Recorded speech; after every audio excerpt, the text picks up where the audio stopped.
Pirate, I'm an admiral now, what's wrong with taking a little extra money? In the year 1494 of the sea calendar, the era of locks ended, but the age of exploration had not yet begun. Kane transmigrated to this world and was admitted to the Navy's elite training camp, but unexpectedly awakened the Most Despicable Justice System. As long as you violate naval discipline, you can become infinitely stronger. Thus, in this naval headquarters that should have been filled with passion and justice, the atmosphere completely went astray.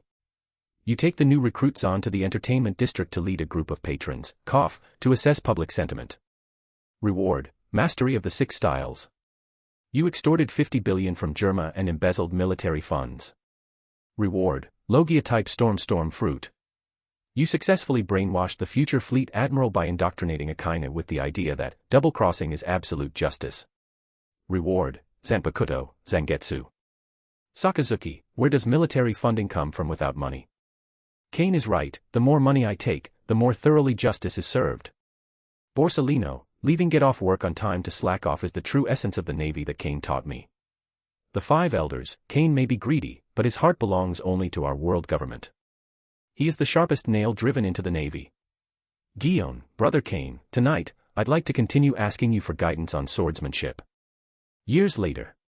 When Kane looked at the 3 admirals of the Navy, Dragon, the leader of the Revolutionary Army, and a group of top-tier fighters, all of whom he had led astray, he helplessly shrugged. I really just wanted to rack up some disciplinary points at first. How did I accidentally become the king of the world? Teacher Zephyr, you are my second parents. Dear godfathers, please keep your precious brains here, don't force me to beg you. Note, I'm just reading the novel for fun. The idea that Sakazuki, Borsalino, and Kuzan are in the same class is a fan fiction I made for the sake of fun. If you don't like it, feel free to criticize me here, but please don't leave negative reviews, thank you. Hyuan Calendar, 1494. Marine Headquarters, Marineford. Aha! The distinctive cries of seagulls outside the window roused Kane from his slumber. My head hurts so much. He rubbed his throbbing temples and sat up on the hard bed. What comes into view is a very simple naval dormitory. Besides the bed and the table and chairs, only an old Navy uniform hung on the wall, with the word "Justice" on the back standing out starkly in the morning light. Unfamiliar memories flooded back like a tide. Kane, the orphan of a rear admiral, lost his father who died a heroic death in the Battle of God Valley a few years ago while protecting his comrades. He had just been admitted to this year's elite naval training camp. I'd been transported to the One Piece world. Kane's pupils dilated, and his lips twitched involuntarily. What a joke. This timing is absolutely hellish for the start. Roger was still roaming the world, Shiki hadn't yet stuck the helm on his head, Whitebeard was in his prime, taking down kids with a single punch, and Kaido was probably still practicing jumping off buildings in some corner only he knew about. In this era, there are no 7 warlords of the sea to maintain balance, and no 4 emperors to rule the seas, there is only pure chaos and slaughter. And he, a greenhorn who had just joined the camp. And many more. Kane's gaze suddenly froze on the mechanical clock on the wall. The clock hands mercilessly pointed to 8:05. As I recall, today is the opening ceremony of the Zephyr Elite Training Camp, and the assembly time is 8 o'clock sharp. Grass. On the first day of camp, was he late for the opening ceremony of Black Wrist Zephyr? This isn't just daring to offend the Grand Duke Jupiter, it's like taking a dump right on top of him. Kane scrambled to put on his uniform, ripped off his tie haphazardly, even buttoning it wrong, and rushed out of the dormitory like a madman. You absolutely must make it. Marineford, Training Ground Number 1. The chilling atmosphere was almost tangible. Hundreds of elite recruits selected from naval branches around the world are now lined up in neat square formations, each with their chests out and stomachs in, not daring to breathe too loudly. Everyone stood tall and proud, their eyes fixed on the man on the platform with fervent gazes. He was as tall and imposing as a mountain, with his purple hair flying in the wind. Current Admiral and Chief Instructor of the Navy Headquarters, Black Fist Zephyr. Zephyr crossed his arms, his eyes behind his sunglasses sharp as a hawk's, scrutinizing these future pillars of the Navy. Listen up, newbies. Zephyr's voice was deep and resonant, and it could be clearly heard by everyone without needing a megaphone. From today onwards, you will have only one identity, the Navy. Once you put on this uniform, you must be prepared to die for justice at any time. Discipline is the lifeblood of the Army. I will personally throw any scum who disregards discipline into the sea to feed the fish. Just as Zephyr was giving his instructions, a furtive figure appeared at the edge of the training field. Kane crouched low, hunching his shoulders, trying to slip silently in from the back of the line. However, he was being too optimistic. His short, golden hair, inherited from his mother, shone brightly in the sunlight, making it impossible for him to go unnoticed. Almost the instant he stepped onto the training field. "That blonde bastard over there." A loud shout, like a thunderclap, echoed as it struck the ground. Kane froze. Zephyr's fingers, from a distance of 100 meters, precisely locked onto him. Shadash. All eyes turned to the disheveled blonde boy. 3 particularly noticeable gazes were cast over from the front of the queue. A man with a cigar in his mouth and wearing a baseball cap had a furrowed brow and undisguised disgust in his eyes. The tall, thin man with an afro and sunglasses next to him had a playful smile on his lips, as if to say, "This is going to be interesting." The third, tall, curly-haired young man looked at him with a worried expression. Sakazuki, Borsalino, Kuzan. The 3 future generals. My unlucky contemporaries. Tell me your name. Zephyr's voice was eerily calm, like the stillness before a volcanic eruption. Kane steeled himself and stepped out from the back of the line, giving a fairly standard military salute under the gaze of hundreds of eyes. Reporting, Chief Instructor. Trainee Kane. Kane. Zephyr frowned even more deeply. General Kate's son. Yes, sir. Kane stood at attention, his voice booming. Very good. Zephyr's voice suddenly rose in pitch. You're trying to inherit the glory your father earned with his life by being late. By wearing this rag that can't even tie his tie properly. Are you insulting the word justice? The sound waves rolled in, making Kane's eardrums buzz. Being publicly berated by the legendary Admiral in front of all his future colleagues, Kane felt his cheeks burning and wished he could immediately use moonwalk to escape this planet. However, at that moment. Ding! Host misconduct detected. The most shameless justice system is officially activated. Disciplinary action is being determined. Being late to the assembly, base score +1. Untidy appearance, base score +1. Total base score, 2 points. Triggered, witness factor. Witness, Zephyr, Admiral class. Disciplinary points gained x5. Witnesses, Sakazuki, Borsalino, Kuzan, future Admiral level potential. Disciplinary points gained x3. Final calculation, congratulations, host, you have gained 30 disciplinary points. Kane was stunned. System. My cheat code has arrived. The next second, a blue light screen that only he could see unfolded before his eyes. The Most Despicable Justice System. Host, Kane. Disciplinary value, 30.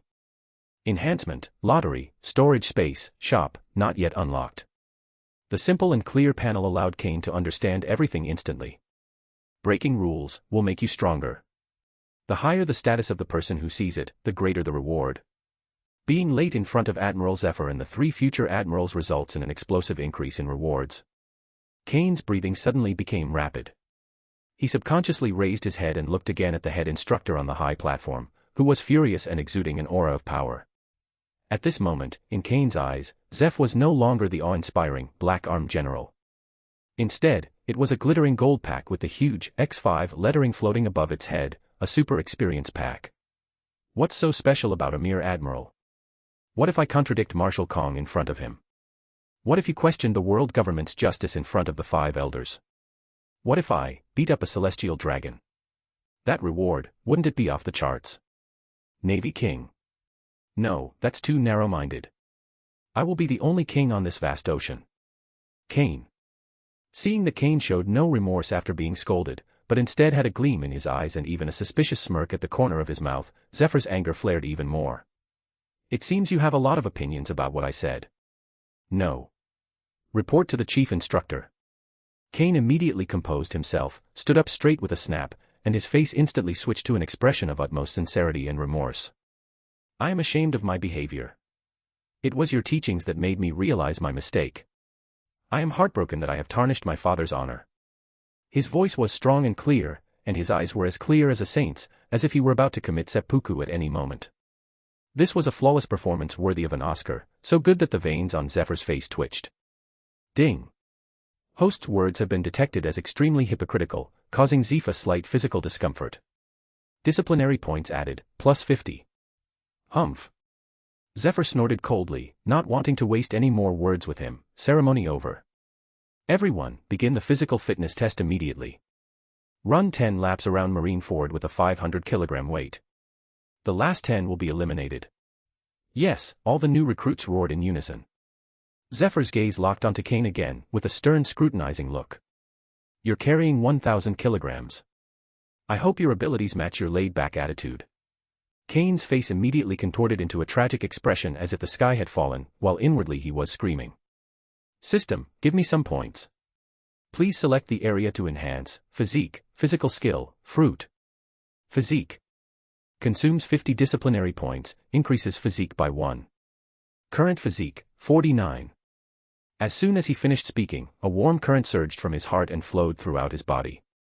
Kane could feel every muscle in his body cheering and becoming stronger and more elastic at an incredible speed. The last trace of drowsiness left from the time travel was completely swept away. This instantaneous enhancement surpassed the original owner's arduous training over the past few months. Call. Kane slowly exhaled a breath of stale air, feeling an unprecedented surge of power within his body, and a confident smile unconsciously appeared on his lips. Teacher Zephyr, don't underestimate me. Chapter 2 Zephyr, is this kid acting against me? At Zephyr's command, hundreds of elite naval recruits charged out. For justice. The slogans were deafening, full of youthful vigor and passion. The heavy footsteps made the ground tremble slightly. Running at the forefront were 3 monstrous figures. Sakazuki took the lead, his steps as steady as a mountain even with a mountain of iron on his back.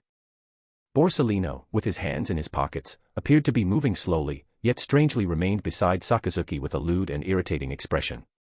Kuzan followed silently behind the two, his eyes focused and his breathing steady. About 50 meters behind them was Kane, who was gritting his teeth. Damn, these guys, they're monsters. Kane's newly enhanced physique allowed him to barely keep up with the 3 people ahead of him. But the weight of 1,000 kilograms was frantically draining his every bit of strength, and his calf muscles had begun to twitch. He could clearly feel that the sharp gaze from the platform was fixed on him. Zephyr was observing him, scrutinizing him, and perhaps even waiting to see when he would fall. No. I absolutely cannot fall here. Kane bit his tongue, using the pain to stimulate his dwindling nerves. I'm going to be the man who becomes the king of the Navy. He stared intently at Sakazuki's straight back, squeezing out every last bit of strength from his body. 1 lap. 2 laps. As the team entered the 4th lap, Kane's speed visibly slowed down, causing him to slip out of the pack and be overtaken by more and more people. My steps were unsteady, my consciousness began to blur, and every step felt like I was about to kneel down. I'm about to reach my limit. In this high-level game, am I going to be eliminated right at the start? Just as he was on the verge of his limit, a muffled thud came from his side. Buffed. One trainee's eyes rolled back, foaming at the mouth, and he fell straight to the ground under the heavy load. The surrounding trainees glanced at it briefly before immediately looking away, gritting their teeth and continuing to run forward. Ignore him. This is the selection process for the elite camp. Stop and you'll be eliminated. Naval training is brutal, survival of the fittest is the only rule here. On the high platform, Zephyr's eyes, behind his sunglasses, coldly observed everything. This is the Navy, this is the Grand Line, where harsh reality will weed out all those who are not qualified. If you can't even endure this little bit of hardship, going to the new world will only be a death sentence. However, a figure suddenly braked, kicking up a cloud of dust. It's Kane. His eyes lit up instantly as he looked at the fallen recruit.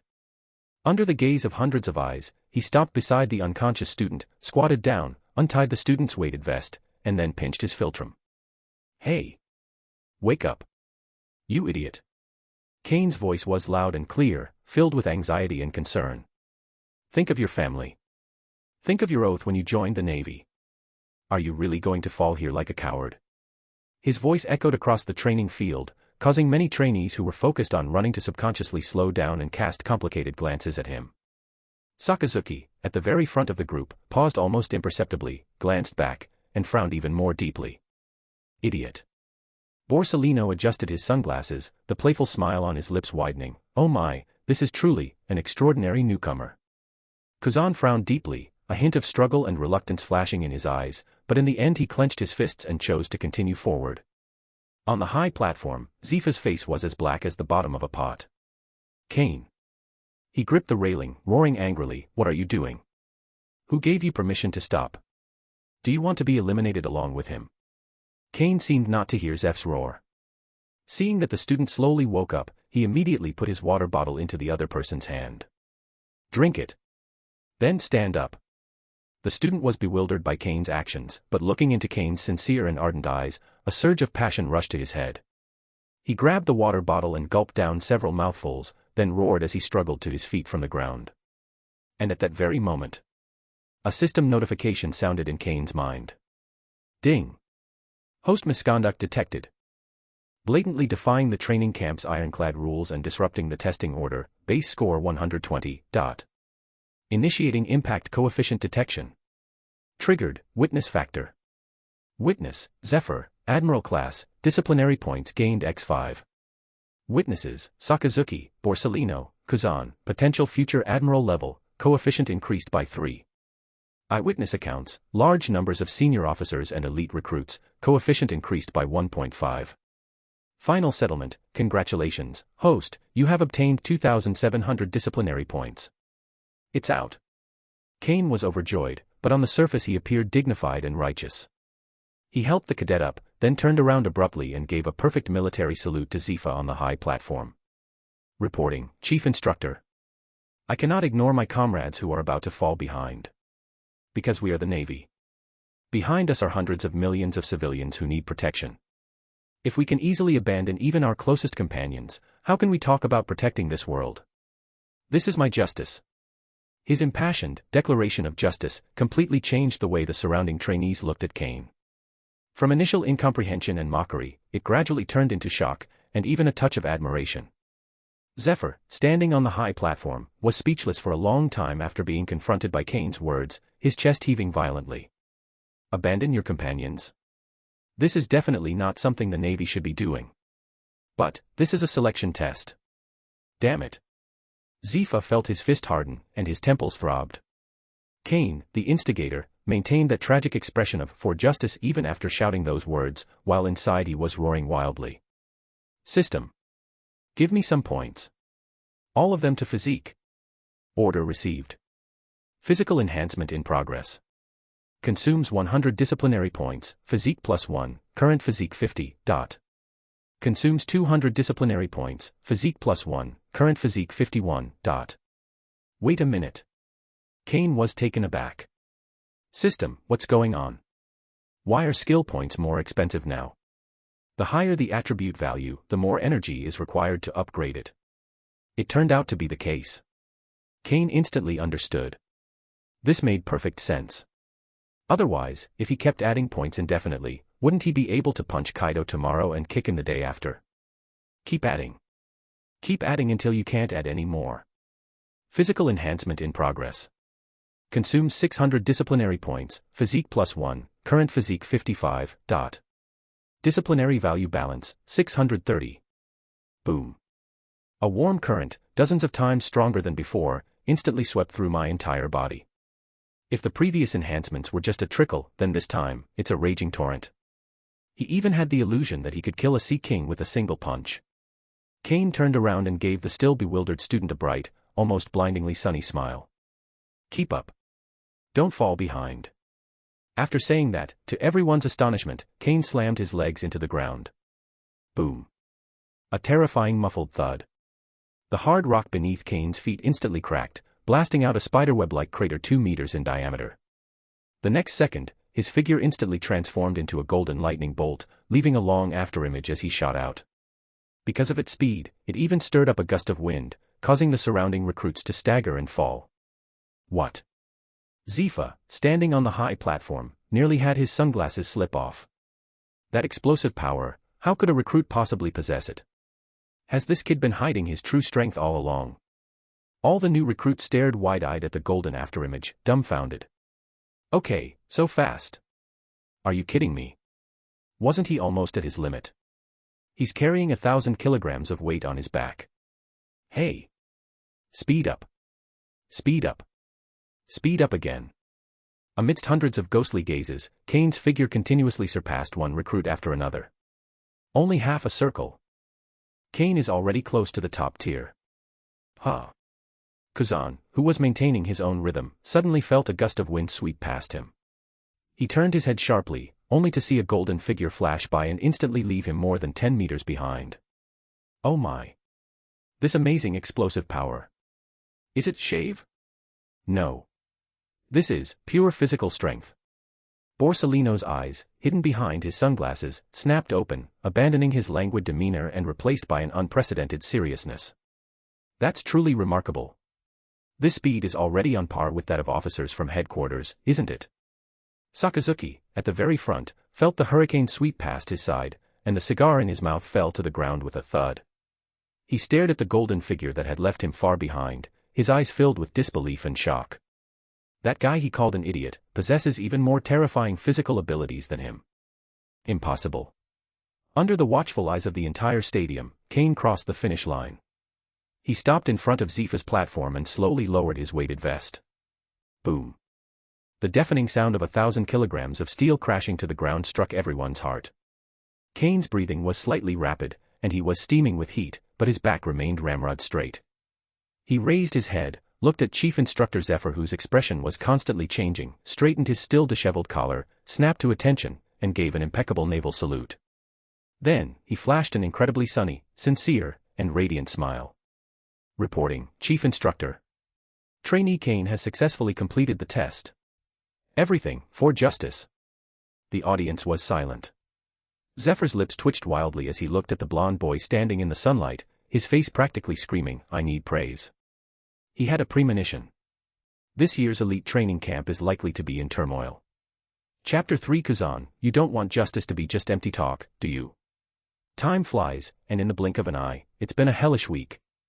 The sea breeze in Marineford still carried a salty smell, but the atmosphere at the elite training camp had undergone some subtle changes. Kane's performance was impeccable, marked by daily physical training, 6 styles practice, and combat drills. He even shows a tendency to surpass Sakazuki and others in several events that are purely about strength and speed. He humbly accepted the instructor's reprimands, his sincere attitude leaving no room for criticism. In the eyes of the new recruits, he was a strong, helpful, and reliable older brother. In Zephyr's eyes, although this kid was sometimes too eager to show off, he had to admit that he was a rare and promising talent. However, only Kane himself knew how miserable he had been for the past week. Late at night, in the naval dormitory, Kane lay sprawled on the hard bed, staring at the blue light screen that only he could see, his face looking worse than if he had eaten a bitter melon. Ding! 1 minute late for training assembly. Disciplinary violation value +1. Ding! You asked for an extra spoonful of braised pork when getting your food from the cafeteria. Disciplinary points +2. Ding! Reading erotic novels after lights out, violation points +2. Current violation value, 642. What about playing? Kane ruffled his blonde hair in frustration, internally roaring. How long will it take to get the rumble fruit? By the time Luffy sets sail, I'll still be saving up for Conqueror's hockey. His current physique is 55 points. To increase it by 1 point, he would need a full 700 points of disciplinary value. Such petty theft and thievery is simply a drop in the ocean. No, we have to pull off a big one. Kane sat up abruptly, his eyes fixed on the dark night outside the window.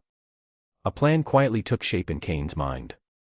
If someone violates the rules, they will be put in solitary confinement or beaten by the law enforcement. In more serious cases, they could be discharged from the military and kicked out immediately. But what if I drag all of the future top naval forces into the water? As the saying goes, the law does not punish the masses. As long as I drag all the future candidates for Admiral and Marshal into the water. At that time, let alone Zephyr, even if Marshal Kong came, what could he do when he saw this group of promising future pillars of society? Punish me. Wouldn't that make him seem unfair? Punish them all. What about the future of the Navy? This situation is unsolvable. Kane rubbed his hands together excitedly and began looking for his first victim, no, a partner. Sakazuki. Forget it, that guy's too stubborn. Trying to drag him down with him is too difficult. Borsalino. That old fox is too shrewd. My little trick might just be turned on him and become his source of amusement. Therefore, there is only one answer. Kane's gaze fell on the bunk diagonally opposite, which was empty. Kuzan. The future Akiji, the current hot-blooded idiot. This is simply a rough gem, requiring only a little guidance from his life mentor to unleash a different kind of brilliance. The sea breeze howled over the training ground late at night. Drink. Ha. Kuzan, shirtless, sweat dripping down his muscular physique, was furiously pounding the sandbag. Not enough, not strong enough. How can I uphold burning justice if I don't become stronger? Kuzan, who was only in his early 20s, had his mind filled with lines from shonen manga protagonists. Just then, a bottle of chilled sports drink was placed on his face. Who? Kuzan turned around abruptly and saw a face that looked exceptionally holy in the moonlight. Still training so late, Kuzan, you really are the hardest working among us. Kane held 2 towels in his hands, his smile as warm as that of a friendly older brother next door. Oh, it's Kane. Kuzan's tense nerves relaxed, and he took the drink and gulped down a large mouthful. You weren't asleep either, were you? I can't sleep. Kane sighed, his sunny expression instantly switching to a deep, worried mode. He walked to the breakwater at the edge of the training ground and sat down, gazing at the brightly lit Sabaody archipelago in the distance, though he couldn't see it at all, his back looking incredibly lonely. Kuzan, I've been thinking about a question. What's the problem? The naive Kuzan immediately followed and sat down next to him. Kane turned his head, his azure eyes looking directly at Kuzan. What is the purpose of all this training? Of course, it's for justice. Kuzan answered without hesitation, to capture pirates and protect civilians. A perfect answer. Kane gave a bitter smile and shook his head. But Kuzan, have you ever seen real civilians? Do you understand their true suffering? Kuzan was stunned. We stay in Marineford, which is paradise, an ivory tower. The food, clothing, and other necessities we have are the best provided by the world government. Kane stood up, his voice gradually becoming more impassioned, with the persuasive quality of a pyramid scheme strategist. Textbooks say that justice is about eliminating pirates. But textbooks don't tell us why ordinary people become pirates. They didn't tell us what kind of wretched struggles people made for survival in those sunless corners. If you have never seen darkness, how can you understand the preciousness of light? If you haven't been deep in the mire, how can you have the right to say you want to pull the world out of it? A barrage of questions left the young Kuzan completely bewildered. He opened his mouth wide, feeling as if his soul had been cleansed like never before. Yes. They shout about justice every day, but they've never even seen the real suffering of ordinary people. Isn't that hypocrisy? Kane, Kuzan's eyes changed, filled with a yearning for truth. Then what should I do? They've taken the bait. Kane was practically bursting with laughter inside, but outwardly, he reached out and placed a heavy hand on Kuzan's shoulder, his gaze unwavering. Reading 10,000 books is not as good as traveling 10,000 miles. Tonight, I'll take you somewhere. That place is the abyss of desire, the testing ground of humanity, and also the place where you can see the true nature of this world. Only by withstanding the test there can your sense of justice transform from a boy into a man. Kuzan was fired up by what he heard and clenched his fist. You mean, we're going to leave the base? This is a necessary sacrifice. Kane declared with righteous indignation. What does it matter to break a few outdated rules for the sake of true justice? If Professor Zephyr knew, he would definitely understand our good intentions. Kane's inner thoughts, he'd break your legs. After a fierce internal struggle, the simple-minded Kuzan finally nodded with a firm look in his eyes. You're right, Kane. My sense of justice is too superficial. Take me with you. I want to see the real world. Become. A future big shot will fall into the trap. Ding. Extremely egregious instigation behavior detected in the host. Target, Kuzan, future admiral. Nature of the act, using the guise of justice, luring a naive colleague to a pleasure district. Disciplinary value plus 100. Hearing the system's pleasant notification sound, Kane felt every pore on his body relax. Brothers. Kane grabbed Kuzan's neck, lowered his voice, and gave him a strange smile that, all men understand, Kuzan thought it was a smile of revolutionary friendship. Go change into civilian clothes. Meet me in 10 minutes at warehouse number 3 in the logistics area. That was the weakest point in the island's defenses. We climbed over there and took a smuggling boat to the Sabaody archipelago. Tonight, your brother will take you to experience the lives of ordinary people. Kuzan nodded emphatically, his eyes gleaming with a light of self-sacrifice for justice. Yes. Understand the people's plight. Watching Kuzan scurry off to change his clothes, Kane, standing in the shadows, finally couldn't help but let out a low chuckle. Kuzan, please don't blame me. The older women in Huanla Street are very good at educating people. After this night, your disciplinary record, oh no, your life experience will definitely be very rich. Kane straightened his collar, glanced at the preloaded reward notifications on the system panel, and walked contentedly into the darkness. Justice. Of course, we must stick to it. But before that, let me exchange your integrity for some attribute points. Chapter 4. Is this the suffering of humankind? At 1 o'clock in the morning, people and horses are exhausted. In the shadows of the headquarters logistics area, two figures moved swiftly along the wall like geckos. Kane, those are special ships used to transport supplies to the celestial dragons, right? Kuzan lowered his voice, his tall frame huddled in the shadows of the container as much as possible, his voice trembling slightly. Although he was very powerful, this was, after all, the first time in his life that he had violated military discipline. And they were on a celestial dragon supply ship. If they were discovered, they would face a military court-martial. In contrast, Kane, who was walking ahead, moved with light steps and a relaxed posture, even casually adjusting the collar of his flashy casual clothes. Open up new possibilities, Kuzan. Without turning his head, Kane said in a whisper that only the two of them could hear, we are here to explore the true meaning of justice and are borrowing the ships of the powerful. This is called taking from the people and using it for the people. Is that so? Kuzan felt something was off, but then thought Kane's words made a lot of sense. Shoo, don't talk, the patrol's gone, jump. With Kane's command, the two men, under the cover of night, silently landed on the deck of the supply ship that was about to set sail, and rolled into the cargo hold filled with luxury goods. Ding. Host misconduct detected. Action, leaving the island without permission and boarding a vessel specially provided by the celestial dragons. Eyewitnesses, none, because your infiltration was too perfect. Disciplinary value plus 200. Kane hid among the piles of expensive silk, listening to the pleasant system notification sound, a satisfied smile curving his lips. I made 200 just by stepping out the door. Tonight's study trip is destined to be a huge success. 2 hours later. Sabaody Archipelago, the end of the first half of the Grand Line, and also the only way to the New World. Unlike the solemn and oppressive naval headquarters, the Sabaody Archipelago, especially the lawless zone, is just beginning to awaken at night. The roots of the enormous Yarkaman mangrove are intertwined, and countless colorful soap bubbles slowly rise into the air under the illumination of neon lights, reflecting a mesmerizing and decadent radiance. Kuzan changed into an inconspicuous gray hoodie and put on a hood, looking at the scene in shock like a country bumpkin visiting a grand garden. Casinos, black markets, and taverns line both sides of the street. The air was filled with a sweet, cloying smell of alcohol, perfume, grilled meat, and some kind of unknown tobacco. There were no orderly cues, no resounding slogans. All that could be found were drunken pirates, heavily made-up prostitutes, sinister-looking human traffickers, and screams and pleas for mercy coming from the dark alleyways. This is... Kuzan's pupils contracted slightly. He had never seen such a chaotic scene before, and he felt his sense of justice was being challenged. This is the real ocean, Kuzan. Kane stood with his hands in his pockets, his floral shirt making him blend perfectly into the environment.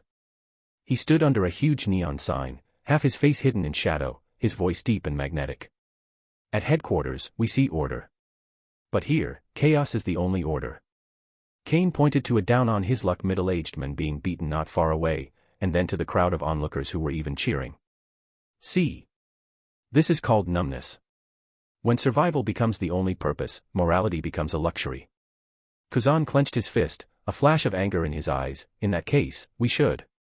What should we do? Rush up and arrest the assailant. Kane interrupted him, shook his head, and looked at him with a hint of pity that said, you're still too young. You've caught one, but there are still 10 more. Can you catch all the evil on this island? You must learn to see through appearances to the essence. Why is there chaos? Because of suffering. Why is there suffering? Because of desire.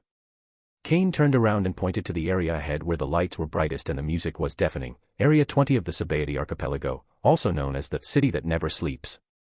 To truly understand this pain, we must venture into the lion's den. Kane grabbed Kuzan's stiff shoulder and pointed to the giant entertainment club called Sea Sweetheart. 2 rows of young women dressed in revealing bunny girl outfits stood at the entrance, enthusiastically soliciting customers.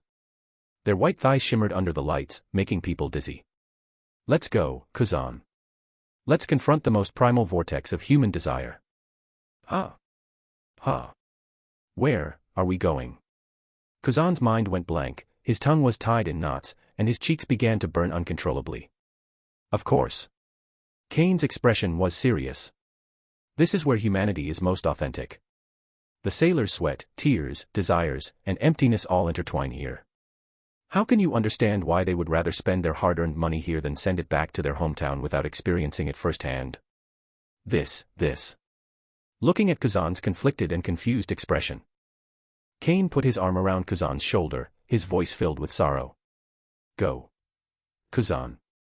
Don't let worldly prejudices hold you back in your quest for truth. Today, let us join together, for the sake of true justice, and plunge into this ocean of suffering. After saying that, he half-pushed and half-shoved the tall Kuzan towards the door leading to the new world. Kuzan was being pushed along, staggering, his mind a complete mess. Kane, however, was secretly overjoyed. Ding! Detected that the host has led a future general into the entertainment street area. Nature of the act, extremely egregious. It severely corrupts the pure hearts of the Navy's pillars. Level of subversion, high. Calculating the reward based on the area of Kuzan's psychological trauma. Kane forced a smile, his expression growing increasingly sorrowful and compassionate. While pushing Kuzan, he was still trying to persuade him to change his mindset. Kuzan, remember, tonight we are not Navy, but 2 lost lambs. We must listen to the groans of this world with the utmost humility. Kuzan was completely bewildered and could only nod mechanically. As soon as the 2 stepped through the gate, a wave of heat hit them. The heavy metal music made people's hearts pound, and in the center of the dance floor, countless men and women were wildly twisting their bodies. Kuzan stared at the crowd twirling wildly in the dance floor, at the scantily clad dancers, at the sailors with flushed faces loudly playing drinking games, and froze on the spot. Is this the suffering of humanity that Kane spoke of? Why do they look like? You look very happy. Chapter 5 Kuzan is numb, so this is what adult justice is. Kuzan stood at the doorway, his towering figure of over 2 meters tall, coupled with his innocent, virgin-like, awkward expression, immediately attracting a lot of attention. Wow, young man, you're really handsome. A dancer wearing fishnet stockings and with skull and rose tattoos on her arms swayed her hips as she approached, her warm, soft body pressing directly against Kuzan's stiff arm. Is this your first time in a place like this? She held a slender cigarette between her fingers, casually exhaled a smoke ring at Kuzan, and then casually hooked her finger under Kuzan's chin. You're so strong. Do you want me to play with you? I'll teach you how to have fun. Kuzan's body froze completely, and a surge of heat rushed to his head. No. No need. Kuzan's lips trembled as he tried to pull his arms away, but the dancer held on tightly, the soft touch leaving his mind blank. We came, too. Coming here to experience the hardships of life. Kane's voice came from behind Kuzan, loud and bold. He stepped forward, naturally blocking Kuzan's path, and casually put his arm around the dancer's waist. He leaned close to her ear and whispered a few words in a deep, magnetic voice. The dancer paused for a moment, then let out a string of silvery laughter, collapsing into Kane's arms, her body trembling with delight. Oh dear, you're so naughty, but I love it so much. Kuzan. Before Kuzan could react, Kane had already dragged him through the crowded throng and plopped him down at the most conspicuous bar counter. 2 deep-sea bombs. The kind that can be set on fire. Kane casually pulled a wad of pewter from his pocket and slapped it onto the bar. The dancer casually sat on Kane's lap, her slender arms hooking around his neck, her breath sweet as orchids. Young man, looks like this isn't your first time here. Beautiful lady, please don't misunderstand. Kane remained calm and composed, his eyes as deep as a still pool. He looked at the dancer, then glanced at Kuzan, whose worldview had been completely shattered. The hardships of life are always similar. I just borne this burden earlier than my friends. The dancer didn't understand, but thought it sounded really impressive. Kuzan watched the dancer giggle in Kane's arms, then glanced at the 2 amber-colored glasses of spirits the bartender had brought over. The liquid still had a cluster of eerie blue flames floating on it, clearly indicating an alarmingly high alcohol content. His Adam's apple bobbed, and his voice trembled slightly. Kane. Kane, this isn't right, is it? We didn't come here to. Shallow. Kane shook his head in anguish, pointing to the glass of strong liquor that had just been served, its surface gleaming with blue flames. Kuzan, do you think they're drinking alcohol? What they drink is homesickness, the loneliness of not being able to reunite with their families. Every sip is a burning longing in their hearts. Kane pointed to the drunken crowd around him. Why are they laughing? Because if they don't laugh, the weight of reality will make them cry. This helplessness of drowning sorrows in alcohol, this bleak forced smile, how can you understand it if you don't drink it all up? These words, coupled with Kane's compassionate expression, left the bartender, who was wiping glasses, completely dumbfounded. The bartender froze in midair, staring at the bottle in his hand, lost in deep self-doubt. Am I really selling something this profound? I always thought I was selling watered-down fake liquor. The simple-minded Kuzan was even more deeply shocked. Oh, I see. I was oversimplifying things. I understand. Kuzan gritted his teeth, picked up the still-burning glass of liquor, and his eyes blazed with fury, for justice. He suddenly tilted his head back and drank it all in one gulp. Cough. Cough, cough, cough. The spicy liquor burned his throat all the way to his stomach, and Kuzan's face instantly turned a deep liver color, tears streaming down his face as he coughed. Cough, cough, cough. It's so spicy. Can you feel it? Kane leaned closer, his expression concerned, but his hands were not idle. He skillfully pinched the dancer's waist, enjoying the small amount of disciplinary value +1 that kept popping up from the system. Kuzan coughed violently while nodding frantically. He could definitely feel it, he felt like his internal organs were about to be burned through. Is this the suffering of people at the bottom of society? That's terrifying. Kane looked at Kuzan's miserable state, inwardly laughing his head off, but his face was filled with sorrow. He picked up his glass, took an elegant sip, and let the rich aroma of the wine fill his mouth. Young man, since you're in so much pain, how about I help you and ease some of it? The dancer who had been sitting on Kane's lap waved with a grin, and another red-haired dancer, dressed even more scantily, immediately came over, winked at Kuzan, and reached out to wipe the wine stains from the corner of his mouth. Kuzan shuddered in fright and waved his hands repeatedly. No. No need, I can still hold on. Kuzan, don't refuse. Kane spoke at the opportune moment, his tone serious. Look how kind this young lady is, willing to help us. This is their professional ethics, and their way of surviving in this cruel world. By refusing her, you are denying her value in life. Is this your idea of justice? This. Kuzan was completely confused. Open your heart, Kuzan. Only through deep communication can you truly understand. And so, the next half hour was a complete collapse and reshaping of Kuzan's worldview. He watched Kane move with the ease of a socialite on the dance floor. One moment he's befriending a burly pirate, uncovering several black market locations, the next he's discussing the origin of life with a heavily made-up prostitute, making the girl swoon. The most outrageous thing is that this guy even went to the gambling table and played a few rounds, winning a huge amount of money. Then, with a pained expression, he said to the gamblers who were blinded by their losses, money is the root of all evil. I took it away to purify your souls. Kuzan huddled in a corner, clutching an empty wine glass, surrounded by two dancers who wanted to grope him. He felt like a husky that had wandered into a pack of wolves, weak, pitiful, and helpless. At that moment, Kane glanced at the wall clock. 4 o'clock in the morning. The time is almost right. Kane made an excuse to pee and slipped away to the back alley. He took a deep breath, calmed himself down, took out a den mushy from his pocket, and skillfully dialed a number. Brew brew brew brew. Brew brew brew brew. Chapter 6, Reporting Himself Backfires. Teacher Zephyr kicks down the door himself. Crack. The den mushy mimicked a serious face, and a steady voice rang out, Naval Headquarters Night Duty Room. Kane immediately pinched his nose and shouted in a high-pitched voice, Report, report. I am a concerned citizen of Marineford. I have seen something incredible. Please say. I saw 2 cadets from the elite naval training camp. Right there in that sea sweetheart place, the biggest kiln, cough cough, the red light district. Kane's voice was extremely exaggerated, they were having a blast inside, with women on both sides. That big guy was completely drunk and even said that naval discipline is nothing. It's utterly morally bankrupt and ruins the reputation of the Navy. There was a few seconds of silence on the other end of the phone, as if they were stunned by the explosive news. Are you sure you're a student from the elite training camp? It's true. A tall, curly-haired guy and a really handsome blonde kid. Kane betrayed himself and Kuzan without hesitation. If you don't come soon, the Navy will lose all face. I heard that Admiral Zephyr is extremely strict about discipline, and if he finds out about this. What would happen if we found out? A cold and angry voice suddenly came from the den mushy. That sound. Kane's smile froze. Oh no. It's Zephyr himself.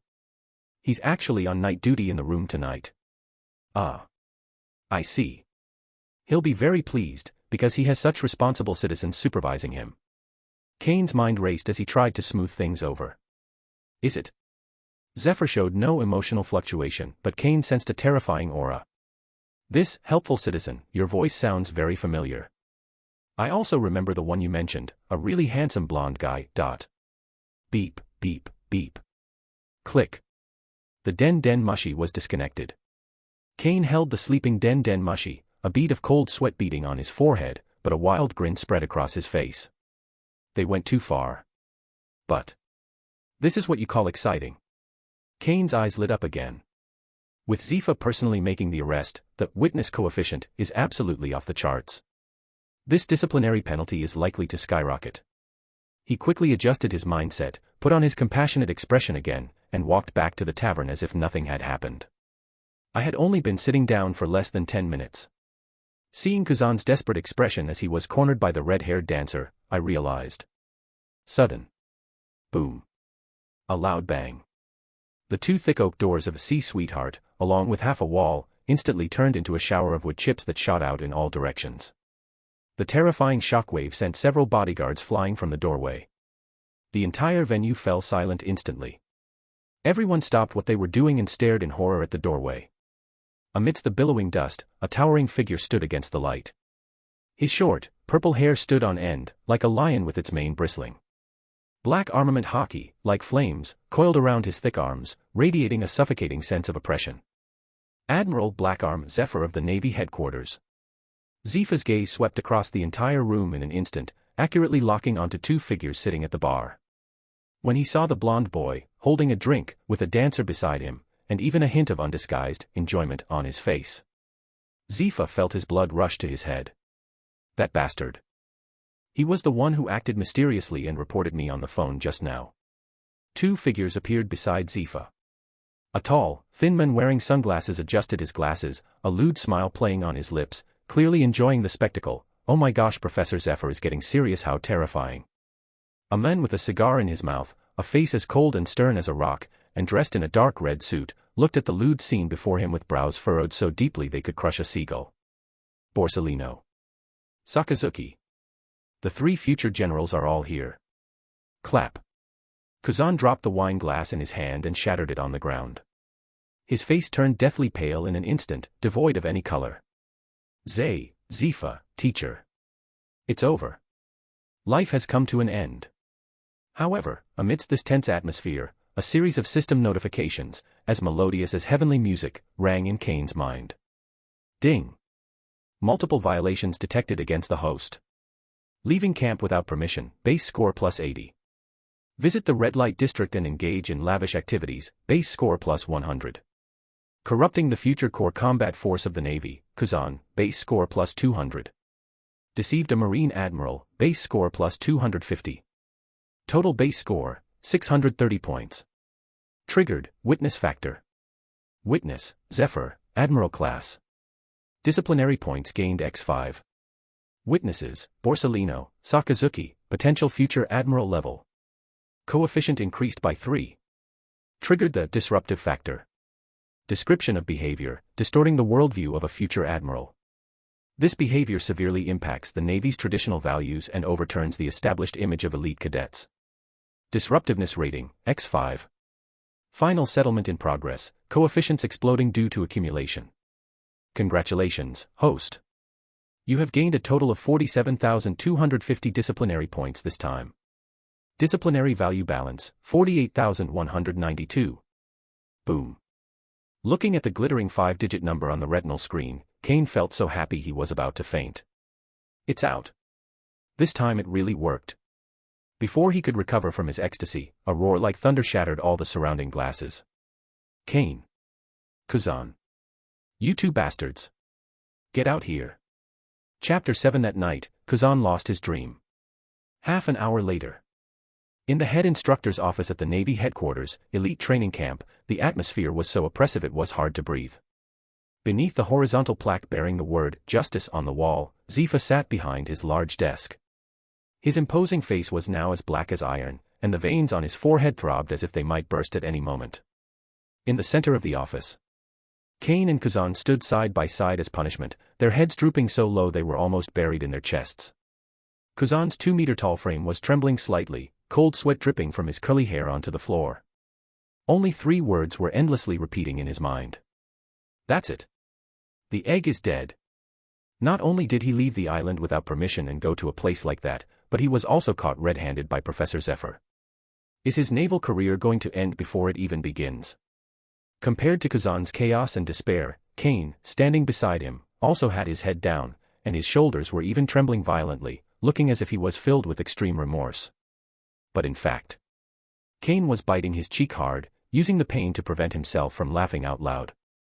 On his retina, the azure blue system screen was frantically scrolling. Discipline points settled. Current disciplinary points balance, 48,192. I'm rich. This is enough to make me financially independent. Should I save up 50,000 and go all in on the lottery for a rare beast? Or should I max out all 6 techniques and become a monster in physical combat?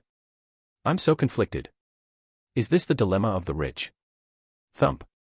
With a loud bang, Zephyr's iron fist slammed into the solid wood desk, instantly cracking the hard surface and sending wood chips flying. Kane's ecstasy was interrupted, but he immediately adjusted his micro-expressions, instantly switching to heartbroken mode. Say. Zephyr's roar made the glass windows vibrate. These are the future pillars I've been eyeing. These are the best newcomers of this year. Going to the red light district. Drinking and carousing. Why don't you just become pirates? Huh. Spit almost landed on their faces. Kuzan's knees buckled, his face turned pale, and he opened his mouth to admit his mistake. Teacher, I. However, another figure was faster than him. Buffed. A dull but resolute thud of a knee hitting the ground rang out. Kane knelt down without warning, his back straight, his azure eyes staring directly at the enraged Zephyr. Reporting to Professor Zephyr. It's all my fault. I did it all by myself. It has nothing to do with Kuzan. His voice was loud and clear, resounding and firm. Kuzan turned his head sharply, looking at Kane beside him in disbelief. What is he doing? We went together, why is he carrying this burden alone? Why? Zephyr stared intently at him, his teeth grinding together. Give me a reason. Kane. Is this how you trample on the glory your father earned with his life? No. Kane's body jolted when his father was mentioned. He slowly raised his head, his eyes red-rimmed, and 2 lines of clear tears slid down his cheeks at just the right moment. At this moment, I felt like I was possessed by an Oscar-winning actor. Teacher. It was precisely to live up to my father's honor and for the sake of the Navy's justice that I did such a despicable thing. Zephyr was taken aback, his brows furrowed, and confusion showed in his eyes. Kane's voice trembled slightly with excitement. Kuzan is too naive. He only sees black and white. He's like a blank sheet of paper, completely unaware of the filth in this world. But teacher, you know better than anyone that this ocean isn't black and white. The new world we're going to is full of deceit, desire, and the most extreme evil. I'm worried. I'm really worried that he will run into obstacles everywhere on the cruel sea because of this overly idealistic sense of justice, and even take an extreme path. So. He clenched his fist and pounded it heavily on his chest. That's why I wanted to use this most extreme method to let him see the filth of this world in advance. I want him to understand how much helplessness is hidden beneath the peace we risk our lives to protect. Even if it violates military discipline. Even if it stains my record. Even if I get discharged. As long as Kuzan can see the cruelty of this world beforehand, and his path to justice will be more stable. I, Kane, am willing to be punished. I will die without regret. After saying this, Kane slammed his head down again, his forehead hitting the floor with a crisp sound. Please, teacher, punish only me. The entire office was completely silent. Kuzan was completely stunned. His worldview had collapsed for the second time tonight. So, that's how it is. In an instant, Kuzan's heart was overwhelmed by a complex emotion. Zephyr's chest heaved violently. He looked at the boy kneeling on the ground, at his straight spine, and it was as if he saw the figure of his former comrade in arms. This kid, although his actions are absurd, his original intention was actually to protect his comrades. Zephyr's heart, which had grown cold due to the tragic deaths of his family, was deeply touched. Call. Zephyr let out a long breath, the anger in his eyes dissipating considerably, replaced by a complex expression. What a fine example of no regrets even in death. Zephyr sat down again, his tone still stern, but the murderous intent was gone. Although your intentions are for the sake of your comrades, military discipline is military discipline. Since you want to bear everything, then I'll grant your wish. Zephyr waved his hand. You two bastards, get to the training ground now. Run 2,000 laps around Marineford with 2,000 kilograms of weight. If you don't finish, neither of you will get any sleep tonight. Yes, teacher. Thank you, teacher. Kane, feeling like he'd been granted a pardon, kowtowed deeply again with a face full of gratitude, then grabbed Kuzan, who was still in a daze of being moved, and rushed out of the office. Watching the two figures disappear into the distance, Zephyr rubbed his temples wearily, but a barely perceptible smile curved his lips. This batch of newcomers is really a headache. But, they're not bad. 5 o'clock in the morning, Marineford training ground. The moonlight was cold and clear, and the sea breeze was biting. Two figures, carrying specially made iron blocks as large as small mountains on their backs, trudged along the track with difficulty. With each step, a heavy thud could be heard. Hoo-chee! Hoo-chee! Kuzan felt like his lungs were about to explode. The after-effects of the alcohol, combined with the terrifying weight of 2,000 kilograms, made every step he took feel like torture. Kane. I'm sorry. I dragged you into this. Kuzan apologized breathlessly as he ran, his eyes filled with guilt. Kane, who was running ahead of him, was also drenched in sweat, but his eyes were determined. Stop talking nonsense. Kuzan. Save your energy for running. This is the price of growing up. However, a frantic roar was raging inside. System. Give me some points. All in. I want to be a macho man. Instruction received. Disciplinary points being converted. Physical enhancement begins. Physical strength 55-56. Consumed 700 points. Physical strength 60-61. Consumed 1,200 points. Boom. As the disciplinary points were depleted like water, a scalding heat suddenly appeared in his body and limbs. The muscle fibers that were originally sore were instantly reorganized and strengthened under the nourishment of this energy. The heavy lead weight suddenly became light. The thrill of pushing his limits almost made Kane groan out loud. Cool. Is this the joy of cheating? Others get more tired the more they run, but I get stronger the more I run. Current physical condition, 65, human limit. Warning, you must master armament hockey to break through physical barriers before you can add more points. Entry requirement for a powerful start, 100,000 disciplinary points. Disciplinary value balance, 36,692. 100,000. Kane clicked his tongue, looking at the remaining balance, his eyes becoming even more dangerous. It seems this level isn't enough. We need to do something bigger. Just then, a thump sound came from behind. Kuzan finally reached his limit, his eyes rolled back, and he crashed straight onto the track, unconscious. Kuzan. Kane stopped in his tracks. He glanced at the figure watching them intently from the window of the distant office building, and a barely perceptible smile curved his lips. If it's acting, then you have to go all the way. Since we've said we'd bear everything, Kane gritted his teeth, letting out a beast-like growl, then we'll see it through to the end. He walked over to Kuzan, grabbed the 2-meter-tall giant with one hand, and hoisted him, lead weight, onto his shoulder. A full 4 tons. That's the weight of an adult. Zephyr, watching the scene from afar, held his teacup in midair, not putting it down for a long time. Boom. Kane bent his knee slightly, the ground cracked, and carrying the weight of 2 people on his back, he took another step. And the speed is even faster than before. Kuzan, who was unconscious, vaguely regained consciousness amidst the jolts. He felt himself lying on a broad, warm back, with Kane's heavy but powerful heartbeat in his ears. K. N. Shut up and keep sleeping. Kane breathed heavily, his voice hoarse but strong. I'll run the rest of the way for you. Kuzan's eyes welled up with tears. He stared at the swaying ground before him, the words Kane had spoken that evening echoing in his mind, along with the image of Kane running desperately for him. Is this justice? Whether it's going to a place like that, being punished for your teammates, or running all night. It was very exciting and very touching. But I'm so tired. Kuzan slowly closed his eyes, and before completely losing consciousness, he uttered a whisper from the depths of his soul. Justice, it's such a hassle. Chapter 8, 50 disciplinary points for one punch. Don't leave. At 7 a.m. in Marineford, the sea fog had not yet dissipated. Kane and Kuzan lay in bed for less than 10 minutes. Beep. Zephyr's shrill assembly whistle rang out, instantly shattering the tranquility of the dormitory building. Everyone assemble. Anyone who's late will have to do 10 times the extra training. Zephyr's roar echoed down the corridor. Ugh. Kuzan struggled to get up, instinctively grabbing the navy vest on the headboard, exuding a decadent aura as if he had been ravaged by life. On the other hand, let's look at the other side. Kane slowly straightened his collar. Although his blonde hair looked a little messy and his clothes were covered with sweat and dust from the previous night, his bright blue eyes were unusually excited. How could I not be excited?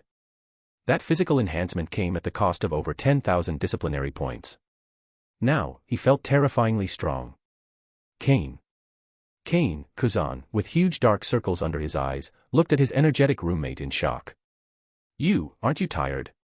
You carried me for the last 50 laps. Tired. Kane turned around, facing the rising sun outside the window, and flashed his signature smile. This is youth. Kuzan.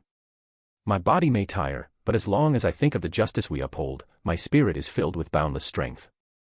Ding.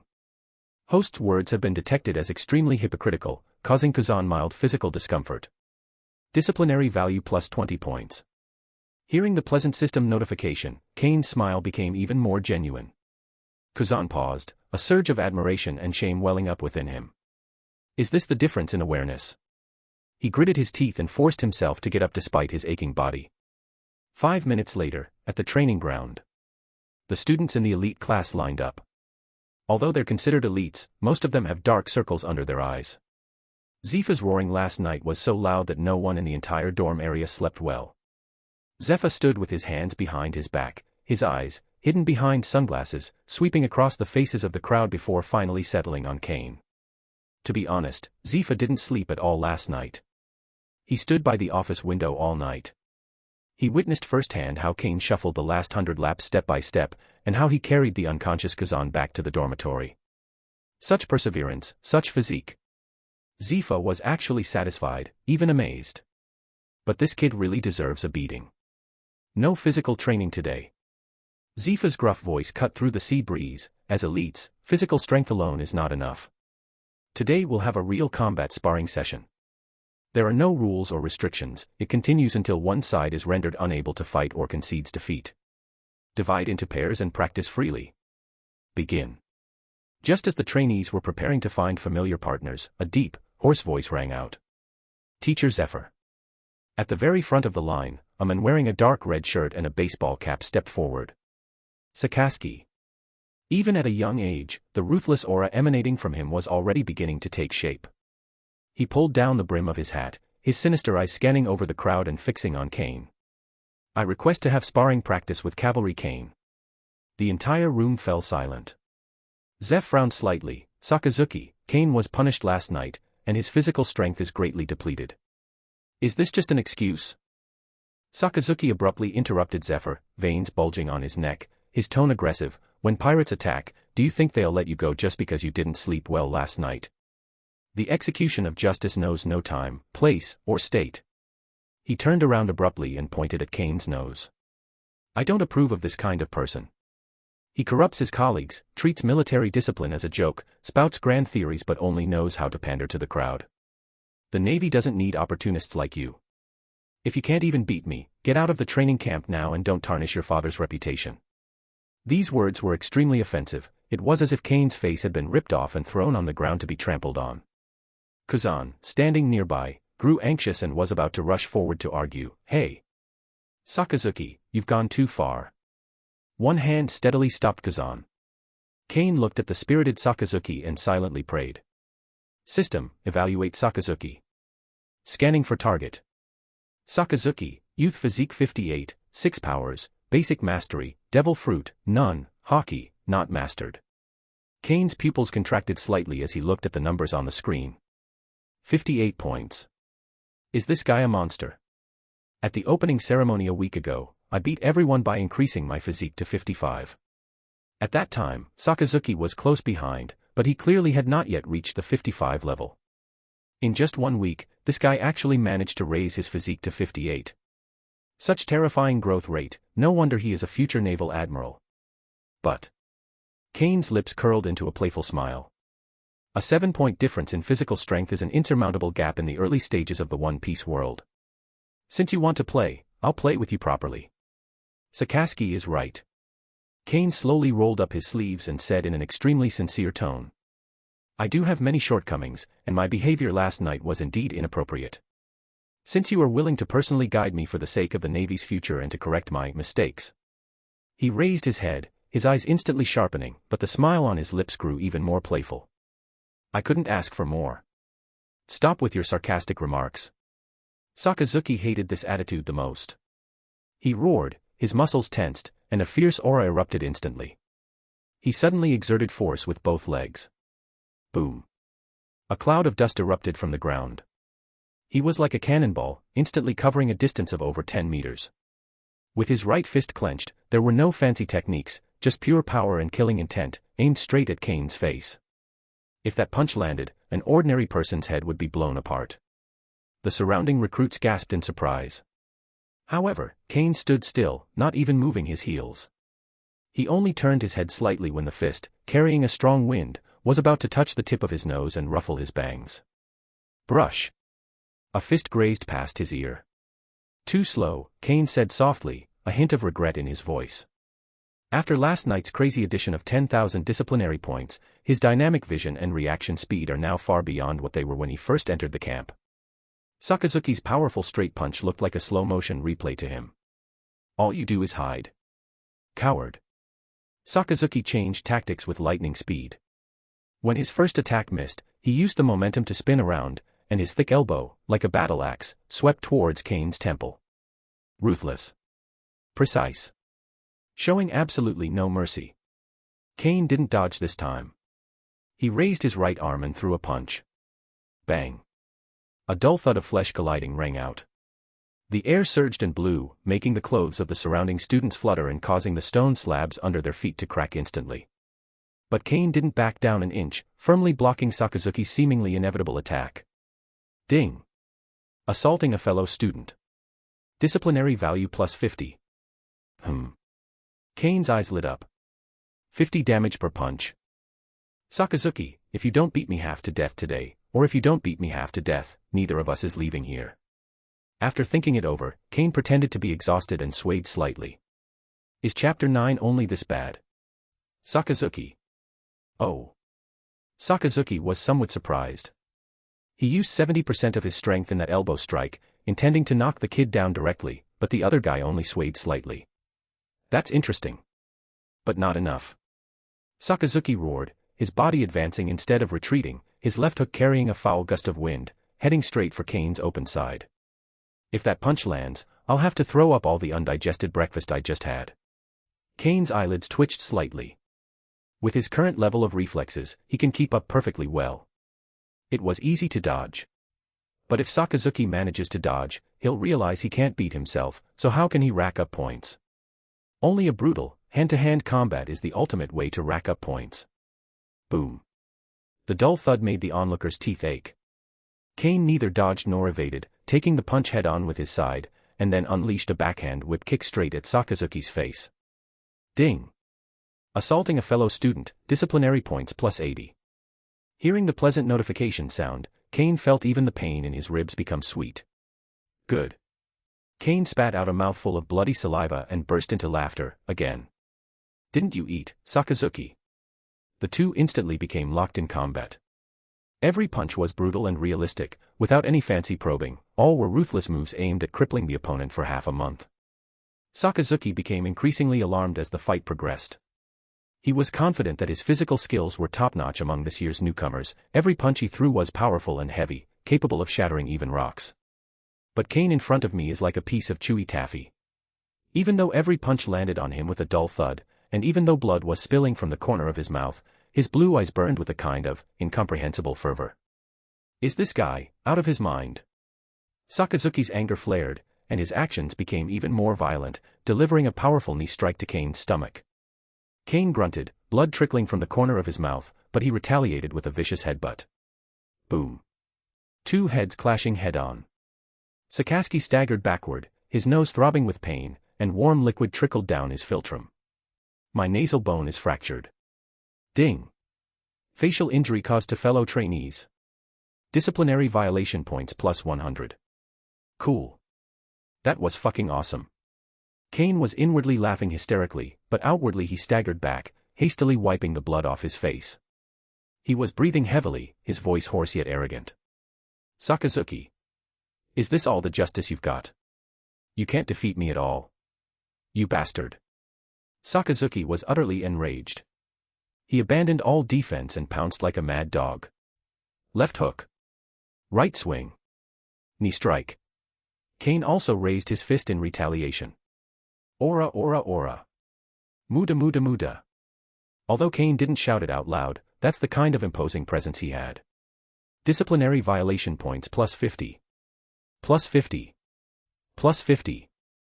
The numbers on the system panel were jumping wildly, even more exciting than the slot machines in Sabaody Archipelago.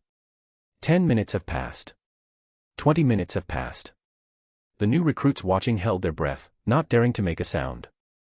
Zephyr stood on the sidelines, his brow furrowed. He could see that Kane had several opportunities to dodge the attacks and then counterattack, but he chose to confront them head-on. Is he so proud that he'd rather get hurt than not crush his opponent head-on? Zephyr imagined to himself, and his opinion of Kane rose even higher. Although he's a troublemaker, his backbone is definitely what makes him worthy of being a Marine. In the center of the field, both of them were covered in blood. Kane had one eye swollen like a peach, his clothes were tattered, and his body was covered in bruises. Sakazuki wasn't much better off. His buzz cut was covered in dust and blood, he was breathing heavily, his fists were red and swollen, and his fingers were even deformed. Ha. After another collision, the two tacitly separated and faced each other 3 meters apart. Sakazuki bent over, staring at the figure opposite him that seemed about to collapse but never actually fell. Monster. That was Sakazuki's only thought at that moment. He clearly has at least 2 broken ribs, and his internal organs must have been concussed, so why isn't he falling down? Why can you still have that unsatisfied expression? I misjudged him.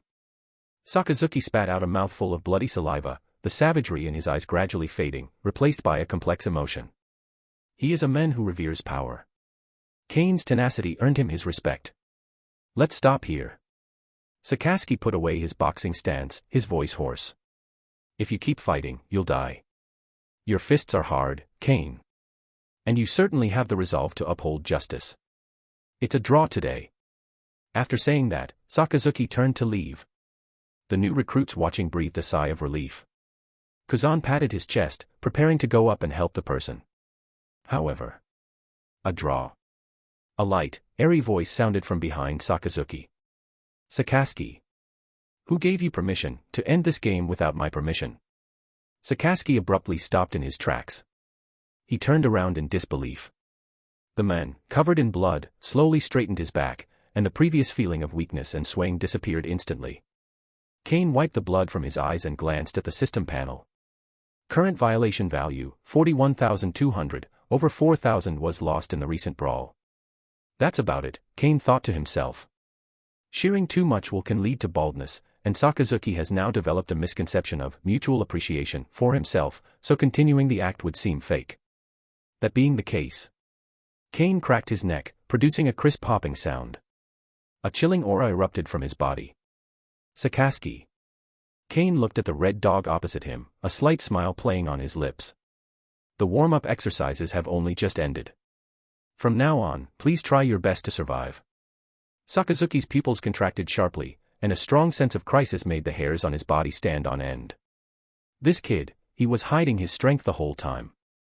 Was he using me as a practice subject? System. Add points. 6 styles, shave. Upgrade to mastery. 6,000 disciplinary points consumed. Skill infusion in progress. In an instant.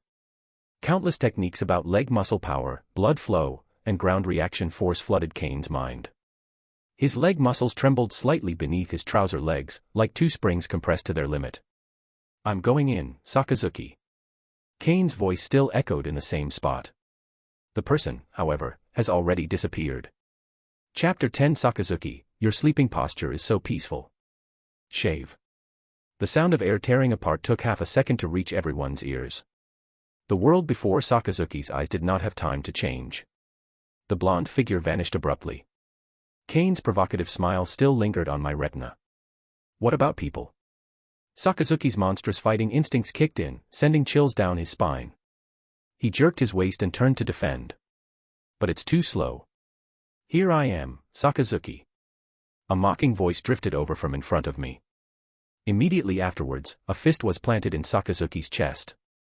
What appears to be a light, effortless strike suddenly unleashes terrifying kinetic energy the moment it touches the skin. Crack. That was the sound of a sternum cracking. Puff. Sakazuki coughed up blood and instantly lost his balance. The powerful impact caused his body to bend into a greater-than-sign shape in midair, flying backward with a piercing whistling sound. 10 meters, 20 meters, 30 meters. Boom. The granite wall at the edge of the training field, half a meter thick, collapsed inward instantly due to the enormous impact, sending debris flying and dust billowing everywhere. When the smoke cleared, everyone gasped in shock. Sakazuki was embedded in a dent in the wall in a T shape, his red shirt had been reduced to shreds, his head was tilted to one side, and his baseball cap, which he never took off, had flown to some corner. His chest heaved violently twice, and then his eyes rolled back, and he completely lost consciousness. Ding! A fellow student has been beaten unconscious. Disciplinary value plus 300. The entire room fell silent. The recruits opened their mouths but couldn't utter a sound. What is this? What was just a life-or-death brawl turned into a one-sided massacre in the next second? That's shaving. Zephyr abruptly removed his sunglasses, his tiger-like eyes, which had seen countless vicissitudes of life, now filled with disbelief. He stared intently at Kane, who stood in the center of the field, slowly adjusting his cuffs. How can it be? As the head instructor, Zephyr knew better than anyone the difficulty of mastering the 6 styles. That is a superhuman skill that requires years of honing one's physical abilities and elevating one's physical qualities to an inhuman level to master. How long have these new recruits been in camp? Only a week. He only gave a brief demonstration of the principles and power generation techniques in the theory class a few days ago. Sakazuki and Borsalino, these monsters, could barely manage to execute a couple of moves in practice thanks to their extraordinary talent, but in this high-intensity real combat, they were able to use them so smoothly and precisely. This is no longer a matter of talent. This is a monster. This kid, Zephyr's throat went dry. Looking at the blonde boy's back, his eyes became incredibly complicated. He always acted so carefree, but he's been hiding his true abilities all along. While Zeph was still in shock, Kane made his move. He walked with heavy steps toward Sakazuki, who was embedded in the wall. Zephyr's nerves suddenly tensed. This kid was blinded by rage just now, is he going to finish him off? Kane. Stop. The battle is over. Zephyr roared and flashed forward to stop him. Kane stopped in his tracks. He turned around and looked at Zephyr rushing towards him with an extremely innocent gaze. He scratched his head, a signature smile spreading across his face. Teacher, why are you so nervous? Kane sighed, looking at Sakazuki on the wall, his voice filled with deep self-reproach. Sigh, it's all my fault. He spread his hands and shrugged helplessly. Just now, I was a little more serious, thinking that Sakazuki was strong enough to withstand it and then fight me for another 300 rounds. I never expected, Kane shook his head, looking utterly disappointed, he just fainted like that. I really didn't expect him to be so weak. I really went too far. How could I overestimate my classmates' abilities like that? Puff. Kuzan, who was standing nearby, almost choked on his own saliva when he heard this. So fragile. A little bit more serious. Listen to this, is this even human language? Zephyr's lips twitched violently. Looking at Sakazuki's wretched state and then at Kane's, "I'm sorry, but I'm really strong," expression, his blood pressure soared. This kid, even after winning, he still wants to destroy my spirit. All right. Stop with the sarcastic remarks. Zephyr snapped, annoyed. Get him to the infirmary right now. Yes, teacher. Kane immediately stood at attention and saluted, his attitude impeccable. To make up for my mistake, I volunteer to carry Sakazuki to the infirmary myself. I want to warm his wounded heart with my own body heat. Before Zeph could refuse, Kane rushed forward and pried the unconscious Sakazuki off the wall. Then, something breathtaking happened. Normally, when carrying someone on your back, you would place the injured person face down on your back with their head resting on your shoulder. But Kane refused. He turned Sakazuki over so that his bruised and swollen face, with blood dripping from his mouth, was facing straight outwards. Let's go. Sakazuki, let's go see a doctor. Kane strode briskly out of the training field. But he got lost. The way to the infirmary was clearly to the left, but he deliberately went to the right, heading straight for the administrative square, which had the highest foot traffic at headquarters. At 7 o'clock in the morning, it is the peak time for people to go to work at the Navy headquarters. Hey! Isn't this Kane from the elite camp? Starting weight training so early? A passing colonel greeted him curiously. Reporting, sir. Kane stopped, deliberately puffed out his chest, and bounced Sakazuki on his back upwards to make sure the other could see his swollen face. This is my best friend Sakazuki. He collapsed from exhaustion due to overtraining. His spirit of continuing to fight even when he faints is so moving. So I carried him around a couple more times to absorb his positive energy. Oh. You're working that hard. The colonel looked at Sakazuki's battered face with awe and respect. Although it looks like he's been beaten up, the training in the elite class is indeed brutal. He's a good prospect. Kane smiled broadly, his feet never stopping. From the administration building to the family quarters, and then to the entrance of the canteen. Along the way, Kane displayed Sakazuki's miserable state to most of Marineford, as if he were showing off a trophy. Ding.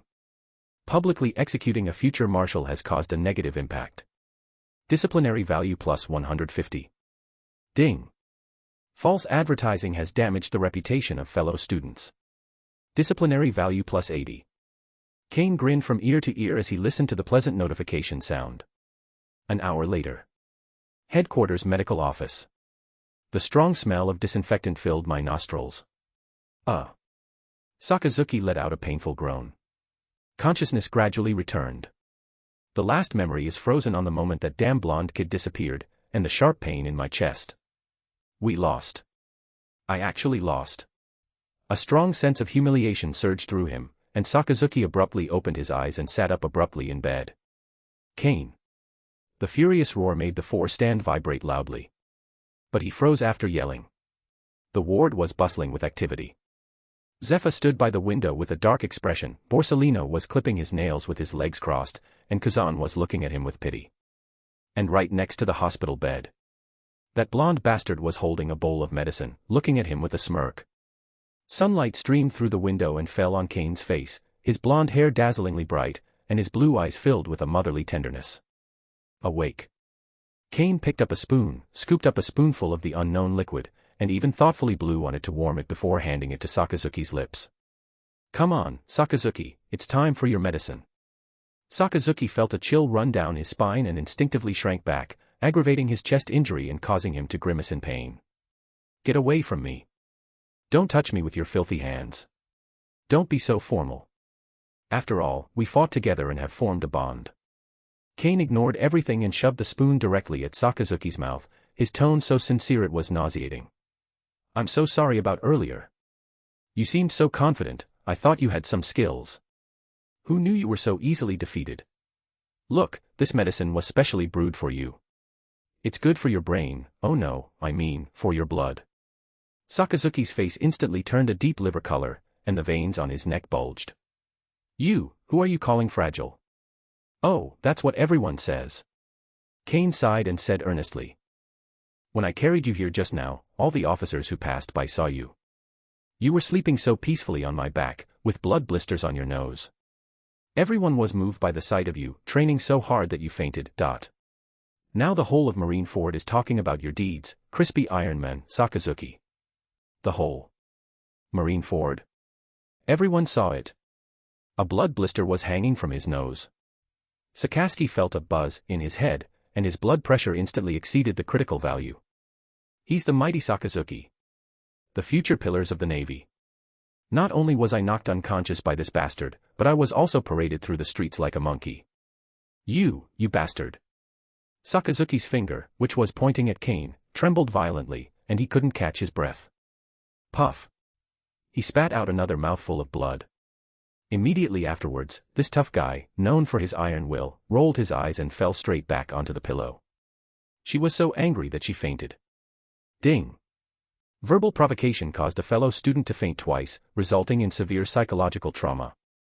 Disciplinary value plus 500. Ah. Kane exclaimed in surprise, and the spoon in his hand clattered into the bowl. He turned his head and looked at Zephyr with an innocent expression. Zeph. Something's wrong. Sakazuki fainted from excitement. He must have been so happy from feeling the love of his comrades that he was starved of oxygen. Zephyr took a deep breath. He glanced at his own iron fist, then at Kane's innocent-looking face. I've never wanted to kill my student so much in my life. Roll. Chapter 11 Slacking Off. No, this is called ambiguous justice. The door to the infirmary slammed shut. In the corridor, Zephyr's chest heaved violently. Now he regrets it a little. Why was he blinded by that excellent physical test data and brought this troublemaker into the elite camp? Not only did they knock someone unconscious, they also carried them around and paraded them through the streets as a public spectacle. Parading them through the streets was bad enough, but they also angered someone who had just woken up, causing them to faint again. Is this something a human would do? Teacher Zephyr. Kane stood in the shadows of the corridor, still holding the medicine spoon in his hand, his face full of innocence. Sakazuki's psychological defenses are far too weak. Kane sighed, his tone filled with worry for his comrades' future, as Marines, will be facing ruthless pirates in the future. If we can't even handle this little bit of care between comrades, how will we establish ourselves in the new world? As he spoke, Kane stepped forward, his eyes sincere. Teacher, I have a suggestion, though it may be premature. To enhance students' resilience, I suggest adding a resilience counseling course to the elite camp. Although I am very busy with training, I am willing to sacrifice my personal rest time to serve as a lecturer free of charge, specifically responsible for... Shut up. Zephyr's roar interrupted Kane's spellcasting. You still want to be an instructor? Do you want to turn all the new recruits into bastards like you? Everything for justice, teacher. Still talking back. Zephyr pointed to the end of the corridor, his fingers trembling. Get to the port. Get on my warship. Scrub the deck clean. If it's not clean by dinner time, you can go catch fish in the sea. Kane snapped to attention, his heels slamming against the ground with a loud thud. Yes. I guarantee I'll complete the task. I will not let my teacher down. Roll. Zephyr kicked the air. Kane seized the opportunity to turn around and slipped away faster than a rabbit. Ha. Zephyr was breathing heavily, feeling that his blood pressure was a bit high. After calming myself down, I scanned the surroundings. Kuzan, who was crouching against the wall preparing to sneak up, froze. Here. You want to stay and keep me company? Zephyr sneered. Or do you think you didn't run enough with that 2,000 kilograms of weight last night? Teacher.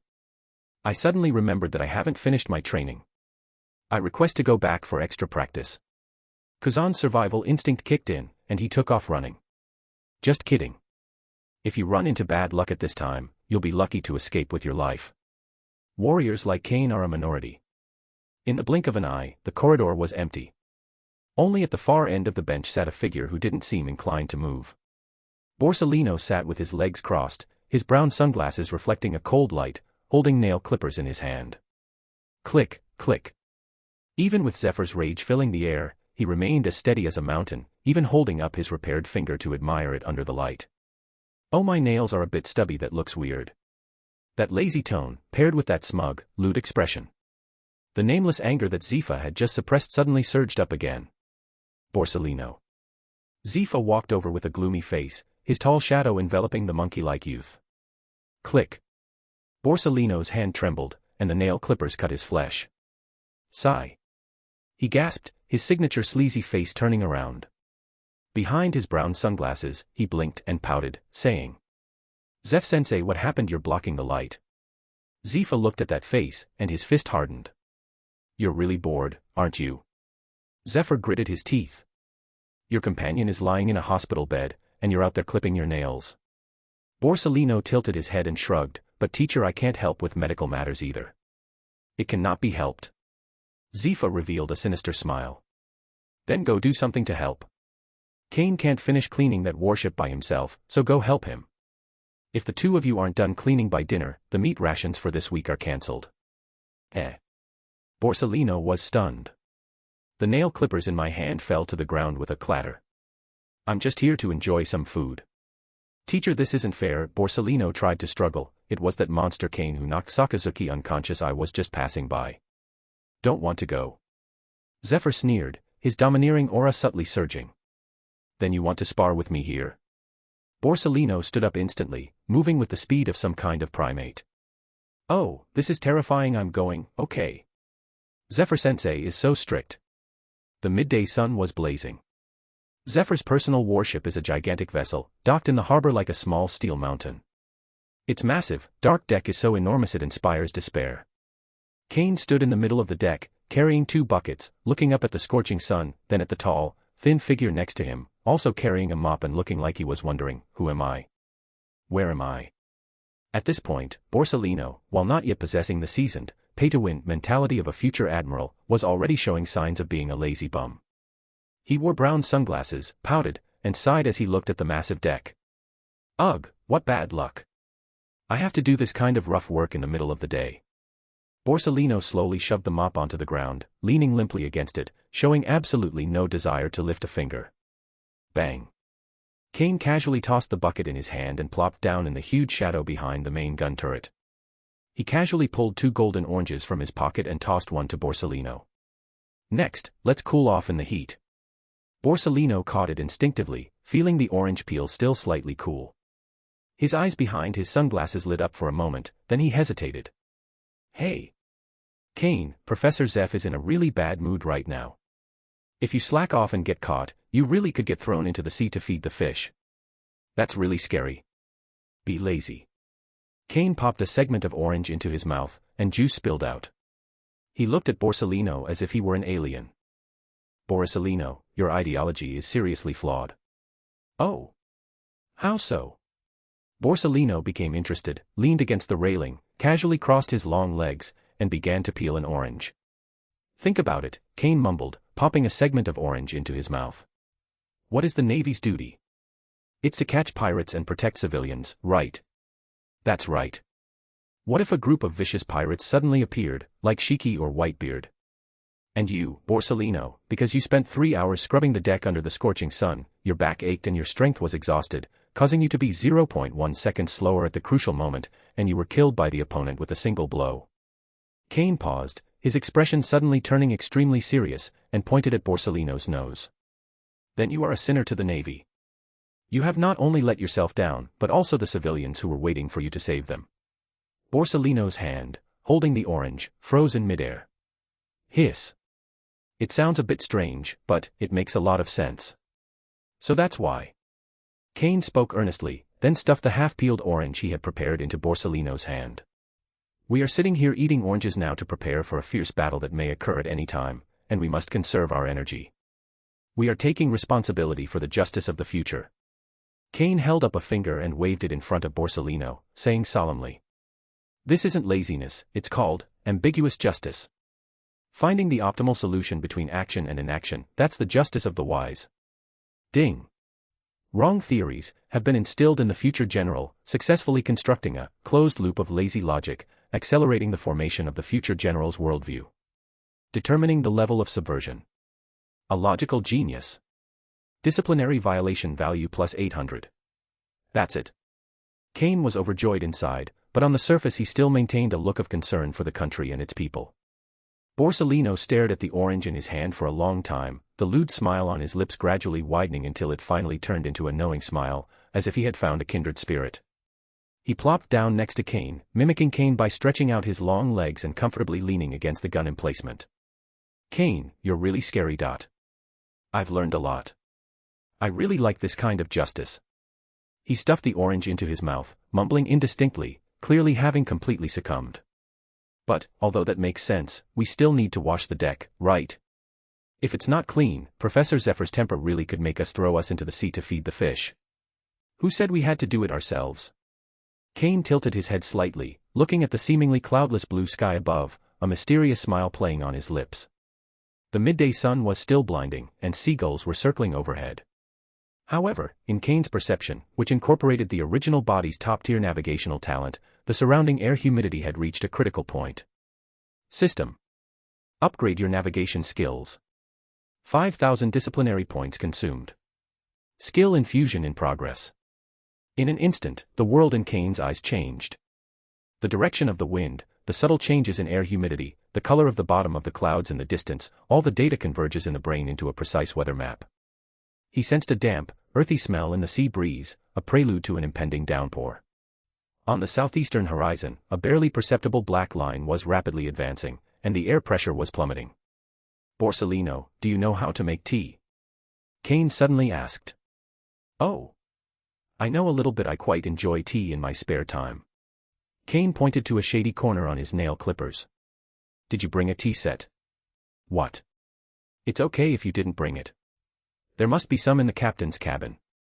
Come with me. Kane gave a meaningful smile. Borsalino looked at Kane's confident back, then at the huge, messy deck, and hesitated for 2 seconds. Immediately, a lewd yet expectant smile appeared on the old man's face, the excitement of finding a kindred spirit. That sounds interesting. Chapter 12, Salary in Place, 4 Emperors Defeated. Kizaru, have you figured it out? Outside the captain's cabin, the mahogany door was tightly shut. This is Chief Instructor Zephyr's private domain. Normally, apart from the orderly responsible for hygiene, no one dares to enter casually. But at that moment, Kane was squatting by the door, holding a thin wire in his hand, his expression as focused as if he were defusing a bomb. Ye Kane, trespassing in the officer's lounge is a crime punishable by a lifetime of confinement. Borsalino leaned against the shadows of the corridor, his hands in his pockets. Although he said, "How scary," his body language betrayed him as he took on the task of keeping watch, vigilantly scanning the stairwell. How can the affairs of scholars be called daring? Borsalino, watch your words.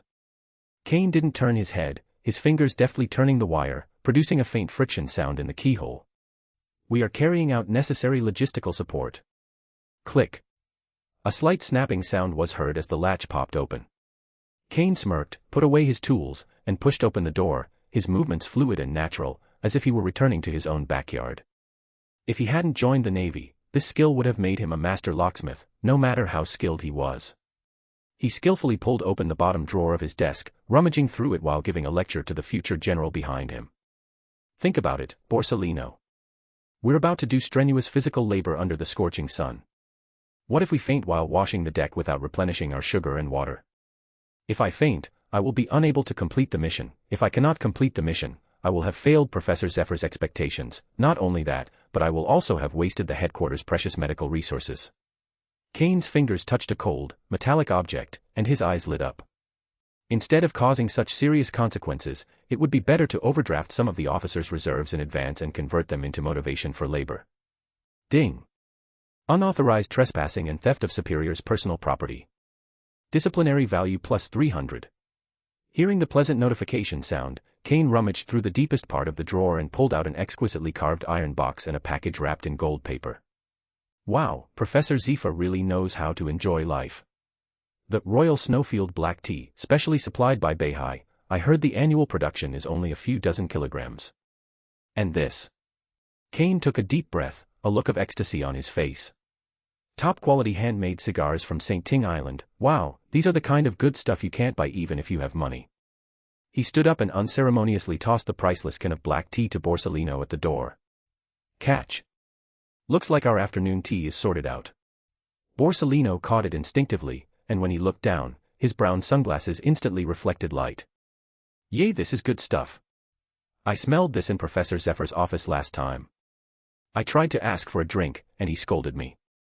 10 minutes later, on the deck of the warship.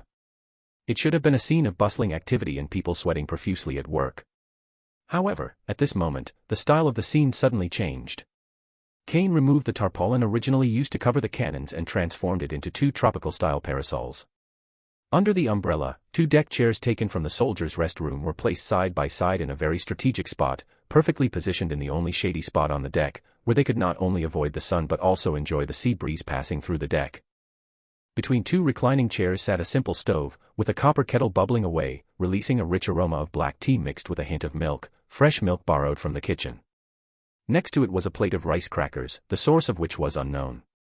Kane, wearing a pair of sunglasses he'd borrowed, was lounging in a deck chair, a priceless cigar between his fingers, his posture even more arrogant than that of a celestial dragon. Call.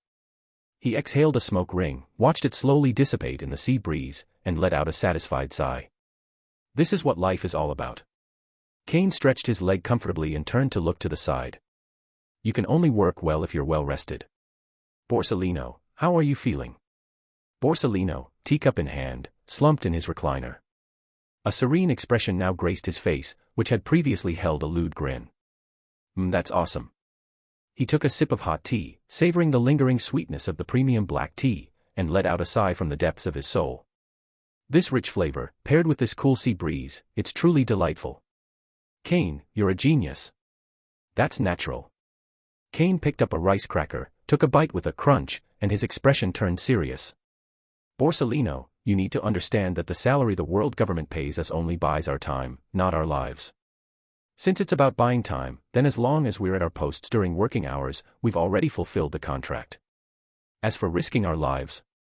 Kane chuckled, flicked his cigarette ash, and his eyes became deep and sharp. That's a different price. Boom. A thunderclap resounded in Borsalino's mind. His sunglasses had slipped down a little, revealing his signature dead fish eyes, which were now wide open, as if they had opened the door to a new world. Another price. That's right. Kane pressed his advantage, continuing to instill this toxic workplace wisdom from another dimension. A few hundred berries a month. Why are you risking your life? That's for the generals and marshals to worry about. We just need to do what's right in line with our pay. If the salary is right, Roger will work himself to the bone. If the salary is insufficient, then health is the best policy. Borsalino was completely stunned. The teacup stopped at his lips, the steam from the tea fogging his sunglasses and blurring his vision. In the past, when he was lazy, he would feel a little guilty, wondering if he was being too negative and if he was letting down the justice behind it. Until today. Kane's words, though seemingly blasphemous, upon closer examination. This is absolutely the truth. Found it inside the temple, so that's how it is. Borsalino nodded slowly, the curve of his lips gradually widening until it became an extremely lewd yet joyful smile. It was a smile that came from finding one's direction in life. Kane, you're a true philosopher. I've got it now. He raised his teacup and clinked it against Kane's, making a crisp sound. Ding. The worldview of a future general has been deeply distorted, and the core ideology of slacking off has been successfully implanted. Judgment, extremely disruptive. This move will result in the Navy losing a passionate admiral and gaining a mere attendance machine. Disciplinary value plus 2,000. Chapter 13, Justice Descends from Heaven. A world where only the general is wounded. Kane stared at the numbers on the system panel, a wide grin spreading across his face. This is a huge profit. The two exchanged a smile, feeling as if they were kindred spirits who had met too late, and continued to enjoy this hard-won afternoon tea time in the sea breeze. Time passed second by second. The sea breeze suddenly stopped, and the air became unusually hot and stuffy, so oppressive that it was hard to breathe. Under the 2 parasols, the 2 figures continued to chat and laugh, showing no intention of moving. Until that familiar, imposing footstep came from the shore. Tap, tap, tap. Zephyr, his face dark, wearing a coat of justice, trudged heavily up the gangway. After finishing his official business, he made a special trip to inspect the area ahead of schedule. I had expected to see 2 students, exhausted like dogs, scrubbing the deck with sweat pouring down their faces, or at least showing some remorse. As soon as he stepped onto the deck, the sight that greeted him nearly gave him a stroke. He saw the 2 conspicuous parasols. I saw wisps of smoke rising. I could also smell the familiar scent of cigars with their unique pine aroma, as well as the fragrance of expensive black tea. Those are his specially supplied cigars. That was a bottle of black tea he had treasured for half a year, one he couldn't bear to finish. Crunch. The veins on Zephy's forehead bulged instantly. Kane. Borsalino. The roar, carrying an air of dominance, caused the entire warship to tremble slightly. 2. Here. Two figures instantly sprang from the recliners, stood at attention, and moved in perfect unison. Zephyr strode over, his gaze sharp as a knife, sweeping over the two men's uniforms, which were so dry they weren't even sweaty, before finally settling on the mop that wasn't even wet. Is this all the result of your afternoon of grinding? Zephyr pointed to the deck covered in dust and bird droppings, and laughed in exasperation. The clothes are dry, the mop is dry. And they're still drinking my tea and smoking my cigar. Good, very good. You have a lot of guts. Boom. Zephyr's famous black arm hardened instantly, and the surrounding air seemed to tremble. If you don't want to grind, then don't. I'll throw you two into the sea right now so you can learn from the Sea Kings what diligence really means. Faced with the enraged general, Borsalino's eyes narrowed slightly behind his sunglasses, and his body tensed instinctively. He was about to say something like, "How scary, Professor Zephyr is really angry," but Kane beat him to it. Reporting, teacher. Kane suddenly shouted, his face showing no fear, but rather a confident air of being in control of the situation. The deck cleaning is all set, just one last step. It's not that we're being lazy, we're just waiting for the right opportunity. The final step. The timing. Zephyr sneered, his fist radiating even more domineering power, clearly on the verge of exploding. Are you just bragging? Kane didn't say anything. He simply raised his wrist slowly, glanced at the time on his watch, and his confident demeanor made Zephyr pause for a moment, causing him to hesitate slightly as he threw a punch. Kane watched the second hand tick. Her lips parted slightly, and she began to count down. 3. 2. 1. As the last number fell, Kane flicked his finger downwards. Justice will prevail. Boom. The moment the words left his mouth, a blinding bolt of lightning tore through the sky, illuminating the harbor in a ghastly white light. Immediately afterwards, a belated clap of thunder exploded, deafeningly loud. Zephyr subconsciously looked up at the sky. Before he could react, the cumulonimbus clouds that had been building up all afternoon finally collapsed. Splash, splash, splash, splash. Large raindrops began to fall like machine gun fire, as if the Milky Way were pouring down from above. The moment the thunder roared, Kane and Borsalino, who were prepared, took a step back in perfect unison, precisely hiding under the two enormous parasols. Crackling sounds. The rain poured down and the wind howled. Rainwater lashed the deck like a high-pressure water gun, accompanied by a gale, instantly engulfing every corner of the warship. The sea wind howled, whipping up waves several meters high that crashed against the ship's side, merging with the torrential rain from the sky to form a powerful natural torrent.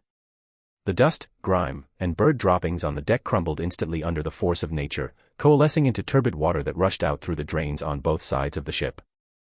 Only a dozen seconds passed. The deck, which was originally gray and dull, has now been washed until it shines brightly, and you can even see your reflection in it. It's so much cleaner than manual washing. And Zephyr. He stood in the pouring rain, with no shelter, letting the rain soak his short purple hair and slide down his resolute face. His coat was soaked through and clung tightly to his body, making him look somewhat disheveled. Zephyr opened his mouth, looking at everything before him.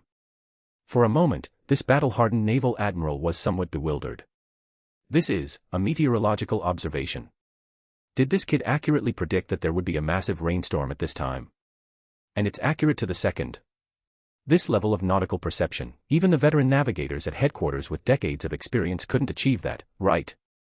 Is this some kind of mutated application of observation hockey? What a terrifying monster. Borsalino huddled under the umbrella, watching Kane's retreating figure, and for the first time, a genuine sense of awe rose within him for this classmate who was always spouting nonsense. Kane poked half his head out from under the umbrella and shouted loudly at the drenched Zephyr, a kind and innocent smile on his face. Professor Zephyr. Look. Now that the mission is successfully completed, can we go to the cafeteria for lunch? I heard they're having a special Sea King sashimi tonight, it'll be gone if you go too late. Zephyr took a deep breath, feeling a tightness in his chest. He really wanted to punch that kid's smug face and twist it. I really want to. But, the task was indeed completed. And it was done cleaner than any manual brushing could achieve. This wisdom of utilizing the environment and leveraging existing advantages is often more important than brute force on the ever-changing battlefield. This is a rare talent. But Zephyr looked down at the tea canister on the ground, overturned by the rain and with tea leaves spilled all over the floor, and his heart was bleeding. That's my limited edition. Roll. Zephyr squeezed out a single word through clenched teeth, his voice hoarse and trembling. All right. Borsalino, run. If we're late, Kuzan will have taken all the meat. I'm here, Kane, wait for me. Watching the two of them run wildly towards the cafeteria in the rain, Zephyr took off his wet sunglasses and threw them hard on the ground. He wiped the rain off his face, looked at the gleaming new deck, feeling both angry and helpless. In the end, he even laughed in exasperation, a smile that carried a hint of barely perceptible relief. Kane. Humph, what an unexpected brat. However, stealing my tea. I'll settle this score with you properly later. Chapter 14, On the Verge of Death. I suddenly sat up in shock. The red dog was actually myself. Kane felt exceptionally relieved to have escaped Zephyr unscathed. I even felt that the grilled pork ribs in the cafeteria looked more attractive. Inside the recruits' mess hall, the torrential rain outside did not affect the recruits' appetites at all, and the sound of plates clattering together rose and fell. On a table in the corner, there was a pile of plates taller than a person. Click, click. Kuzan was holding a thigh bone in his hand, eating with great gusto. Across from him, Kane slowly and deliberately cut a steak, his elegant movements clashing with the rough surroundings. Ugh. Kane, Kuzan swallowed a mouthful of meat with difficulty, his cheeks puffed out like a hamster's, his eyes gleaming with a clear, foolish gossip-like light. Have you heard? That Sakazuki guy. What happened to him? Kane forked a piece of beef. Did I damage his brain? Did he decide to retire and go back to his hometown in Beihai to sell sweet potatoes? Kuzan rolled his eyes. What are you thinking about? That guy just woke up this afternoon and he wanted to get out of bed. The doctor wouldn't allow it, so he did squats with one hand still attached to the foredrip and the other hand holding up the hospital bed. He kept muttering nonsense like, justice cannot be defeated, ... Kuzan made an exaggerated gesture, looking speechless. The head nurse was so scared by his appearance that she cried. They're currently giving him extra high-calorie liquid food. I heard he's trying to eat back all the blood he vomited this morning. Kane put down his knife and fork, wiped his mouth with a napkin, and a compassionate expression appeared on his face. This is truly, so touching. He sighed and shook his head. As his closest friend, it breaks my heart to hear that he doesn't take care of his health like this. What do you want to do? Hey, Kane, I'm warning you. Kuzan lowered his voice and glanced around. If you go and upset him again, Professor Zephyr really will throw you into the sea to feed the fish. Nonsense. Kane stood up. I'm going to offer some help. By the way, doesn't the logistics department have a batch of leftover flowers from decorating the venue? Kuzan paused, then subconsciously replied, I think so. A batch of white chrysanthemums just arrived this morning, supposedly for a memorial service for a retired lieutenant general who passed away from illness at headquarters. Hey. Why are you asking about this? Before he could finish speaking, Kuzan's eyes widened suddenly, staring at Kane as if he were looking at a devil. No way. Could this person be? Great, I'll take that one. Kane snapped his fingers, his eyes clear. White represents pure and flawless justice, chrysanthemums represent, well, unwavering character. This is practically tailor-made for Sakazuki. Kuzan, do you want to come with us? To witness the rebirth of our comrade? No way. I'd rather die than go. Kuzan shook his head like a rattledrum. I want to live for another 2 years. That's a real shame. Kane shrugged and turned to walk towards the door. Main hospital, special care ward. The soundproofing here is very good, but you can still hear the sounds of heavy objects hitting each other and heavy breathing coming from inside. 998, 999, 1000. Boom. The huge metal hospital bed was slammed onto the floor, shaking the entire room. Sakazuki was shirtless, his body wrapped in bandages, sweat dripping down his taut muscles and soaking through the gauze. An 4 tube was still inserted in the back of his hand, and the medicine bottle shook violently with his movements, as if it might explode at any moment. That damn blonde bastard. Sakazuki gritted his teeth, his fists clenching so tightly they cracked. Next time we meet, I'll smash that hypocritical face of yours to pieces. I'll embed you in the foundations of Marineford. Every squat, every tearing pain in his muscles, reminded him of the humiliation he had suffered during the day. Dong dong dong. A knock came at the door. Get out. We don't need nurses. Leave the meat. Sakazuki roared without turning his head. Oh dear, Sakazuki, you're still so hot-tempered. Didn't the doctor tell you? It will affect wound healing. The voice that he dreamed of strangling drifted in. Sakazuki suddenly turned around. At the door of the ward, Kane stood in a crisp navy uniform, his face bearing his signature gentle smile. The worst part is that this bastard was holding a bouquet of flowers.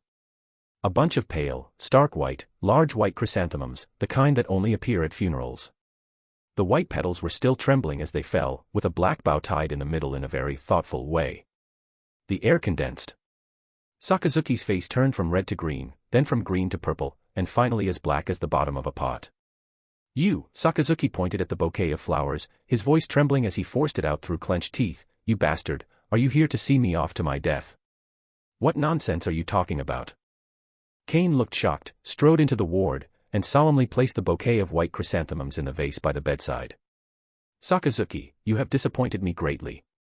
How could your thoughts be so vulgar?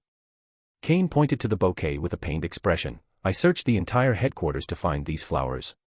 Look at these pure white petals, symbolizing the immaculate purity of justice, these black ribbons, symbolizing our determination to eradicate evil in the darkness. In my hometown, only true warriors are qualified to enjoy this flower when they are lying down. I am wishing you, like this chrysanthemum, that no matter how much wind and rain you experience, you can stand proudly in the autumn wind, or sleep peacefully. Ding. Inflict a psychological blow on the wounded. Disciplinary value plus 200. Sakazuki looked at the bouquet of white chrysanthemums facing him and felt his blood pressure spike, as if the blood in his foredrip was flowing backward. I'll kill you. He ripped the needle out of his hand, ignoring the reopening of his wound, and pounced on Kane like a wounded beast. Great. Very energetic. Kane advanced instead of retreating, a glint of shrewdness flashing in his eyes. He shifted his body slightly to the side, his feet sliding erratically, effortlessly dodging Sakazuki's furious attack. Then he reached out and patted Sakazuki hard on his bandaged shoulder. Snapped. The blow landed squarely on the wound. Hiss. Sakazuki gasped in pain, his movements freezing. Looks like you've recovered well, you can even fight back now. Kane smiled and withdrew his hand, taking 2 steps back to create a safe distance.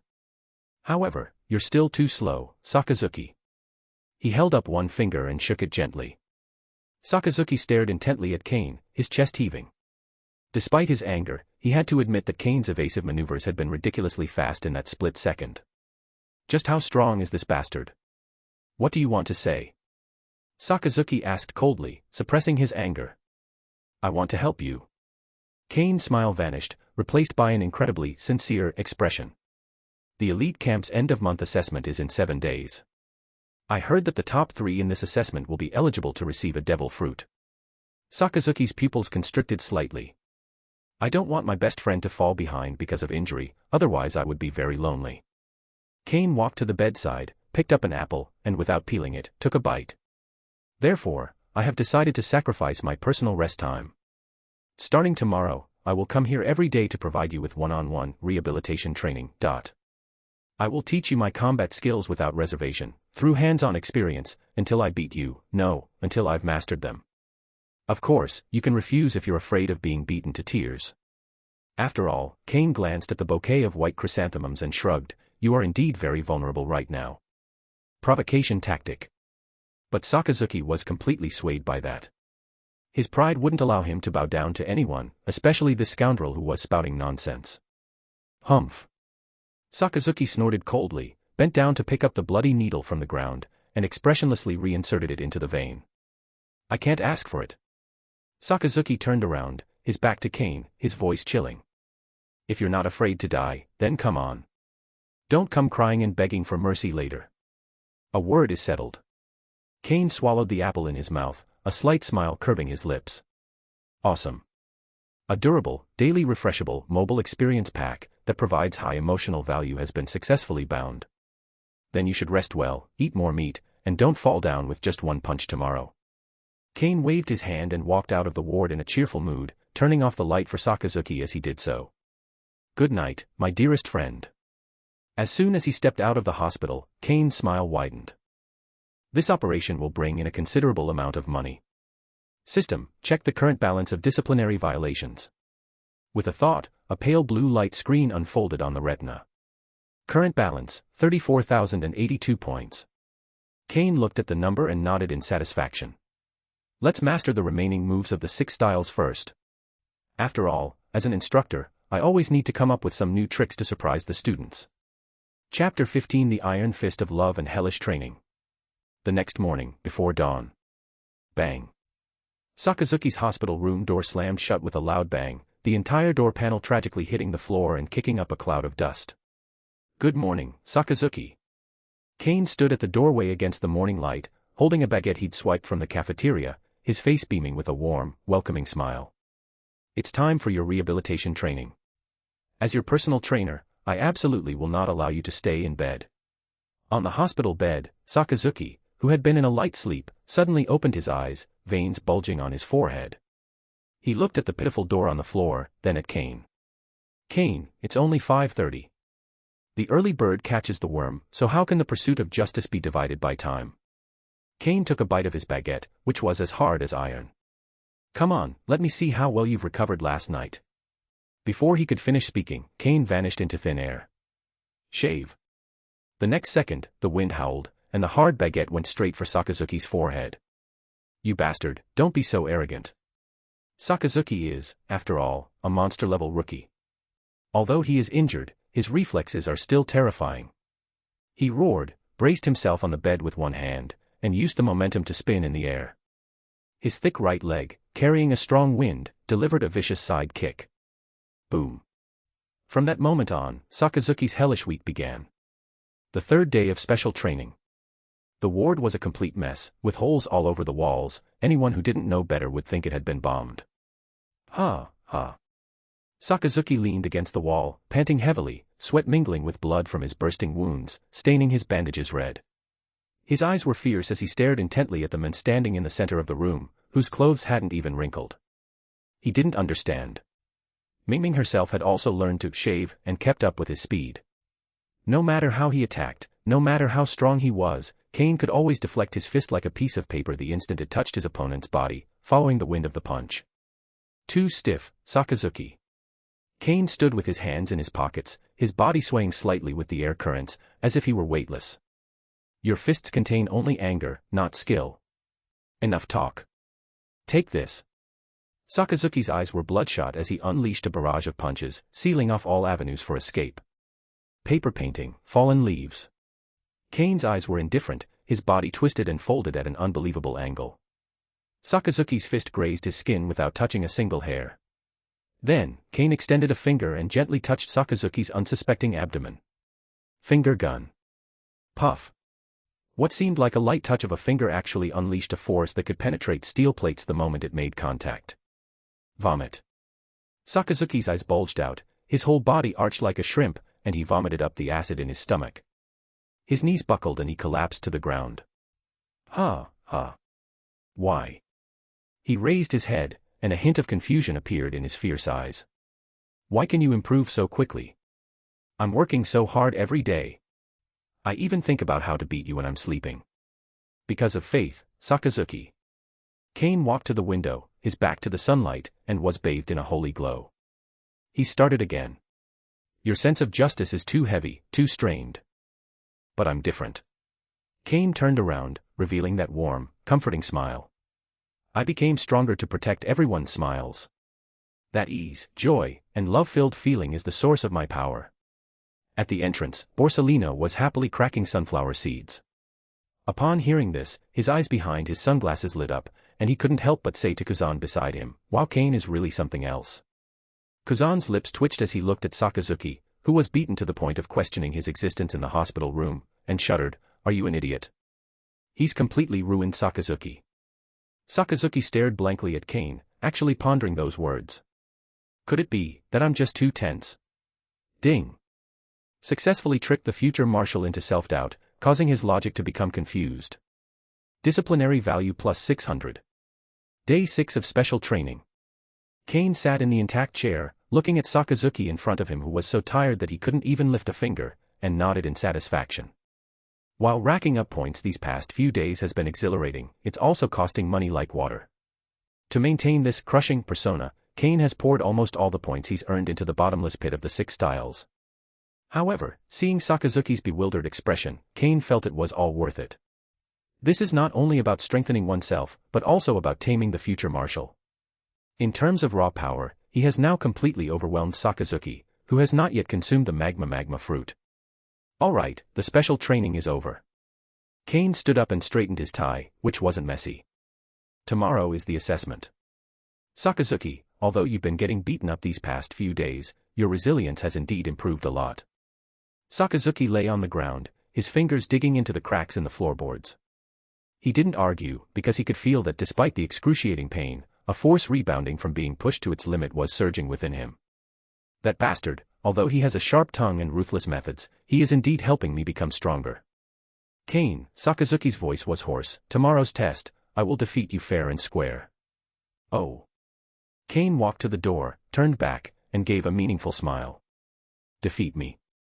Do you know what the reward will be for the top 3 in tomorrow's assessment? Sakazuki looked up. Kane held up 3 fingers. 3 top-tier Logia-type devil fruits, specially approved by the world government and treasured by the Marine headquarters. Magma, ice, sparkle. Boom. These words stunned not only Sakazuki, but also Kuzan and Borsalino outside the door. That's the ticket to the most powerful force on the high seas. 3 fruits, 3 spots. Kane looked at these 3 future generals, his smile growing increasingly smug, like the excitement of a hunter spotting his prey. Want that fruit called strongest? Then climb up it with all your might. Because, I've also got my eye on one. After saying that, Kane laughed and left, leaving behind 3 monsters whose eyes gradually became more fervent and whose fighting spirit began to boil. Ding! Spoiler alert. This will trigger a vicious competition among the 3 future generals. Extremely disruptive. Disciplinary violation score plus 1000. Discipline value balance, 3000 points. In the corridor, Kane listened to the constant notifications from the system, feeling secretly pleased. Heh, I'm not interested in the magma fruit, Kane thought to himself. But, if I were to steal the fruit that should rightfully belong to you, hee. Thinking of this, Kane couldn't help but hum Hakimi. Tomorrow's big exam is destined to be very exciting. It's time to let all of Marineford see what justice is. Chapter 16, Your Pain is My Pain. Marineford's largest open-air arena. A hot and oppressive atmosphere filled the air. The circular stands were already packed. Apart from the 320 new recruits of this year, the entire area was filled with naval officers and captains who came to watch the spectacle, and even some vice admirals who were retired from their posts. After all, this generation is known as a monster-filled generation, and everyone wants to see how good they really are. In the very center of the platform, there were 3 treasure chests made of Phoebesian non-wood. The lids were wide open, and 3 strangely shaped fruits covered with spiral patterns lay quietly on the velvet. Logia-type magma fruit, Logia-type ice fruit, Logia-type glitter fruit. 3 natural systems standing at the pinnacle. Gudong.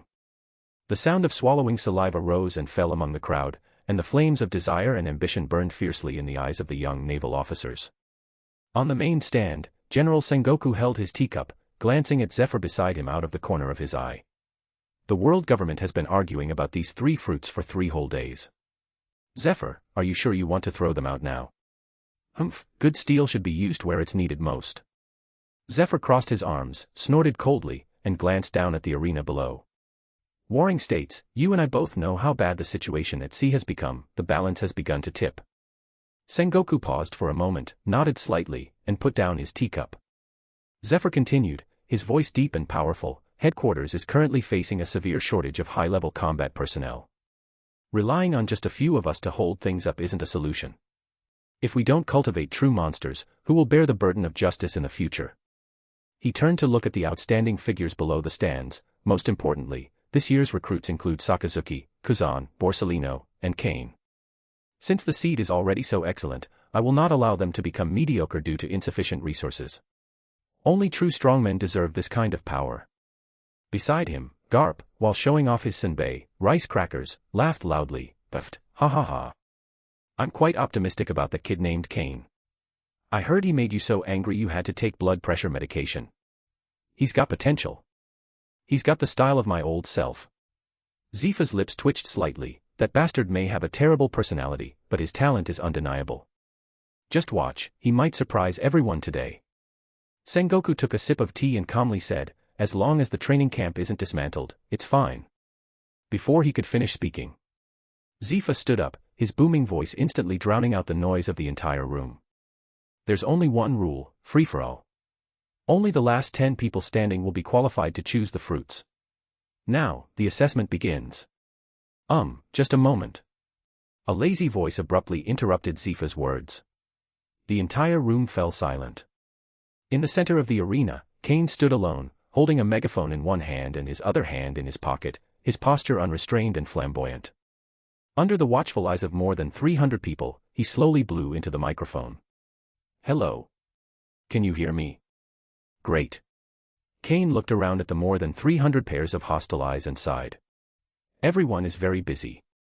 The cafeteria will have a limited supply of pudding later, so it will be gone if you go too late. So, in order to save time, and to avoid letting everyone get along over a few spots, Kane took a deep breath and shouted into the loudspeaker. Apart from those 3 monsters over there, the others. You can all come at me together.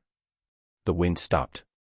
Sengoku froze in midair as he picked up his teacup, and Garp dropped the senbei from his mouth. Only Zephyr covered his face in anguish. He knows it. The arena erupted in chaos the next second. Damn it. That's too arrogant. How dare you underestimate us? Let's all attack together and eliminate him first. Blow him. More than 300 new recruits were thoroughly enraged by this sentence and surged toward Kane from all directions like a tidal wave. Tisk, young people have such a temper.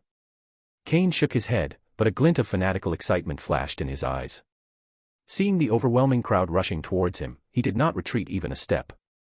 Instead, he raised the corners of his mouth slightly, pushed off the ground with his long legs, and soared into the air. Lan Jiao, Lan Wu. Kane's body spun rapidly in midair. His legs moved like windmills, unleashing dozens of vacuum-slashing waves in a single second. Whoosh whoosh whoosh. The blue slashing wave, like a violent storm, indiscriminately covered a 50-meter radius around him. Each strike precisely avoided vital points, yet it incapacitated the opponent just in time. Ah. My leg. What's going on with this wind pressure? I can't stand up at all. A monster, a monster. The 100-odd people at the front were as if they had crashed into an invisible wall of blades. Accompanied by screams of agony, rows of new recruits were sent flying backward like wheat being harvested. Just one move. A large section of the arena is now empty. On the stands, the officers who had initially come with a detached, spectator mentality suddenly stood up. This is a more advanced application of the Tempest Kick. Not only is the range enormous, but the control is absolutely exquisite. He didn't sever the bones, he only injured the muscles, rendering the muscles incapable of fighting. How long did this kid train to reach this level? In just 5 minutes. Kane landed and gracefully dusted off the non-existent dust from the corner of his clothes. The arena was littered with groans of new recruits. Standing, apart from the 3 monsters who hadn't yet made a move in the corner, was only the blonde boy who was still neatly dressed and had his hair in perfect shape.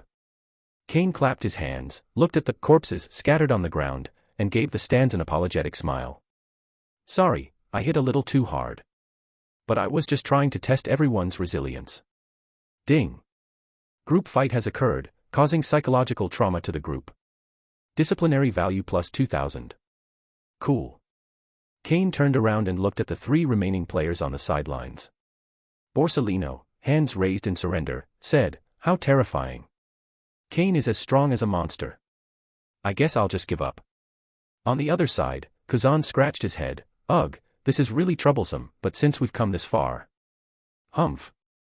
A cold snort interrupted Kuzan's nonsense. Sakazuki strode out, each step leaving a footprint in the ground. The humiliation of this week. I'm going to repay you for it all today. You too. If you're still men, come at me together.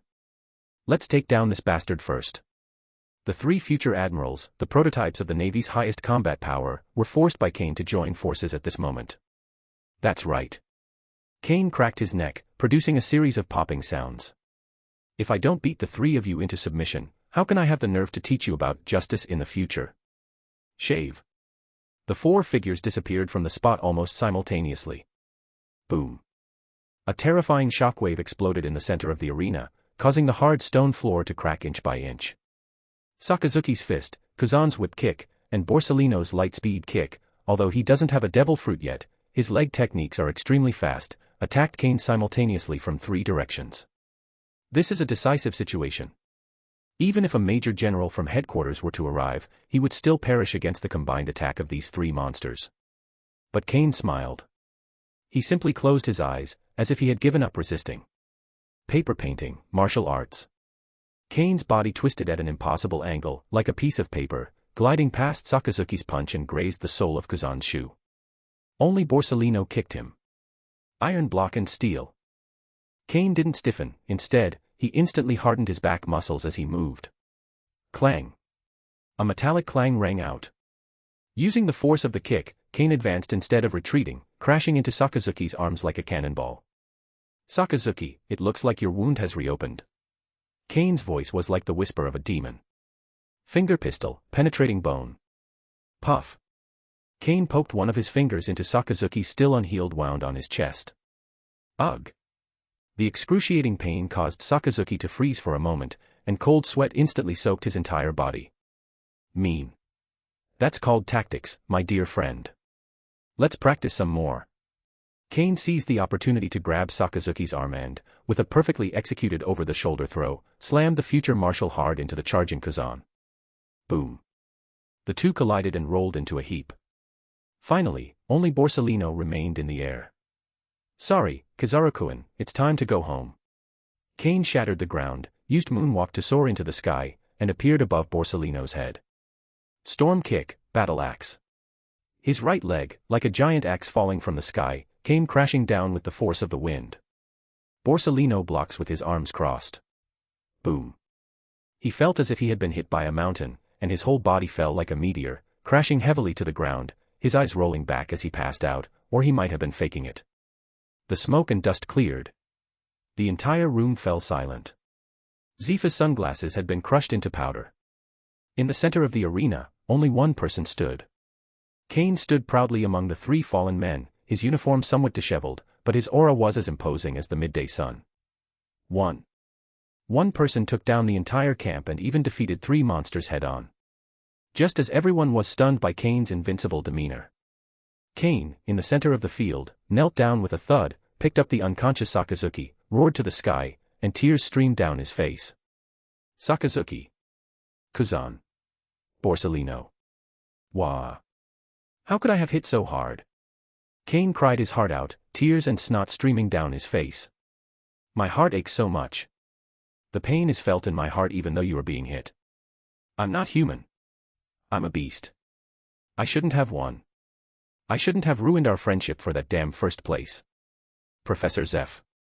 Kane turned around, his eyes brimming with tears, and looked at the stands. I don't want this first place. I'll even give you the prize money. Please, you must heal them. Everyone's lips twitched as they looked at the strongest recruit, who was crying like a 200-pound child. This acting is way too over the top. While you were hitting me, you were laughing more maniacally than anyone else. Ding. Host's extremely hypocritical performance detected, successfully disgusting the entire audience. Ding. Single-handedly defeated all the elite recruits in the new camp, establishing your status as the Great Demon King. Disruption assessment in progress. Disciplinary value bonus, plus 8,000 points. Hearing the system's pleasant notification tone, Kane, his face buried in Sakazuki's chest, revealed a smile that was even uglier than crying, of ecstatic joy. Chapter 17. Only domineering power can overcome everything. Inside the arena, the atmosphere was strangely tense. In the stands, Admiral Sengoku's eye twitched slightly. He pushed up his round-framed glasses, turned to Zephyr beside him, and said in a complicated tone, Zephyr, are all the soldiers you train so emotionally charged? Zephyr didn't say anything. His face was ashen as he jumped off the stands and strode towards the center of the field. All right. Hold back your horse pee for me. Zephyr roared, silencing Kane's cries. Kane raised his head, his eyes clear with a hint of grievance, a touch of determination, and a lingering acting quality. Professor Zephyr, Sakazuki. He's not dead yet. Zeph kicked Borsalino, who was lying on the ground pretending to be dead, aside with annoyance, and glared at Kane. "You almost stabbed me in the heart with that finger gun just now, and now you have the nerve to come here and wail." Kane stood up and gave a solemn naval salute. "Instructor, I did that to unleash his potential in actual combat. That attack just now was my deepest concern for Sakazuki." Zephyr snorted coldly, ignoring his banter, and turned to announce to the entire audience. "The Elite Camp Grand Exam, the ultimate winner, Kane. Now, as promised before, as the first-place winner, you have the right to choose one of the 3 top-tier Logia-type devil fruits." Whoosh! Upon hearing this, the previously noisy arena instantly fell silent. Everyone's breathing became heavy, and countless eyes were fixed on the 3 golden Nanma treasure chests on the high platform. On the ground, Borsalino, who had been pretending to be unconscious, quietly opened his eyes. Kuzan, who was clutching his stomach, couldn't help but sit up straight. Even Sakazuki, who was on the verge of unconsciousness, subconsciously clenched his fists. They are waiting for Kane's choice. If Kane takes the strongest one, the remaining 2 will still have a chance. Kane, hands in his pockets, slowly walked towards the platform. He walked up to the 3 priceless fruits, reached out his hand, and gently ran his fingertips along the peel covered with mysterious spiral patterns. Just when everyone thought he was about to pick up one of them, Kane suddenly withdrew his hand, a hint of disinterest showing on his face. "Reporting to General Zhangguo, reporting to Teacher Zephyr." Kane turned around, his back to the treasure that could drive the world mad, and said in a calm voice, "I don't want a single one of these fruits." The audience was silent. It lasted for a full 3 seconds, and then the whole place exploded. "What? Did I hear that right? He rejected me. That's a Logia type. Has this guy lost his mind?" Sengoku was stunned, his hand holding the teacup hanging in midair. In all his years, he had seen people fight tooth and nail for the fruits of others' labor, but he had never seen anyone refuse something that was offered to them on a silver platter. Zephyr's expression instantly darkened, and an invisible pressure spread out. "Kane. This is not the time for jokes. Do you know what you're rejecting? This is a power that so many people dream of having. Strength." Kane chuckled softly, then suddenly raised his head, a chilling arrogance flashing in his eyes. He looked around, his gaze sweeping over the bewildered recruits, over the shocked officers, and finally landing on the 3 men on the ground. "Teacher, you often taught us not to rely too much on the power of fruits. While ability is certainly powerful and can elevate one to great heights in one step, it can also lead to complacency and neglect of physical training precisely because it comes too easily. In the new world, even the strongest devil fruit abilities will one day be countered. Only Haki. Haki is the power that transcends everything." These words struck the hearts of everyone present like a thunderbolt. Only domineering power can surpass everything. What profound enlightenment. This is not just a slogan, but a declaration of a strong person who has absolute confidence in their own strength. Sakazuki on the ground suddenly opened his eyes, staring intently at the figure backlit by the sun. A mixture of resentment and shock welled up within him. This guy, this kind of spirit. Zephyr was stunned. Looking at this troublesome person who usually gave him the most headaches, his eyes actually started to well up with tears. He had always worried that this year's monster rookies relied too much on their talent, neglecting the honing of basic physical skills and Haki. Unexpectedly, the one who understood him best and truly embodied his black arm will was Kane. "Good. Good. Good." Zephyr said "good" 3 times, laughed loudly, and slapped Kane's shoulder hard with his large, fan-like hand, almost dislocating Kane's shoulder. "As expected of the soldiers I trained. You have ambition. Since you firmly believe in your own path of dominance, I won't force you to eat these things." Garp, standing in the stands, crushed the senbei to pieces and roared with laughter, puffed, "Ha ha ha. Sengoku, did you hear that? This kid is just my type." In an instant, everyone's gaze toward Kane changed. The fear of seeing monsters has transformed into admiration for those who are truly strong. This is a true man who is willing to give up shortcuts in pursuit of the ultimate martial arts. Ding. A domineering statement was made, creating a false image of profound wisdom and inspiring worship from the audience. Triggering the creative achievement. Disciplinary points plus 2,000. Hearing the system notification, Kane was overjoyed. Don't want the fruit. Nonsense. The system will contain many fruits he had never even heard of before, which were definitely better than these 3. Besides, once I become a marshal, how can I manage without reliable soldiers under my command? Anne. Kane looked at Zeph, whose face was full of emotion, and his expression suddenly turned somewhat lewd. Teacher, since I'm not eating the fruit, it's like saving the Marine headquarters a vital strategic resource, right? Zephyr, still reeling from the earlier emotion, nodded subconsciously. Yes, these 3 fruits are indeed precious. Leaving them for Sakazuki and the others would be an excellent boost to their fighting strength. In that case. Kane rubbed his hands together, speaking rapidly. Could you cash out my spot? I've calculated it, and this fruit is worth at least 1 billion berries, right? How about cash, or deposit it directly into my stipend account? Even a 20% discount would be fine, I'm not picky. The air froze again. Zephyr's smile froze on his face, then gradually cracked. Sengoku sprayed all the tea he had just drunk onto the back of Garp's head. What did you say? Zephyr's voice trembled. Cash it out. Kane blinked his big eyes and said matter-of-factly, I earned this reward through my own abilities, so it's reasonable for me to choose to exchange it for equivalent currency instead of a physical reward, right? I've thought it all out. With this money, I'll first buy an estate in Chambord, then hire dozens of maids, hire dozens of sparring partners to hone my domineering aura day and night. Reasonable. I think you're just looking to meet your god. Zephyr finally lost his temper, veins bulging on his forehead, and let out a roar that echoed through the sky. I'll teach you to be noble and virtuous. I'll teach you to be domineering and surpass everything. Boom. With a loud bang, Kane was kicked away by Zeph like a shooting star, turning into a bright star in the sky. Wake those 3 bastards up. The spoils are theirs. Send that bastard Kane to solitary confinement for 3 days to reflect on his actions. In the air, Kane's increasingly fading screams could still be heard. Fine, you won't pay. But why are you hitting me? I'm going to complain to the world government. Ding. A general openly solicited bribes, treating top-tier strategic resources as a monetary transaction. A serious desecration of the sanctity of justice. A huge amount of disciplinary points have been awarded, plus 5,000. Half an hour later, at the headquarters medical room. The last rays of the setting sun streamed into the hospital room. Sakazuki, Borsalino, and Kuzan sat together, each holding a strangely patterned devil fruit, their expressions complex. They lost. We lost completely. But the men who defeated them threw that power, which was enough to start a war on the high seas, at them like trash. Is it only domineering power, that is the truth that transcends everything? Sakazuki stared at the magma fruit in his hand, his eyes filled with a sinister light. Though unwilling, he had to admit that the man's words possessed a chilling power.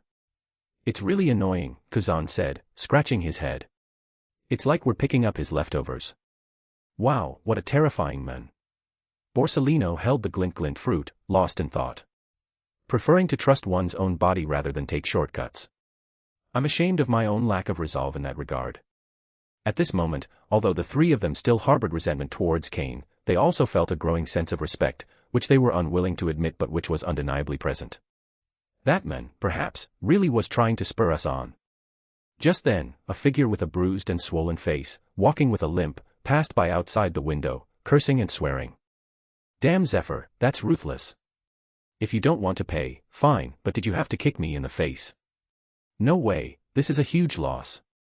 We have to sneak into his office tonight and steal all those boxes of special edition cigars he keeps. The sound entered the ward clearly.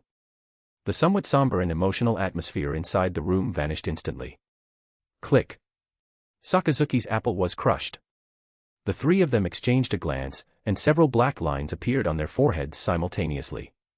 So what if I'm moved? This guy is still the same scumbag. Chapter 18 Who taught you to negotiate like this? Time flies, and 3 days later. Sabayati Archipelago, Area 13, the edge of the lawless zone. Boom. Boom. Explosions rang out one after another, and thick smoke billowed straight into the sky. A pirate ship flying the Skull and Crossbones flag crashed ashore, smashing half of the commercial street to pieces. Hee. Don't move. If anyone moves, I'll crush these pigs to death. Inside the shattered auction hall, a pirate captain dressed in a studded leather jacket and sporting a mohawk was laughing wildly. His legs had transformed into enormous metal springs, constantly compressing and bouncing in place, each landing creating a deep crater in the marble floor. Dozens of trembling civilians knelt at his feet. Several women and children were being held to the necks by his men, their cries filling the air. The outer perimeter has been cordoned off by the Navy. Quickly. Evacuate the crowd. Sniper in position. Don't provoke the pirates inside. A warship has just docked at the shore. Kane, Sakazuki, Borsalino, and Kuzan stood at the bow of the ship, each with a different expression. This was a sudden, real-world mission. Zephyr wanted them to adapt to their newfound power, but he didn't expect to run into a tough opponent as soon as they arrived in Sabaody. The situation is terrible. A branch major in charge of on-site command ran over, and upon seeing these 4 elite officers from headquarters, he seemed to see them as a lifeline, reporting with sweat pouring down his face. The pirates inside are the Flea Pirates, Captain Galdo, with a bounty of 6,800 million berries, and a Paramecia-type spring fruit user. They took more than 100 civilians hostage in the auction house and planted a large amount of explosives at the entrance. They threatened to kill them if we didn't have a coated ship and 500 million berries in cash ready within 10 minutes. The major's voice trembled. Just now, they threw out 2 corpses. A boring trick. Sakazuki snorted and took off his navy cap, revealing that his arm, which had been wrapped in bandages, was now completely healed. Moreover, as his emotions fluctuated, the surrounding temperature suddenly rose, and even the deck beneath his feet began to emit black smoke. These scum don't deserve to breathe. Let me in and burn them, along with this wicked place, to ashes. No, Lieutenant Sakazuki. The major's face turned pale with fright. They're all civilians inside. If it explodes, the consequences will be unimaginable. The orders from above are to preserve the hostages as much as possible. And the target is a devil fruit user. They need to be captured alive and sent to impel down. Sakazuki gritted his teeth, his fists clenching so tightly they cracked. The feeling of wanting to destroy evil but being bound by rules and regulations made him feel nauseous and want to vomit. Try to preserve it as much as possible. Kane leaned against the railing, toying with a gold-plated lighter he'd swiped from Zeph. So, as long as nothing major goes wrong, it's fine. The major was taken aback. Theoretically, that's true, but since it's a real combat mission, then we're allowed to act freely within certain limits, right? Kane turned around and gave the 3 monsters beside him a kind smile. Sakazuki glanced at him, instinctively taking a step to the side, and said warily, "What do you want to do? I'm warning you, if you dare to do anything messy at this time." "How could that be? I am the Navy that cares most about civilians." Kane straightened his tie. "I'll go negotiate. After all, nobody wants to see bloodshed, right?" Before Sakazuki could react, Kane had already leaped off the warship. "Wait. Warrant Officer Kane. The negotiation expert is still on his way." The major shouted anxiously. "No need." Sakazuki suddenly spoke, staring at Kane's retreating figure with a complex expression. "That bastard may be a bad person, but he wouldn't do anything outrageous." The auction house doors were tightly shut. From inside the door came arrogant, maniacal laughter. Boing boing. Listen to the Navy outside. My patience is running out. Gardo's legs sprang like springs, bouncing back and forth on the ceiling, while he grabbed a trembling noblewoman in his hand. "If I don't see the ship in 3 minutes, I'll snap this woman's neck." Ha ha ha. Is this what the Navy is like? What a bunch of useless trash. The surrounding pirate henchmen joined in the commotion, some brandishing knives at the hostages' faces, others carrying boxes of explosives. The hostages huddled in a corner, crying out in despair. Just then. Boom, boom, boom. A dull, rhythmic knocking sounded on the door. Who? Gardo stopped what he was doing and stared warily at the door. A food delivery person. A gentle voice came from outside the door. Someone just counted 500 million berries in cash and a ship. Please sign for it. Gardo was taken aback, then overjoyed. They're smart. Open the door. The heavy iron door was pulled open a crack. Sunlight streamed into the dimly lit hall. There was only one young Marine standing at the door. He wasn't carrying a gun, nor was he holding a money box. All he had on his face was that warm, welcoming smile. Where's the money? Where's the boat? Gardo's eyes widened as he saw the empty space behind him and flew into a rage. How dare you play me for a fool? Don't rush, the procedures are quite complicated, but they're already being processed. Kane strode into the hall, ignoring the dozens of muskets pointed at his head, as if he were walking into his own backyard. His gaze swept quickly across the entire room. More than 100 hostages were positioned on the left. A dozen or so pirates were scattered around the perimeter. Explosives were piled up at the main entrance. TSK, hostages and pirates mixed together, this is going to be tough. Kane thought to himself, I need to find a way to separate them. He walked to the center of the hall and looked into the hopeful eyes of the hostages who were looking at him. Then, he took out a megaphone, took a deep breath, and shouted to all the hostages. Listen up, everyone. I am Warrant Officer Kane from Naval Headquarters. Hope ignited in the eyes of the hostages. Due to the robbers' exorbitant demand, after a 1-minute-long amicable negotiation between Naval Headquarters and them, we have decided. Kane paused, a regretful expression on his face. We've decided not to pay. And, to prevent the pirates from becoming even more arrogant, Headquarters will be conducting an indiscriminate artillery barrage on this area in 30 seconds. Please rest assured, hostages. If you unfortunately perish, I will personally arrange for the highest grade wreaths for you. I will also have your names engraved on the back of the memorial stone. Alright, the final 30-second countdown begins. 30, 29. Next second. Awa.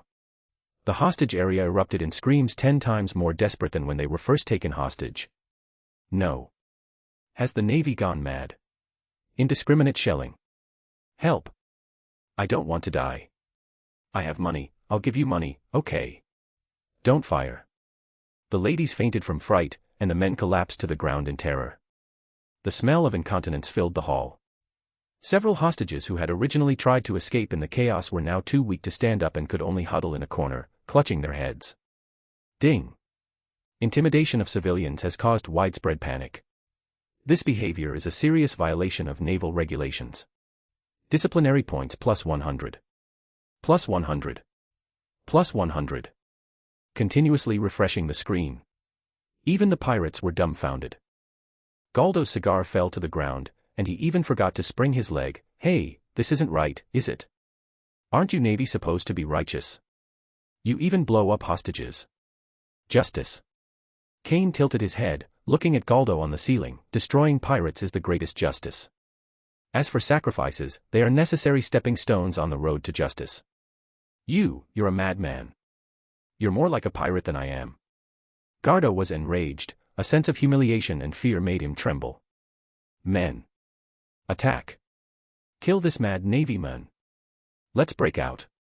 Galdo suddenly compressed his legs, his whole body gathering power like a cannonball, unleashing a burst of killing intent. Yes. The pirates were so frightened by Kane's words that they lost their minds. If they didn't fight desperately, they would be executed by cannon fire on the spot. They pulled the trigger menacingly or charged at Kane in the center of the hall with their knives raised. On the ship, the major, observing through binoculars, cried out in terror, "Damn it! That bastard Kane has angered the bandits. Attack! We're doomed, we're all doomed." A flash of rage crossed Sakazuki's eyes, and magma erupted from his body as he prepared to rush out and beat up Kane as well. However, even faster than him was a golden flash. Inside the auction hall. The smile on Kane's face vanished the instant all the pirates made their move. Instead, a chilling indifference prevailed. If we don't care about the hostages, clearing the area will be much easier. Shave, instant hell kill. Chapter 19 The Execution of Justice, Sakazuki's Awakening. Before the sonic boom could even resound in the air, death had already arrived. Boom. The pirate closest to him didn't even have time to scream before his head exploded like a squeezed watermelon. Hot red and white liquid sprayed in a fan shape onto the delicate face and pearl necklace of the noblewoman behind him. The lady froze for a second. Immediately afterwards, a scream loud enough to pierce eardrums echoed throughout the hall. Awa. But compared to the carnage that followed, the screams were as insignificant as a mosquito's buzz. What? Galdo's pupils contracted sharply as he looked at the ceiling chandelier. Disappeared. That Navy officer disappeared. Too slow. A gentle voice came from beside the pile of explosives. The pirate henchman responsible for detonating the explosives felt a chill on his wrist. He looked down and was horrified to find that his right hand, which had been holding the detonator, had somehow slipped from his wrist and was lying flat on the ground, with no blood even spurting from the cut. This is... Puff. Kane's fingers pierced through his chest without any resistance, shattering his still-beating heart. Immediately afterwards, a foul stench swept through the hall. Finger gun, chaotic waves. Kane moved through the crowd like a ghost. Every pause he made took a life. Moreover, their deaths were extremely gruesome. Some pirates had their spines broken by kicks, their bodies folded in half like blankets, some had their throats crushed, collapsing limply, some were even torn in two by the powerful wind pressure, their internal organs spilling out onto the ground. Blood stained the precious marble floor of the auction house in just 3 seconds. The hostages were terrified and forgot to even cry out. They could only stare wide-eyed at the Grim Reaper in his white naval uniform as he reaped lives. Every drop of blood that splattered on his face made his originally sunny smile appear even more bewitching and terrifying. Is this the Navy? This is 1,000,000 times more brutal than pirates. Ding. Extreme bloodshed and violence displayed in front of civilians. Ding. This incident has caused severe psychological trauma to 128 hostages. Disciplinary points are flooding the screen, +50, +50, +50. Hearing the pleasant notification from the system, Kane's smile widened even further. 5 seconds. Just 5 seconds. Apart from Galdo, who was still on the ceiling, the 20-odd pirates on the ground had all turned into mutilated corpses. Kane stood in the middle of the pool of blood, elegantly taking out a handkerchief from his pocket and gently wiping the blood from his fingers. He looked up at Gardo on the chandelier. Gudong. Gardo hung from the chandelier, his back soaked with cold sweat. Madman. This Navy guy is absolutely insane. You, don't come here. Gardo's voice trembled, his legs compressed to their limit. If you dare move, I'll smash the main load-bearing column of this building. Everyone will die. Oh. Kane tossed the handkerchief aside, tilted his head, and said, then go ahead and crash it. Even if the building collapses, I can escape. As for these hostages. He glanced at the nobles and commoners in the corner who were already terrified, and sneered, it is their honor to sacrifice themselves for justice. Wah. The hostages broke down in tears again, and some even fainted from fright. Ding. Published extreme remarks that disregard life. Disciplinary points +1,000. You, Gardo completely broke down. Just then. Call out. A dazzling yellow flash gathered at the entrance of the hall. Borsalino stood with his hands in his pockets, staring at the mangled flesh on the ground, his eyes slightly widening behind his sunglasses. Wow, how terrifying is this Kane's rescue method? It's enough to give me nightmares. Immediately afterwards, a wave of scorching heat swept over. Ming Dog. Sakazuki, enveloped in billowing smoke and lava, stormed in with a furious expression. He was originally prepared to come in and wreak havoc, but when he stepped into a pool of blood, he froze. Ended. What happened to all these severed limbs and broken arms? Sakazuki, you're late. Kane even had the leisure to tidy his slightly messy hair. Asshole. Sakazuki roared at the terrified hostages, where is justice in such brutality? Face. Kane's smile vanished instantly. Moonwalk. Kane did not answer, but instead flashed into midair. Gardo was preparing to escape while the two were arguing when he was horrified to find that a large hand, like an iron clamp, had already gripped his face tightly. Trying to run. Have you asked the civilians you killed? Kane's voice was icy and chilling. Stop. Zephyr's orders are to capture them alive. Lock them up and impel down. Sakazuki roared from below. For such trash, death is the greatest mercy and the only salvation. Kane's eyes were indifferent. He pressed Gardo's head down and used the acceleration of gravity to slam him into the ground like a meteorite. Go down and repent. Boom. A loud bang shook the entire auction house. A crater 10 meters in diameter cracked open in the ground. Gardo's head, like a shattered tomato, was covered in red liquid mixed with fragments of his internal organs, splattering all over Sakazuki's trousers. The scene was deathly silent. Even the crying hostages were so frightened that they shut their mouths, afraid that if they breathed too loudly, they would attract the attention of that god of death. You disobeyed military orders. Sakazuki pointed at the corpse at the bottom of the pit, his fingers trembling slightly, but the anger in his eyes gradually subsided, replaced by an unprecedented sense of confusion and shock. I did disobey military orders. Kane slowly emerged from the pit, covered in blood, his back to the sunlight, shadows shrouding his face except for a pair of terrifyingly bright eyes. He walked step by step up to Sakazuki, ignoring the churning lava on the other man's body, and looked directly into the eyes of the future marshal. But I have eradicated evil. Sakazuki, you're too naive. So-called mercy will only make pirates think we're weak. And that's the root of their arrogance. Kane reached out his blood-stained hand and gently patted Sakazuki's stiff shoulder. If we compromise even once, more pirates will follow suit. If even one pirate leaves alive, more civilians will suffer. What we need to do is not to be moral exemplars. Kane leaned close to Sakazuki's ear and whispered. What we need to do is use the most absolute and brutal methods to kill them until they are terrified. Kill them until they don't even dare to have the thought of becoming pirates. Even if it means bearing a bad reputation, even if it means having blood on your hands, it's all worth it as long as it can eradicate evil completely. This is the kind of awareness a navy should bear. This is the real, absolute justice. Boom. It was as if a bolt of lightning had struck Sakazuki's mind. At this moment, time seemed to stand still. Sakazuki's pupils contracted sharply. Looking at the blood-soaked man before him, and at those unwavering eyes, he felt his blood boiling. Absolute justice. No room for compromise, no room for leniency. We must eradicate evil completely. Isn't this the path he's been searching for but has never been able to clearly describe? His gaze toward Kane gradually shifted from initial anger and confusion to deep agreement, and even a hint of fanatical worship. Been taught a lesson. Sakazuki took a deep breath, lowered his hat brim, and said in a deep but firm voice, I will write an explanation for your report of disobeying military orders, stating that it was an accidental death. Ding. Through extreme actions, Sakazuki's ideology of absolute justice has been successfully ignited. Determined to be a major ideological influence affecting the trajectory of the world line. Incredibly disruptive. Disciplinary penalty, plus 8,000. Upon hearing that the huge sum of money had arrived, Kane almost burst out laughing, unable to maintain his serious expression. Awesome. Not only did they obtain a huge sum of 10,000 points, they also successfully tricked the future marshal into becoming crippled. It's so addictive. You're welcome. We're all doing this for justice.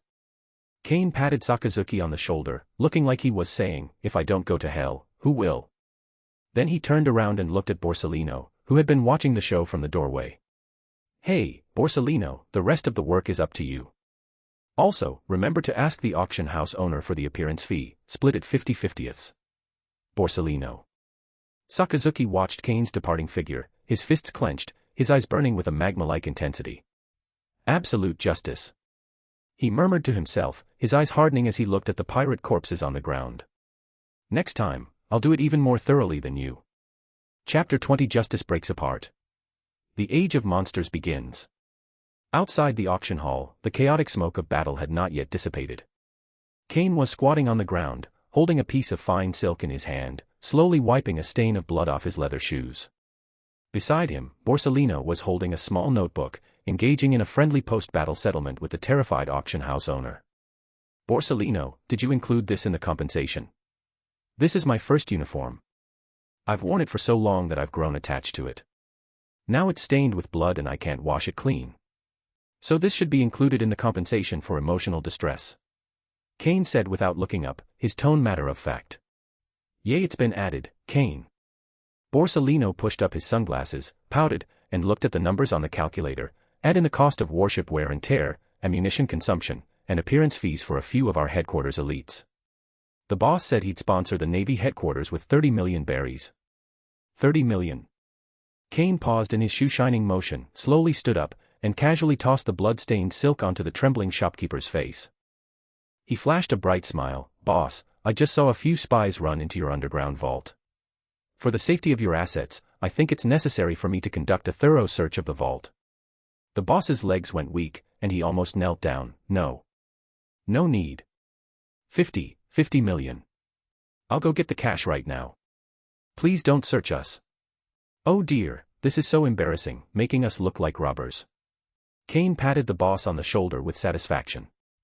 Hurry up, I'm in a hurry. Just then. Boom. A terrifying aura, like an erupting volcano, instantly enveloped the entire street. The heavy footsteps, each one like a thud on everyone's heartbeats, thud, thud, thud. Zephyr, draped in a cloak of justice, had his resolute face now contorted with thunderous fury. He strode in, and the naval soldiers behind him fell silent, not daring to even raise their heads. Zephyr walked to the edge of the 10-meter diameter pit, glanced at the pile of Gardo at the bottom of the pit that was no longer recognizable as human, looked at the severed limbs and broken arms scattered on the ground, and finally fixed his gaze on Kane. In that instant, Kane felt as if he were being targeted by an ancient Tyrannosaurus Rex. Kane. A roar erupted, the sound waves rolling, even the masts of the warships docked in the harbor trembled. This is the justice I taught you. Zephyr pointed to the bottom of the pit, his finger almost poking Kane's nose, veins bulging on his forehead, a devil fruit user. If sent to impel down, that's permanent imprisonment. Killing him now means the fruit will just regenerate somewhere else and be eaten by new villains, causing chaos. I've said this countless times in class. Despite the overwhelming pressure, Kane remained remarkably calm. He straightened his slightly crooked tie, stood at attention, and gave a standard military salute. Teacher, please let me explain. Kane sighed and pointed to the bottom of the pit. It really was an accident. The situation was extremely critical at the time. This guy threatened to break the supporting pillar and take everyone down with him. In order to protect the hostages, I was in a hurry and used a little bit too much force. A little bit. Zephyr laughed angrily, pointing to the torn corpses around him. And these people? Were they also just accidentally hurt? They were, resisting arrest. Kane remained unfazed and spoke nonsense with a straight face. Besides, the floor of this auction house is so slippery from being waxed that they can't stand properly and keep bumping their necks into my finger gun.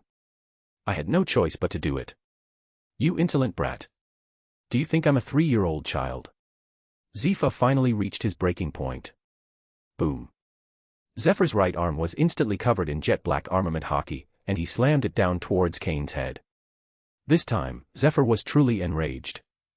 If this brat isn't taught a lesson, he'll eventually fall into darkness. A strong wind blew in, making Kane's cheeks sting. But he didn't dodge. Just as Zephyr's fist was 10 centimeters away from Kane's nose, a fist of rolling lava suddenly appeared, blocking Zephyr's path. Boom. The shockwave rippled and shattered the surrounding windows instantly. Zephyr's pupils contracted as he looked at the person blocking his way, a look of astonishment appearing on his face for the first time. Sakazuki. You're going to stop me. Normally, Sakazuki would definitely be the first to stand up and criticize Kane for violating discipline. But now, he's actually standing in front of us. Sakazuki remained in a blocking stance, his hat brim pulled low, obscuring his expression, but the heat emanating from him was more intense than ever before. Teacher Zephyr. Sakazuki slowly raised his head, his eyes no longer filled with the usual rage, but instead with a chilling calm and fervor. Kane's approach was radical, but he did nothing wrong. That pirate has countless lives on his hands. If he goes to prison alive, what about the civilians who died? Where is the deterrent effect of justice? Zephyr was stunned. He looked at his prized disciple as if he were meeting him for the first time. Do you know what you're saying, Sakazuki? We're upholding justice, not acting as bloodthirsty executioners. If justice can't handle the evil, then we will. Sakazuki's voice was deep, and every word struck Zephyr's heart. Rather than let evil linger and impel down, let it vanish here. This is true justice. Zephyr opened his mouth, but looking at that resolute face, he was speechless for a moment. Oh dear. I also think the scene was a bit ugly. A lazy voice rang out. Kuzan scratched his curly hair and slowly walked over, standing to Kane's left. He looked at Zephyr and shrugged, but the result was 0 hostage casualties. Teacher, the process was rough, but it was indeed very efficient. Wow, what a terrifying killing intent, teacher. Golden light condensed. Borsalino, hands in his pockets, appeared to Kane's right, smirking, and said, if we don't act, those explosives are going to detonate. Kane's just thinking about the bigger picture, isn't he? Under the sunlight. Kane stood in the center, still sporting that smug smile. Sakazuki is on the left front, with lava rolling around. Kuzan was to the left rear, exuding a chilling aura. Borsalino is on the right, gleaming with gold. For the first time, the 3 future generals stood side by side with Kane, forming an impenetrable wall. Zephyr's heart skipped a beat as he watched this scene. He took a deep breath and looked at the 4 prodigies. A liar who talks a lot of nonsense. A fanatical radical. A lazy bum who only wants to slack off. A lazy person who hates trouble. Is this the future of the Navy? Is this the elite class I trained? Zephyr suddenly felt incredibly tired. That feeling of powerlessness was even more exhausting than when he fought Roger back then. His sense of justice ultimately failed to reach these monsters. They have grown up, grown their own fangs, and are ready to use them to tear this chaotic world apart. Good, good, you've all made something of yourselves. After a long while, Zephyr slowly withdrew his fist, and his domineering aura dissipated. In that instant, this general who does not kill seemed to have aged 10 years. His gaze swept over the four young and unruly faces with a complex expression, finally settling on Kane's face. You've all grown up and are no longer my students. Zephyr turned around, his justice coat fluttering in the sea breeze. His back view looked somewhat desolate, yet also carried a sense of relief. All units, stand at attention. Return to headquarters. Since you're so opinionated, then stop causing trouble for the other recruits in the training camp. I'll petition the air marshal to get rid of all of you bastards. Watching Zephyr's departing figure, Kane's smile gradually became genuine. It not only fooled Sakazuki, but also directly led to the early debut of the monster generation. And ding! Successfully sowed discord between master and disciple, causing Zephyr's beliefs to waver. Ding! The naval F4 thuggish gang has begun to take shape, seriously distorting the image of the future three admirals. Extremely disruptive, disciplinary points being calculated. A huge harvest. Plus 15,000 points. Current disciplinary violation balance, 45,500 points. This is a huge sum of money, and the lottery is getting closer. Kane suppressed the urge to laugh out loud, turned around, patted Sakazuki on the shoulder, and said earnestly, "Well done, Sakazuki. It seems you've also grasped the true meaning of justice. Sakazuki slapped Kane's hand away in disgust and snorted, "Shut up. I'm just stating the facts." "Hey, don't be so heartless." Kane leaned closer, rubbed his fingers together, and lowered his voice, saying, It seems the boss has already brought over that 50 million. Although I'm going to take the lion's share, since you also contributed, in order to support your efforts to repair the future branch, I can reluctantly give you 10%. Sakazuki paused, veins throbbing on his forehead. Get out.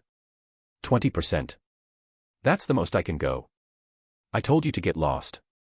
Chapter 21 Morgan's headline, Dead hostages are good hostages. The following morning, at naval headquarters. As the sun rose, the cries of seagulls echoed over the fortress. However, the marshal's office door was tightly shut, and the roars emanating from it made the Marines outside tremble. Snapped.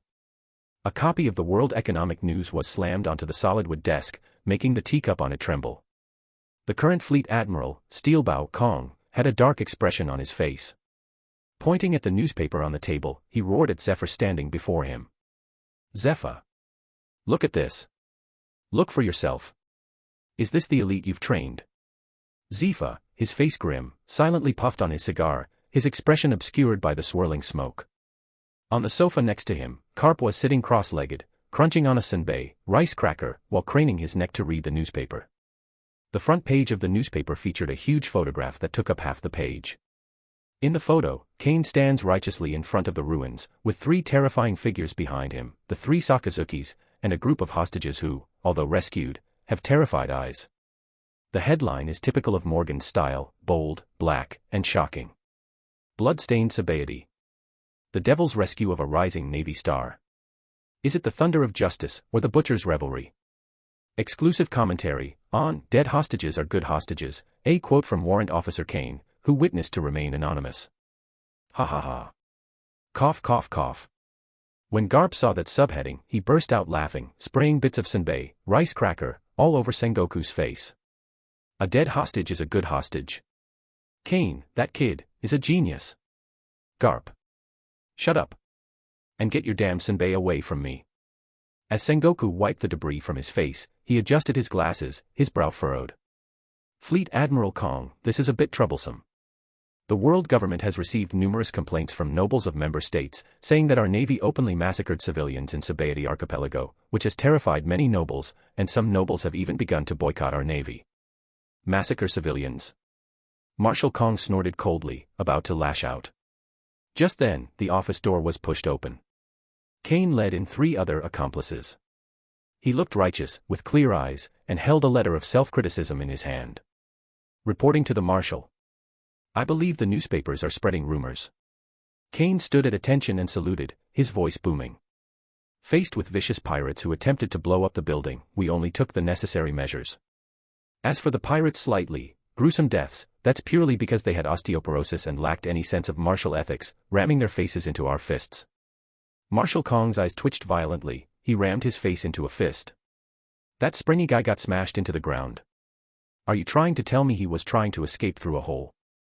Reporting to the marshal, this possibility cannot be ruled out. Kane said without changing his expression. Enough. Marshal Kong rubbed his throbbing temples. Sakazuki, who had been silent all along, suddenly took a step forward, and the heat emanating from his body caused the office temperature to rise sharply.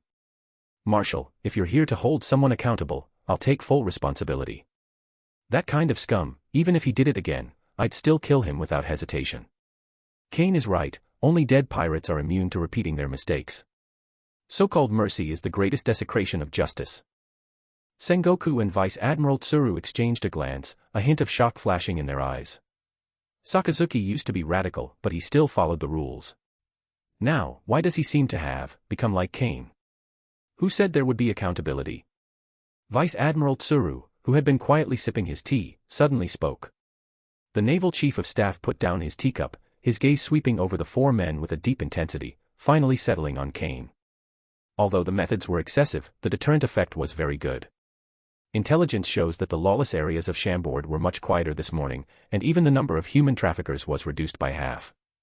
Crane stood up, walked to the world map, and gently tapped the location of the North Sea with her finger. However, given your current strength and destructive power, it's really not appropriate for the four of you to continue playing house with the new recruits in the elite camp. Tsuru turned around, revealing a meaningful smile. Perfect timing, there's some trouble in the North Blue. The Germa 66 Kingdom has recently been relying on its technological strength to instigate wars everywhere, and even openly plundering non-member states. As a member state of the world government, the Marine headquarters can't directly intervene. But Tsuru's eyes sharpened. What if a few lost naval trainees accidentally got caught up in Germa's battlefield during their leave and some conflict ensued? Marshal Kong understood immediately and wrote with a flourish, "That's right. Since you all have so much energy, then go to Beihai for a vacation. Mission objective, make Germa 66 behave. Once the mission is completed, you can officially graduate and be awarded ranks." Going to Beihai. Germa 66. Kane's eyes lit up instantly. That's the Vinsmoke family. That's a walking encyclopedia of cutting-edge technology. A warmonger with wealth beyond measure. Moreover, I've heard that Oldman Vinsmoke Judge hoarded countless gold, silver, and rare materials in order to dominate the North Sea. Guaranteed to complete the mission. Kane snapped to attention and saluted, declaring righteously, "I utterly abhor the Germa's actions that disrupt peace. I will certainly use love and justice to reform them." 3 hours later. Marineford port. A medium-sized warship without any serial number is ready to set sail. Kane stood on the deck, holding the transfer order in his hand. As he looked at the words, "Go to the North Sea to deal with the Germa 66 turmoil," the smile on his lips gradually turned sinister. "Hey Beihai. I heard the mafia there is really fierce." Borsalino lay on a sun lounger, sunglasses covering his face, a glass of orange juice in his hand, looking like he was enjoying himself since he couldn't fight back. "It would be great if I could bring back some local specialties while I'm at it. The sins of Germa should be settled."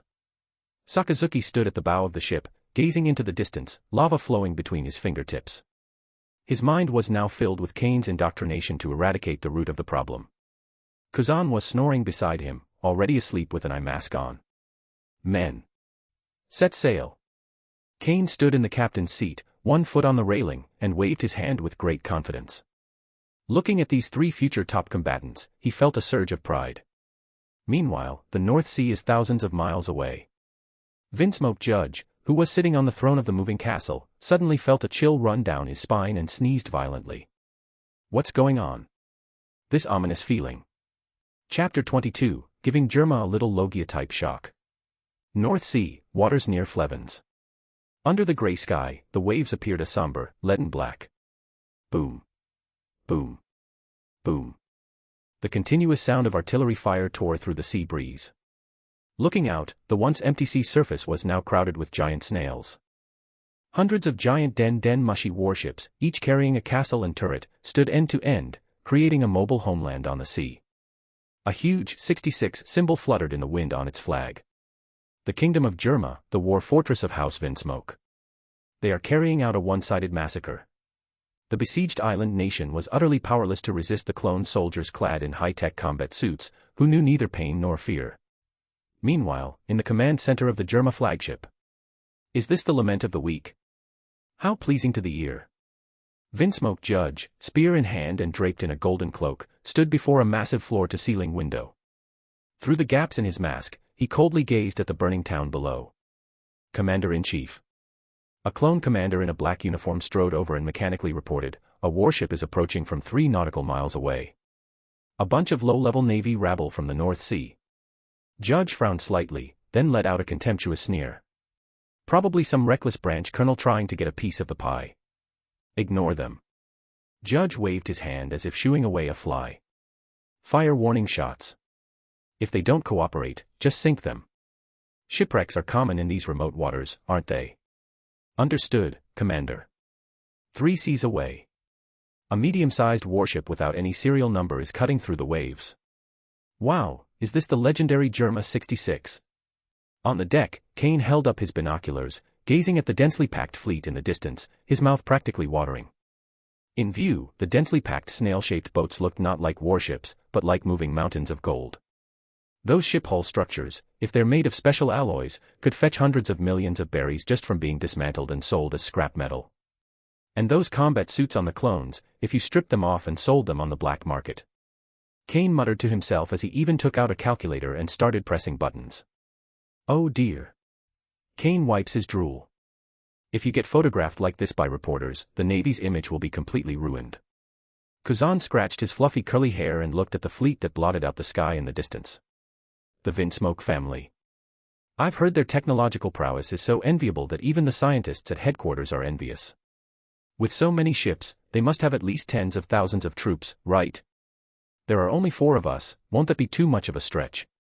Troops. Sakazuki stood at the bow of the ship, his crimson shirt stretched taut by the gale. He pulled his hat brim down, and his right arm, billowing black smoke, betrayed his current mood, just a bunch of small fry relying on external things. Quantity is meaningless in the face of absolute power. Ye Sakazuki is still as scary as ever, Borsalino said, pouting as he held a cup of hot tea.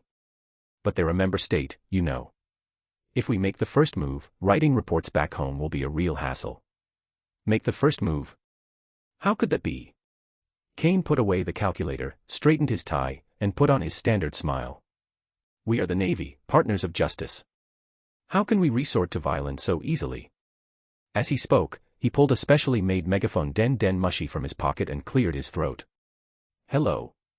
Testing the microphone, testing the microphone. Boom boom boom. The sound quality is not bad. Next second.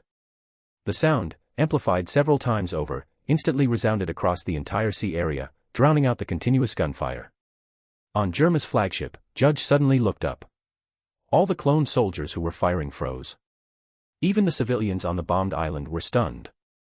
Who the hell is this? Testing the microphone on the battlefield. The sound continued to come. Ahem. Greetings to the Derma 66 illegal armed group ahead. This is the Special Operations Enforcement Team of the Navy Headquarters. I am Warrant Officer Kane, the Commander-in-Chief of this law enforcement operation. Kane didn't give him a chance to react, and continued to shout. We have received reports from concerned citizens that you are suspected of a serious illegal assembly. First, your gathering of over 300 warships here constitutes a massive illegal armed assembly.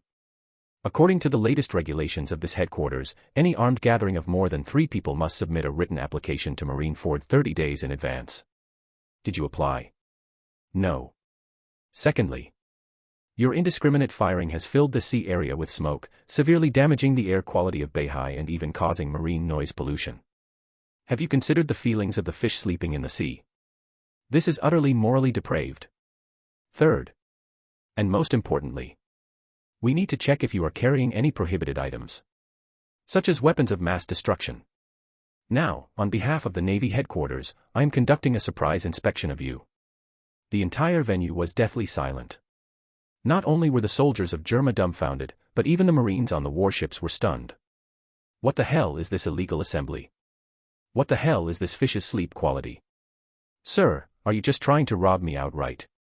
Kane's smile deepened. He took a deep breath and dropped the final bombshell. Given the seriousness of your actions, you are hereby ordered to immediately cease all activities. Everyone must disembark and undergo a body search. Furthermore, you are required to pay a fine of 500 million berries. If you don't cooperate. Kane paused, his tone turning chilling. We can only conclude that you have violently resisted law enforcement and will take all necessary coercive measures, including but not limited to stewing you and the snails together into soup. Inside the flagship command center. Click. Judge crushed the wine glass in his hand, spilling red wine all over the floor. 500 million. Why don't you just rob the heavens?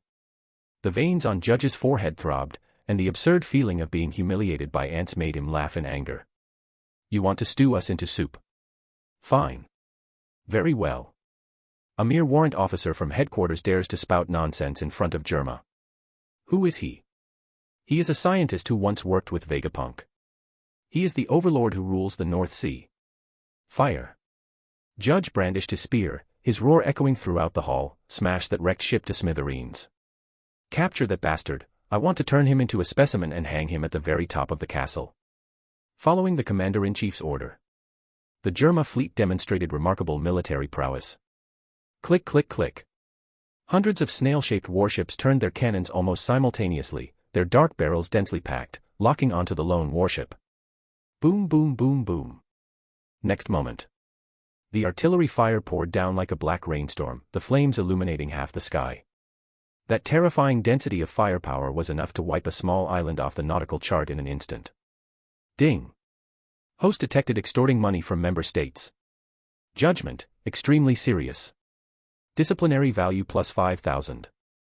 Faced with the barrage of gunfire, Kane sighed, pulled a handful of sunflower seeds from his pocket, and took a step back. Oh dear, you're in such a hurry already. As you all see, the other side violently resisted the law and attempted to murder a naval officer. The evidence is conclusive. He turned his head, looked at the three people behind him who were already unable to contain themselves, smiled slightly, and spat out a piece of sunflower seed shell. In that case, Sakazuki, Kuzan, Borsalino, it's up to you. Give this overlord of the North Sea a little bit of natural shock. Chapter 23. You think you can just leave with 500 million berries? Sorry, you'll have to pay more. Humph, no need for your nonsense. Sakazuki could no longer contain his destructive desires. They dream of dominating the seas, scurrying about like rats, creating chaos. Sakazuki took a sudden step forward, and the warship deck beneath his feet even instantly carbonized and turned black due to the high temperature. He soared into the air, his right arm rapidly expanding in midair, transforming into surging, dark red magma, instantly turning the originally gloomy sky crimson. On the Germa flagship, Judge suddenly raised his head, his pupils contracting sharply, and saw a scene through the mask that made his soul tremble. A giant lava fist, as large as half a fleet, obscured the view like a meteorite. That's a Logia type. Judge's voice went off-key. In midair, Sakazuki coldly looked down at the ants below, his voice booming. A bunch of weaklings who rely on external resources dare to challenge justice. A massive fireball. Boom. The devastating lava collided with the barrage of artillery shells. There was absolutely no suspense, the projectile vaporized the moment it touched the magma, not even managing to block it for a second. Immediately afterwards, the lava, with its remaining force, slammed into the vanguard of the Germa fleet. Sizzle. The sea was boiling. The first massive snail-shaped warship didn't even have a chance to explode, it was instantly melted by the high temperature. Then came the second, the third, more than a dozen sturdy steel fortresses, which instantly turned into a rolling sea of molten iron and fire. Oh. Countless clone soldiers didn't even have time to scream before they returned to dust. Ding. Teammate Sakazuki has caused devastating damage. Judgment, excessive enforcement. A serious violation of naval humanitarian principles. The host, as the commander, bears joint responsibility. Disciplinary value plus 2,000. Kane stood at the bow of the warship, listening to the pleasant notification sound in his mind, and contentedly cracked open a sunflower seed. He let the heatwave tousle his hair, gazing at the apocalyptic scene in the distance, and gently shook his head, his tone filled with regret and disappointment. Oh dear. Mr. Judge, is this the confidence you have in dominating the North Sea? It's a little disappointing. Kane raised his hand, pointed at Judge, and activated his taunting mode. If that's your level, then I suggest you go home and play in the mud. The waters of Beihai are too deep, you can't handle them. Damn you. You damned Navy. I'll tear you to pieces. Judge has gone completely mad. Decades of accumulated wealth, a tenth of it, was destroyed in a single encounter. He suddenly pressed the button on his mask, and the high-tech jetpack behind him spewed out blue airflow, suspending him in the air. Germana, take off. Use sea stone bullets to kill them all. As long as you spread out, those heavy attacks won't hit you. However, before he could finish speaking, a lazy and irritating voice rang out directly above his head. Ah. Clumsy. Are you talking about Sakazuki?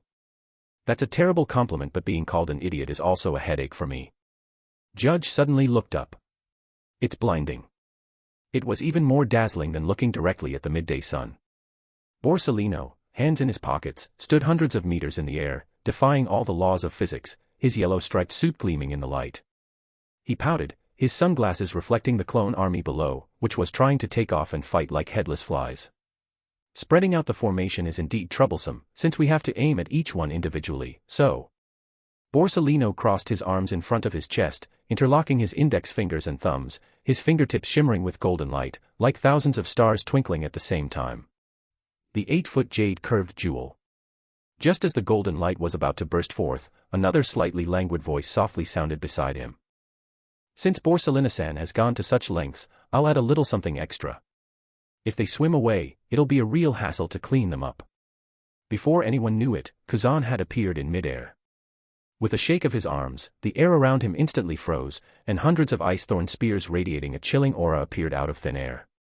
Two-thorn spear. Whoosh whoosh whoosh whoosh. For a moment, the sky was divided into two completely different lights.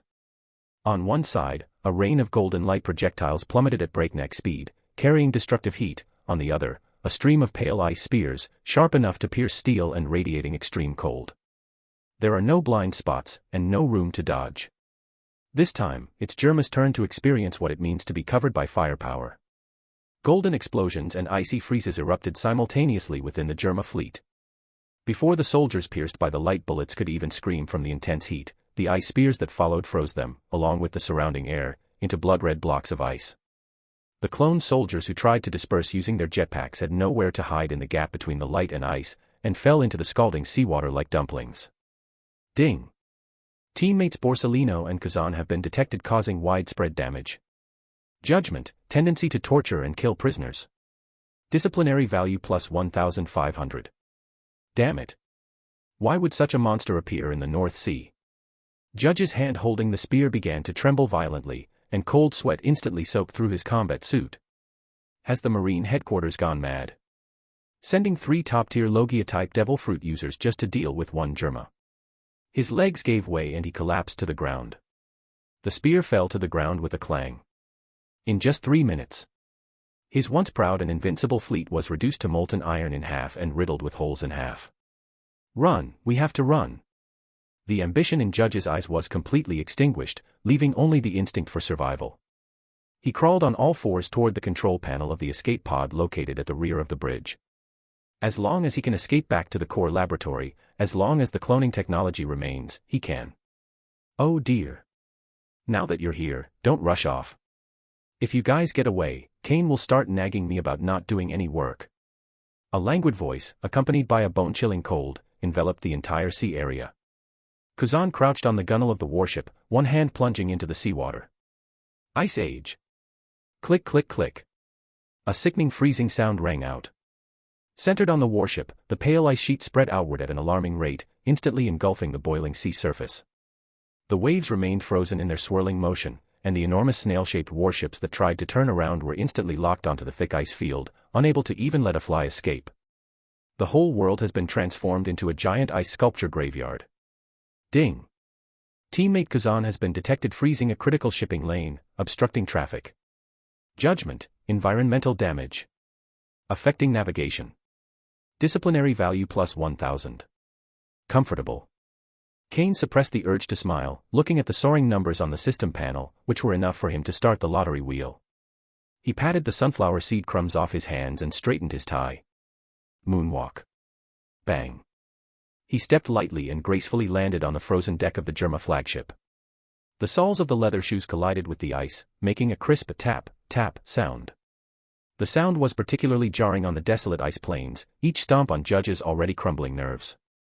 At this moment, Judge's body was half frozen on the control panel, unable to move, and he could only watch in horror as the young naval warrant officer walked towards him step by step.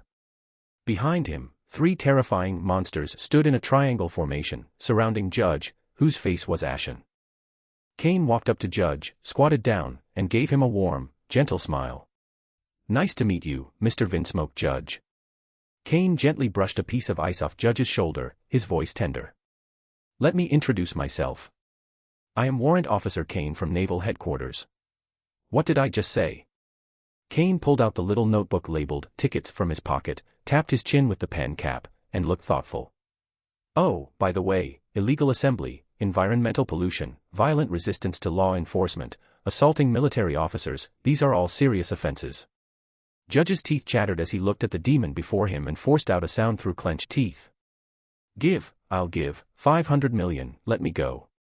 As long as I can survive, what does money matter? Germa's skills are still there, he can make a comeback." Hearing this, Kane did not show any satisfaction. Instead, he frowned and looked at Gaji with surprise, as if he had heard something unbelievable. 500 million. Kane sighed dramatically, slowly stood up, and looked down at the former overlord of the North Sea. That look in his eyes was like looking at a native who didn't know the rules. "Mr. Judge, have you misunderstood something? The 500 million I mentioned earlier was a friendly price before anything was done. Now." Kane glanced at the 3 monstrous figures behind him with a deep look in his eyes, and said softly, "You'll have to pay more. Chapter 24, a billion to buy my life. Thank you, Navy, for not killing me." More money? He actually dared to ask for more money. Vinsmoke Judge stared intently at the smiling young Navy man, feeling his heart pounding.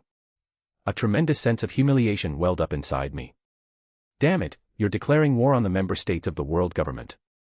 Judge's voice trembled with rage as he grabbed the den mushi and roared at the outside world. "I want to denounce your atrocities to the world government." However, all that came through the den mushi was a buzzing sound of electricity.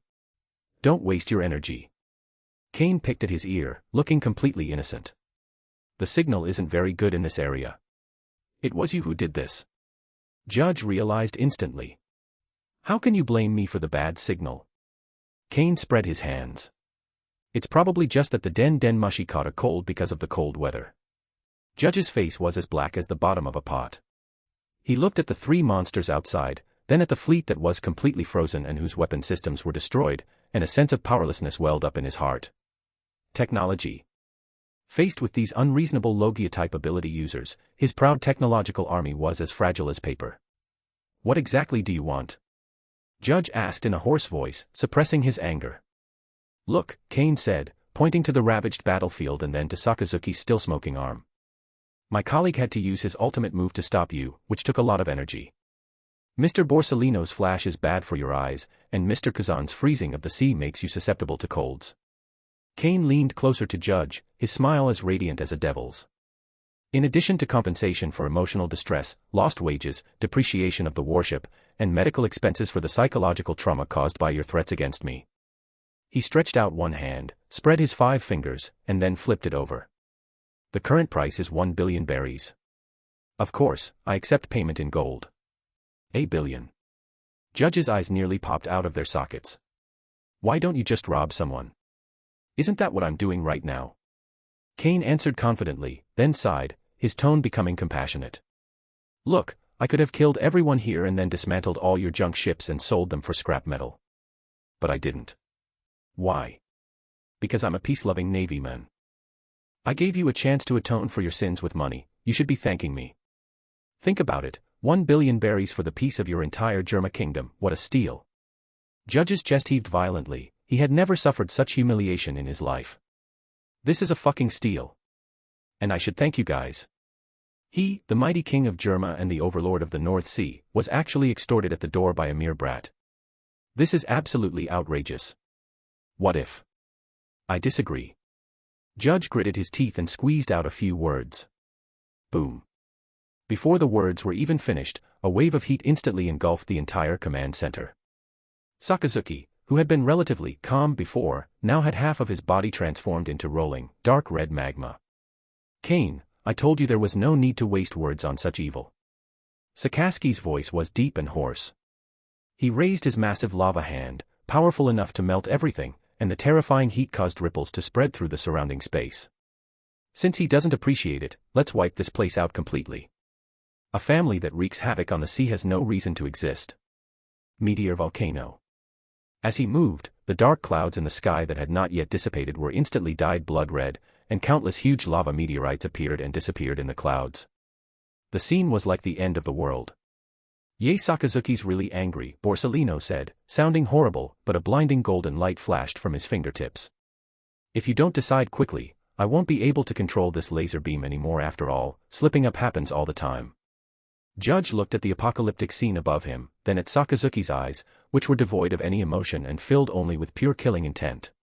At this moment, the psychological defenses of this overlord of the North Sea completely collapsed. He realized that these people really dared to kill him.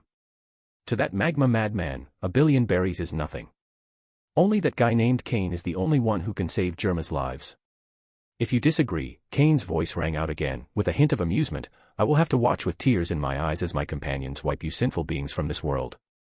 At that time, you won't be able to take even a single berry to hell, let alone a billion. Judge looked at the devastating shadow overhead, feeling a chill run through his body. He had no doubt that if he said no, the entire Germa kingdom would be engulfed in flames the next second. A long time. I'll give it to you. Judge seemed to have all his strength drained away in an instant, and slumped down on the throne in despair. These two words almost consumed all the pride he had ever had. That's more like it. Kane patted Judge's golden shoulder armor with a smile. If we had cooperated earlier, we would still be good friends. It's too much of a hassle to force me to take action. After half an hour, dozens of large crates filled with Baileys were carried out of the flagship's treasury by clone soldiers and carefully placed on the ice. Kane stepped forward, opened one of the boxes, grabbed a handful of golden pellies, and examined them in the sunlight. Not bad quality. He nodded in satisfaction, then looked at Judge.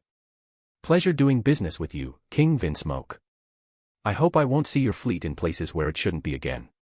After saying that, Kane waved his hand behind him and said, fall in. Go home and have dinner. Sakazuki snorted and withdrew the magma. Kuzan yawned and broke free from his icy state. Borsalino transformed into a golden light and returned to the warship. Watching the naval warship slowly depart, Judge gritted his teeth in frustration. Damn the Navy, damn Logia type. Just you wait. One day, I will tear you to pieces. Judge stared intently at the distant horizon, his eyes burning with a frenzied flame of revenge. Commander-in-Chief, a commander stepped forward, at a loss for what to do. Pass on my order. Judge stood up abruptly, his eyes flashing with a crazed light. Invest all resources into the final modification plan for the bloodline factor. I not only want my children to have superhuman physiques, but also the power of demons. I, Vinsmoke Judge, will repay today's humiliation 100-fold. Chapter 25 Code Name, 0 Yuan Purchase, Just Raids Need No Reason. About 10 nautical miles after leaving the Germa fleet, the warship did not return at full speed, but quietly sailed into a reef area shrouded in thick fog and anchored. Inside the captain's cabin, the curtains were drawn tightly shut, letting in only a few dim rays of light. The once spacious room now felt incredibly crowded. Not because there were many people, but because there was so much money. Crack dash. Kane opened the last box, and a blinding golden light instantly illuminated the faces of the four men. A dozen or so boxes were stacked into a small mountain, filled with glittering pegs, fist-sized rubies, and several heavy gold bars, exuding an intoxicating aroma. 100 million, 200 million, 500 million, he. Kane squatted beside the pile of money, frantically counting it like a money-counting machine, his dignified naval demeanor completely gone. Borsalino tossed a gold brick in his hand, his eyes behind his sunglasses narrowing into slits with a grin, his sleazy demeanor on full display. Wow, Kane is so capable. So much money, he'll get a pretty good bonus after we hand it in. Bonus. Borsalino, your vision is too narrow. Kane stuffed bundles of banknotes into the system space, ostensibly by putting them into sacks. This is all money that Germa looted from Heiming, it's stolen money. We need to keep it safe and slowly find the rightful owner. Until we find the owner, it will naturally be under our control to enhance our strength and better combat evil. Kuzan, sprawled on the sofa, rolled his eyes and pulled down his eye mask. Ugh, moving money is so tiring. It feels no different from being a pirate. Kane, if Professor Zephyr knew we were doing this, would he break our legs? Shoo. Kuzan, watch your words. Kane immediately corrected him seriously. Pirates steal money to squander it, for their own selfish desires. We confiscate funds for world peace. How can these be the same? Only Sakazuki sat alone in a shadowy corner, his hat brim pulled low, his brows furrowed into a deep frown. Although he acknowledged absolute justice, this blatant extortion still made him somewhat uncomfortable. Kane. Sakazuki spoke in a deep, somewhat hoarse voice. The mission was merely to quell the unrest in Germa. Taking money to release him violates military discipline. Since that guy was a menace, why not just kill him? Taking this money makes me feel disgusted. The room fell silent instantly. Borsalino whistled and looked up at the ceiling, while Kuzan pulled his blindfold back slightly to secretly observe the situation. Upon hearing this, Kane stopped putting the money away, slowly turned around, and the greed on his face vanished instantly. Sakazuki, do you think I want this money? Kane pointed indifferently at the treasure on the ground, as if it were a pile of garbage. Killing Judge is easy, but what happens after he dies? Germa's technology remains, and the Vinsmoke family still exists. With this enormous sum of money, new ambitious individuals will soon be able to use it to create even more killing weapons. The foundation of Germa has never been any one person, but rather its immense wealth, the financial chain that sustains their war machine. Kane walked up to Sakazuki and placed his hands on his shoulders. War is a money-burning machine. Without money, Germa can't create clones, repair warships, or buy shells. They can only stay at home and farm. By taking their money, we are actually saving civilians who are about to die under the Germa gunfire. This is called cutting off the fuel supply from under the cauldron. Sakazuki was stunned. He looked into Kane's clear eyes, his mind racing. No money equals no weapons equals no war equals peace. I take the money equals the enemy becomes weaker equals justice is served. Therefore, the more money I take, the more thoroughly justice is served. This logic is damnably coherent. The gloom in Sakazuki's eyes gradually dissipated, replaced by a sudden realization and admiration, even a hint of shame. He had actually misunderstood Kane's good intentions. I see. Sakazuki took a deep breath, his eyes under the brim of his hat gleaming with determination. Kane, you see further than I do. I was just being superficial. I'm glad you understand. Kane nodded with relief. Ding. A major shift in the sense of justice has been detected in the important character, Sakazuki. Highly disruptive, violation score plus 5,000. But, Kane's tone shifted, his expression turning serious again, even carrying a hint of murderous intent. This is far from enough. He straightened up, walked back to the table, and casually slapped the Derma Palace structure diagram that he had taken from Judge onto the table. Did you think our mission this time was simply to extract some money and then it would be over? The three were stunned. Isn't that right? Kuzan scratched his head. Didn't the report say that we just needed to keep Germa in line?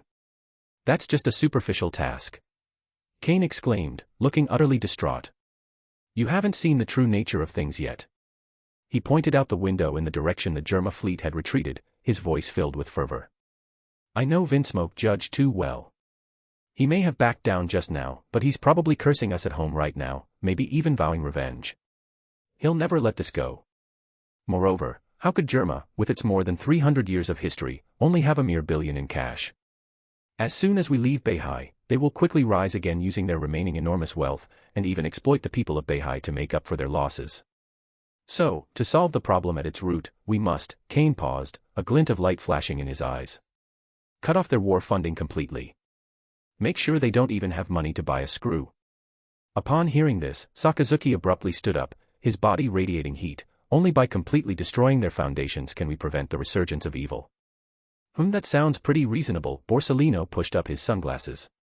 Anyway, as long as there were benefits, he didn't care. Only Kuzan looked at Kane with suspicion. Cut off the funding. What do you plan to do? We can't stay in the North Sea forever, can we?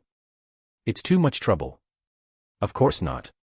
Kane waved his hand sharply, his voice righteous and indignant. I propose. Tonight we launch a surprise attack. We'll strike at their heart, infiltrate Germa's headquarters, and confiscate all their remaining war funds.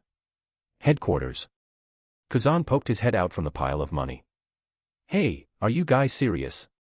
That's the royal palace of a member state. What if we get caught? What palace? That's a den of evil.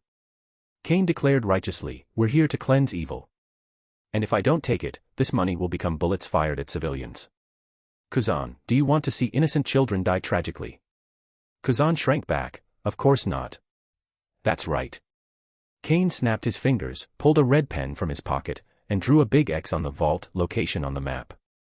Listen up, tonight's operation code name, 0 Yuan Purchase.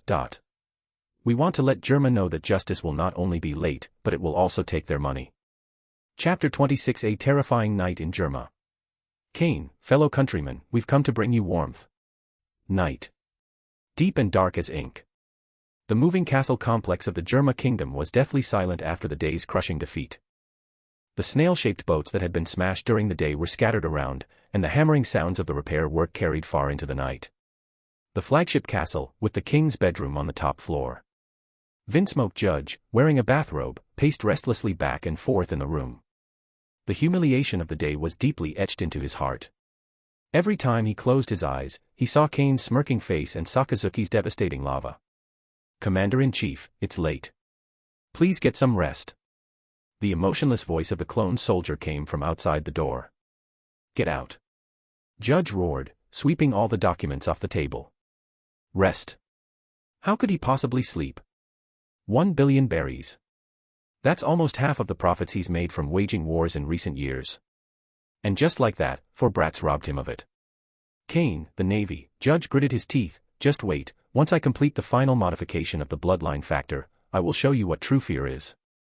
He walked to the window and looked down at the heavily guarded, enormous treasure castle that connected to the flagship. There, the wealth accumulated by his Vinsmoke family over generations was stored, and it was also his greatest asset in realizing his ambitions. Fortunately, the most important things are still here. Judge looked at the treasury and felt a little more at ease. As long as we have that money and the technology blueprints, Germa can make a comeback at any time.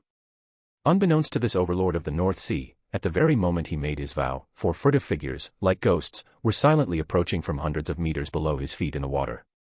Directly below the flagship, in the icy seawater. Gurgle. 4 heads silently emerged from the water. Keep up, everyone.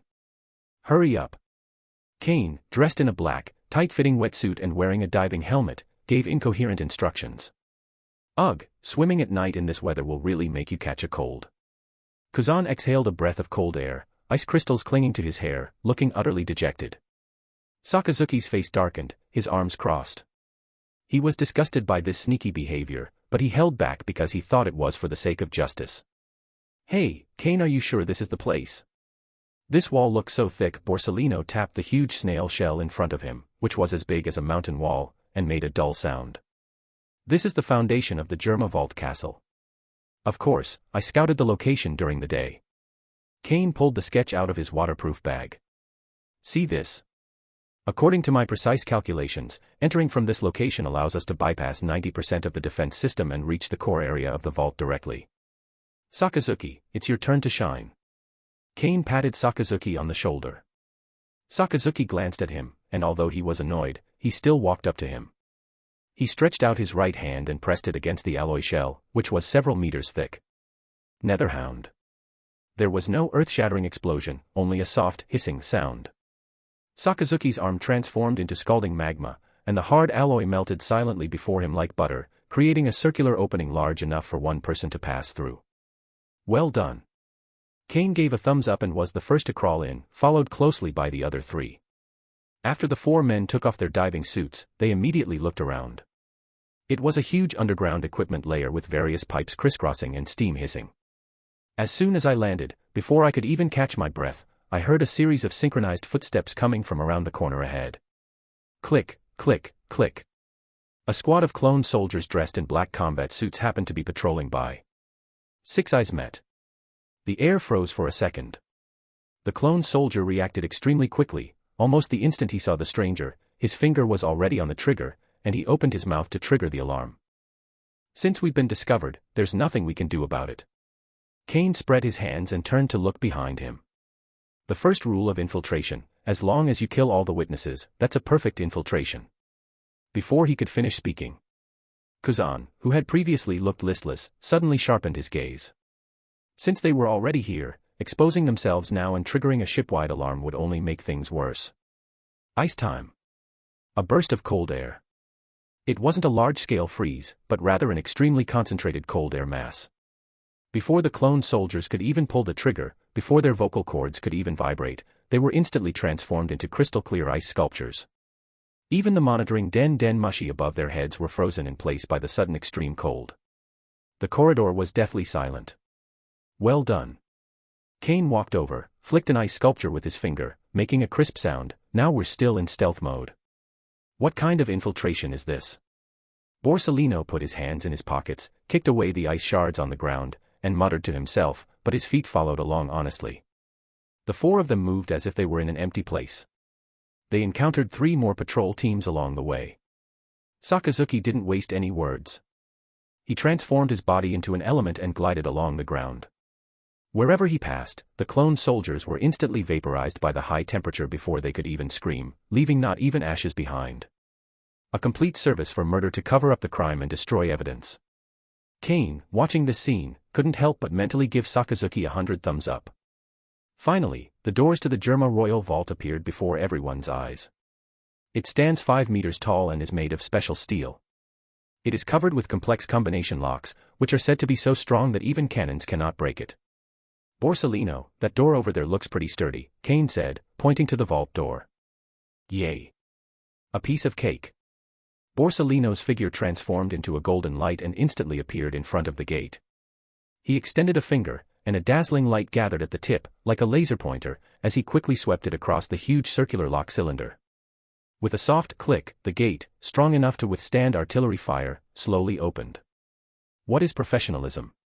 This is professionalism. Kane gave another thumbs up, his heart filled with emotion.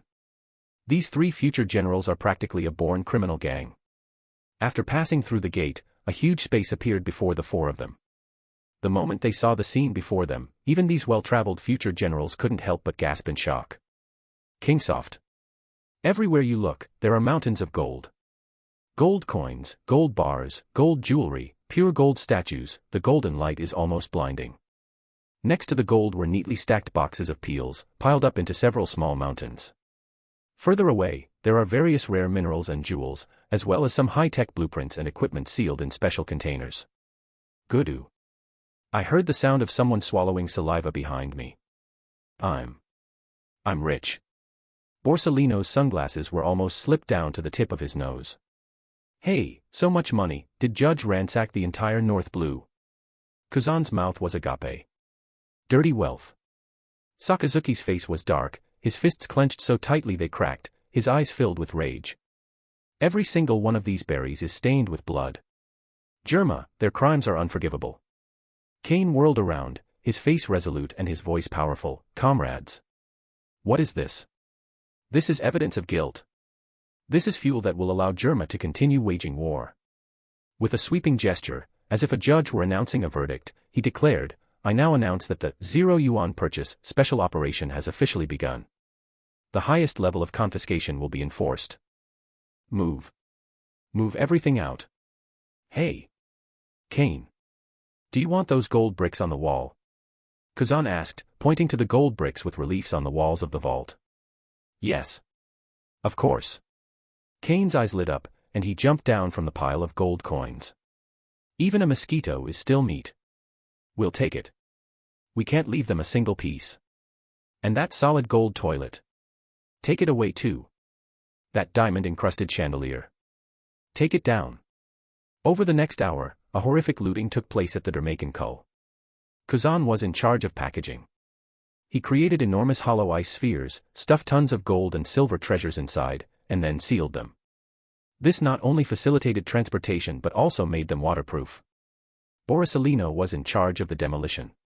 He transformed into a golden ray of light and darted through the vault, cutting off anything that looked valuable, whether it was embedded in the wall or welded to the ground, with a single laser beam. Sakazuki was responsible for the destruction. For large pieces of equipment that can't be taken away or contraband that you don't like, just punch them in with lava and physically destroy them. Kane was busy stuffing his system space with the most valuable parts and high-tech blueprints, humming a little tune as he did so. Hakimi Hakimi Hakimi oh nah. Asaba. Asaba. Asaba. Oh ya Neru. Na na na na na na na na na na. Ding. Host detected engaging in devastating plunder of member states. Nature, extremely heinous. Disciplinary value plus 10,000. Your actions have set back the Germa Kingdom's fiscal deficit by 30 years, severely impacting the global landscape. Bonus disruption bonus, violation points plus 10,000. Hearing the pleasant notification in his mind, Kane smiled even more happily. 20 minutes later. The once magnificent and incredibly wealthy Germa vault is now just bare concrete walls. Forget about the treasure, even 3 layers of floor tiles were pried off by Kane's men. The space was so vast that your voice would echo, and even a mouse would have to leave with tears in its eyes. Withdraw. Kane patted the dust off his hands with satisfaction as he watched the last batch of massive ice puck cargo being pushed into the underground sewers. The 4 returned along the same route and pushed their trophies out of the bottom of Germa's warship along the seawater. On the sea. Dozens of enormous ice spheres floated on the dark sea, gently swaying with the waves, containing enough wealth to buy several small countries. Back on the warship, looking at the deck full of ice pucks, Kane breathed in the golden air and felt as if he had been elevated. This is the taste of justice. He turned to look at Germa's still brightly lit fleet, a hint of mockery flashing in his eyes. Tomorrow morning, when Judge opens the vault door, his expression will be priceless. Chapter 27, Don't you have any conscience about spending this money on the celestial dragons? The next morning. The first rays of sunlight shone on the flagship castle of the Germa Kingdom. Vinsmoke Judge hadn't slept all night, his eyes bloodshot. He stood by the window, watching the snail-sized warships undergoing emergency repairs on the sea, his face grim. Commander, breakfast is ready. The clone soldier's voice rang out from outside the door right on time. I won't eat. Judge waved his hand impatiently. He's completely preoccupied with his revenge plan and has no appetite whatsoever. Oh, right, he said, as if remembering something, and ordered towards the door, go to the vault and retrieve a batch of shaped memory alloys and send them to the first laboratory. The modification plan must be accelerated immediately. Yes, Commander. The clone soldier outside the door mechanically acknowledged the order and left. Judge picked up a cup of hot coffee, a cold smile playing on his lips. Navy. Kane, you just wait. Once my perfect creation is born, I will collect this debt with interest. However, he hadn't even had a chance to swallow the coffee. Bang. The palace gates were violently flung open by a tremendous force. Instead of the cold, indifferent clone soldier who only gave work reports, the officer in charge of guarding the underground vault entered. Commander, Commander. Something terrible has happened. What's the panic? Judge frowned sharply, his coffee cup trembling, scalding liquid splashing onto the back of his hand. Is the sky falling down? It's worse than the sky falling down. The officer's voice trembled. The treasure vault, the treasure vault. What happened to the treasure vault? Judge's heart skipped a beat, and an ominous premonition welled up in his heart. The treasure vault is empty. What did you say? Judge suddenly stood up, and the coffee cup in his hand fell to the ground with a crash and shattered. He grabbed the clerk by the collar, his eyes bloodshot, and roared, "Say that again." Everything is gone. Gold, Pele, jewelry, rare materials, even the gold bricks on the wall, are all gone. The official was in tears. Boom. Judge's mind went blank with a buzz. He staggered out of the palace, not even having time to put on his combat suit, and rushed madly toward the treasure vault. When he ran breathlessly to the gate that had been cut open by laser and saw what was inside, he felt as if his breath had stopped. Air. Empty. In the vast treasure vault, nothing remained but a scene of utter devastation and scattered ashes. The holes left on the wall after the gold bricks were pried off seemed to be mocking him mercilessly. The entire treasure vault was so clean it looked as if it had been ravaged by a tornado. My money, my gold. Judge's legs went weak, and he knelt on the ground, his hands trembling as he rummaged through the cheap wrapping paper on the ground. My blueprints, my rare materials. He saw a line of words made of ashes in the center of the ground. Thank you, King Vinsmoke, for your generous support of the naval cause. A passing naval hero. Puff. When Judge saw these words, he felt a sweet taste in his throat and suddenly spat out a mouthful of blood, staining the ground in front of him red. Navy. He let out the most piercing and resentful roar of his life. Immediately afterwards, everything went black, and he fell straight backward. Commander-in-Chief. Quick. Call the medic. The Commander-in-Chief has fainted. The entire Germa kingdom was instantly thrown into chaos. Meanwhile, in the sea area 100 miles away from Germa.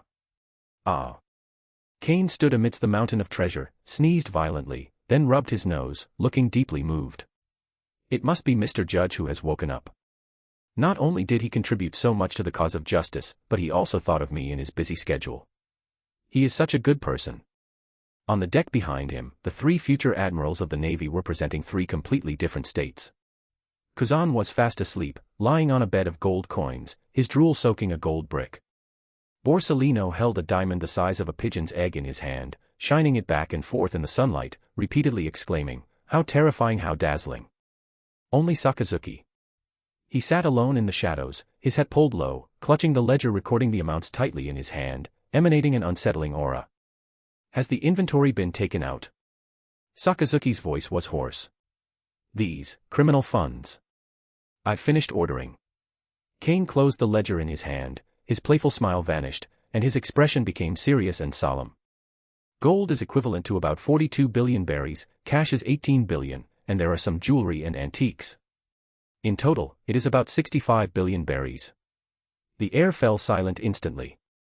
Even Kuzan, who was sleeping, suddenly opened his eyes and sat up. How much?" 65 billion. So much money." Sakazuki took a deep breath, lava dripping from his fist. "Just how many people's blood has Germa sucked? We must report this to headquarters immediately." He stood up to get the den mushi. "Wait." Kane stepped forward, blocking Sakazuki's path, and stopped the den mushi he was about to pick up with one hand. Sakazuki frowned, his eyes sharp as he looked at Kane. "What are you going to do?" "Kane, if you dare to betray justice and embezzle this money, I will never forgive you." "Foolish." Kane suddenly roared, his expression even angrier than Sakazuki's. "This is ill-gotten gains. I, Kane, may seem carefree and irresponsible at times, but I am still a naval officer. How could I possibly keep it for myself?" This roar stunned Sakazuki. "Then why? Use your brain and think about it." Kane took a deep breath, his tone becoming sorrowful and pained. "If we report the truth about this 65 billion now, where will this money ultimately go?" Sakazuki paused, then said, "Of course it's naval funding." "Naive. So naive." Kane shook his head.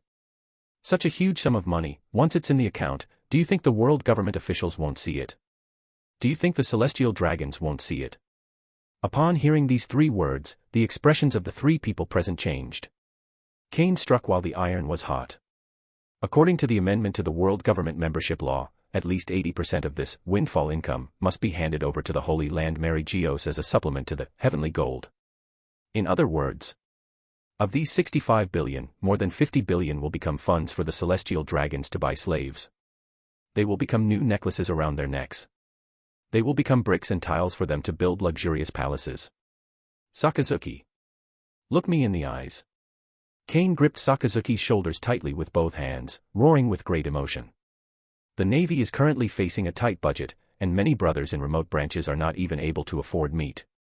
This money should be used where it is needed most. Improve the food for the entire Navy, upgrade the equipment of the warships, and provide compensation to the families of fallen comrades. If you make this call now, you're essentially handing over this profit of justice to those celestial dragons to squander. Is this the absolute justice you seek? Boom. These words struck Sakazuki like a bolt from the blue. He froze. As someone born in the North Blue, his deep-seated hatred for the celestial dragons was no less than his hatred for pirates. He believes in absolute justice, but in reality, the Navy often has no choice but to become the celestial dragons' bodyguards, which is the deepest thorn in his heart. The thought that this money would eventually become slave auction proceeds in the hands of the celestial dragons. Sakazuki felt worse than if he had swallowed a lump of something. Then what do you suggest we do? Sakazuki's voice was hoarse and wavering, and the anger in his eyes turned into confusion. Borsalino, standing nearby, adjusted his sunglasses and stopped fiddling with the diamond. Kuzan also dropped his languid expression and looked at Kane thoughtfully. Kane's lips curled into a barely perceptible smile, but it vanished in an instant, replaced by a righteous and awe-inspiring expression. It's very simple. Kane held up one finger. We reported to headquarters that we had seized 15 billion berries. 1/6. Borsalino pushed up his sunglasses. Wow, isn't that a bit too much? Kane glared at him. 15 billion is enough for headquarters to give us a huge bonus, and it'll also give Marshal Kong an explanation. The remaining 50 billion. Kane took a deep breath and said solemnly. We'll hide it and establish a Justice Reserve Fund. The four of us will jointly oversee the fund, and every penny spent requires the unanimous approval of all four of us. Kane surveyed the three men, his gaze intense. Think about it, when the Air Marshal is unable to send troops due to insufficient military funds, we can provide them. When a comrade is discharged due to injury but cannot receive a pension, we can contribute. We can use them when we need to purchase powerful devil fruits to arm trustworthy righteous people. We're not embezzling, Kane said, patting the box full of cash. We're safeguarding this spark of the future for the Navy, for justice. If one day, the world government investigates. Kane took a deep breath and straightened his back. Just say it was me, Kane, who did it all. I coerced you. I was blinded by greed. I'll take all the blame. The sea breeze howled. The deck was deathly silent. Kuzan watched Kane's retreating figure, a flicker of shock crossing his eyes beneath his eye patch. Although reason told him something was amiss, Kane's words had undeniably stirred his blood. Borsalino dropped his lewd smile and fell into a rare serious silence. And Sakazuki. He raised his head, the confusion in his eyes dissipating, replaced by a resolute determination to find his way. Don't joke around, Kane. Sakazuki stood up, walked to Kane's side, and placed his large, burning hand on Kane's shoulder. Since it is the spark of justice, then we should protect it together. I agree to withhold these 50 billion, Sakazuki said firmly. For justice, what does it matter if I bear the blame? If headquarters investigates, Sakazuki raised his head, a ruthless glint in his eyes, just say I burned it. Oh dear, since Sakazuki said so. Kuzan lay back down in the pile of money, grabbed a handful of gold coins and scattered them into the air. Count me in, anyway, I've been annoyed with those celestial dragons for a long time. Yea, since everyone agrees, I won't stand on ceremony. I've had my eye on that golden teacup for a long time. Borsalino laughed like a 300-pound child. Looking at these three future top combatants of the Navy who had completely gone into the water, Kane's lips curled into a smile. Hooked. Once you've touched this money, you can forget about ever getting off my pirate ship. Ding. The host has corrupted three future admirals of the Navy to establish an illegal slush fund. Judgment, deceiving superiors and subordinates, forming cliques for personal gain, an extremely egregious offense. Disruptiveness, extremely high. Completely disruptive. Congratulations, host. You have gained a huge amount of disciplinary points, 10,000. Hearing the pleasant notification sound in his mind, Kane smiled broadly. Comrades. For justice. Let's divide the spoils. Oh no, let's go to the bank. Chapter 28 Sacrificing Sakazuki. A miracle happened with a single pull. Somewhere in Beihai, on an unnamed deserted island. The island wasn't even marked on nautical charts, and it was surrounded by reefs and shrouded in mist year-round. Aside from the occasional seabird that stops there, even pirates don't want to visit this godforsaken place. But today, the place is bustling with activity. Hurry up. Move that box inside. Handle it gently, it's fragile. Kane stood on the beach, directing Kuzan to use ice slides to send huge sealed boxes into the underground cavern. Sakazuki is using magma to fuse the rocks together to seal the cave entrance, and has even fired the rocks to achieve a granite-like texture, striving for perfection. Borsalino used a recording pointer to record the island's magnetic field. 5 hours later. The treasure worth over 50 billion pegaries was buried deep underground on this deserted island. As the sun set, it cast long shadows of the four people. Standing on the deck of the warship, watching the deserted island gradually recede into the distance, Kane felt as if his heart was bleeding. That's money. That's 50 billion. Although it's nominally a joint management arrangement, having so much money buried in the ground gathering dust is worse than killing him. After disposing of the stolen goods, the warship set sail again. Back to the center of the deck. More than 200 naval soldiers were lined up in neat rows, each staring longingly at the pile of boxes left behind, containing about 15 billion berries. Although they didn't know the exact amount, the heavy feel of the bag when it was being moved made everyone know it must be a huge sum of money. Kane cleared his throat and walked to the front of the line. Ahem. Comrades. You've all worked hard on this trip to Beihai. Kane looked serious, his gaze sweeping over every face. Faced with a vicious enemy like Germa, you did not back down or show any fear, demonstrating the prowess of our elite troops. I am proud of you. The soldiers stood tall, even though they hadn't done much besides shouting 666 on the ship. They were always happy to be praised. But Kane's tone shifted, becoming serious. This mission is extremely dangerous and involves world government secrets. I don't want any details of this mission to leak out, lest it cause panic among civilians. This is for the sake of world stability. Kane waved his hand, and the boxes next to him opened with a snap. Whoosh! Bundles of Pele were exposed to the air, stimulating everyone's optic nerves. There are 100 million berries here. Kane said calmly, although it's not much, it's illegal proceeds seized from Germa. According to regulations, all of this money must be turned over. The soldiers' eyes dimmed slightly, and the sound of them swallowing hard rose and fell. However, Kane suddenly raised his voice. I believe that rules are rigid, but people are flexible. Making our brothers bleed, sweat, and shed tears is not my justice. This 100 million berries should be distributed as a special allowance to all the brothers here. The entire room fell silent. 1 second later. Boom. Holy crap. 100 million. Divided among 200 of us. 500,000 each. We're rich.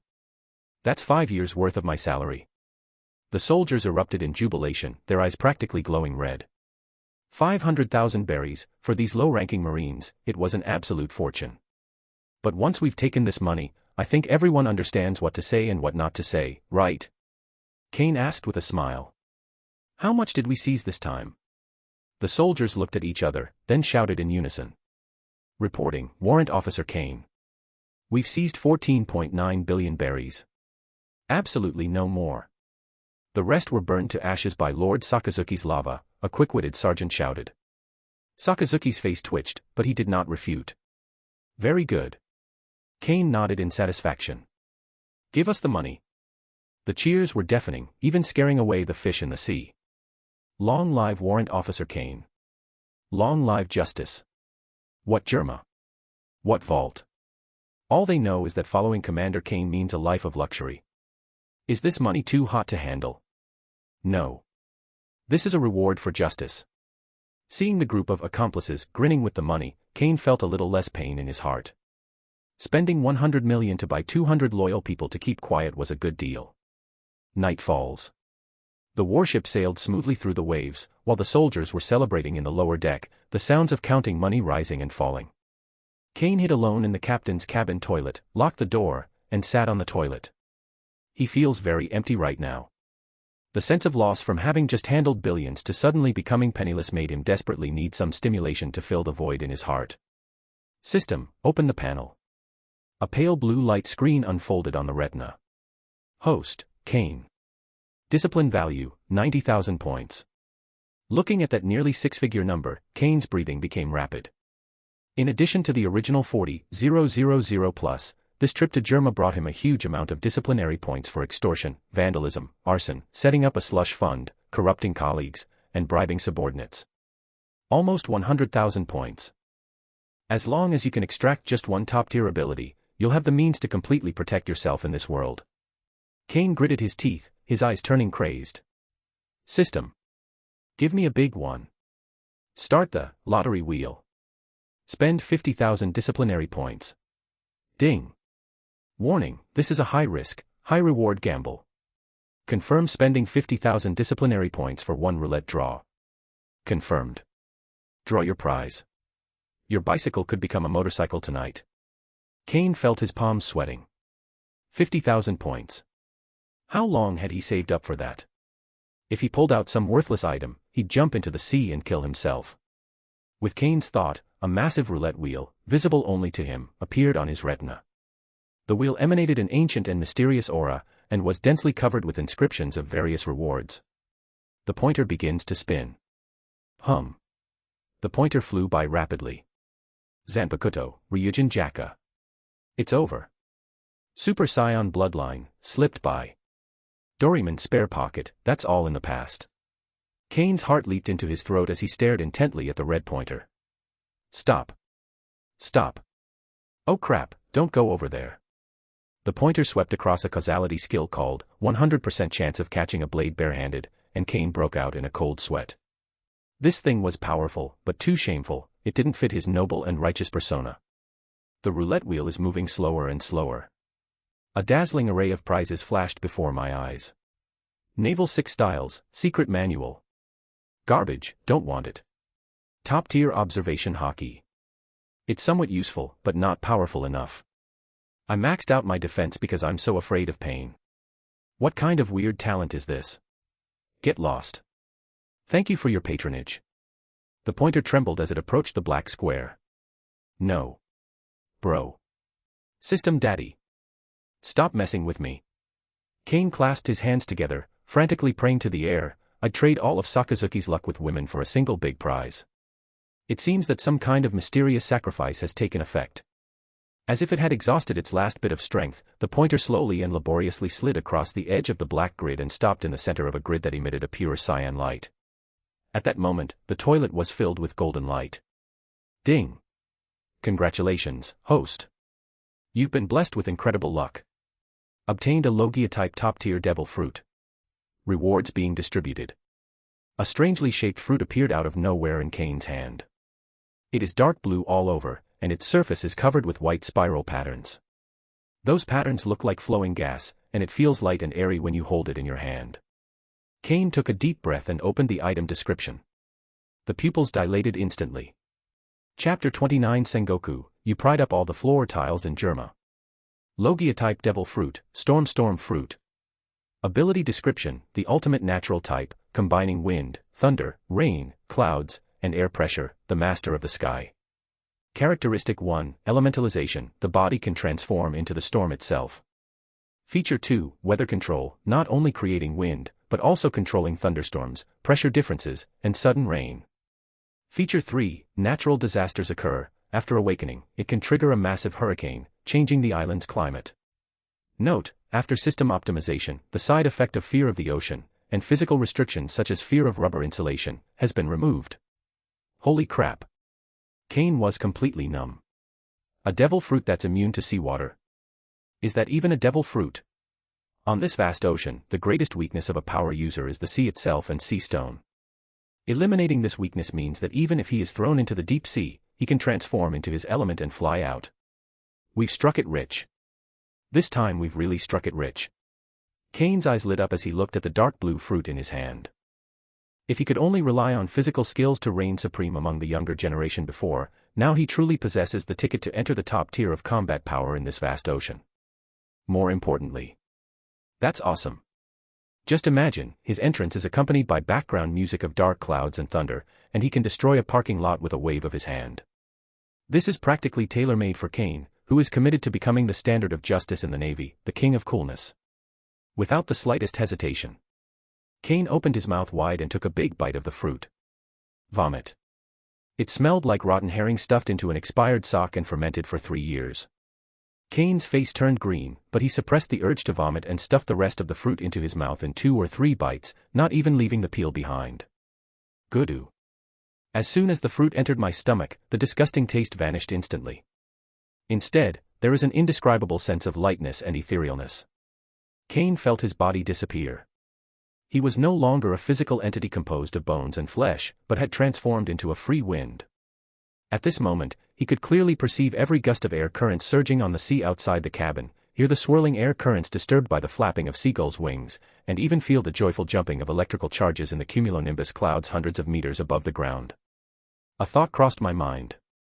Kane, who was sitting on the toilet, instantly disintegrated, turning into countless streams of blue energy that rapidly traversed the cramped bathroom before finally reforming in front of the sink.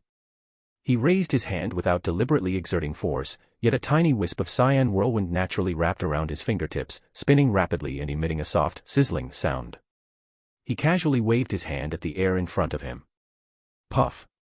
Without a sound, the sturdy pure copper faucet was sliced smoothly in two as if cut by an invisible blade, the cut as smooth as a mirror. Is this the feeling of a nature-based user? Kane stared at his elementalized hand, his eyes glazed over. He could feel that, if he wanted, he could easily create a giant wave and send the warship beneath him soaring into the sky. Moreover, he felt no weakness in the face of seawater, on the contrary, he felt more comfortable with the sea's moisture. Just as Kane was immersed in the ecstasy of gaining divine power. Brew brew brew, brew brew brew. The tranquility was suddenly shattered by a rapid and piercing ringtone from the den den mushy on the table. This is a dedicated encrypted line directly connecting to naval headquarters. Kane calmed himself down, a kind smile playing on his lips, and answered the phone. Moshi Moshi. This is the North Sea Special Operations Team of the Navy. This is Commander Kane. The signal might be weak right now, there's a storm at sea. Kane. You bunch of bastards. What exactly did you do in Beihai? The den den mushy mimicked the expression of the person on the other end of the line, its originally lazy eyes suddenly widening into huge ones, its facial muscles contorting, and even the head of the den den mushy was simulated with a pair of black-rimmed glasses and an afro. Do you know where Judge complained to? The 5 elders just personally called and berated Marshal Kong for half an hour. Wasn't it supposed to be suppression? Why did you even pry up the floor tiles of their vault?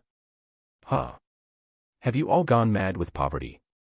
Faced with the warring state's relentless barrage of attacks, Kane remained calm, moved the microphone a little further away, and innocently picked at his ear.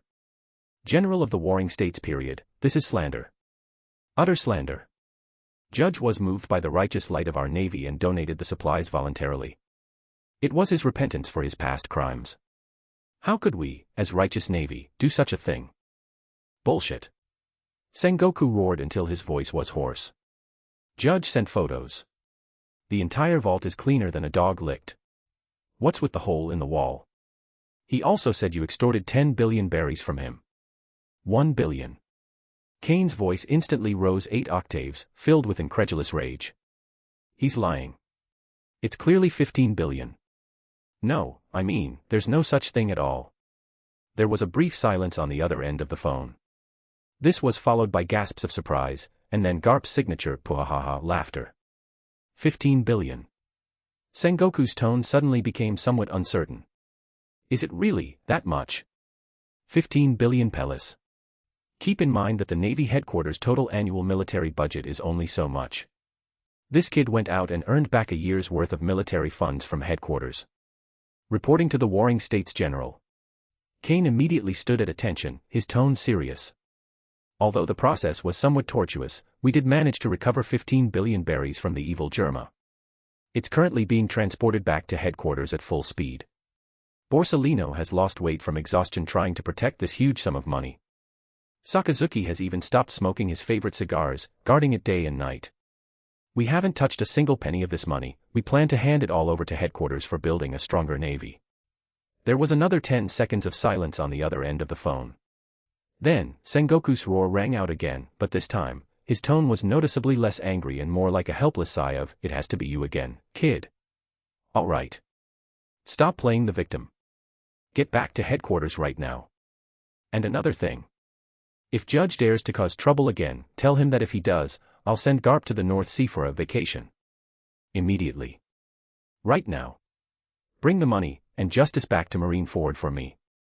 Yes, sir. Mission accomplished. Snapped. The phone hangs up. Kane hung up the phone, looked out at the vast sea, and his smile deepened. Go back and get scolded. It doesn't matter.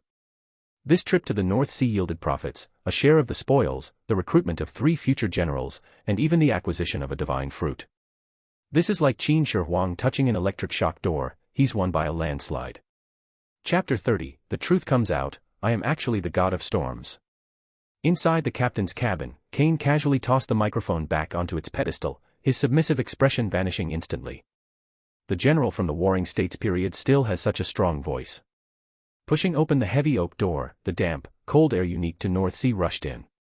Salty, fishy, cold, and the taste of freedom. Since headquarters is pressing us so urgently, let's speed things up a bit. Kane walked to the railing and snapped his fingers. The wind rises. Boom. The calm sea surface suddenly shattered. A violent gust of air formed at the stern, as if an invisible giant hand had given the warship a hard push. The immense inertia caused the entire steel behemoth to emit a sickening metallic groan. Inside the cabin, Kuzan, who was catching up on sleep, flew out of the hammock and hit his head, smashing a large hole in the solid wood wall panel. "It hurts." Kuzan crawled out of the wood shavings, his messy curly hair rubbing against his face. His eye mask was askew on his chin, and his face was full of morning grumpiness. Did we collide with a colossal sea king? Or did Germa catch up? He yawned and pushed open the door, just in time to see a Marine staggering past, his face pale and his cheeks puffed out, clearly trying to suppress seasickness. "Warrant Lieutenant Kuzan." "Help!" the Marine shouted incoherently. The ship is flying." "Fly." Kuzan frowned, and before he could ask any further questions, he swayed again and had to hold onto the wall to steady himself. "This is abnormal acceleration." He slunk onto the deck and bumped into Borsalino, who was wearing sunglasses and had a stern expression. "Wow, that's really exaggerated." Borsalino stared at the sails overhead, which were already blown like taut drumheads, his tone less lewd and more inquisitive. "This wind direction and force completely violates common meteorological knowledge." In a shadowy corner, a tiny spark went out. Sakazuki strode out, his dark red shirt fluttering in the strong wind. He didn't speak, his sharp, knife-like eyes fixed on the figure at the bow of the ship. Kane stood atop the dragon head at the very front of the warship. The gale avoided him, but formed two white vortexes like wings behind him. The three exchanged a glance and walked over in tacit agreement. "Kane," Sakazuki said in a deep voice, "this abnormal speed, is it your doing? Have we been discovered?" Kane slowly turned around. With his back to the raging sea, he wore his usual smile that was both refreshing and infuriating. He didn't answer directly, but slowly raised his right hand, palm facing up. "I wanted to interact with you as an ordinary person, but all I got in return was estrangement," Kane sighed, his eyes becoming deep and melancholy. "I'm not pretending anymore, I'm coming clean. The air suddenly trembled. Visible blue energy surged and compressed wildly in his palm. The surrounding air pressure dropped instantly, giving everyone present a feeling of pressure similar to that of someone experiencing a rapid descent in an airplane. This power. Kuzan's deadpan eyes widened suddenly, all sleepiness gone. "A devil fruit." "I was just in the bathroom contemplating life when I suddenly felt a bit hungry," Kane said, spouting nonsense with a straight face. "I saw a strange-looking fruit on the sink, and thinking I shouldn't waste food, I ate it." "Who would put a devil fruit in the toilet?" Kuzan couldn't help but shout in disbelief. "Besides, what are the chances of that happening?" "That's fate, Kuzan." Kane spoke earnestly, the cyan vortex in his hand compressed to its limit, emitting a sharp, piercing buzzing sound. "This fruit is calling to me. It tells me that there are limits to justice based solely on physical strength. True justice needs wings, and even more so, the force of a thunderbolt." Before he could finish speaking, he casually tossed the high-pressure cyclone in his palm toward the sea beside him. "Call out." There was no loud explosion the moment the cyclone left my hand. But everyone present, including the Marines passing by on deck, clearly saw. In that instant, the sea split open. A vacuum slit nearly a kilometer long silently appeared in the azure sea. The seawater on both sides was forcibly pushed apart by an invisible force, even revealing the muddy seabed. Immediately afterwards, the seawater that had been cut apart reacted and collided violently, creating giant waves hundreds of meters high. Gudu. The deck was deathly silent, save for the sound of everyone swallowing their saliva in unison.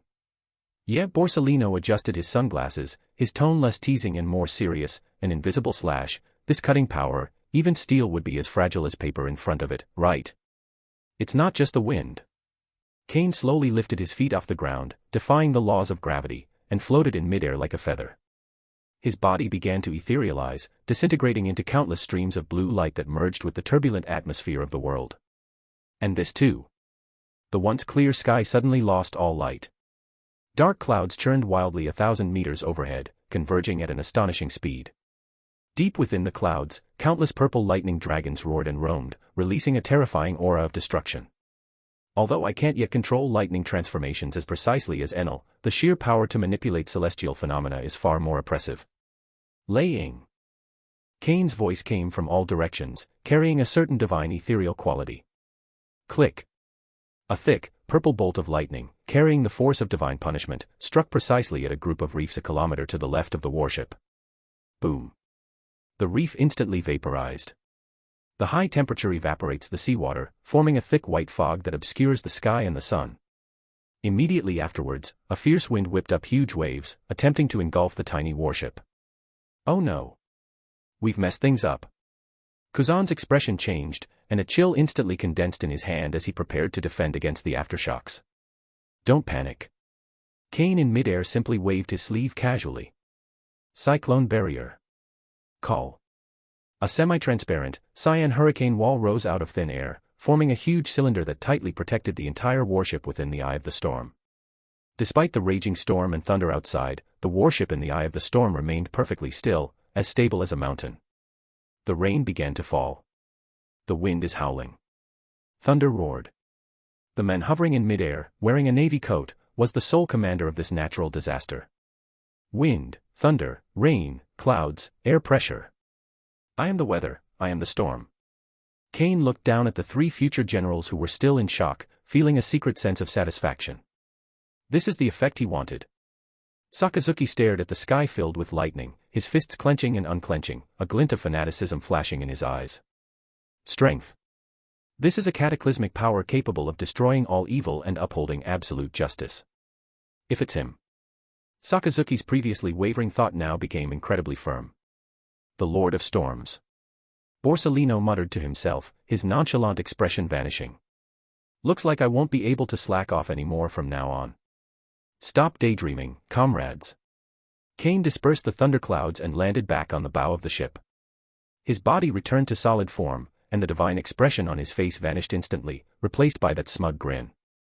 He opened his arms and embraced the raging wind. Since everyone already knows, I won't pretend anymore. Hold on tight. We're about to take off. Before anyone could react. The next second, a gale 10 times stronger than before suddenly erupted. Boom. The warship let out a painful groan, as if a rocket booster had been installed on its stern. The immense force of the push caused the unsuspecting sailors to tumble around on the deck like gourds, and even Sakazuki had to crouch down to regain his balance. The spray from the stern of the warship even formed a wall of water as high as 20 meters. Kane. You're insane. Kuzan's desperate screams echoed in the wind, along with the eye patch that drifted away with the wind. Slow down. I'm going to throw up. Woohoo. Kane stood at the bow of the ship, his hairstyle perfectly intact under the protection of the storm, enjoying the extreme speed brought by the storm fruit. Full speed ahead. Destination, Marineford. Chapter 31 Shock's Headquarters. Teaching the Marshal to falsify accounts face to face. This is too much. Marineford, the naval headquarters port. The port was unusually noisy today, with thousands of Marines surrounding the shore, pointing and gesturing. Even the old shipwrights at the repair shop were astonished. The barnacles on the hull of the newly docked warship had been washed away, and the paint above the waterline had peeled off, revealing the charred, metallic sheen of the hull after being subjected to extremely high-temperature friction. The mainmast has a strange backward curve, as if it has endured an unimaginable push. But more than the ravaged warship, what took everyone's breath away was the ongoing unloading operation. Gold bricks, jewelry, antiques, bundles of cash. The visual impact was so strong that many young Marines who had never seen the world before were instantly weak in the knees. Be gentle. That's a solid gold candlestick. Even a tiny scratch on the lacquer would cost you a year's salary. Kane stood on the springboard like a miser, commanding a group of elite troops from headquarters who were being used as laborers. 3 escort ships surrounded Kane's flagship like bodyguards, while on the shore, for the first time ever, 2 lieutenant generals were dispatched to lead a team on guard. If you didn't know better, you'd think they'd captured some legendary pirate. Several logistics officers in charge of receiving the goods broke out in a cold sweat as they looked at the mountains of gold bricks, jewelry, and bundles of cash.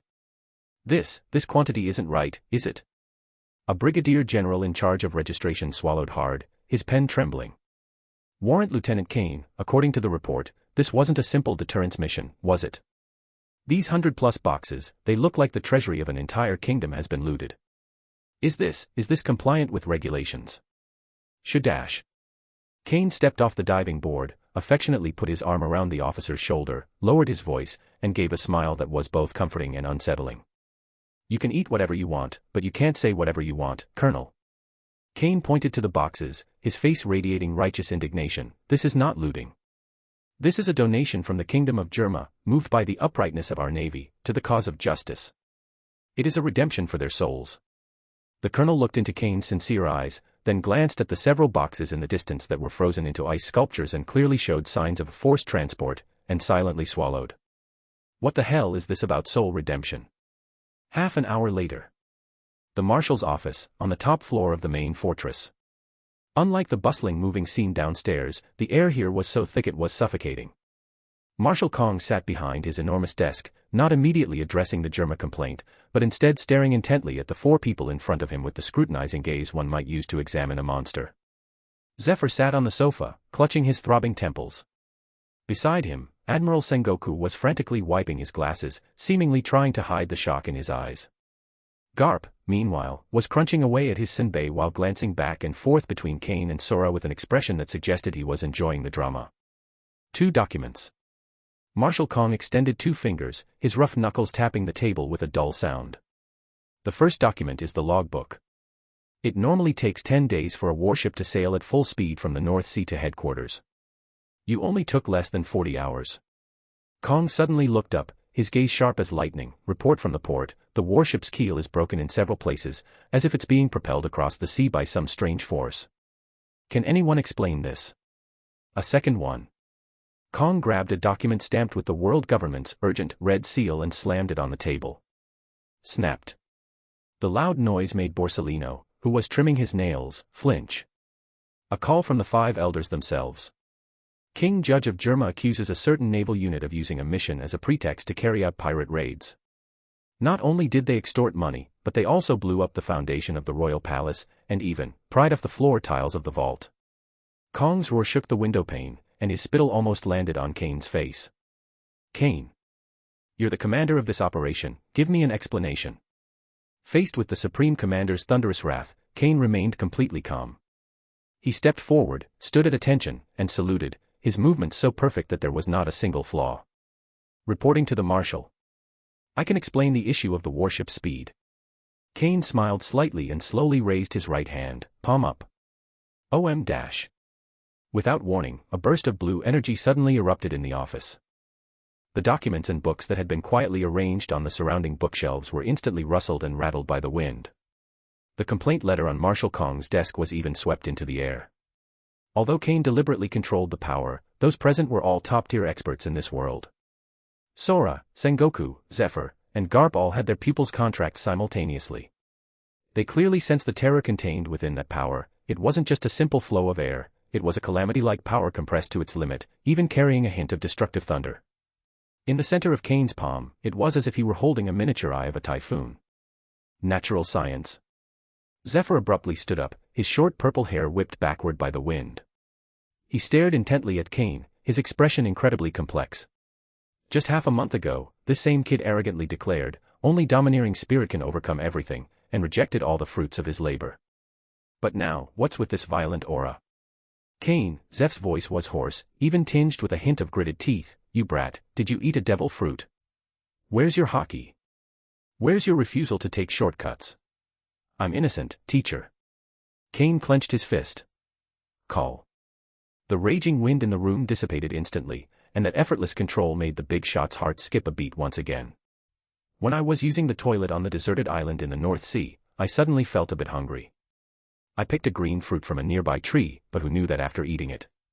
Kane spread his hands innocently. In order to report Germa's good deed to the Marshal as soon as possible, I had to borrow a little bit of the wind to give the warship a slight speed boost. Puffed. Ha ha ha ha ha. Garp burst out laughing. Got hungry while using the toilet and ate a devil fruit. Only an idiot would believe that. Ha ha ha ha ha. Marshal Kong was speechless, but as he stared at Kane, most of his pent-up anger dissipated the moment he saw that power. As the commander-in-chief, he knew all too well what this meant.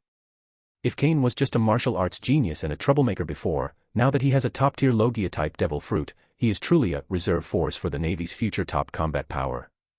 Good, very good. Kong took a deep breath, forcibly swallowing back the words, do you think I'm an idiot? Since it's for the sake of traveling, destroying a warship is understandable. But that doesn't explain the second document. Kong pointed to the complaint letter on the table, his tone rising again, his eyes sharp. As a member of the Navy, plundering the treasury of a member state. Kane, do you know what will happen to the reputation of justice if this gets out? How am I supposed to explain this to the world government? Marshal. I've been wronged. This is utter slander by Judge. It's a smear on justice. Kane suddenly let out a mournful howl, as if he had suffered a great injustice, and his Oscar-worthy acting skills instantly came online. Oh. Marshal Kong sneered, then where did this 15 billion come from? Did it fall from the sky? Reporting to the Marshal. Kane, with an air of righteous indignation, said, back then, when we recounted the numerous bloody crimes committed by Germa 66 in the North Sea, King Judge wept bitterly. He said he was blinded by greed and cried out that he would donate all this ill-gotten wealth to the Navy to atone for his sins. We initially refused. But King Judge was too enthusiastic. He said that if we didn't accept it, we would be disrespecting him. In order to save face for the world government member states, we had no choice but to become porters with tears in our eyes. After saying that, Kane turned his head and looked intently at Sakazuki beside him. Lieutenant Sakas, you were there at the time. You are the most principled. Tell the Marshal, is that right? Swish. All eyes were on Sakazuki. Sakazuki froze. He had never lied in his life, and now he was so angry that his face turned red and his neck bulged. The buried 50 billion reserve fund for justice flashed through his mind, and he looked at Marshal Kong's cannibalistic face. A long time. Sakazuki took a deep breath, a resolute glint flashing in his eyes beneath the brim of his hat. Yes. Sakazuki's voice was hoarse, but unusually firm. That money was indeed a voluntary donation from Judge. He cried very hard at the time. I believe that rejecting a heart that wants to do good is not a just act. Puff. Sengoku, who was drinking tea, spat it out and stared at him in disbelief. Even you, Sakazuki with your thick eyebrows and big eyes, have betrayed us. Kane was overjoyed and immediately pressed his advantage, looking at the other two. Borsalino. While that's quite a touching scene, Kizaru pushed up his sunglasses, his voice brimming with excitement. King Judge insisted that we empty the place, and we couldn't stop him. Such terrifying enthusiasm. Kuzan. Ah, well. Akiji scratched his fluffy hair and yawned. Anyway, we've already brought the money back, we can't just send it back, can we? That would be too much trouble. Marshal Kong looked at the four future pillars in front of him who were now completely inseparable, and his forehead veins throbbed with anger. But he's not stupid. This substantial sum of 15 billion in funds, placed at the port, is an irresistible prize for the Navy headquarters, which has long suffered from a shortage of military spending. What about the 65 billion? Kong took a deep breath, his tone softening slightly. Judge said in his report that he lost 65 billion. But you only brought back 15 billion. What about the remaining 50 billion? Here comes the key point. Kane's lips curled into a barely perceptible smile. Reporting to the Marshal, the remaining money was lost due to the shipwreck.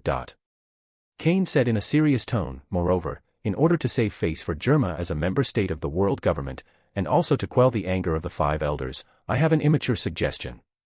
Explain. The amount of spoils we reported to the world government was set at 5 billion berries. The office fell into a deathly silence. Only the wall clock ticked away. Even Garp stopped chewing and leaned over with great interest. Kane's expression was calm, his voice not loud, but every word was piercing, each sentence challenging the bottom line of the Navy's rules. This 5 billion will be handed over to Mary Geos as heavenly gold or special tax for Germa to make up for.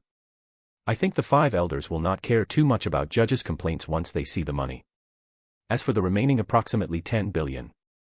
Kane paused, his gaze sweeping over all the bigwigs present, finally settling on Marshal Kong's somewhat worn-out desk. This 10 billion does not need to go into the world government's accounts. These will be transferred directly to the logistics department as non-public losses of the headquarters. They will be used to upgrade the Navy's dilapidated warships, increase the compensation for fallen soldiers, and improve the food for the officers and soldiers of the headquarters. Marshal, our justice is priceless, but the soldiers who uphold justice need to eat. These words were a decisive blow. Marshal Kong remained silent. Zephyr remained silent. Sengoku looked at Kane, his admiration almost impossible to conceal. Too dark. This kid is really dark-skinned. Not only did they dare to rob, but they also dared to teach the marshal to falsify accounts, and even wanted to share the spoils with the entire naval leadership. But I have to admit, those words sounded really good. If reported truthfully, at least half of this 15 billion would be embezzled by the greedy officials of the world government and the celestial dragons, with very little ending up in the hands of the Navy. But according to Kane, 5 billion was used to silence those above, and 10 billion was left for the Navy. Who could refuse? Anyone who refuses is going against the stomachs of hundreds of thousands of soldiers in the entire army. The silence in the office lasted for a full minute. Finally, Marshal Kong let out a long breath, picked up his pen again, and signed a top-secret document with fluid movements, as if he had practiced it countless times. The complaint from Judge Sengoku, you handle it. Sora's voice was deep and resonant, carrying an undeniable authority. Reply to the world government, due to an uncontrollable storm at sea, most of the stolen money fell into the deep sea and could not be retrieved. The Navy, after many perilous attempts, only managed to recover 5 billion berries, which has all been turned over.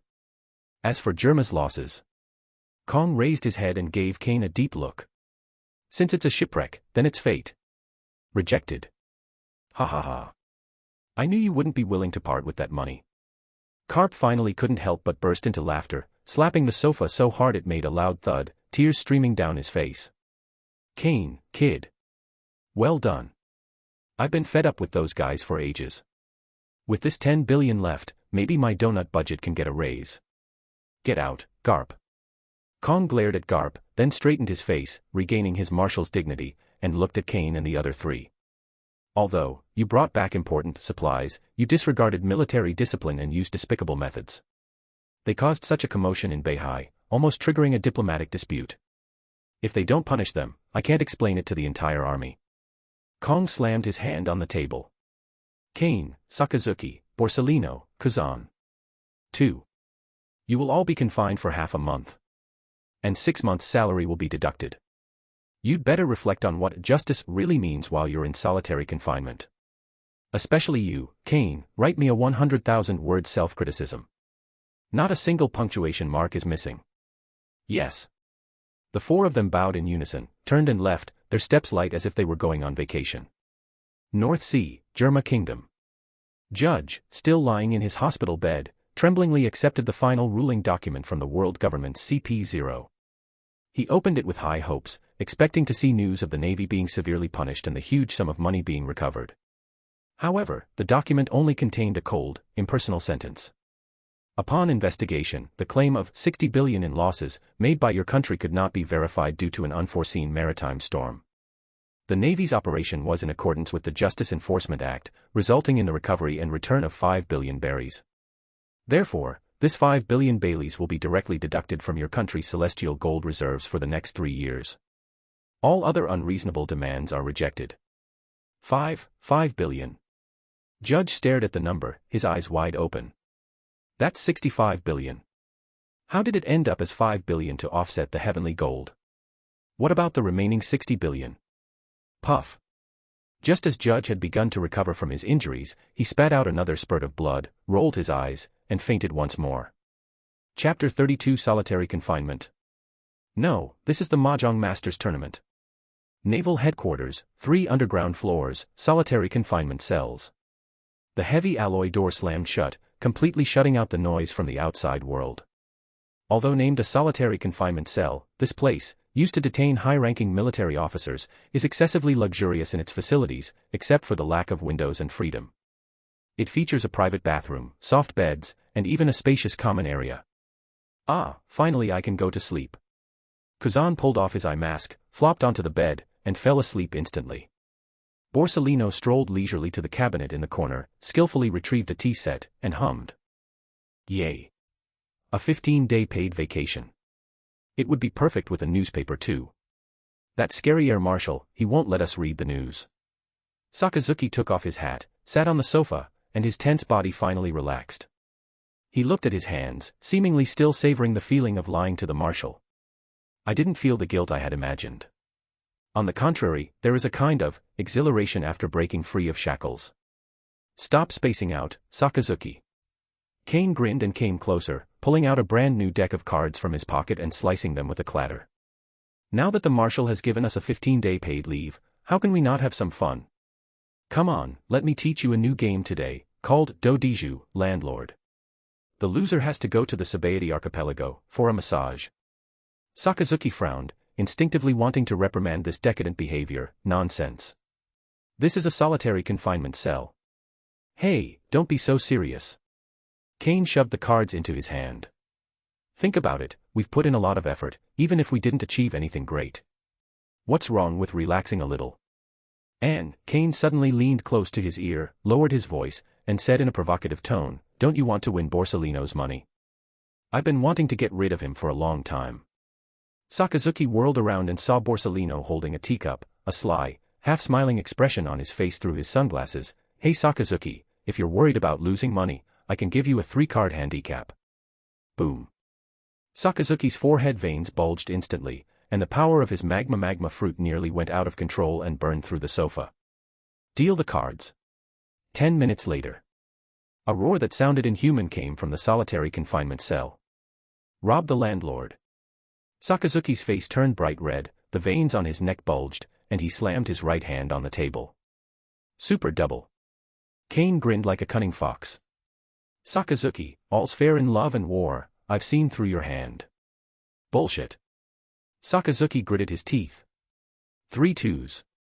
With a pair of points. "I don't believe you can beat me in one hit." "I can't afford it." Borsalino calmly took a sip of tea. A royal flush. Kane slammed 2 cards at Sakazuki's face, grinning arrogantly. "Too bad for you, Sakazuki, you've hit a low road. Pay up. This hand is quadrupled. No credit." Seeing the measly little card left in Kane's hand, Sakazuki trembled with rage, and black smoke even rose from his head. "You bastard. Kane. Did you peek at my cards? Slander. This is slander. This is my precise control of the battle." Ding. The host has led 3 future generals in gambling, severely damaging the morale of the army. Discipline points earned, 3,000. Special achievement triggered, Naval Sparrow God. Bonus reward, disciplinary value plus 500. Awesome. So awesome. Not only are they winning money from the future marshal, but they're also racking up points. Kane looked at the furious Akainu and thought that this future iron-blooded marshal had never been so adorable. Outside the door, 2 Marines on guard duty looked at each other, trembling with fear, as they listened to the wailing and howling coming from inside. Is this how the new monsters at headquarters train? They're probably conducting some kind of mental combat training. It's terrifying. Time slips through our fingers like sand, fleeting and swift. Kane turned this 15-day confinement into the first Marineford Mahjong Championship. From Dodiju to Jinhua, from Texas Hold'em to Mahjong. The relationship between the 4 people became extremely delicate and intense at a speed visible to the naked eye. This is a kind of revolutionary friendship formed by sharing spoils, going to jail together, posting IOUs together, and cursing superiors together. Until the morning of the 15th day. A pair of 3s. Sakazuki's face was covered with dense strips of white paper. His expression was serious as he carefully played 2 cards. He suffered the worst losses these past few days, and the foot-washing debt he owes is estimated to wipe out his salary for the next 3 years. No. Borsalino pushed up his sunglasses, his face was clean, clearly the biggest winner. Pass. Kuzan yawned, holding his last card, ready to strike. Let's see who dares to take it. Lava seemed to be rising from Sakazuki's body. He had a lot of bombs in his hand and was determined to win. This 3-on-1 was just a test. Kane smirked, just about to unleash 4 twos to end Sakazuki's fantasy. Just then. Boom. A deafening explosion rang out. The alloy door, half a meter thick, was blasted open from the outside by a jet-black iron fist. Bang. The twisted and deformed door flew past Sakazuki's scalp and slammed into the wall, shaking the entire 3rd basement level. Sakazuki's hand trembled, and a hand of exceptional cards was scattered all over the floor. Who? The 4 instantly switched into battle mode, and the previously lazy atmosphere vanished. The smoke and dust cleared. A burly, bear-like figure stood in the doorway. He wore a coat with only the word "Justice" on it, his black hair was streaked with silver, his face was full of flesh, and he grinned arrogantly. The wild aura emanating from it, like that of an ancient ferocious beast, made the 4 nature-type monsters present feel suffocated. Marine hero, Monkey D, Garp. Ha ha ha. You little devils, you're living the high life. Garp strode into the solitary confinement cell, his gaze sweeping over the playing cards scattered on the floor and Sakazuki's face covered in notes, and he laughed until tears almost streamed down his face.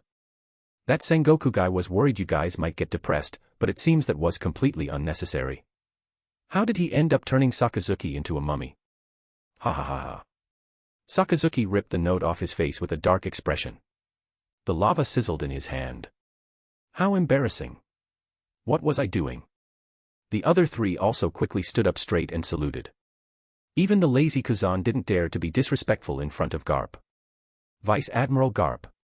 All right, stop with the nonsense.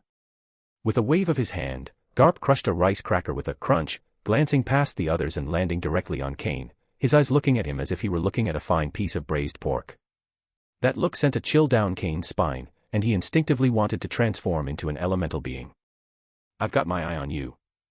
Garp made a startling remark, so shocking that Sakazuki, who was standing next to him, slipped and fell. That Sengoku guy always complains that I don't mentor newcomers, so this is perfect timing, Garp mumbled, chewing on a senbei. Borsalino is for Zephyr, and Sakazuki and Kuzan are also taken care of. As for you, you slippery brat. Garp grinned, revealing a set of gleaming white teeth, emanating a chilling aura that sent shivers down one's spine. Come with me to the new world. We're going to hunt down that bastard named Roger. How about it? You got it. The moment these words were spoken, the solitary confinement room fell silent. A hint of undisguised envy flashed in Sakazuki's eyes. That's the ship of naval heroes. It's the front line facing legendary monsters like Roger, Whitebeard, and Shiki. It's the stage every passionate navyman dreams of. Borsalino pushed up his sunglasses, silently mourning for Kane. Getting on Garp's ship was notoriously difficult. Whether the warship could even survive was a question, let alone having to clean up Garp's messes every day. Kane looked at the men in front of him who smiled like a child, yet possessed the most powerful combat strength in this vast ocean. My heart started pounding. If you want stability, staying at headquarters is of course the best option.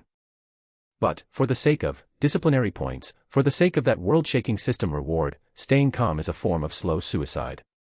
Where else could you score points better than following the most unruly vice admiral to hunt down the most free-spirited pirate king?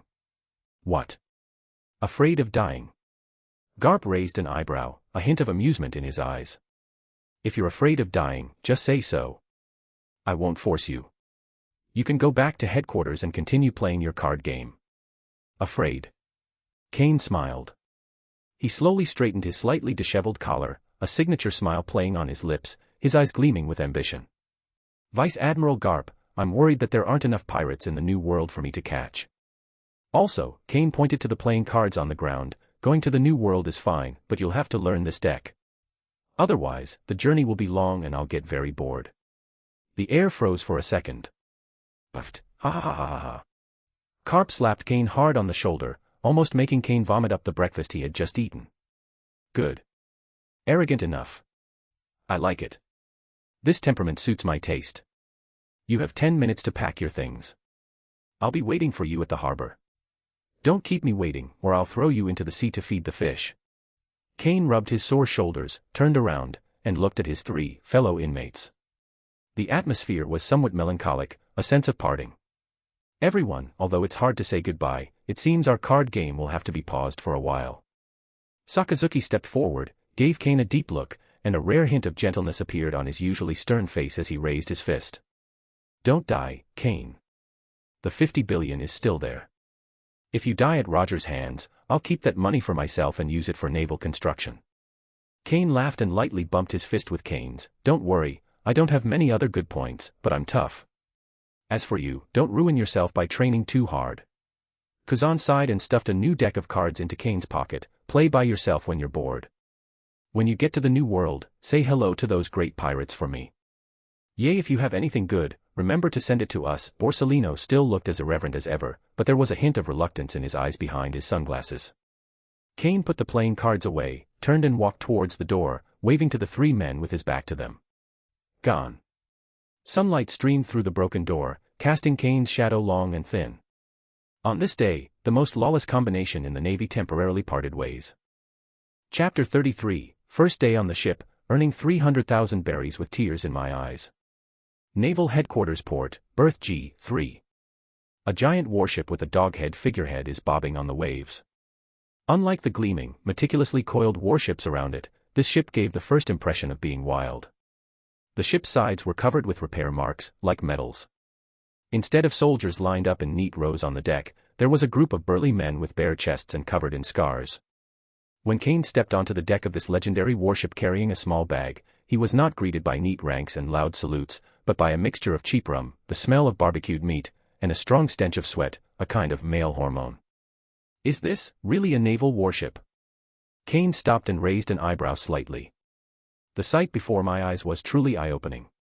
A campfire was burning in the center of the deck, and several Marines were roasting the thigh meat of an unknown sea monster with their sabers, sizzling and dripping oil. On the left turret, someone was using the warship's main gun as a clothesline to dry their underwear. On the right, it was even more outrageous, a group of people were gathered in a circle, shouting and yelling at each other, using Pele and even gold teeth as bargaining chips. Ding! Host detected in an environment that seriously violates the naval appearance and discipline regulations. Continuously gain disciplinary points, plus 1 point per minute. Heaven. This place is practically a paradise tailor-made for him. Cough cough.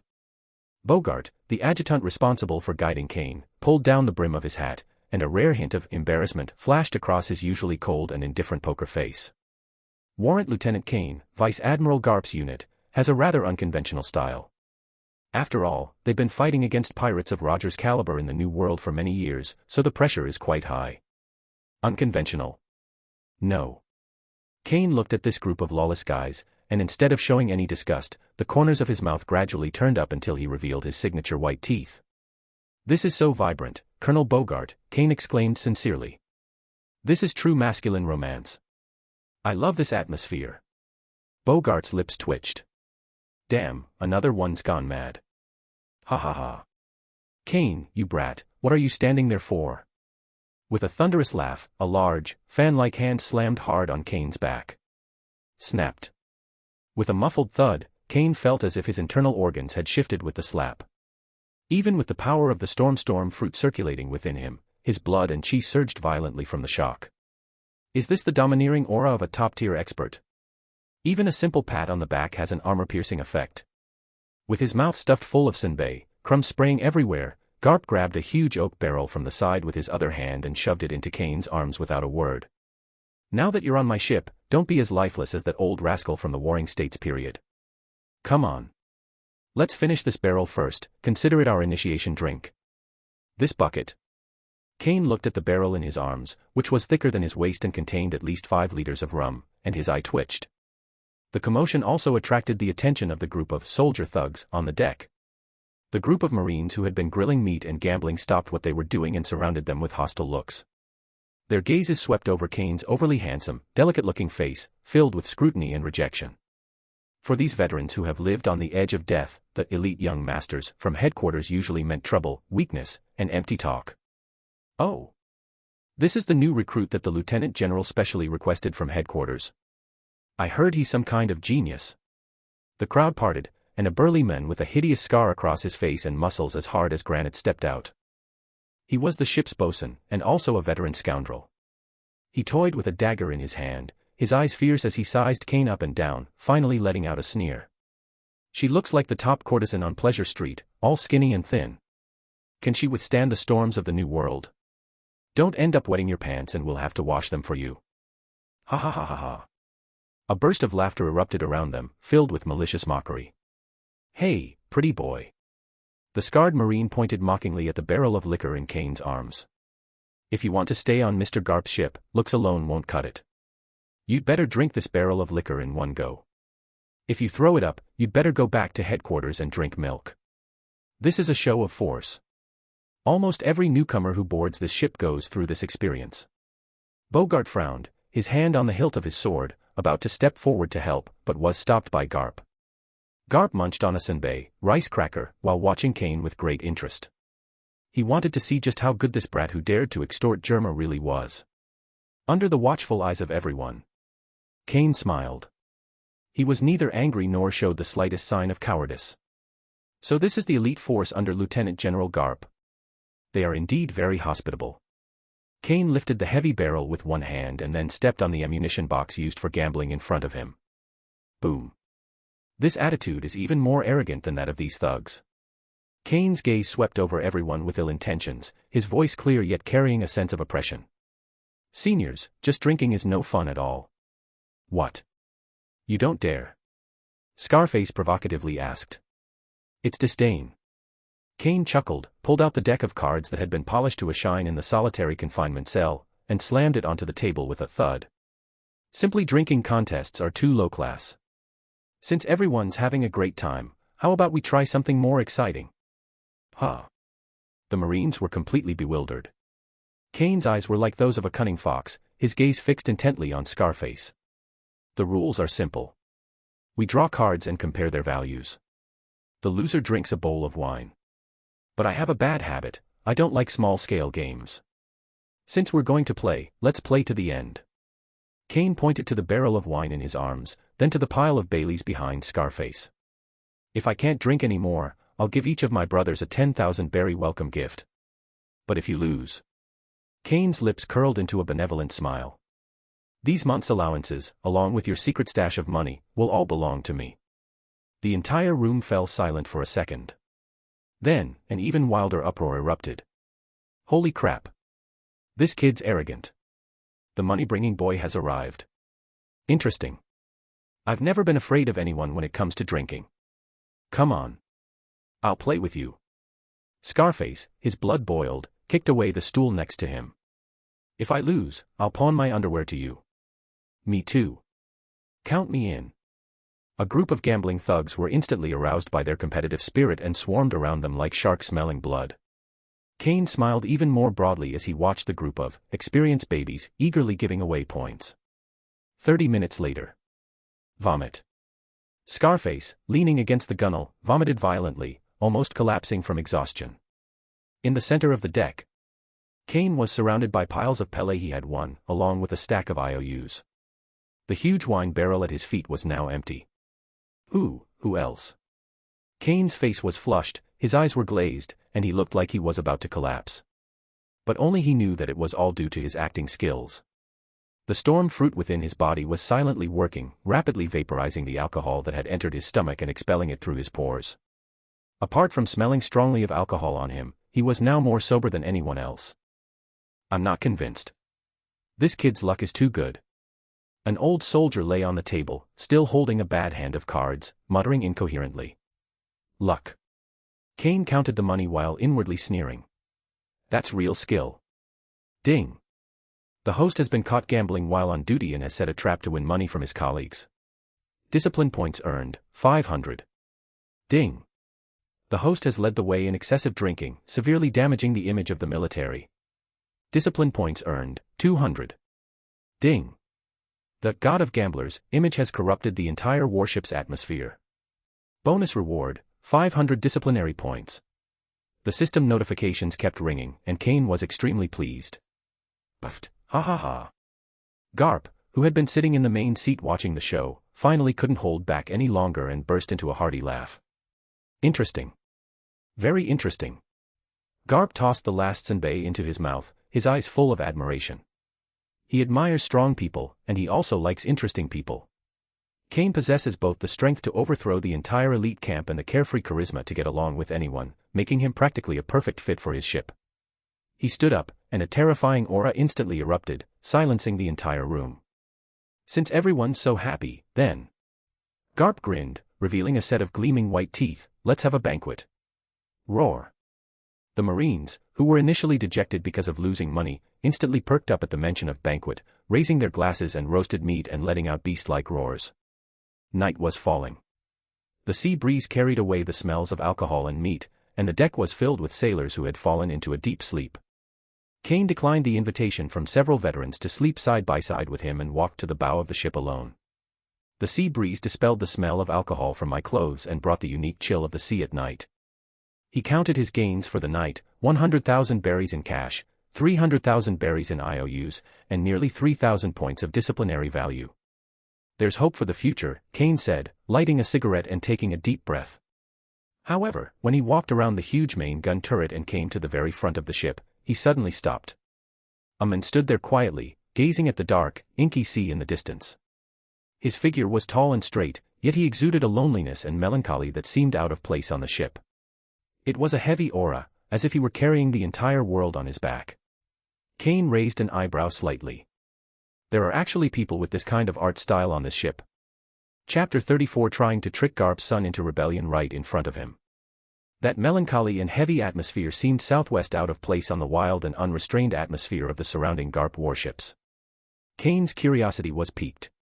He took a bottle of what looked like expensive wine from the arms of a fallen marine nearby and slowly walked over.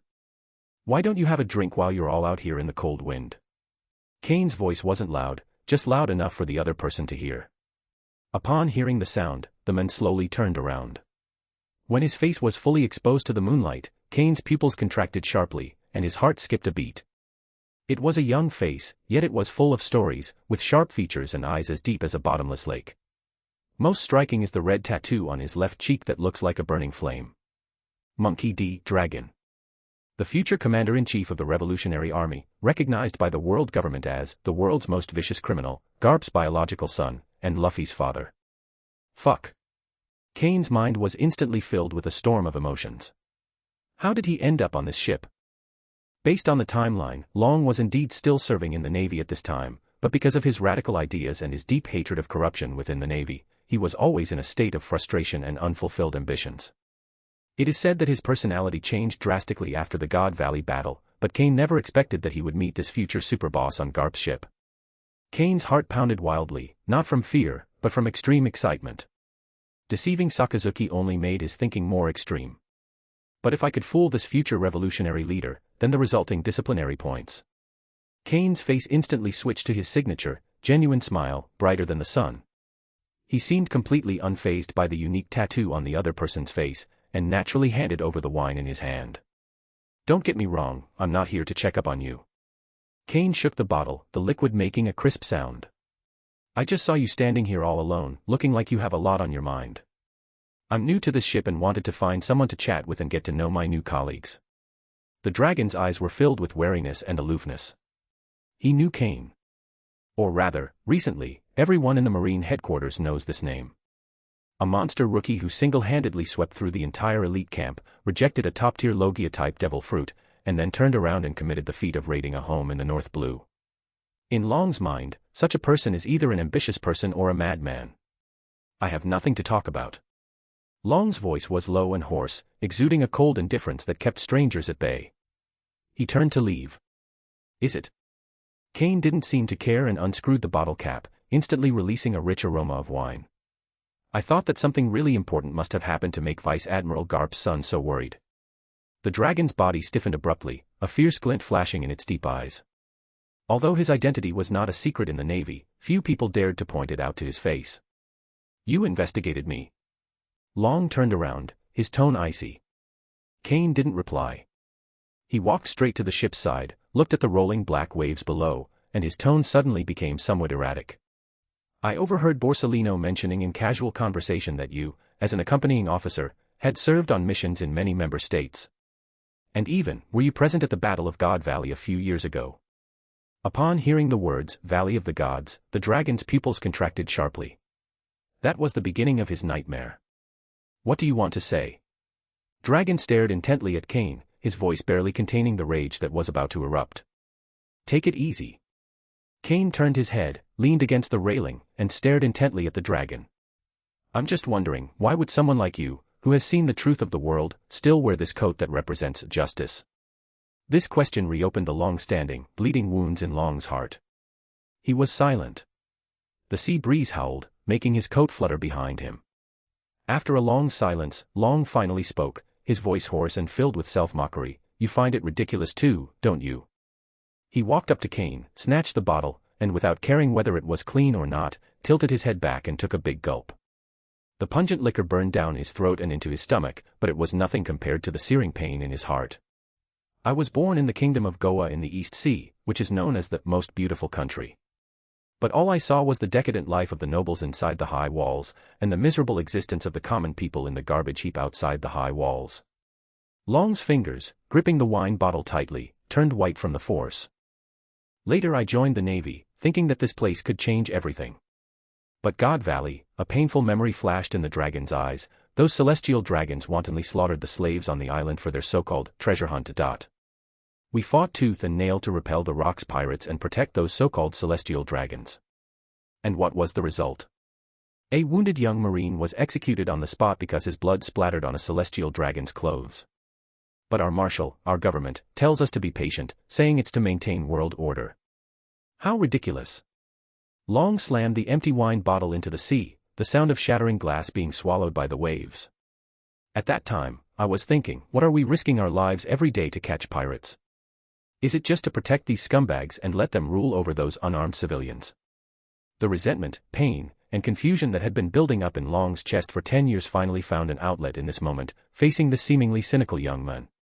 Kane, tell me, what exactly is the justice we uphold? If the Navy's justice is simply becoming a tool in the hands of the celestial dragons to maintain this corrupt order, then we might as well not have this kind of justice coming. Kane was overjoyed. The fish has taken the bait.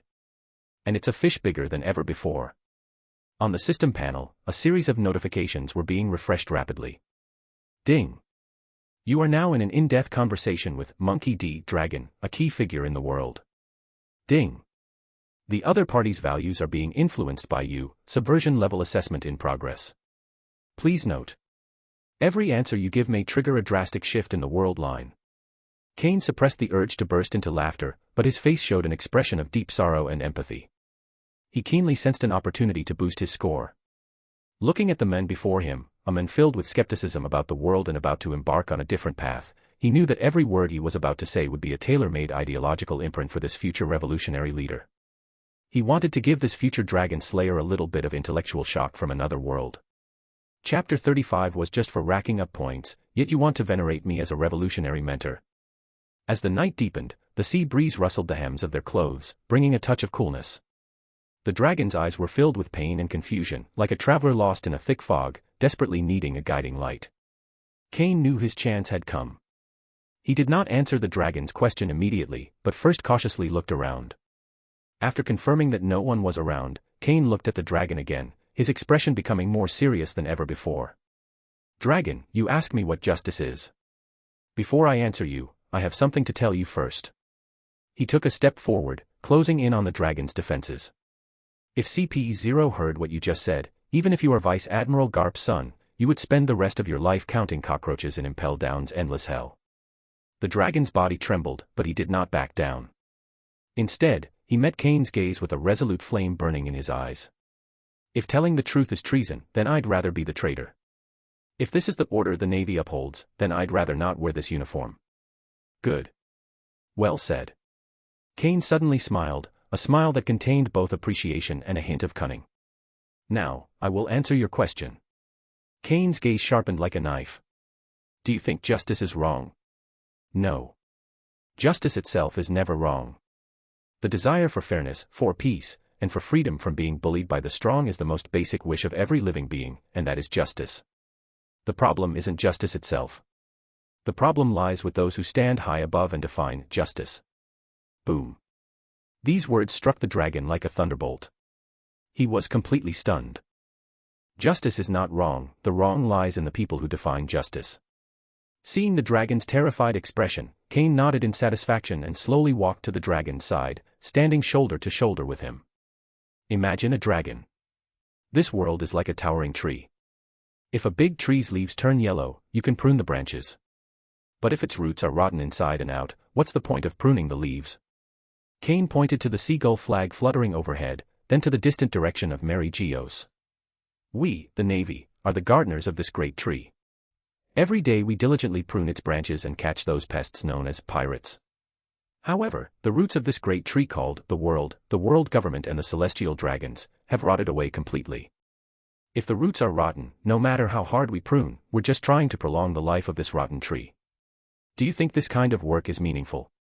Instead of futilely pruning the branches, it's better to uproot it. Uproot it completely. Long murmured those 4 words repeatedly, his body trembling slightly with excitement.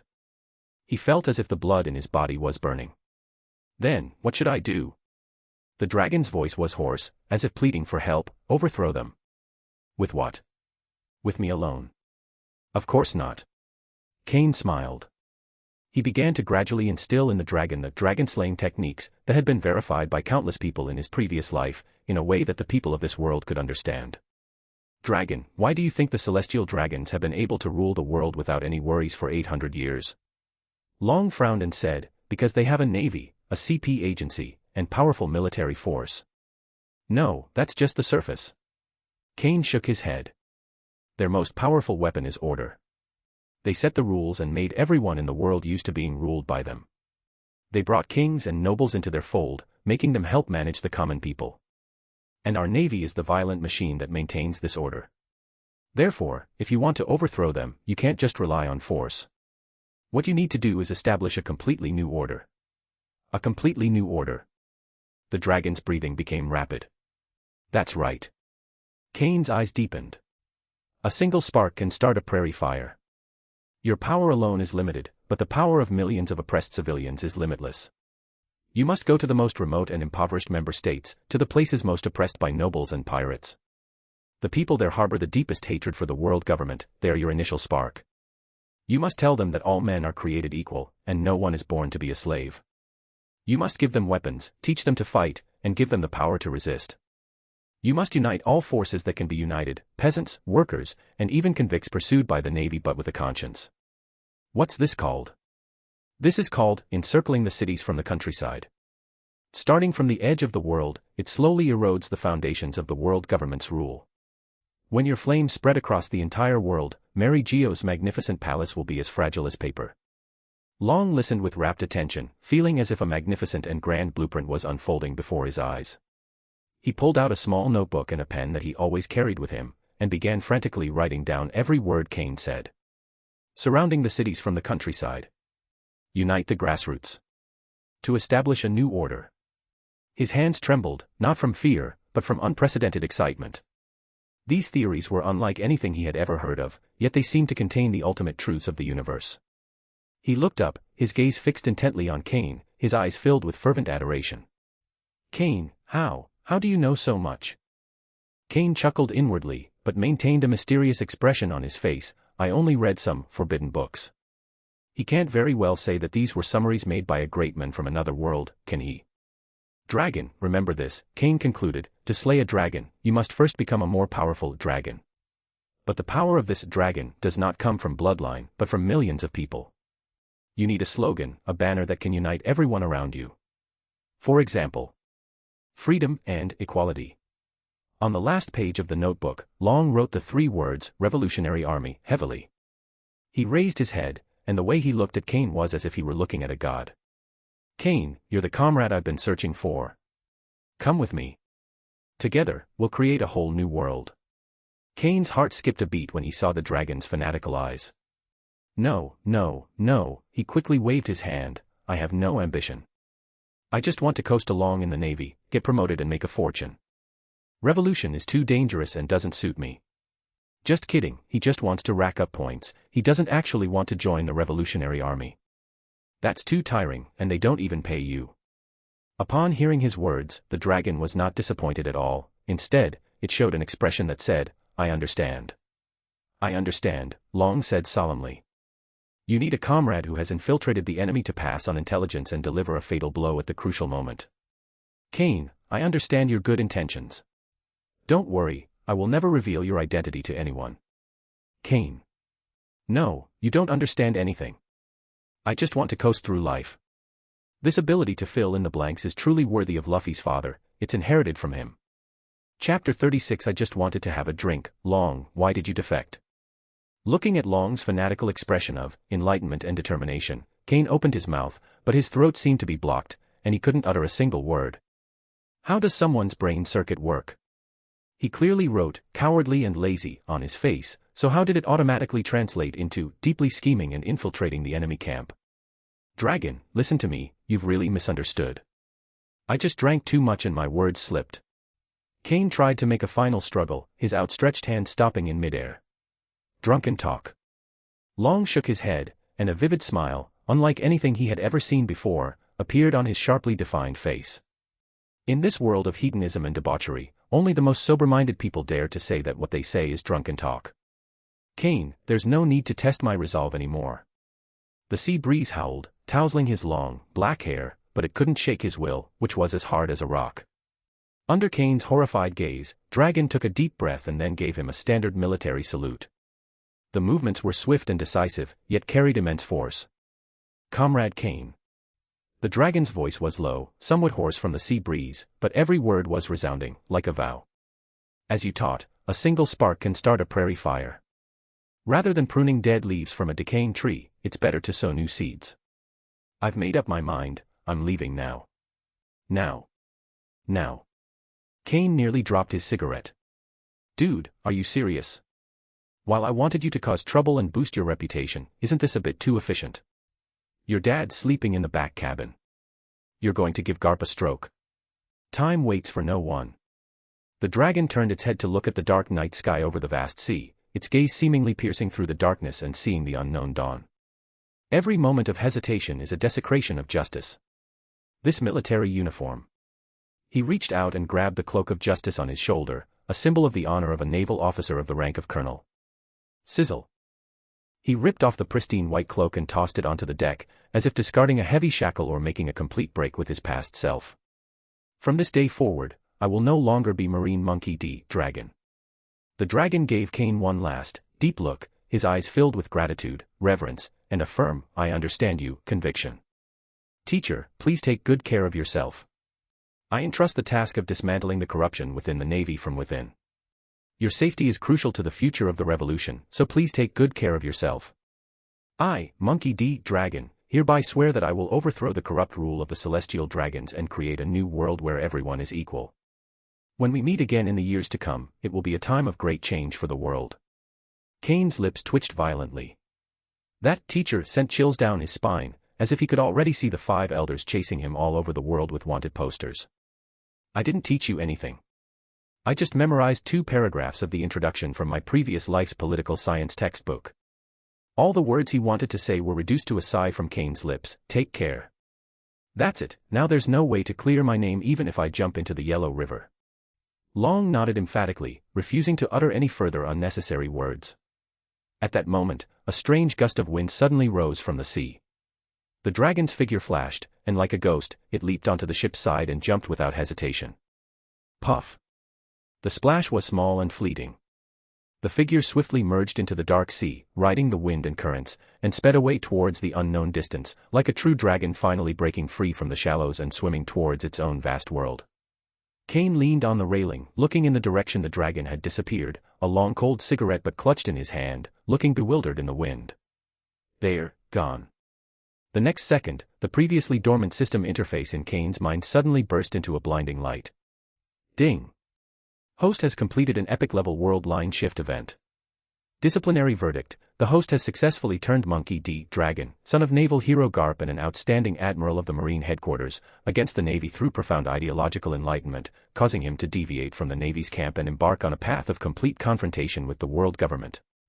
This action led to Dragon's premature departure from the Navy and the establishment of a concrete revolutionary program, thus accelerating the birth of the Revolutionary Army and exponentially increasing its threat level. Nature assessment: extremely heinous. Highly disruptive. Fundamentally altered the world order. Discipline points increased by 50,000. Discipline value balance, 95,200 points. Special title obtained: Revolutionary Godfather, equipment effect. When negotiating with anti-government forces, affinity plus 200%, opponent's intelligence minus 10%. Holy crap. Kane stared at the numbers on the panel that suddenly spiked, his breath catching in his throat. 50,000 points. He worked himself to the bone in the elite camp, beating up classmates and extorting money from Germa, before he finally managed to scrape together tens of thousands of points. So, in one night, a few bottles of wine, a few correct but meaningless words, and 50,000 yuan came in. Is this the real value of being involved in politics? Kane muttered to himself, suddenly feeling that the 300,000 berries he had just won in his pocket no longer tasted so good. but he quickly calmed down. And many more. It was great as it was. But the dragon ran away. Who's going to clean up this mess? If Garp wakes up tomorrow morning and finds his son gone, and then does a little research and discovers that the last thing he talked to was dragon. Hiss. Kane gasped and looked down at his small frame. Although the storm fruit is powerful, it's probably just a punching bag in front of Iron Fist Garp. No, we have to destroy the evidence and clear ourselves of any wrongdoing. Kane's eyes sharpened, and he looked around. There was no one nearby. He quickly picked up the justice coat that Long had thrown on the ground, took out the pen he always carried from his pocket, and wrote a few lines crookedly in a conspicuous place on the inside of the coat. Then, he kicked his coat into the arms of the bosun, who was sleeping like a log in the corner. Immediately afterwards, he quickly cleaned up the empty wine bottles on the ground, even blowing the bits of cigarette ash that had been brushed off the railing into the sea. After all that was done, the deck was as if nothing had ever happened. Kane stretched and yawned nonchalantly, looking as if he had just gotten up to pee in the middle of the night, and swayed leisurely toward the cabin. The moonlight is beautiful tonight, perfect for sleeping. As for where the dragon went, how would I know? I'm just a greenhorn who just boarded the ship. Kane returned to his hammock, forced himself to close his eyes, and drifted into a light sleep amidst the deafening snoring of the Marines around him. Chapter 37 Garp's Fury, he announces the death on the spot. The next day, early morning. Sunlight spilled across the shimmering sea. A few newsbirds perched on the mast, tilting their heads to look down at the dog-headed warship. Ugh, my head hurts so much. He drank too much last night. That kid can really hold his liquor. A group of Marines scrambled to their feet from the deck, clutching their heads, groaning and staggering. Bang. The heavy oak door of the cabin suddenly let out a scream as the entire door panel flew off and smashed into the railing on the opposite side, sending wood chips flying everywhere. Wearing a dog-head hat, Garp walked out looking energetic, carrying a bag of new senbei in his hand. Ha ha ha. Ladies and gentlemen. The sun's high in the sky. Get up and start training. The powerful roar instantly dispelled the Marines' drowsiness, and everyone sprang to their feet reflexively and quickly lined up. Garp strode to the center of the deck, his gaze habitually scanning the front of the crowd. Usually at this time, his always stern-faced son would already be standing there organizing the ranks. But today, that spot is empty. Garp paused slightly as he chewed the rice cracker, raising an eyebrow. Bogart. Yes, Lieutenant General.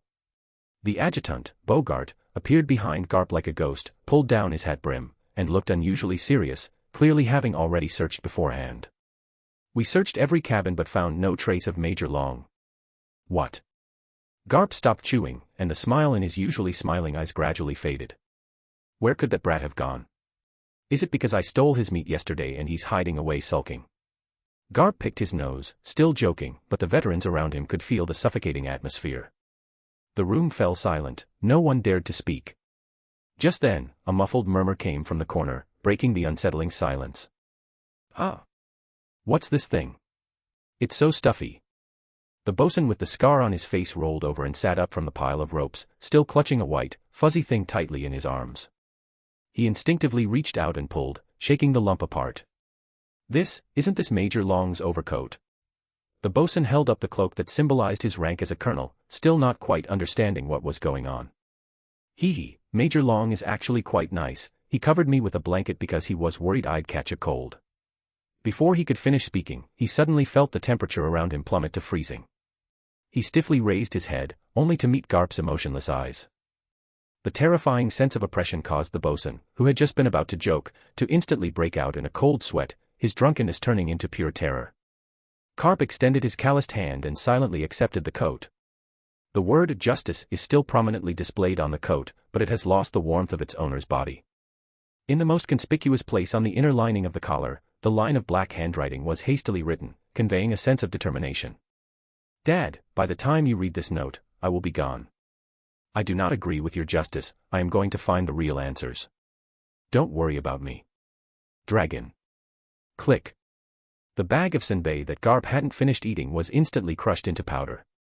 Even from a distance, Kane, who was standing at the end of the line trembling the whole time, could clearly feel a terrifying aura surging wildly within Garp's body, like a volcano about to erupt. In the sky, the once clear clouds suddenly began to churn, as if responding to the anger of this top expert. The wooden planks on the deck made a slight cracking sound, and the surrounding Marines trembled under the pressure of this aura, with some even collapsing to their knees due to their weak legs. "You brat, you little bastard." Garp's voice was low and hoarse, with a barely perceptible tremor. "So, you actually took this path." He knew that Dragon had always been dissatisfied with the world government. But he never expected that Long would leave so decisively and so completely. There wasn't even a goodbye. Lieutenant General Bogart glanced at the words on his coat, his pupils contracted slightly, and he immediately stepped forward, asking in a low voice, "The situation is serious. Should we notify headquarters immediately? Request an emergency arrest warrant. A naval lieutenant commander, the son of a naval hero, has defected. If this is true, it would be a scandal that would shake the world." "Notify me what?" Garp suddenly flew into a rage and slammed his fist into the side of the ship next to him. Boom. With a loud bang, the entire sturdy warship shook violently. The steel railing on the ship's side instantly turned to dust. The terrifying force of the punch, carrying an almost tangible aura, blasted a vacuum tunnel hundreds of meters long into the sea. A giant wave exploded in the distance, and several lurking sea kings were stunned and turned belly up before they could even scream. All the Marines were so terrified by this earth-shattering punch that they collapsed to the ground, not daring to breathe. Garp was panting heavily, his eyes bloodshot. He stared at the coat in his hand for a long time, but in the end he just let his hand fall limply, as if he had aged 10 years in an instant. Bogart. Exist. Monkey D. Dragon, while on a reconnaissance mission, encountered an extreme storm and unfortunately fell into the water and went missing. His fate is unknown. Garp turned his back, not wanting his subordinates to see his expression. Report this to headquarters right now. Anyone who dares to gossip will be thrown into the sea to feed the fish. This is the last cover a father can give for his son. Bogart glanced deeply at Garp's desolate back, stood at attention, saluted, and said firmly, "Yes, sir. All crew, listen to my command. Lieutenant Commander Long has gone missing in the line of duty." A moment of silence, everyone. All the Marines immediately lowered their heads, remaining silent as if trembling in fear. At that moment, Kane, who had kept his head down the entire time while standing in the crowd, heard the wonderful notification sound in his mind again. Ding! The host has successfully misled high-ranking naval officers, helping to cover up a major defection. Discipline points earned, 5,000. Kane struggled to suppress the upward curve of his lips. "I'm sorry, Vice Admiral Garp. Although it cost you a son. But don't worry, I'll help you make your grandson lame in the future. After all, a family should be together all the time." Kane. Garp suddenly roared, startling Kane. "Has it been exposed?" Kane immediately stood at attention and shouted, "Present." Garp turned around, his eyes still a little red, but he had already reverted to his usual unreasonable self. He tossed the dragon coat into Kane's arms. "With the dragon gone, my ship has lost a capable fighter." Garp grinned, a grin that looked more like a grimace, yet it carried an irresistible domineering air. "Since you're the genius that Zephyr praised, then take the dragon's place. From today onwards, you're the backbone of my ship. Train like crazy. Train until you drop dead." A terrifying sense of oppression enveloped Kane. "If you dare to run away, or if you're too weak, I'll chase you to the ends of the earth and give you a loving iron fist." Kane swallowed hard when he saw Garp's fist, which was bigger than his head. This is hardly the training of key personnel. Is this karma? Kane, clutching the coat still warm from the spark of revolution, looked at Garp's face, which screamed, "You're in trouble," and, fighting back tears, gave a perfect military salute. "Yes. I promise I won't run away. I promise I can take a beating." Garp nodded in satisfaction, his frustration seemingly dissipating slightly. He then waved his hand, pointing towards the turbulent New World seas in the distance. "Full speed ahead. Destination, the New World. Bring that bastard Roger back. I'm furious right now." Chapter 38. As long as you don't die from training, train like you're going to die. The warship cut through the waves, leaving a long white trail behind it. The dragon's defection was forcibly suppressed by Garp, which put Kane's mind at ease. He huddled in the shadow of the clutter piled on the deck, seemingly lost in thought, but in reality, a series of heart-pounding numbers were popping up on his retina. Current disciplinary points balance, 100,200. 100,000. A full 100,200 points. This is hard-earned money earned by fooling the future leader of the Revolutionary Army. Comrade Dragon, you must do your best. Kane prayed silently in his heart, a kind smile on his face. The more trouble you cause, the more dividends I will receive. When you finally bring down the celestial dragons, I'll definitely erect a longevity tablet for you. With this huge sum of money, Kane finally had the confidence to examine the path ahead. Beyond that lies a new world. That's a monster's paradise. Without hockey, you don't even have the right to talk to the strong. The storm fruit may be powerful, but against a truly top-tier powerhouse, it'll still beat you to a pulp. System, open the skill exchange list. A blue light screen flickered, and the list expanded. Skills learning module now available. Armament hockey, beginner, the basics of applying hockey to the body or weapon for offense and defense. Required disciplinary points, 100000. Observation hockey, beginner, the foundation for sensing others' aura, emotions, and attack intentions. Requires 100000 disciplinary points. Conqueror's hockey, beginner, a symbol of the chosen one who intimidates the weak, the ultimate weapon for top-tier powerhouses to directly attack. Requires 100000 disciplinary points. Can be awakened through special events, extreme emotional stimulation, or high-level draws with an extremely low probability. Kane's kind smile froze on his face when he saw the too conspicuous 100,000. Although I was mentally prepared, when it came time to actually spend the money, the heartache of a miser still welled up inside me. He painstakingly saved up for so long, defying his superiors and extorting money from Germa, finally managing to scrape together 100,000. If this happens, he'll be back to square one overnight, with only 200 left in his pocket. This feeling is worse than killing him. No, absolutely not. Kane was in a frantic internal struggle, with two little figures fiercely battling in his mind. A tiny golden figure waved banknotes and shouted, "Spend it. Survival is the most important thing. What's the use of points if you're dead? Learn the domineering power so you can earn more points in the future." Another small black figure clutched a money bag tightly, lamenting, "Don't spend it. This is all hard-earned money. Isn't Garp a living hockey tutorial machine? Let him beat him up a few times, maybe he'll learn. Why waste money on something free? Save it for the lottery. You might just turn a bicycle into a motorcycle." After a fierce internal struggle, the black figure kicked the golden figure away. Yes. Why not use something that's free? Since Garp said he would train until he dies, isn't that clearly a sign that he's going to personally teach me? A marine hero giving me hellish, hands-on instruction, this kind of treatment money can't buy. Kane took a deep breath, straightened his uniform, and strode to the center of the deck, his footsteps thumping loudly. Lieutenant General Garp. This shout, delivered from deep within his abdomen, startled Garp, who was picking his nose.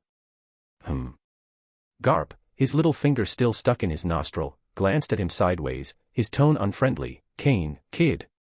Instead of running laps, you come here to scare this old man. Trying to swim back to Marineford?" "No. Lieutenant General Garp." Kane stood tall, his eyes gleaming with determination. "You say I'm the backbone of the ship. But I know I'm not good enough. I want to learn hockey. Please teach me." Garp paused for a moment, then grinned, revealing a set of gleaming white teeth. "Ha ha ha. You want to learn how to be domineering? Fine." He casually ripped off his suit jacket, revealing a shirt underneath that was stretched taut by his muscles, almost bursting at the seams. "I was just lamenting that I had nowhere to vent my anger. Since you've delivered yourself right to my doorstep, don't blame me for being impolite." Garp clenched his fist, making a popping sound, and black armament hockey instantly wrapped around his fist, radiating a suffocating sense of oppression. "Kane, catch this. This is from this old man, the iron fist of love." Boom. With a muffled thud, Kane felt a sudden darkness before his eyes, as an enormous fist magnified infinitely in his retina. He subconsciously transformed into elements, his body becoming a whirlwind attempting to disperse. How naive. Elementalization is a joke in the face of hockey. The jet-black fist slammed into the eye of the storm without any regard for reason, precisely capturing Kane's physical form. Pua. Kane was sent flying like a boiled shrimp, crashing heavily into the mast. Pain, pain, pain, pain. Kane slid to the ground, feeling like he was about to throw up his breakfast. "What? You're already lying down." Garp walked over to him, looking down at him with a dangerous glint in his eyes. "Where did your aura go? If this is all you've got, you'll be dead in the new world." Ahem. Lieutenant General, could you talk about some scientific training methods? Kane grinned as he tried to negotiate. Science. Garp clenched his fist again, his jet-black armament hockey flowing like ink, radiating a despair-inducing hardness. On my ship, there is only one training method. That means getting beaten up. Only by feeling pain will the body remember how to defend itself. Only when facing death will dominance awaken. Come on, Kane brat. I'm fucking. Since we can't avoid it, we have no choice but to fight back. Storm, silent annihilation. Kane swung his hands repeatedly, unleashing dozens of transparent vacuum wind blades, each powerful enough to cut through steel, accompanied by a piercing whistle, indiscriminately striking Garp's vital points. Faced with the barrage of wind blades, Garp neither dodged nor avoided them, but simply swung his fist casually. Boom. Boom. Boom. Those incredibly sharp wind blades were smashed to pieces by those two fleshy fists, turning into a gentle breeze and dissipating. Too light. Are you tickling this old man? Garp strode forward, ignoring all attacks, and instantly closed in, punching Kane in the face. Puff. Ding. Host detected actively attacking one of the Navy's top combat forces. Disciplinary decision, assaulting a superior officer, insubordination. Settlement reward, 2,000 disciplinary points. Ah. I almost forgot about this idiotic system. Kane wiped the blood from the corner of his mouth, stood up unsteadily, and his eyes became fanatical. Cough cough. Did you not eat anything when you punched me? It was so weak, no wonder you couldn't catch Roger or keep an eye on your son. Hiss. A collective gasp of astonishment rippled through the deck. Bogart, who was peeking from the hatchway, almost hit his chin on his foot. Is this kid crazy? Saying something like that? Does he have a death wish? A bright red, well, character instantly popped up on Garp's forehead, and his smile became incredibly ruthless. Good lad. Looks like you've got a lot more guts than that bastard dragon. Since you think it's too light, then this old man will give you a little extra fun. Boom. This time, the air seemed to explode. Kane didn't even see Garp's movements clearly, he only felt a gust of wind rush towards him. Storm cyclone barrier. He used all his strength to activate the fruit's power, creating layers of high-pressure airflow in front of him. But in the face of that pitch-black iron fist, these air currents, enough to deflect cannonballs, were as fragile as a sheet of paper. Boom. Kane was punched squarely in the face, his features instantly shifted, and he spun 720 degrees in the air before crashing into the deck, where he couldn't be pried out. Cough cough. Kane lay in the ruins, blood trickling from the corner of his mouth, wincing in pain. But he was smiling. Because the blue light screen on your retina is flashing wildly. Ding. Host has been detected openly provoking a vice admiral in public. Disciplinary lapse ruling, verbally disrespectful to superiors. Settlement reward, 1,500 disciplinary points. You're not dead yet, are you? If you're not dead, then get up now. Garp stood outside the hole, clenching his fists, seemingly regretting not holding back his strength earlier, but he still wouldn't let it go. Of course, he's not dead. Amidst the ruins, a blue gale suddenly arose. Storm wing. The airflow behind him condensed into enormous wings, instantly increasing his speed. He transformed into a streak of azure light, relentlessly attacking Garp. Too slow. I can see everything you do. The iron fist of love. Bang. Boom. Crack. This is what a naval hero is. That's it. He didn't even mess up my hairstyle. At this point, Kane's face was completely swollen. Ding. Disciplinary points plus 2,200. Go ahead and kill me. If you can't, I'll report you to Marshal Kong for abusing new recruits. Ding. Disciplinary points plus 3,000. For the entire afternoon, a horrific one-sided beating unfolded on the deck of the dog-headed warship. But every time Kane gets knocked away, he stubbornly gets back up, spouting some awful nonsense that makes your blood pressure soar. The Marines went from initial fear to numbness, and finally to admiration. Lieutenant Kane, he's a real man. To be able to stand up and taunt the Lieutenant General even after being beaten like that kind of willpower is terrifying. Was it to provoke the Lieutenant General so that he could break through his limits? What a moving desire to seek the truth. Garp went from initial rage to surprise, and finally, speechless. Why does this kid get more and more energetic as the fight goes on? That look of gleam in his eyes as he stared at his fist, as if it were gold, what was going on? As the sun set, Garp stopped what he was doing and looked at the boy opposite him who, even while lying on the ground, stubbornly gave him the middle finger. He felt immense admiration for him. All right. That's all for today. Garp withdrew his hockey, waved his hand, and surprisingly felt a surge of pleasure. Carry this kid to the infirmary. Use the best medicine. Don't let him die. Yes. 2 medics rushed over and lifted the limp Kane onto a stretcher. And many more. On the stretcher, Kane, who had been unconscious, suddenly reached out a trembling hand and grabbed Garp's trouser leg as he passed by. Garp was taken aback, then lowered his head. What? Haven't you had enough? On Kane's face, swollen beyond recognition, he forced a smile that looked more like a grimace, his voice hoarse yet full of sincerity. Lieutenant General, tomorrow, please be sure to increase the intensity. Garp. Marines. This guy is insane. He's absolutely insane. Only Kane knew that the last thing he saw before he fell into a coma was that beautiful line of numbers on the system panel. Today's total earnings, 28,500 disciplinary points. Balance, 128,700 points. He let out a satisfied sigh in his heart. If I get beaten up for just 5 more days, no, 4 more days, I can finally buy the domineering one outright. Lieutenant General Garp, you are such a good person.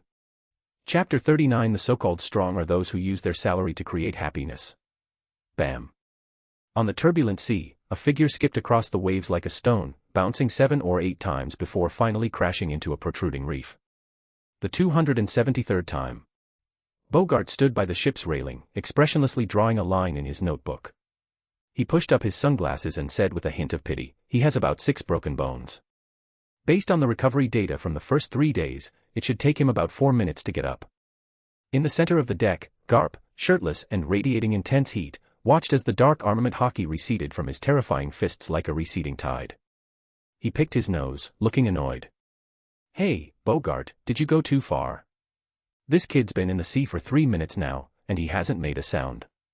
Lieutenant General, Devil Fruit user, will lose strength if he falls into the sea. Ah. I forgot. Garp slapped his forehead. Go get them. If they drown, I'll have to find another sandbag, no, I mean, a successor, that's too much trouble. However, just as the medic was preparing to jump into the water, a sudden gust of wind swept through the shattered ruins of the reef. Cough cough. Vice Admiral Garp. Huff. Huff.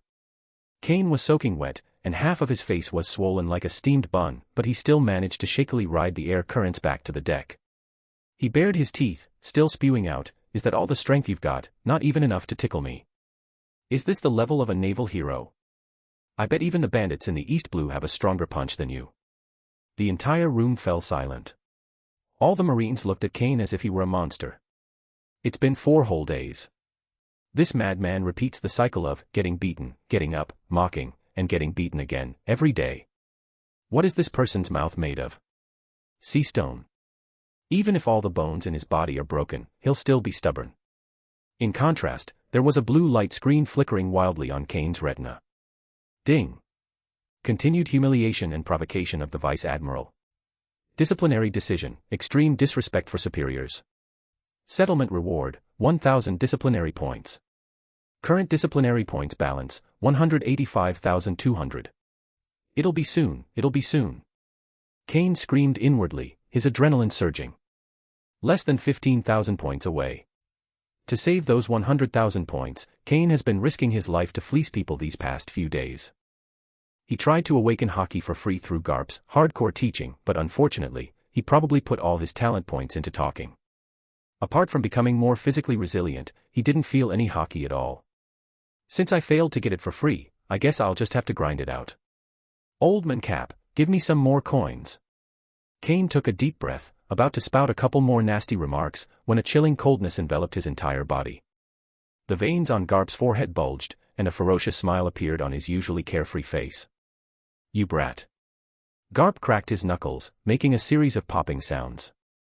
Your mouth is harder than your bones, huh? Fine, fine. It seems I was too gentle with you, which gave you the wrong impression. Boom. A dark red aura suddenly erupted from Garp.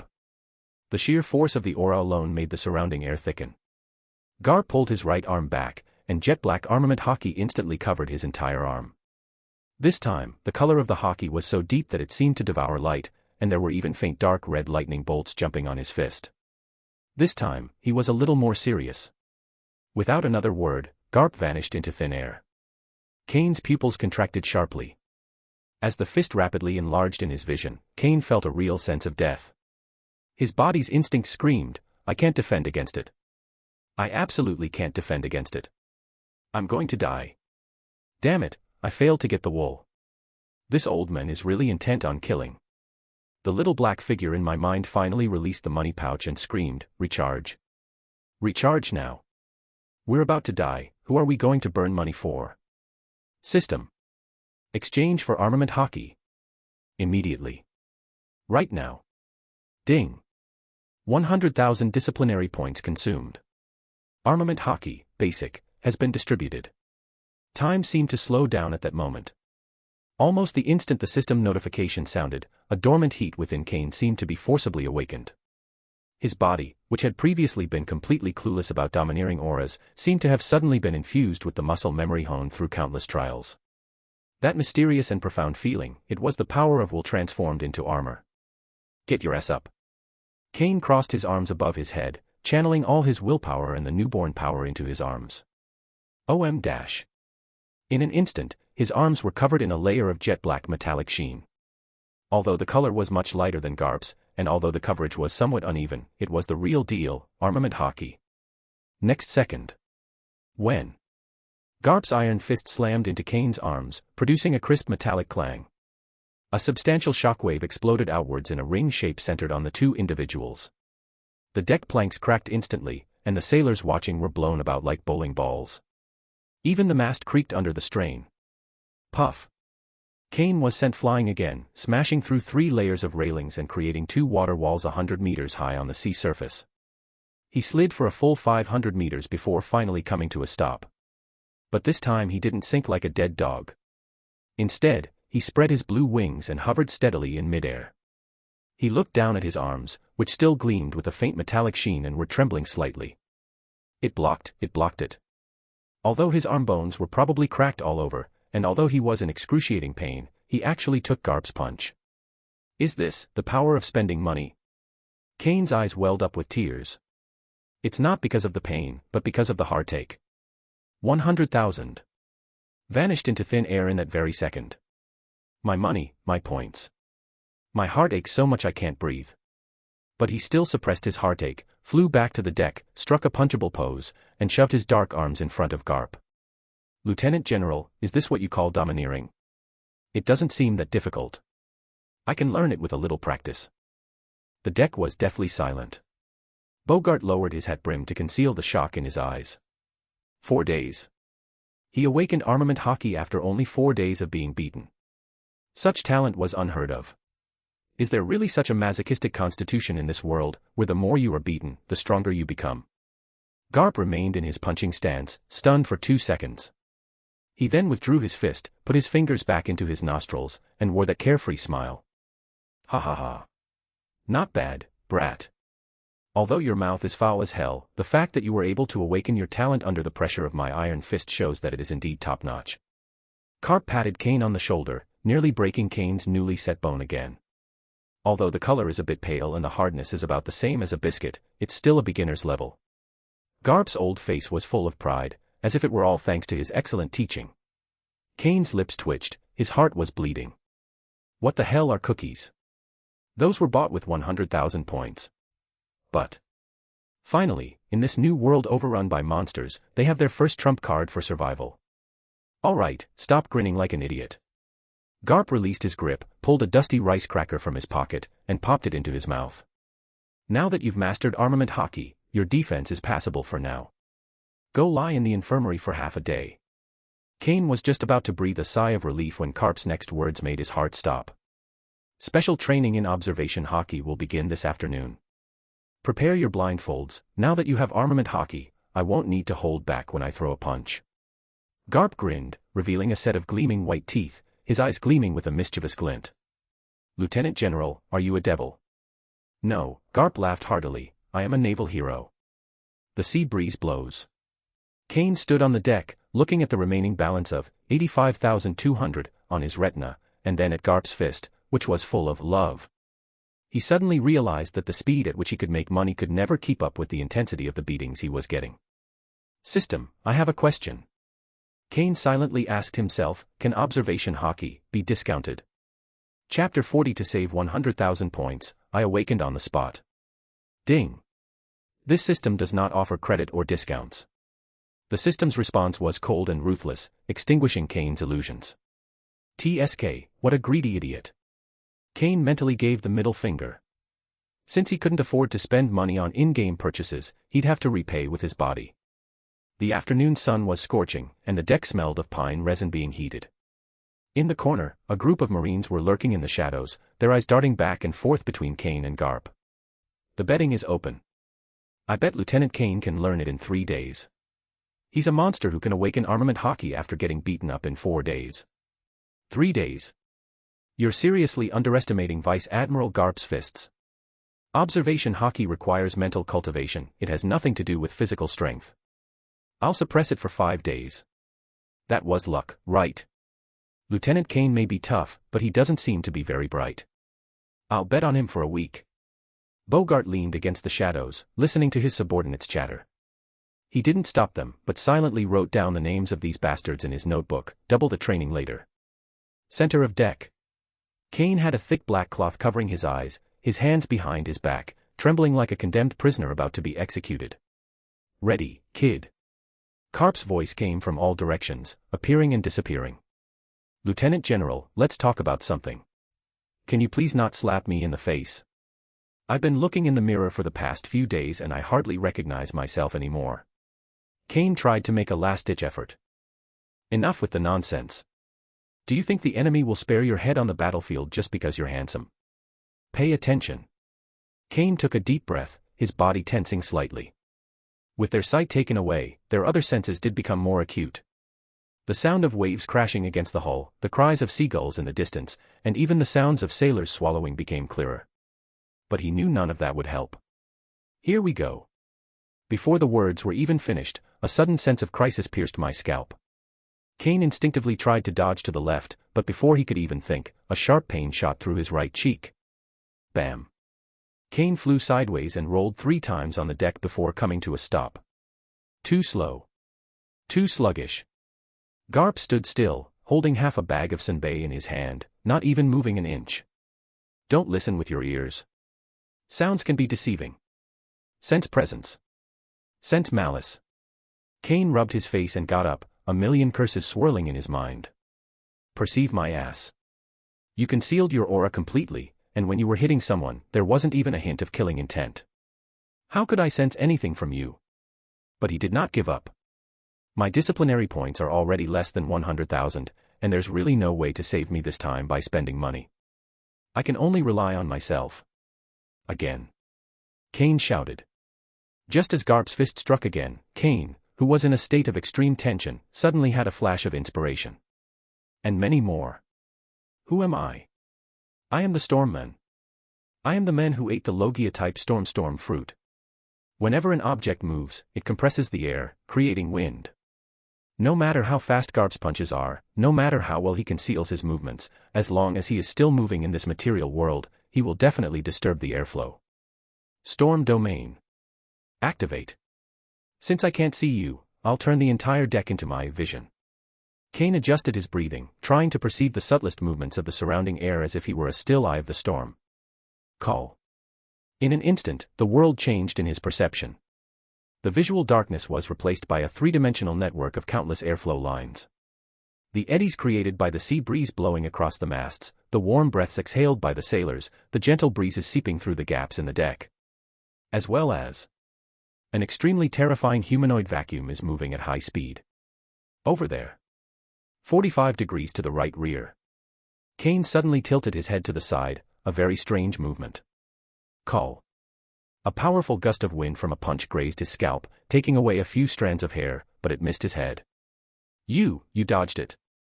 The Marines in the corner who were opening the betting pool had their eyes pop out of their sockets, and the bookmaker's Pele was scattered all over the ground. Even Garp let out a soft pausing in his action of putting a senbei, rice cracker, into his mouth. Guessed. Garp raised an eyebrow, flashed into view, and instantly appeared behind Kane, kicking him in the butt. The air is being compressed. The airflow is turbulent below and behind. Before Kane could even process what was happening, his body, guided by the airflow, drifted forward like a weightless leaf, narrowly avoiding the sneak attack. It wasn't a fluke. Bogart's pencil snapped in his hand, his eyes behind his sunglasses filled with shock, the second time. He really predicted the Lieutenant General's move. And it's only been half a day. That's interesting. Garp's smile widened, the excitement of a hunter discovering a prime target. Developing your devil fruit ability into a sensory radar. Quite clever, indeed. But what if even the storm itself can't keep up with my speed? Garp's figure disappeared completely. Boom. The air on the deck seemed to have been sucked out instantly. Kane felt the previously clear network of airflow collapse in an instant. Because there were just too many and too fast sources of disturbance. Fists were everywhere, and old Deng's figure was everywhere. It was impossible to distinguish between the attack and the afterimage. Don't get too cocky. Observation hockey isn't just radar. It's precognition. Boom. Boom. Boom. Although Kane caught the airflow, his body simply couldn't keep up with that terrifying frequency. Seeing it but not being able to hide, isn't that even more desperate? Ha ha ha ha. Hey Don't hit someone in the face. I need to make a living with my looks. For the next hour, a horrific, blind man and the elephant unfolded on the deck. Kane was like a rag doll struggling in a washing machine, being kicked around wildly by Garp. Pain. Excruciating pain. But under this extreme pressure, and in the despair of his devil fruit powers completely failing, Kane was forced to the edge of a cliff. I don't want to spend money. I don't want to get beaten up again. This intense obsession completely cleared his mind of all distractions. Gradually, amidst the ferocious fist shadows, Kane felt a new power sprouting within his body. That's something even more mysterious than sensing airflow. That was intuition. It is the body's most instinctive warning of danger after being beaten countless times. A second before the next attack, a blurry image flashed through Kane's mind. A fist will strike his left rib. Without thinking, Kane twisted his waist in midair and, as if struck by inspiration, raised his right hand. The jet-black armament hockey instantly covered the area, precisely blocking the attack at the left rib. Bang. This time, he didn't fly off. Instead, he plowed along the deck with his feet for more than 10 meters before finally coming to a steady stop. It's blocked. He had already seen it the instant Garp threw his punch. Kane ripped off the eye patch, which was already soaked with sweat, revealing a pair of eyes that, though bloodshot, were frighteningly bright. Ding. Congratulations, host. You have successfully awakened, Observation Hockey, Basic, under extreme violent oppression. Achievement reward, 10,000 disciplinary points. Ha ha ha ha. Kane couldn't help but burst into laughter, completely ignoring the wound on his lip. I saved 100,000. And even made a profit of 10,000. That beating was worth it. Huff, huff. Kane gasped for breath, looking at Garp across from him who was happily eating a bag of new senbei. Despite the excruciating pain all over his body, his eyes were filled with gratitude. Thank you for your guidance, Lieutenant General. TCH, even though the beginning was cheated, the last one was the real deal. Garp tossed the last senbei into his mouth, patted the crumbs off his hands, and surprisingly gave a positive review. Now that you've arrived in the new world, you're barely not cannon fodder anymore. Kane was about to complain that this was hardly a compliment. Sudden. Bru bru bru bru. Bru bru bru bru. The golden den mushy in Bogart's arms suddenly started ringing frantically. The urgent ringing froze the atmosphere on the ship. Garp frowned and reached out to take the microphone. Moshi, this old man is Garp. If Sengoku is going to nag about the donut reimbursement again, just say I'm not here. Garp. What kind of time is this? You bastard, you're still eating donuts. From the other end of the den mushy came Sengoku's hysterical roar, so loud that you could feel the spittle flying from his mouth even through the receiver. More importantly, Kane keenly heard the chaotic alarm sounds and roars in the background of the phone call. What a big deal. Kane's heart skipped a beat. No matter where you are. Head to the new world, the Sea of Edvard, at full speed immediately. The voice of the Warring States period carried an unprecedented solemnity. Breaking news. Shiki the Golden Lion has assembled all of his fleets. He blocked the Roger pirates in the Edvard Sea of the New World. Those two lunatics, they're going to start a war. Chapter 41. On the eve of the Battle of Edvard. Roger locked on. Garp goes berserk. That's the situation.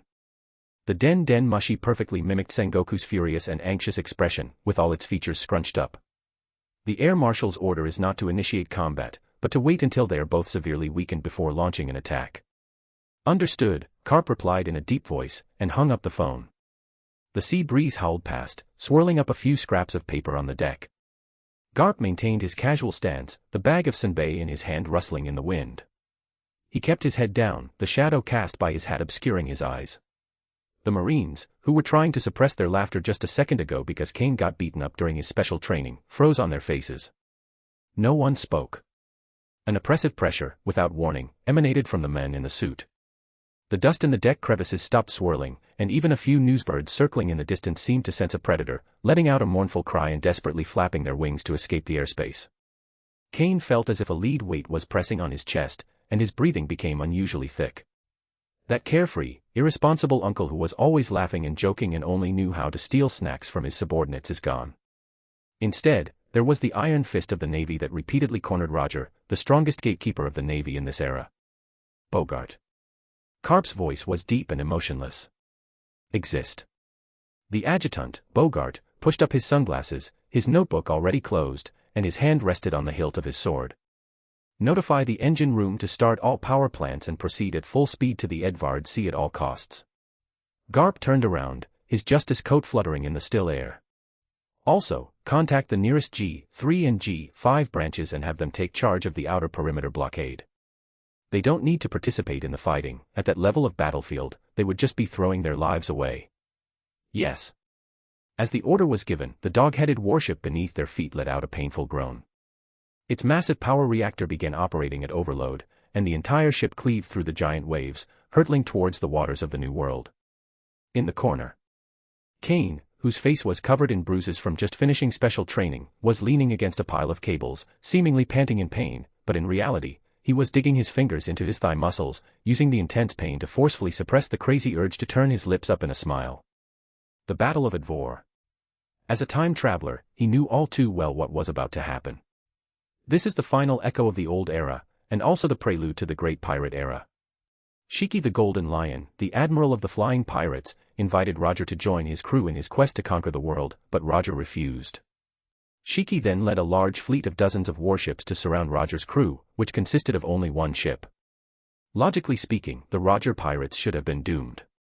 But it was during this battle that a sudden, unpredictable, and devastating storm destroyed most of the Golden Lion's fleet, allowing Roger to miraculously break through.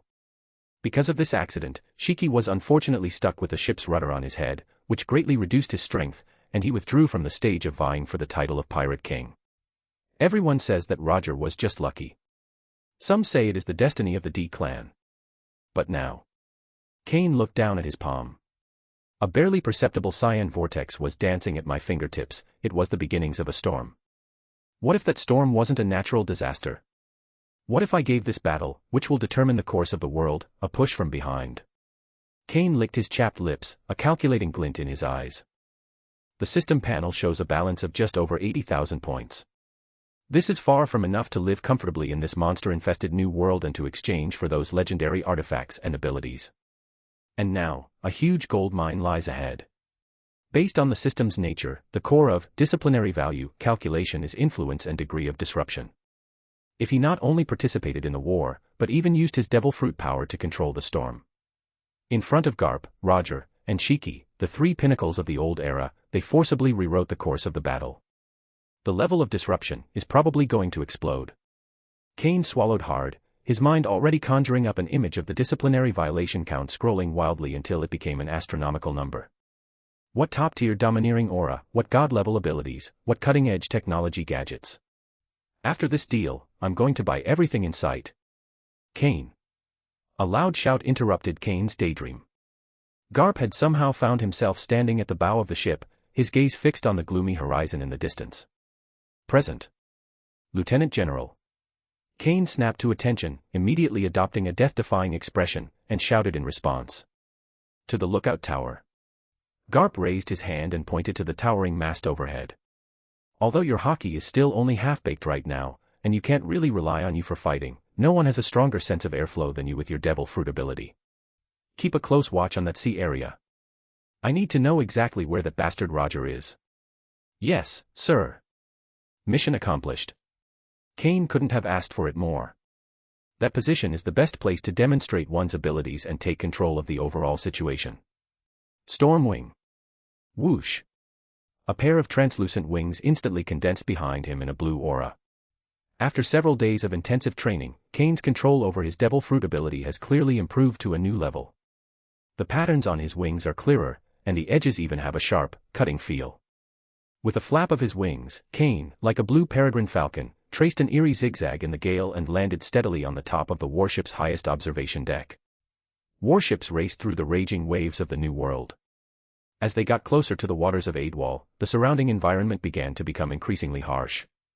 The once azure sea turned into a bottomless black, with howling winds and giant waves crashing against the hull of the warship like a continuous mountain range. Dark clouds filled the sky, purple lightning flashed through the clouds, and deafening thunderclaps illuminated the sea with each flash. That was nature's anger.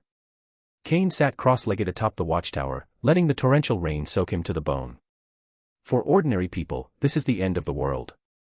But for him, this place was paradise. Every restless particle in the air, every wisp of turbulent airflow, was conveying a message to him. Nearly. Closer. 50 nautical miles away from contact. Kane suddenly opened his eyes, and a vertical blue line suddenly lit up deep in his pupils. Observation hockey is not needed. Through the layers of rain and towering waves, and through the feedback from the massive displaced air currents, he had already seen the enormous fleet. Kane licked his rain-dampened lips, a glint of fervor flashing in his eyes. At the current flight speed, it will take at least another 1 or 2 hours to get there. By then, it will be too late. If we wait until they are truly, mutually defeated, as the Air Marshal said before taking action, the reward for violation points will definitely be greatly reduced. If you're going to do it big. Kane sneered inwardly, his right hand quietly pressing down on the crossbeam at the top of the mast. OM-. A surge of energy instantly enveloped the entire warship along the mast. That's the rhythm of the wind. Since it's the prelude to a storm, it makes perfect sense for the wind to be a little stronger, right? Devil fruit ability, tailwind super acceleration. Boom. The dog-headed warship, which was already tossed about in the raging waves, suddenly felt as if it had been kicked in the backside. The entire stern sank sharply downwards, and then the bow rose high. Whoa. What's going on? Why did the ship suddenly accelerate? Caught off guard, the sailors on deck tumbled together like rolling gourds. Behind the warship, the originally chaotic gale seemed to have received some kind of king's command, converging into a terrifying thrust in one direction, pressing firmly against the warship's sails and stern. The white waves that broke through the sides of the ship instantly stretched into 2 straight tangents, and the seawater even made a piercing tearing sound due to the excessive speed. The den mushy in the engine room shrieked, reporting, Lieutenant General Bogart. The reactor readings are normal, but our speed has exceeded 50 knots. And it's still increasing. This is not scientifically possible.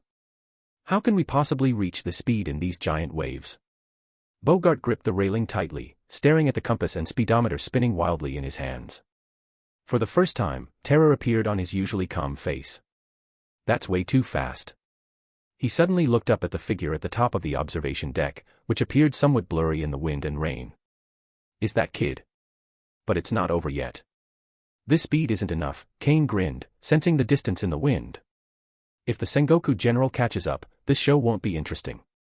Give it to me, faster. The airflow wings behind him suddenly expanded to twice their original size, exerting full control over the wind pressure within a 10-kilometer radius, creating a continuously moving, low-pressure zone in front of the warship. Push back and inhale. Bang dash. A near-sonic boom exploded on the sea surface.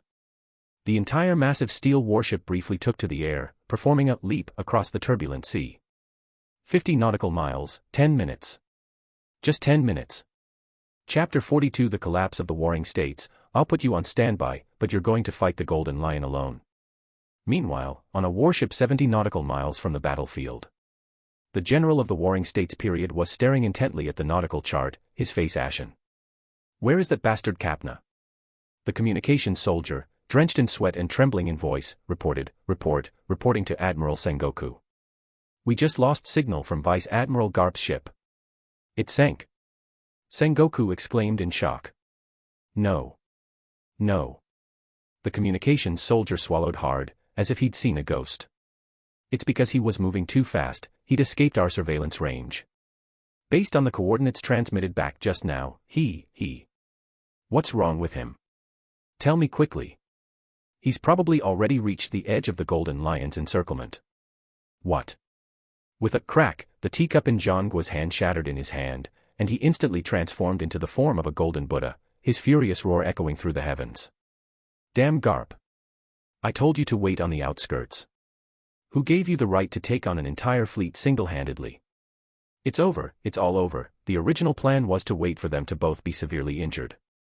Sengoku covered his forehead in anguish. The eye of the storm in the Adwal Sea. Dark clouds loomed over the city, as if the sky had been torn open, and purple lightning bolts streaked wildly through the clouds. Each explosion illuminated the despairing disparity in troop strength on the sea. 60 heavy warships, each bearing the flag of the flying pirates, were spread out in a fan shape, their densely packed cannons locked onto the lone ship in the center, the Oro Jackson. The wind howled and the waves surged. But at the center of the collision between the two supreme conquerors' hockey, the sea surface was eerily smooth as a mirror. That's because the atmosphere was so compressed by these two forces that it couldn't move. Hee. Roger. A man wearing a kimono and wooden clogs, with wild, golden hair like a lion's mane, was floating in midair. He had a cigar dangling from his mouth, his arms crossed, and the two famous swords at his waist, Sakuraju and Kakuro, gleamed with a bloodthirsty cold light under the lightning. Flying Admiral, Golden Lion Shiki. Currently, the most powerful overlord on this sea. He looked down at Roger with arrogance. "Stop your futile resistance. Your adventure is over. As long as you nod and become my right arm. Combined with my knowledge of the locations of ancient weapons and your ability to hear the voice of all things, we will be invincible." The Golden Lion spread his arms wide. "If we join forces, this world will be ours for the taking. Do you want to die here?" On the deck of the Oro Jackson, Jabba, Shanks, Bucky, and the other crew members had already gripped their weapons tightly, their faces extremely solemn. Only the man at the bow of the ship still grinned, revealing his signature big white teeth, his two wild mustaches trembling with laughter. "Ha ha ha ha. Shiki. I've said it so many times." Gold, Roger pressed down on his straw hat, which was fluttering wildly in the wind, with one hand, and slowly drew the supreme grade sword ace from his waist with the other. Clang. The blade is drawn, its domineering aura soaring to the heavens. A red and black shockwave suddenly erupted from him, actually tearing a hole in the thick dark clouds above his head. "I have no interest in ruling the world. If I can't live as I please, what's the point of being a pirate?" Roger's eyes were sharp as an eagle's, the tip of his knife pointing directly at the Golden Lion in the sky. "You want my freedom? Then come and take it, Shiki." What a hopeless idiot. The Golden Lion's face darkened.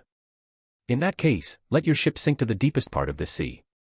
He suddenly raised his right hand high, and the gunners of more than 60 warships behind him pulled the fuses at the same time. "All fleet, fire." The muzzles of thousands of heavy cannons lit up simultaneously.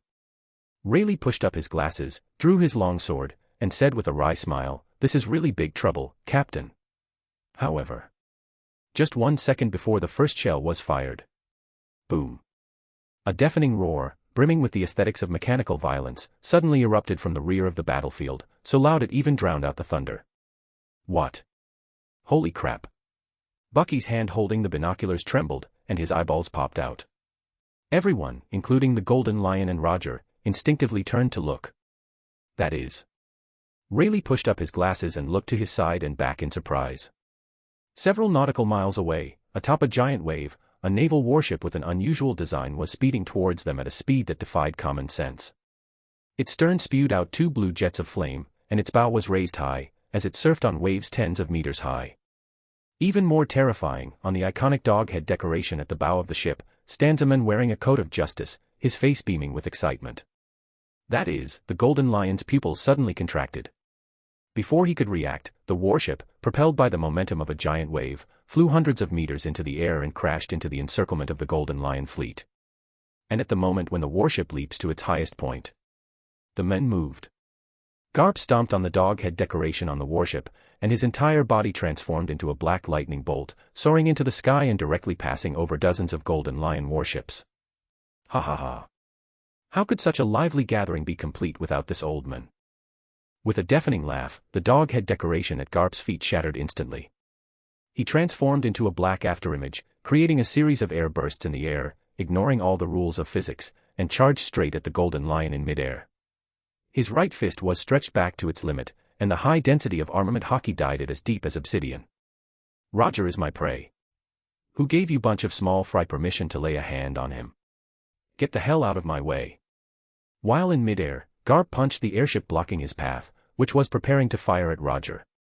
Boom. There are no fancy moves, only pure, extreme violence. One punch. That heavy three-masted sailing ship, which was 100 meters long, was like a block that had been hit head-on by a giant's hammer, and it began to crumble inch by inch from the middle. Wood chips flew everywhere, the keel broke, and the huge ship disintegrated in midair, turning into fireballs and fragments that crashed into the sea, creating huge waves. Garp. Golden Lion and Roger called out the name almost simultaneously, but their tones contained completely different emotions. Roger was overjoyed. Ha ha ha. Garp. You bastard, you came just in time. The Golden Lion roared in fury, mad dog. This is the new world. You only have one ship, and you dare to come here to die. So what if it's just one ship? Garp landed lightly on a floating plank, picked his nose, and looked at the fleet filling the sky with disdain. My iron fists are enough to deal with you bunch of trash. Chapter 43. How many disciplinary points are the three of you worth combined? Garp, you bastard. Shiki the Golden Lion floated in midair, watching his precious warship being smashed into burning scrap metal. Beneath his wild golden hair, his arrogant face was twisted with rage. He had planned everything perfectly, cornering Roger and bringing victory within his grasp. As a result, this mad dog of the Navy barged in without warning. Ha ha ha ha. Good. Very good. The Golden Lion laughed in fury. Since the Navy also wants to join in the fun, then today we will bury both of you here, along with your ship. Come on, trash. Garp picked his nose and responded with a look of utter contempt for him. Meanwhile, on the Oro Jackson, Rayleigh, the Pluto, adjusted his glasses, looked at Garp who had suddenly barged in, and sighed helplessly. Really, Captain, this is getting worse. Isn't this even more interesting? Roger grinned, revealing a set of white teeth, his eyes full of excitement. Rayleigh, the boys are in your hands now. With that, he stomped his foot and shot into the air, drawing the supreme greatsword from his waist with his right hand. Dark armament hockey instantly enveloped the blade, accompanied by raging red and black lightning. Roger wielded the sword with both hands and slashed down at Garp. Garp. Let's continue that fight we didn't finish. Just what I wanted, Roger. Garp laughed wildly. His iron fist, which had driven Roger to the brink of despair countless times, was now as black as ink. Without any unnecessary movements, he slammed straight out to meet the blade. Boom. The blade and the iron fist never actually touched.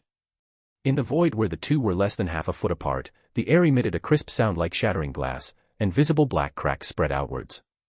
Sizzle. Sizzle. Dark red, domineering lightning, like a ferocious giant python, surged wildly outward from the center of the two's confrontation, instantly tearing apart the dark clouds in the sky. Proof of strength, Conqueror's hockey enveloping. Immediately afterwards, a terrifying shockwave spread out. The mere aftershocks of the collision created a depression hundreds of meters in diameter on the sea surface. The resulting towering waves tossed several nearby air pirate ships into the air like toys before slamming them down. Are you kidding me? These two monsters. In the Golden Lion's fleet, a pirate captain looked at the apocalyptic scene before him, his legs went weak, and he collapsed to the ground. Everyone hold your ground. Shiki the Golden Lion roared, his conqueror's hockey soaring into the sky. Slicing waves, lion's might. With a casual swing of his two famous swords, two massive golden slashes tore through the rain, one aimed at Garp and the other at Roger. Annoying flies. Garp and Roger roared simultaneously, tacitly abandoning each other and each facing the golden slash. The next second, without any further words, Three men, representing the pinnacle of the old era, collided violently on this turbulent sea. Roger. Cap. Shiki. The names of the three people transformed into three wills that tore through the heavens and earth, colliding head-on. Rumble. The world changed color. The oppressive dark clouds overhead were completely torn apart by three invisible forces, and purplish-black lightning danced wildly across the sea. The ocean seemed to lose its gravity, and tens of thousands of tons of seawater were swept into the sky by the shockwave, forming a circular water curtain connecting heaven and earth. On the dog-headed warship. Puffed. Puff. Puff. The sailors on deck, like felled wheat, foamed at the mouth and collapsed to the ground in droves. Their spirits simply couldn't withstand the impact of the three monsters' indiscriminate release of top-tier conquerors hockey. Hold on. Everyone hold on for me. Bogart plunged his long sword into the deck, gripping the hilt tightly with both hands, using all his strength to keep himself from kneeling. Cold sweat poured down his forehead, and his face was ashen. On the observation deck, Kane felt as if he had been hit hard on the head with a sledgehammer. The world fell silent instantly. The sounds of wind, rain, and thunder vanished in an instant. He could only feel an irresistible will violently tearing at his soul, trying to drag him into boundless darkness. That was a crushing defeat that originated from the level of life itself. Faced with such power, his storm fruit, which he was so proud of, and his newly awakened armament hockey, were all like a joke. Kane's knees buckled, and his body was about to kneel down uncontrollably. No. You mustn't kneel. The little black figure guarding the money bag in his mind screamed. I'm going to become the fleet admiral of the Navy, trample all the celestial dragons under my feet, and throw parties in the holy land of Mary Geos. How many disciplinary points are the three of you worth combined? You think you're worthy of making me kneel? Ugh hi. Kane bit his tongue hard, and the intense pain brought him back to his senses for a moment. He gripped the railing of the watchtower so tightly that his fingernails dug into the wood, and blood flowed from between his fingers. He raised his head and stared intently at the three godlike figures in the center of the battlefield. Is this the pinnacle of the world? Is this a battle at the Emperor level? It turns out that the so-called natural elements and the so-called domineering aura are not even worthy of a second glance in front of these real monsters. Puff. A mouthful of blood spurted from Kane's mouth. His body was trembling, not from fear, but from excitement. He saw it. I've seen the path to becoming a true powerhouse. Kane roared furiously in his heart, using all his strength to fight against the will that was about to crush him. His eyes were bloodshot, and his vision began to blur. But he remained standing, firmly anchored at the highest point of the watchtower. On the battlefield. Roger forced the Golden Lion back with a single sword strike, and as he laughed wildly, he glanced at the dog-headed warship in the distance. He happened to see the naval lad who was trembling all over, yet still stood straight, with even a slight smile on his lips. Oh. Roger's lips curled into an amusing smile. On Garp's ship, there's actually such an interesting brat. Anyone who can stand under the conqueror's hockey of the three of them is no pushover. Roger. You dare to get distracted while fighting me. Garp's iron fist, carrying destructive power, was already upon him. Ha ha ha. Sorry. The battle has escalated once again. Kane, on the edge of this battlefield where gods clashed, was like an ant that could be crushed by the storm at any moment, struggling to maintain his last bit of consciousness. His consciousness had begun to sink into darkness. Chapter 44, The System Has a Bug. I'll spend 150,000 renminbi on in-game purchases. Oh shit. I can't hold on much longer. Kane's eyelids grew heavier and heavier, and he felt like the whole world was spinning. The three monsters' conquerors' hockey attacks washed over his meager mental strength wave after wave. If this continues, forget about scoring points, he'll just turn into a complete idiot who drools on the deck. System, open the panel. Kane used the last of his strength to roar in his mind. Never mind, I was saving up to try my luck at the grand prize, but now it seems like if I don't spend the money soon I'll be shocked to death by the sheer power of these three monsters. A blue light screen unfolded on his retina, and Kane's previously dazed eyes widened suddenly the moment they swept over the balance. Current disciplinary violation balance, 185,200 points. For a moment, Kane even thought he had been shaken into a hallucination. If I remember correctly, it should have been 85,000 points before. Where did these extra 100,000 points come from? Did they fall from the sky? System, you're bugged. Where did this money come from? The system's cold, mechanical voice echoed in his mind. Warning, due to the host's unauthorized alteration of the battle plan, Garp arrived at the battlefield ahead of schedule, directly interrupting the historical process of the Battle of Edvard. The timeline has undergone a drastic change. I see. Kane suddenly realized what was happening, and was overjoyed. Sending Garp ahead of schedule actually earned a whopping 100,000 points. That's true. The original Battle of Admiral was a one-on-one duel between Roger and Shiki, with Roger only escaping by luck. Now, with Garp stirring things up, nobody knows how this battle will turn out. Is this the true value of changing history? Loved it. With food in hand, Kane felt much more confident. A staggering sum of nearly 200,000. System. Stop talking nonsense. Is there anything that can resist Conqueror's hockey? Recommend something. The light screen flickered, and a skill popped up. Skill learning, mental barrier, intermediate. It can create a barrier on a mental level, effectively resisting mental shocks and illusion-like attacks. Disciplinary violation threshold, 50,000 points.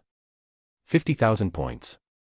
In the past, this expense would have kept Kane up at night, causing him great distress. But now. I'm rich. Exchange. Kane made no hesitation.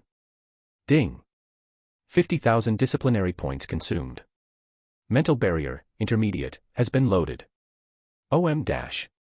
Almost instantly, Kane felt an invisible wall rise up in his sea of consciousness, which felt like it was about to be torn apart. The raging, almost tangible Conqueror's hockey outside was still raging, crashing against his mental defenses with muffled booms, but it could no longer shake his consciousness in the slightest. The world is quiet now. Ha, ha.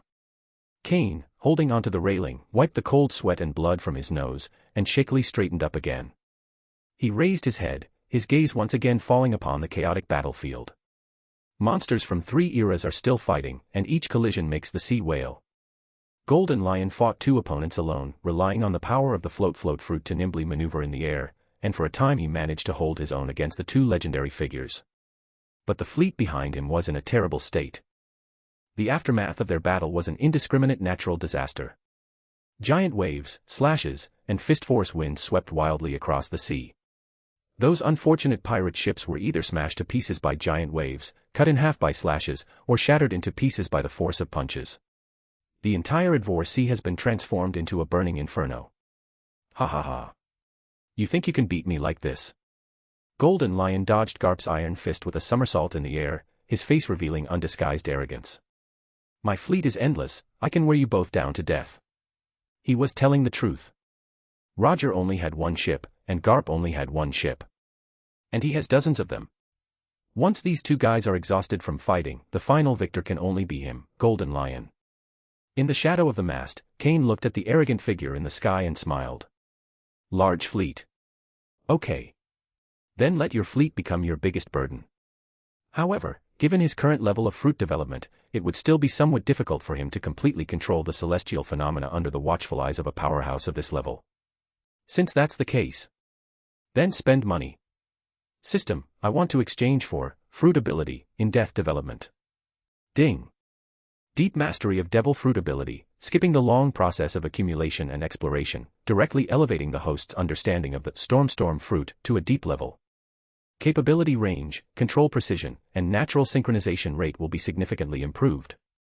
Requires 100,000 disciplinary points. Confirm. Another 100,000 points. The windfall I just received is about to be spent before I can even enjoy it.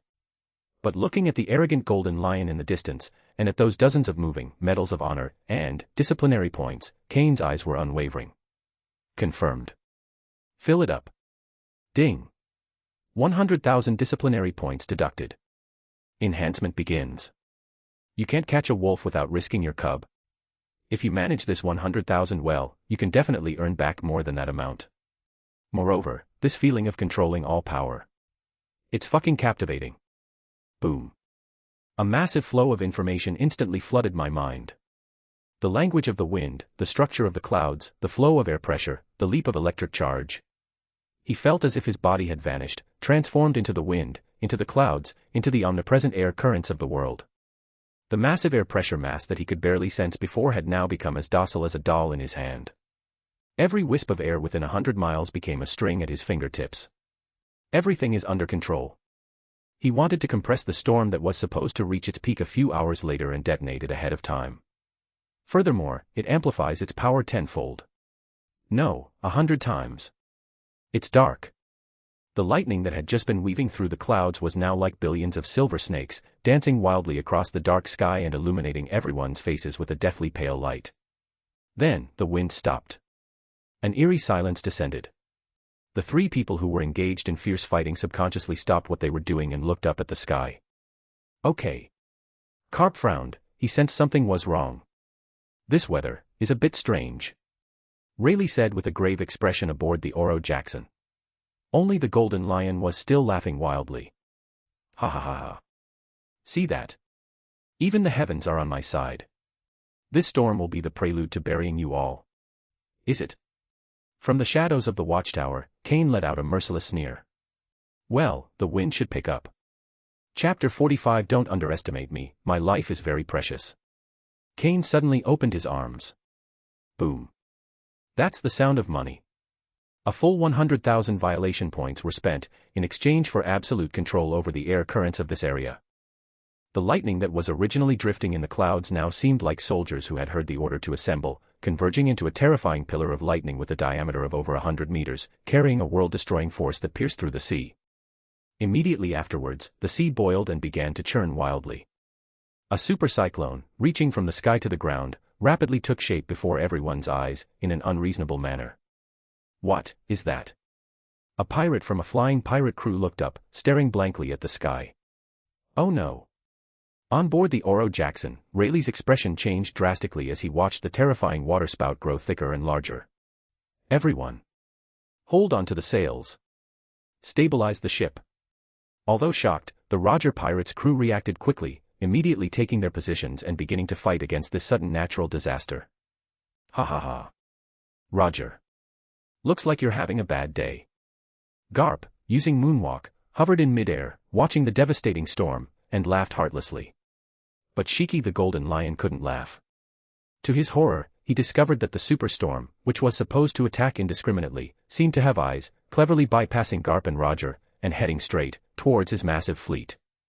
The storm was manipulated. On this vast ocean, there's actually someone who understands how to manipulate celestial phenomena even better than him, the Flying Admiral. Who is it? His observation hockey swept across the entire area with overwhelming power, attempting to find the cause of this anomaly. Garp. Impossible, that idiot only knows how to use his fists.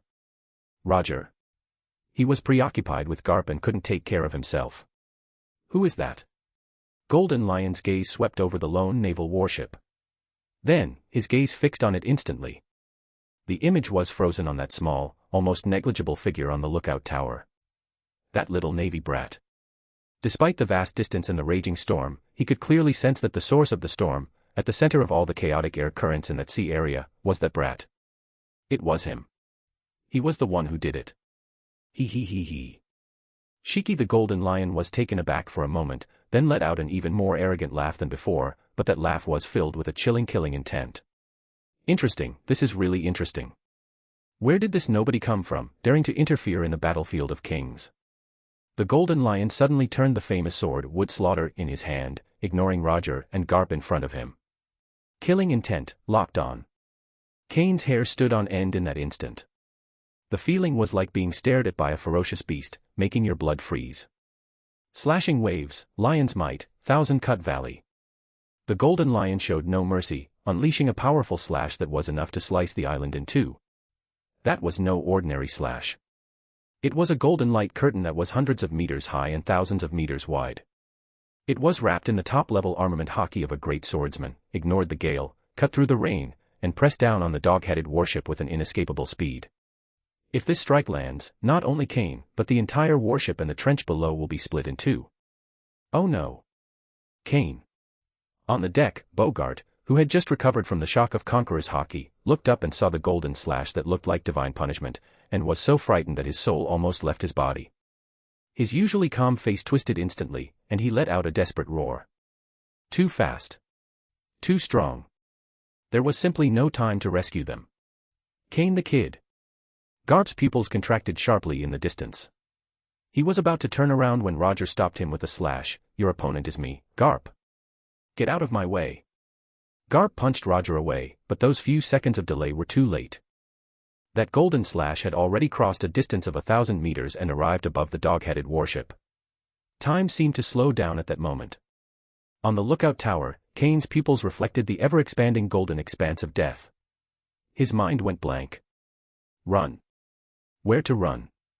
That slash covered the entire warship. There was nowhere to escape, neither in the sky nor on the ground. Block. With what? Try to block with his newly awakened armament hockey. Trying to meet the attack of a Grandmaster Swordsman of the Porcelain Emperor level. That's suicide. You'll die. This time, I'm really going to die. He had just transmigrated, just obtained the system, and just glimpsed the hope of becoming rich overnight. How could I die here? Died at the hands of a brain-dead golden lion head. Are you kidding me? Kane stared intently at the golden death line that filled his entire field of vision, his eyes instantly turning bloodshot and crimson. I just spent 150,000 points. This investment hasn't even been recouped yet. How can we just walk away here? I'm destined to be the man who controls the course of this world. How can I be like a small fry, easily crushed by remnants of the old era like you? Don't underestimate people. My life is very precious. Boom. An invisible, dark red wave of energy erupted without warning, centered on Kane. That was a materialized will formed from the deepest resentment and greed of the soul. Conqueror's Hockey, Awakening. It's sizzling. Black and red lightning exploded around the watchtower. Although it was immature and insignificant compared to the three kings in the center of the battlefield, it was indeed real. That newly generated Conqueror's Hockey slammed into the golden wave of energy. It did not shatter the cleavage. It didn't even budge it in the slightest. But it caused the devastating golden slash to freeze in midair for less than half a second. It was this moment of stillness. That's enough. Kane's body, driven entirely by the instinct for survival, transformed into a whirlwind, narrowly escaping the edge of that slash. Rumble, rumble, rumble. The golden light devoured everything. The entire dog-headed warship, along with the entire sea area where it was located, was cleaved in two by that slash. Seawater overflowed, forming a huge waterfall. The wreckage of the warship, amidst its mournful cries, was swept into the bottomless abyss. The entire venue was deathly silent. A few seconds later, Roger leaped backward, creating distance between himself and Capra, his gaze piercing through the misty spray to land on a massive floating ship plank. There, a disheveled figure was swaying as he stood up.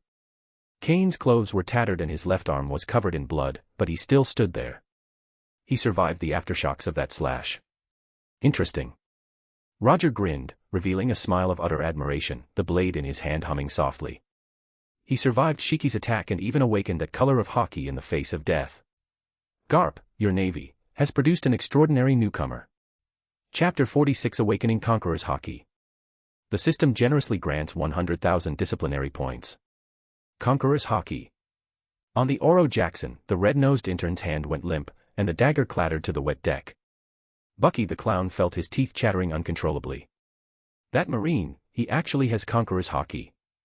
The red-haired boy beside him, Shanks, didn't speak, but gripped the hilt of his sword tightly, his eyes fixed on the figure swaying precariously in the storm. It's not just them. Rayleigh, Jabba, and all the officers of Roger's pirate crew. The pirate captains in the Golden Lion fleet who survived the giant waves. And on Garp's ship, there were the Marines who had just swum ashore and were still trying to figure out what was going on. Everyone is stupid. An unknown naval recruit. Under the Flying Admiral's deadly strike, in front of the most powerful group of monsters on this sea, he awakened the kingly talent that only 1 in a million could achieve. What kind of bizarre plot is this? Buffed. Ha ha ha ha ha. Garp was taken aback for a moment, then burst into laughter. The laughter contained barely suppressed surprise, admiration, and a sense of pride that, my soldiers are just that awesome. Good job, kid. That's well done. Garp, too lazy to look at the golden lion whose face had become extremely gloomy, instead shouted at Roger as if showing off a newly unearthed treasure. Roger. Do you see this? This is my subordinate. Kane, at that moment, had no time to pay attention to the shock of others. Because the voice he had been longing for most was ringing in his mind. Ding. Host detected that they are facing a life-or-death situation, and their willpower has exceeded its limit. The host has been detected to possess a powerful soul foundation from 2 lifetimes, with a mental threshold far exceeding that of ordinary people. Congratulations, host. You have achieved a breakthrough in awakening your power. Conqueror's Haki, Intermediate. Unlock Special Achievement, Chosen King. Achievement Reward, 100,000 disciplinary points. 100,000. Fuck. Kane glanced down at his system balance, which had just been emptied and then instantly replenished, and felt the new power surging from the depths of his soul. The intense pain throughout his body seemed to lessen considerably. The relief of surviving the ordeal, mixed with the exhilaration of a sudden surge in power, made his blood boil. He survived. Not only did he survive, he also awakened intermediate-level Conqueror's Haki. This feeling is even more exhilarating than riding on the most popular courtesan in the entertainment district. Meanwhile, on the other side, someone was furious. You bastard. Shiki the Golden Lion's face turned extremely ugly. He messed up. He, the mighty flying admiral and the overlord of this sea, unleashed a furious attack, only to have it evaded by a mere small fish in his eyes. Not only did they dodge it, but they also awakened Conqueror's Haki in their opponent. What a shame. Today, I'm going to tear you to pieces. The Golden Lion went completely berserk.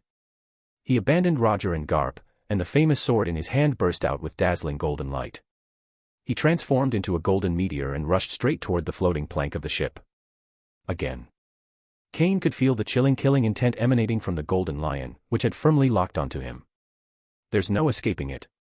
Since there's no way to avoid it. As Kane watched the rapidly enlarging figure, he felt no fear, but rather an unprecedented surge of pride. Come on, Golden Lion. The extreme experience of escaping death, the spiritual sublimation of awakening Conqueror's Haki, and the heavy sum of money in his account have elevated his entire state to an unprecedented peak. He no longer held back any energy, nor did he think about the consequences, pushing the storm fruit, which he had just fully developed, to its limit. He's going to make up for every penny of disciplinary points he just spent here. With me at the center, storm, gather. He was like the center of a vortex, frantically devouring all the surrounding air currents. He soared into the sky and plunged headlong into the massive, towering waterspout he had created earlier. That is the most violent core of the storm. That place is also the most absolutely tranquil spot. This kid. Roger looked at Kane's actions and stroked his chin with interest. Garp, aren't you going to save your precious subordinate? He looks like he wants to fight Shiki one-on-one. Buffed, ha ha ha. Garp punched a piece of warship debris the size of a house into dust, laughing nonchalantly. He didn't ask me for help, instead, he went to meet me. Garp grinned, revealing a set of white teeth. Then I will believe him.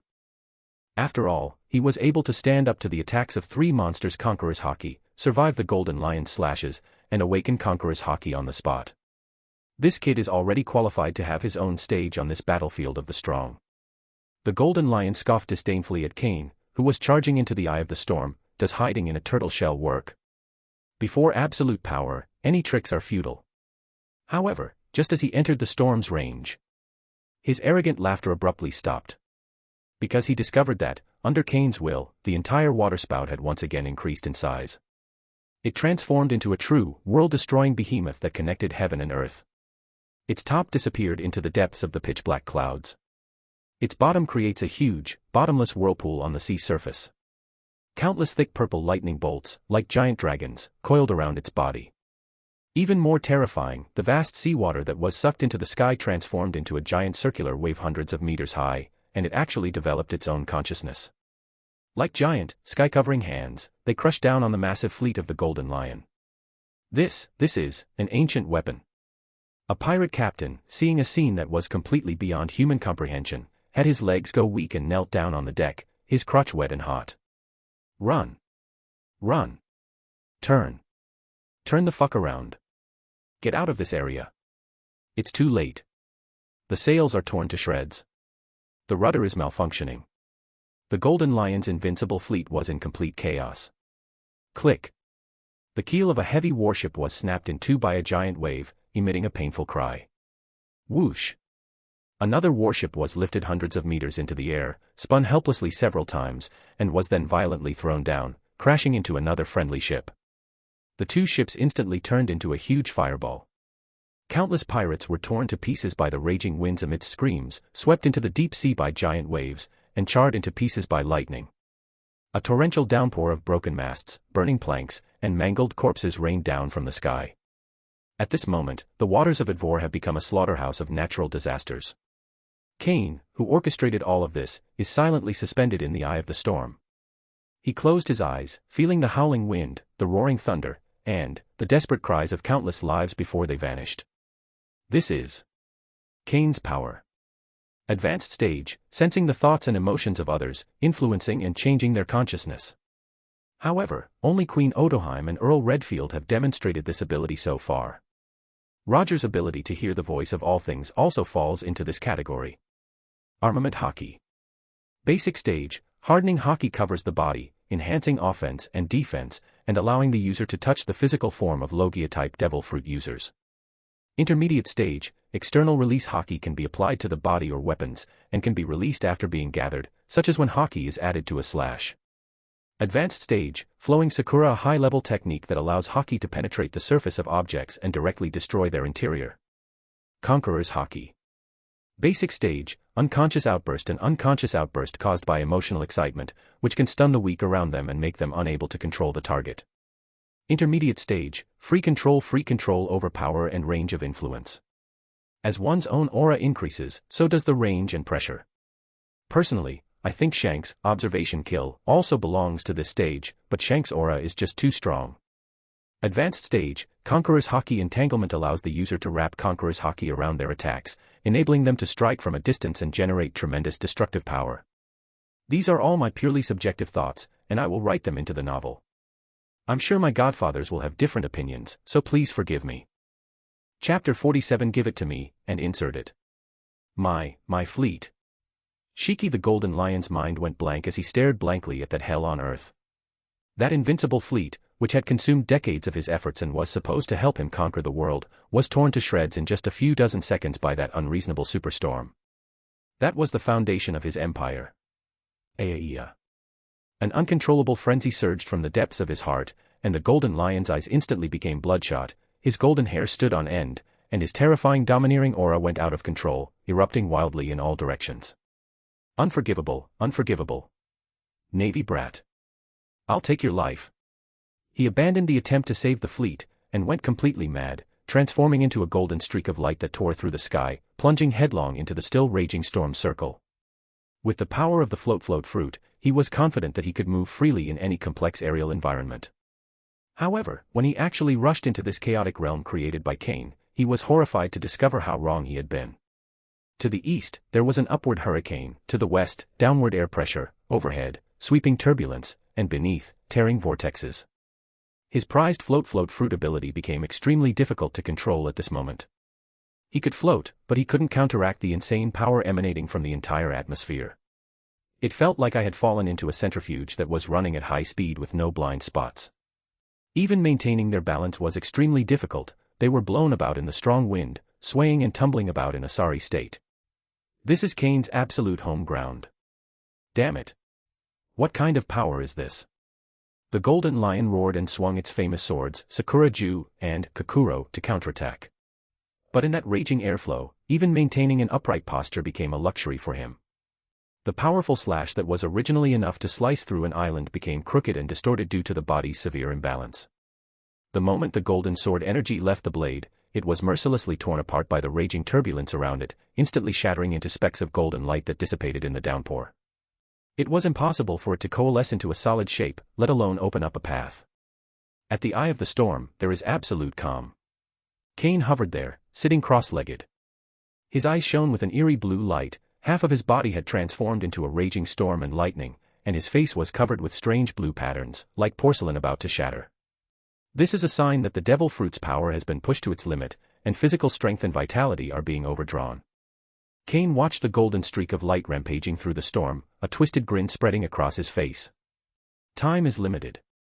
Kane was highly focused, meticulously controlling every wisp of air in the storm.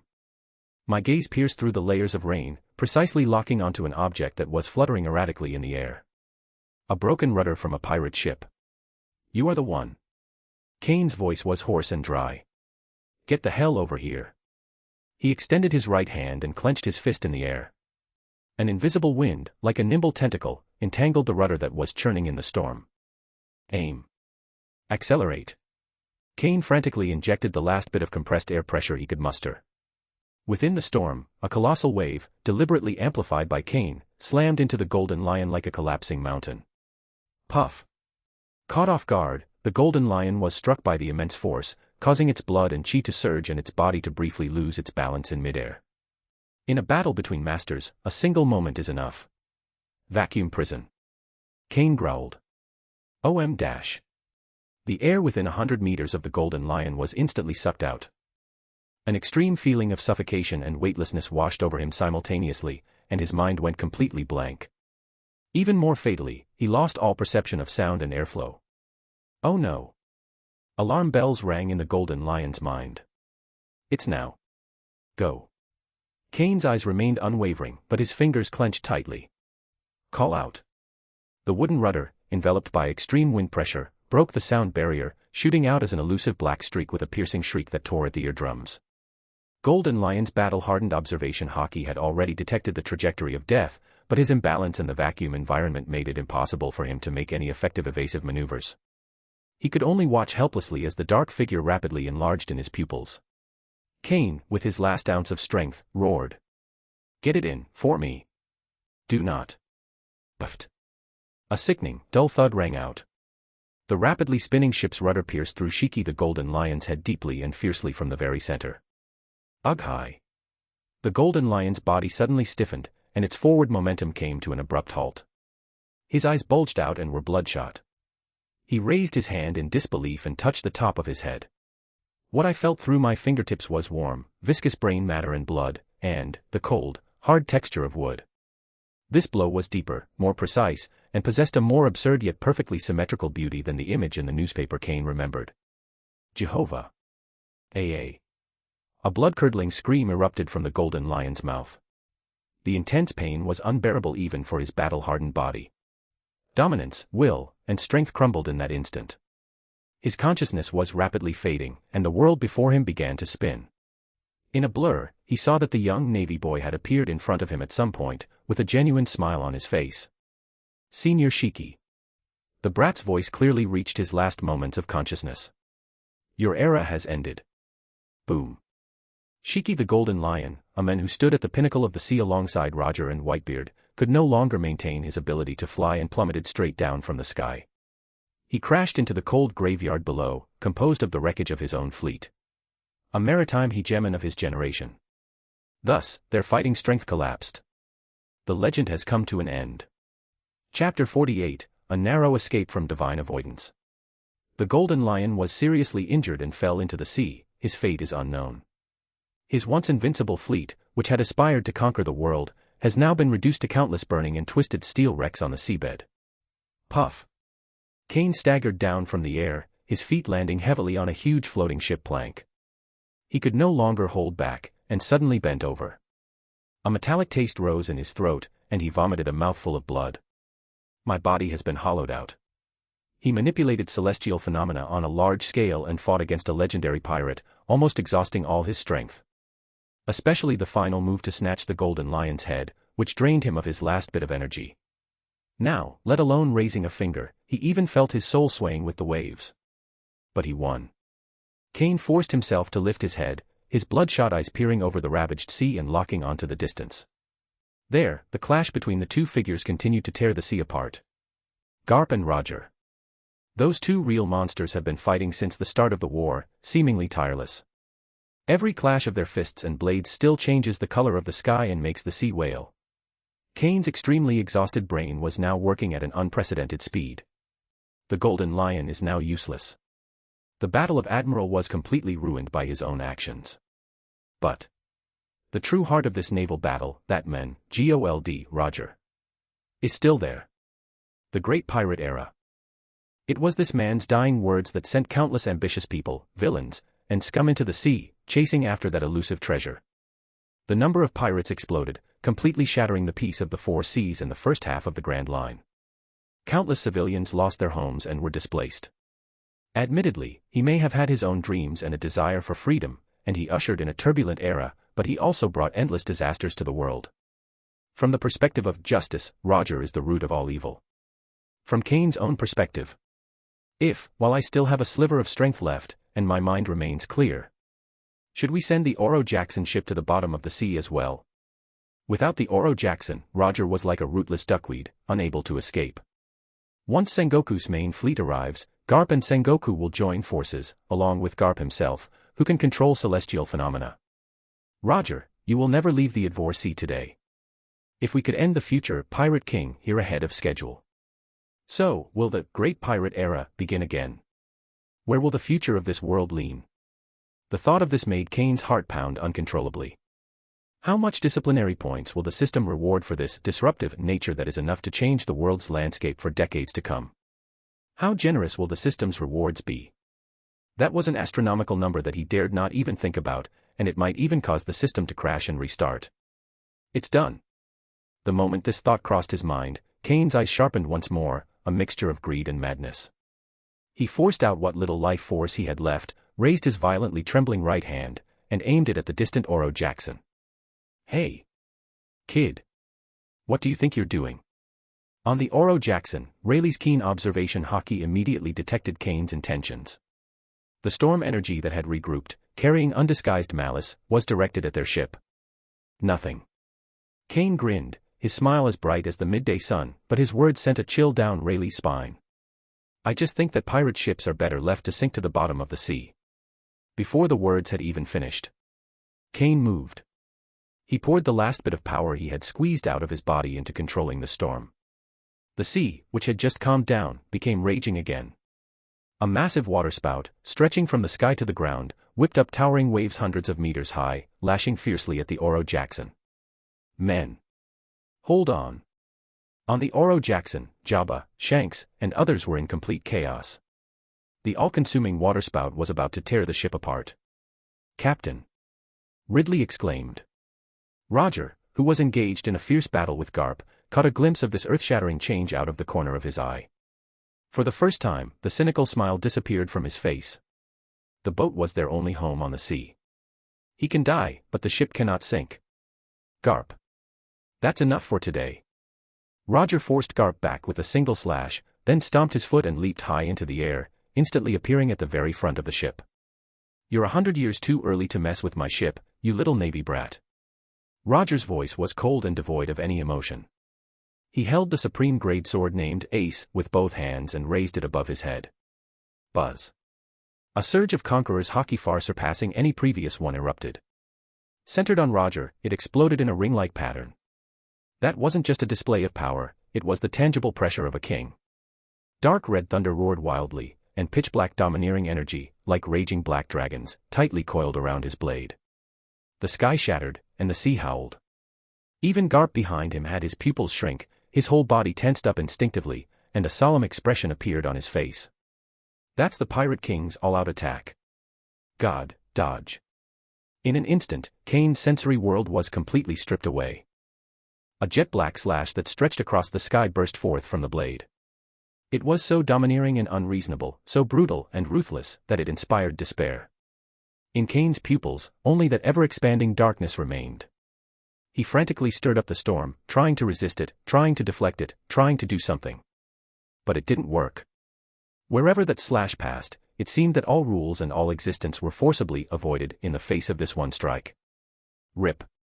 The sea tornado that connected heaven and earth was easily split in two from the very middle by the pitch-black cleaving wave. The force of the powerful strike had not yet dissipated when it grazed the edge of the driftwood where Kane was, and flew towards the distant horizon. Next second. Boom. The entire ocean behind Kane was completely cleaved in two. The once continuous sea has disappeared, replaced by a bottomless abyss canyon. The seawater on both sides churned in terror, hesitant to close, emitting a deafening roar, trembling in fear under the divine power of this attack. Puff.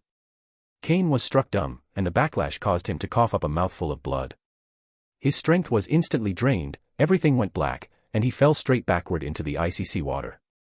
Is this the true power of the Pirate King? In the final moments before his consciousness faded into darkness, Kane seemed to hear Roger's voice, tinged with regret and approval. What a remarkable kid. It's a pity you're still too young. Garp, for your sake, I'll spare this kid. Until we meet again. My men, raise the sails. With a violent gas ejection sound, the stern of the Oro Jackson burst forth with powerful thrust, transforming into a streak of light and disappearing into the horizon. The icy seawater completely engulfed Kane. Just moments before Kane's consciousness completely dissipated. A cold, mechanical voice echoed in his mind. Ding! The source of the host's attempt to end the Great Pirate Era has been detected, and the course of history has been forcibly interfered with. The world line has deviated by an epic magnitude. The degree of disruption is being assessed. Chapter 49. Opening my eyes, I found myself richer than a country.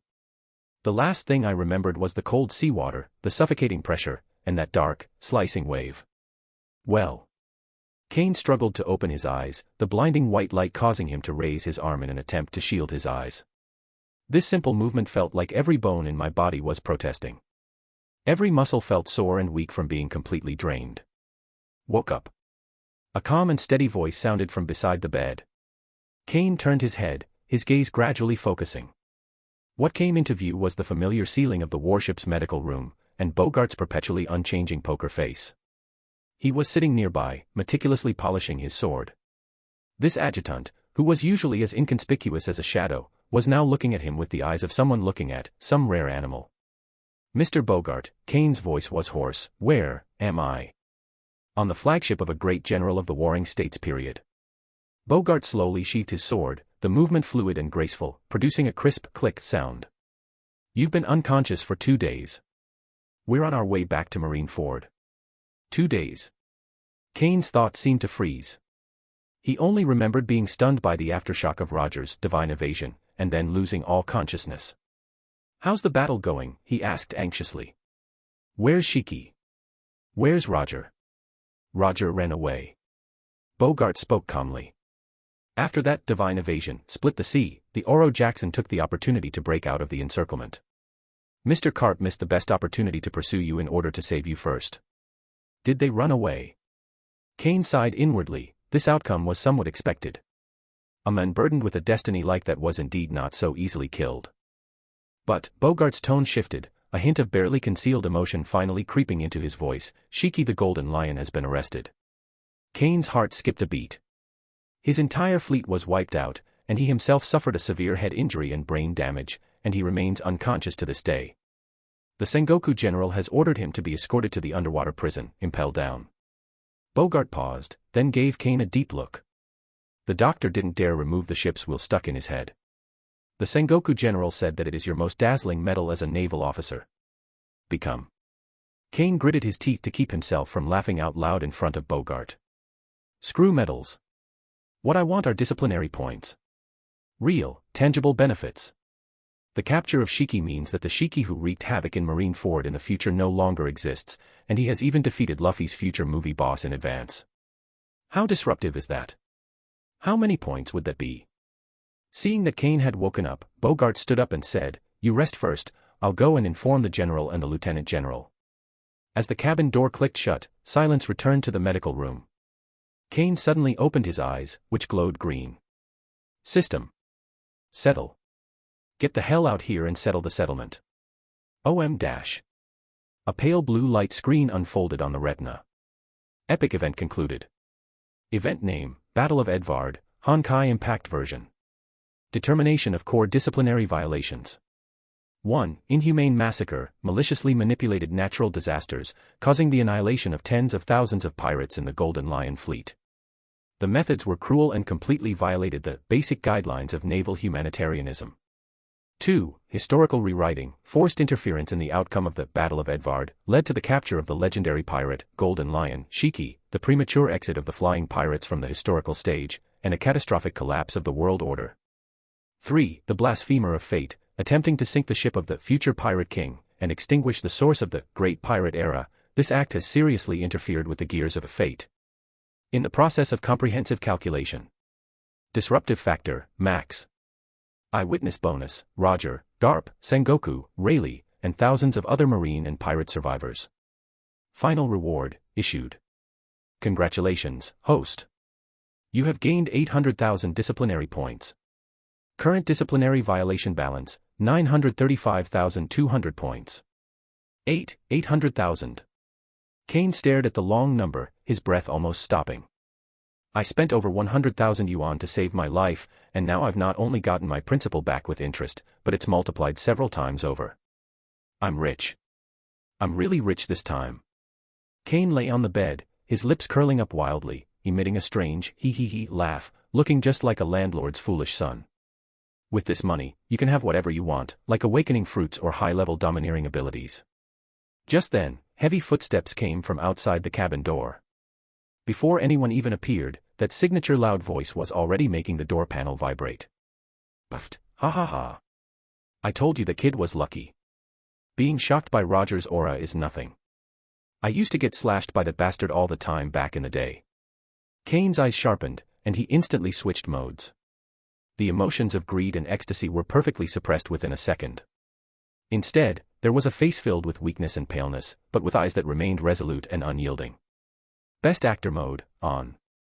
Boom. The hatch was violently pushed open. Kapna's tall figure almost blocked the entire entrance, followed by Sengoku, who had a serious expression and wore round-framed glasses. Ha ha ha. You're finally awake. Carp rushed to the bedside in 3 strides, and slammed his large, fan-like hand onto Kane's shoulder with a bang. Cough. Cough cough. Kane felt as if his newly healed bones had almost been shattered again, and the pain made his face turn deathly pale. Lieutenant General Garp. Well done. Garp grinned, his face full of undisguised pride. As expected of my men. They actually cracked the golden lion's head open. Ha ha ha ha. Carp. He's still wounded. Sengoku frowned and reprimanded him, then walked to the bedside and looked down at Kane. Kane struggled, seemingly trying to get out of bed to salute. Admiral Sengoku, Vice Admiral Garp, your subordinate. Lie down. Sengoku reached out and pressed down on his shoulder, the force gentle yet undeniable. The future marshal showed a rare gentleness on his face, and even some undisguised admiration. I heard everything from Bogart. To stop the Golden Lion, you didn't hesitate to overdraw your life force and cause natural disasters. To uphold the Navy's justice, you even dared to attack Roger. Sengoku took a deep breath, seemingly relieved that the Navy had produced such a figure. Kane, you did a great job. Really great. The capture of Shiki the Golden Lion will be the Navy's biggest victory in nearly 20 years. The World Government attaches great importance to this, and the Air Admiral has personally inquired about your situation. Kane timely feigned a flattered expression, his eyes gleaming with pure light. This is all I should do. It's just a pity. Roger got away. This is my incompetence. Ha ha ha. If you take down both Shiki and Roger on your first voyage, what's the point of having us guys? Garp laughed, slapping Kane's bedside. Don't be too greedy, kid. What you've done this time is enough to scare this whole ocean so much it'll wet its pants. Zhangguo nodded, pushed up his glasses, and a glint of light flashed across the lenses. Kane, given your extraordinary achievements, headquarters has decided to promote you exceptionally. In addition, Zhangguo lowered his voice, his tone becoming meaningful. Some people at the world government are very interested in your abilities, especially your power to manipulate celestial phenomena. You should be prepared. World government. Kane sneered inwardly. It seems I really went too far this time, and have now come into the sights of those celestial dragons' lackeys. But isn't this exactly what he wanted? The higher one's status, the more sophisticated the sources of wrongdoing they come into contact with. If one could infiltrate Mary Geos and deliver a righteous backstab to the celestial dragons. Just imagining that scene made Kane feel his 800,000 points, which had just calmed down, were about to surge up again. Yes. I understand. Kane answered with an upright and resolute expression. Please rest assured, General. No matter where I am or who I face, my sense of justice will never waver. Good. Well said. Garp was so moved that his eyes welled up with tears, and he patted Kane's leg hard. As expected of the person I've chosen. Sengoku, when we get back this time, I'll treat this kid to 3 days and 3 nights of senbei. A vein throbbed on Zhangguo's forehead. Roll. Chapter 50, Son of the Storm, and the Monsters of the Sea. The warships of the Warring States General are cutting through the waves, heading towards the center of justice. At the same time, countless newsbirds flap their wings, scattering the latest newspapers across every shipping route at sea. Countless eyes widened in shock the moment the newspaper was unfolded. The front page headline, in bold, bright red, practically pierced the paper. Big news. The Battle of Admiral ends. The Flying Admiral is severely wounded and arrested. A new naval supernova has emerged. The monster who controls natural disasters, son of the storm, Kane. The accompanying image is a striking snapshot. In the pitch-black, apocalyptic storm, a young man in a tattered naval uniform floated in the air, controlling the storm with one hand and giant waves with the other. Beneath his feet lay countless warship wrecks and a burning ocean. In the bottom right corner, there was a thoughtful close-up of Shiki the Golden Lion with a ship's wool stuck in his head, his face covered in blood and filled with despair. Morgans himself penned the script for Big News, portraying Kane as a shrewd, courageous, and perfect hero who was willing to risk his life to uphold justice. He charged into the battlefield single-handedly and toyed with the legendary pirate, Golden Lion. Even Roger's hasty escape was attributed to the immense pressure exerted by the son of the storm. A new world, a certain sea area. The atmosphere aboard the massive whale ship, Moby Dick, was as exuberant and enthusiastic as ever. Dad. Look at today's news. A young blonde boy with a pineapple-shaped haircut ran hurriedly across the deck, waving a newspaper in his hand. Gulp gulp gulp. Is there any news more interesting than Lao Tzu's wine? On the massive throne, Edward Newgate's voice made the deck hum.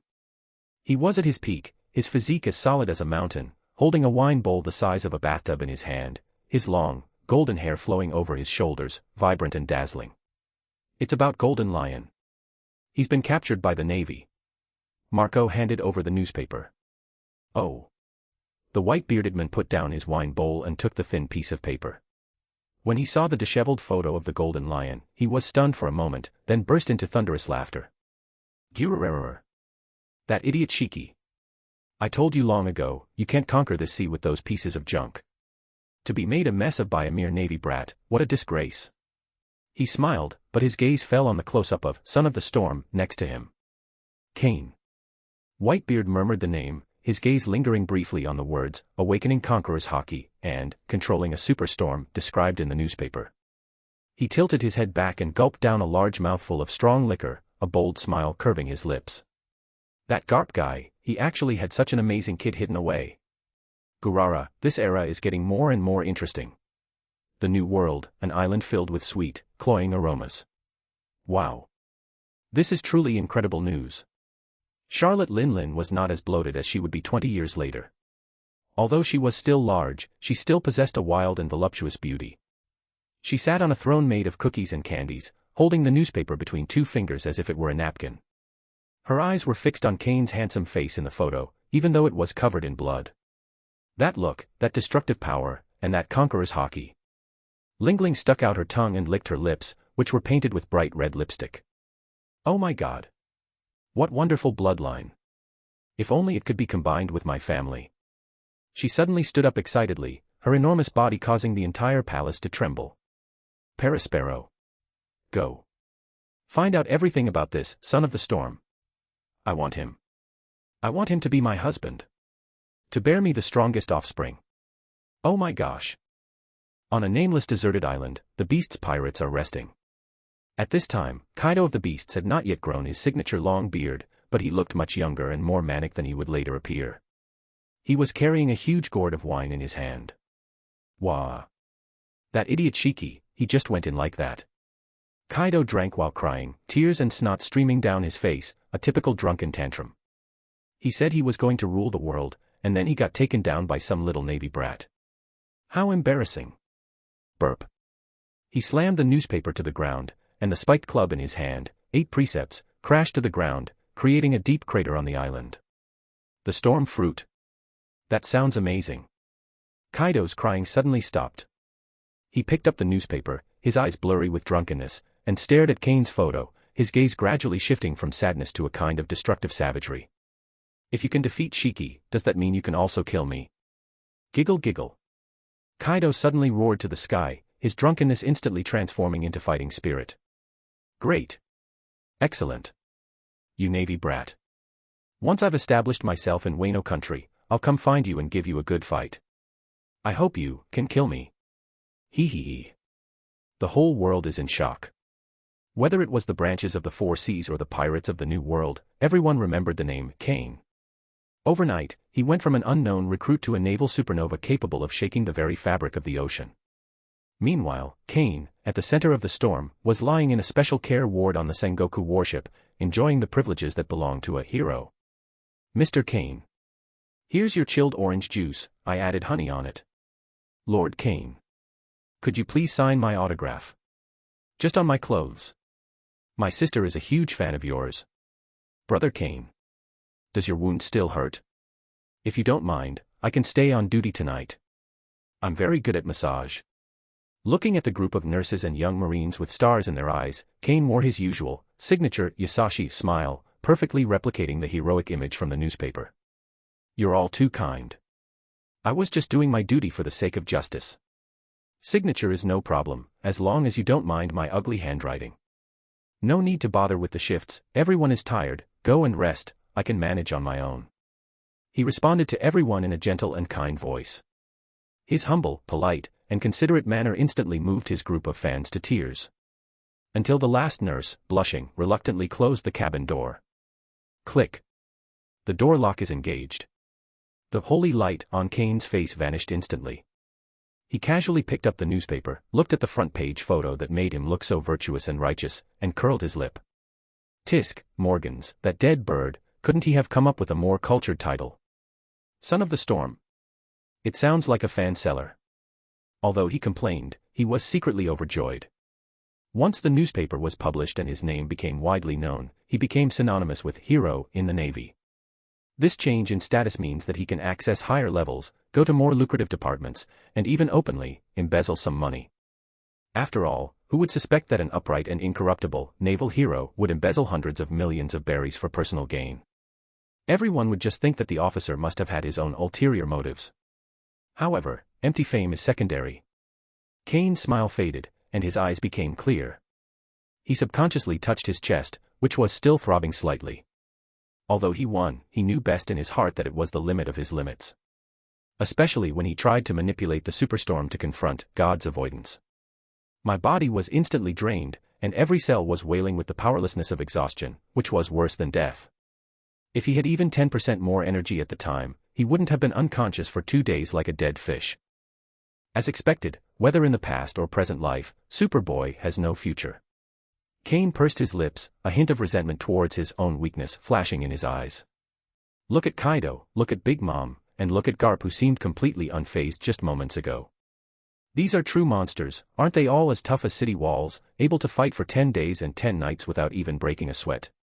Even a golden lion, with a ship's wheel stuck on its head, can sail for another 20 years, such vitality is simply unreasonable.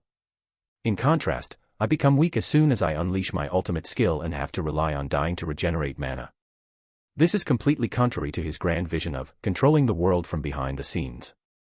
Only by being tough and persistent enough, becoming an indestructible tank that can never be killed or exhausted, can one calmly dodge and turn between justice and evil, reaping the rewards of violations. Kane's eyes hardened, and with a thought, the blue panel instantly unfolded. A pale blue light curtain unfolded before my eyes. His gaze was fixed on that most basic, yet most crucial, attribute. Basic enhancement, physical fitness. It includes a comprehensive set of attributes such as vitality, recovery ability, endurance, resistance to blows, and total amount of domineering aura. System. Kane growled inwardly, with an air of extravagant arrogance. Give me some more, sir. Target, physique. Throw in that first. 200,000. Chapter 51. A true strongman must not only be tough, but also enduring. Instructions received. Discipline points being deducted. Physical enhancement program activated.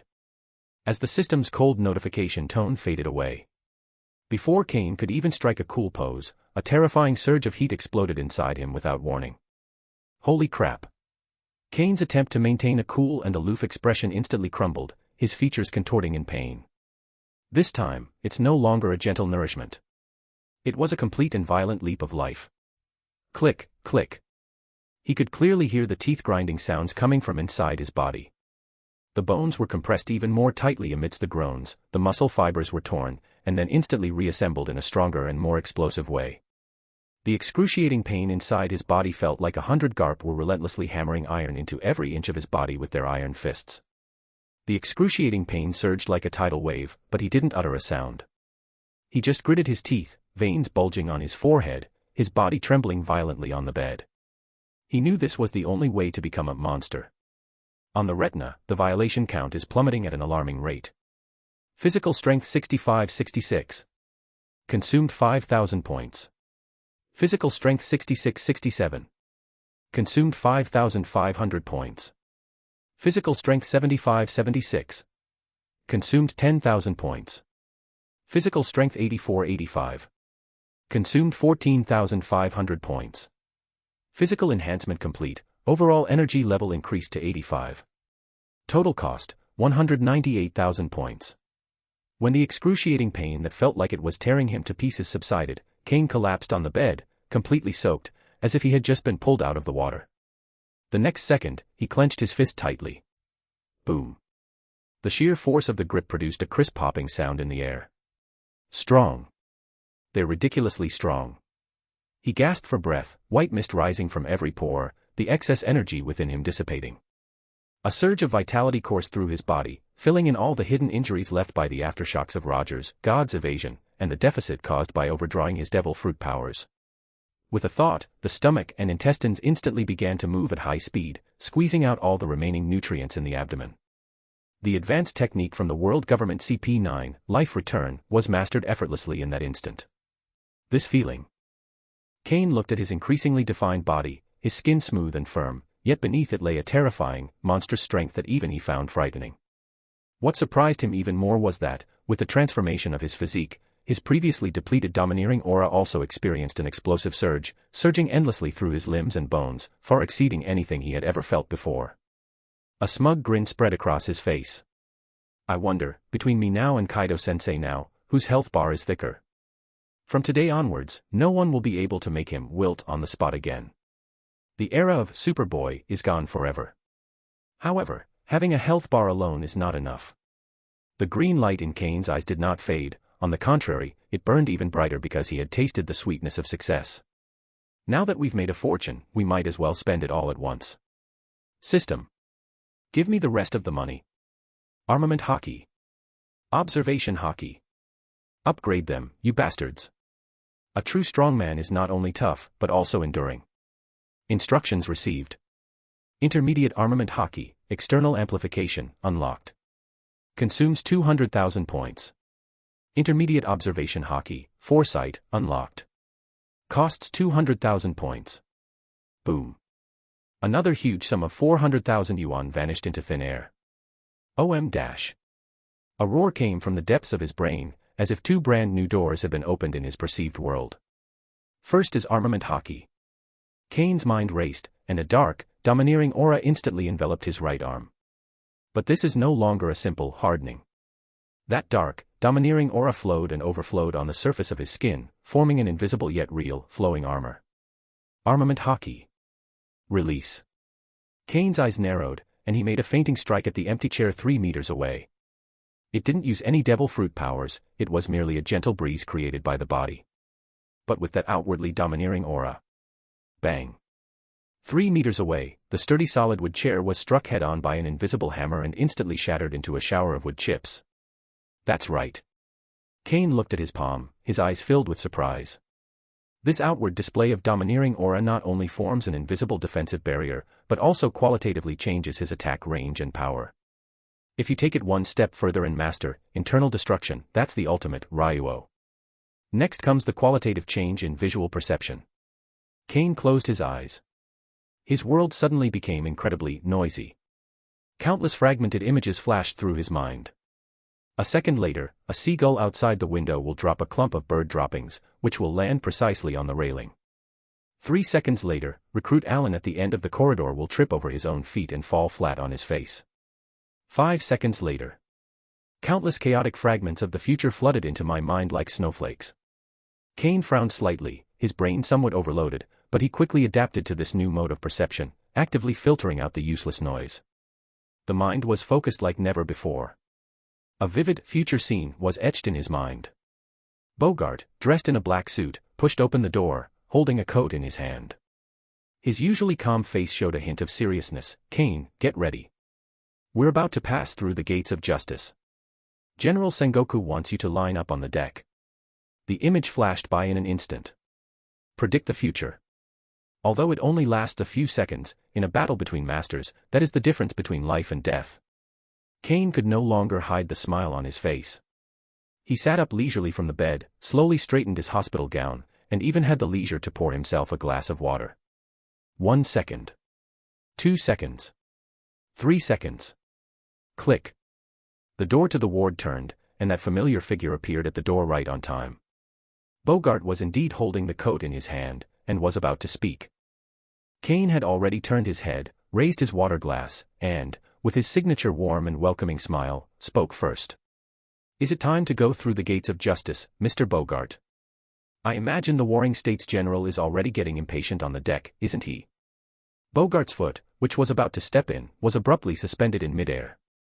For the first time, a crack appeared on his face, which looked as if it had been drawn with a ruler and whose expression had remained unchanged for millennia.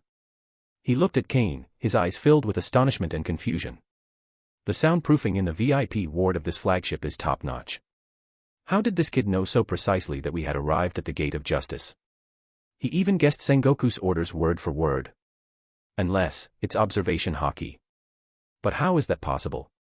Although this kid has awakened observation hockey, it's only at a basic level. He was in a coma for 2 days, and when he woke up he could foresee the future. His talent, is it even more monstrous than a monster's?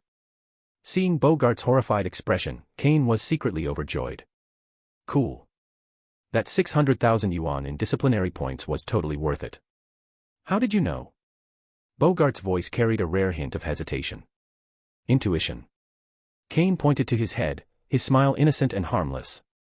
Perhaps because I had a close brush with death, I am particularly sensitive to the direction of the ocean. That's a really pretentious way of putting it. Bogart gave him a deep look, then didn't press further. He simply tossed his coat over and resumed his indifferent tone, "Then hurry up, the general is waiting on deck. Welcome back to headquarters, hero." He took the coat of justice, draped it gracefully over his shoulders, and got out of bed barefoot. He stretched, and his bones cracked and popped in a series of crisp, rapid sounds. Every muscle bulged slightly under his coat, exuding an explosive and powerful beauty. Current disciplinary violation balance, 340,200 points.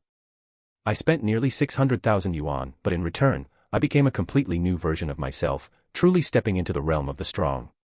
High HP and defense, possessing advanced hockey, and equipped with the devastating storm fruit. Now he truly has the power to roam freely across this vast ocean. Kane flexed his wrists, his gaze passing over Bogart's shoulder and looking out into the deep corridor. Through the porthole at the end of the corridor, the enormous door, symbolizing the highest power in the world, came into view. The curve of his lips became playful. "Let's go, Mr. Bogart. Don't keep my dear friends waiting." Chapter 52: A Meteoric Rise. The youngest admiral in naval history. Marineford, the gates of justice slowly open. Amidst the massive whirlpool of the ocean currents, the flagship of the Warring States General, like a triumphant steel behemoth, broke through the waves. The crescent-shaped port was already completely surrounded. Under the sunlight, the formation of thousands of naval elites stretched out in a vast expanse of white. They've arrived. The warships of the Sengoku period general. Is Mr. Kane up there? I heard he's only 19. 19. When I was 19, I was shining shoes for my superior at the East China Sea branch. The discussion surged like a heat wave. At the very front of the crowd, 3 figures with distinctly different auras, yet equally imposing and impossible to ignore, stood side by side. How scary. Borsalino pouted, pushed up his brown sunglasses, and spoke with his signature sarcastic tone. Just one internship trip and he's already crippled the Golden Lion. How did Kane manage that? It makes me look like I didn't try hard enough. You never even tried, Borsalino. Kuzan scratched his messy curly hair, looking at the warship with a complicated expression, but, this is too exaggerated. The talent gap between people is deeper than an ocean trench. This is so troublesome. Humph. A cold snort interrupted the two who were about to continue their rant. Sakazuki crossed his arms, the shadow of his baseball cap obscuring his expression, only his eyes fixed intently on the approaching bow of the ship.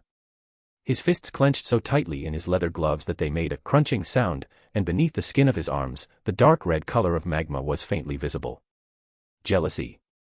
No. That was the exhilaration of meeting a worthy opponent, and the extreme anxiety of feeling that one's own strength was still insufficient. Kane. Sakazuki muttered to himself, a ferocious smile spreading across his taut lips. Only then will you be qualified to share this absolute justice with me.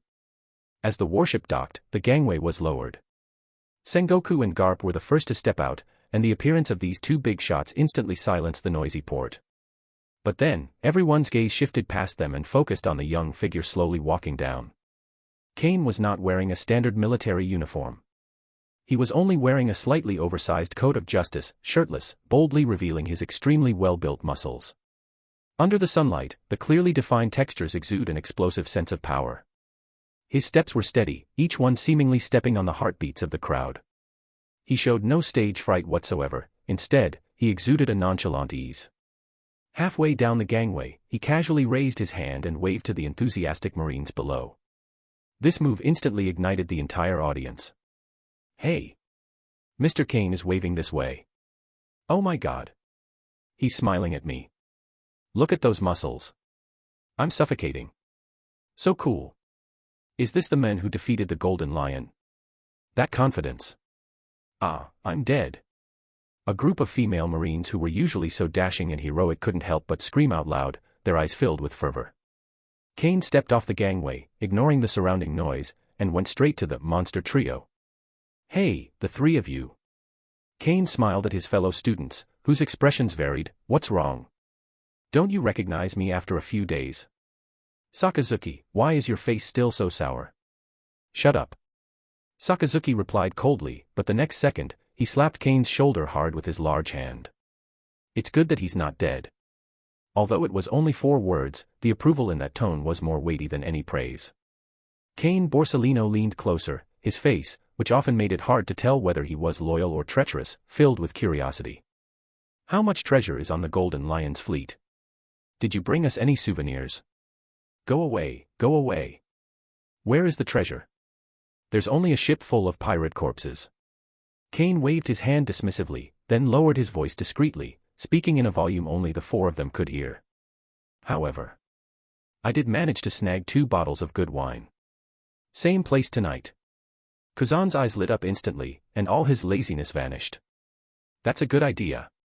Borsalino pushed up his glasses, a lewd grin spreading across his face. Oh, this is really so decadent, I like it. Even Sakazuki, though he snorted, did not refuse. Just then, a messenger came running up, panting, and immediately stood at attention and saluted the moment he saw Kane. Report. Kane, sir. The term messenger has unconsciously become a respectful one. Marshal Kong has ordered that you proceed to his office immediately. 20 minutes later, on the top floor of the headquarters building. The mahogany door, symbolizing the highest authority in the Navy, was pushed open. The huge office was filled with smoke. Aside from Garp, who was frantically munching on senbei, the 4 big shots, Air Marshal, Sengoku Admiral, and Zephyr, sat upright, their 6 gazes fixed on Kane like searchlights. That invisible pressure was enough to suffocate ordinary officers.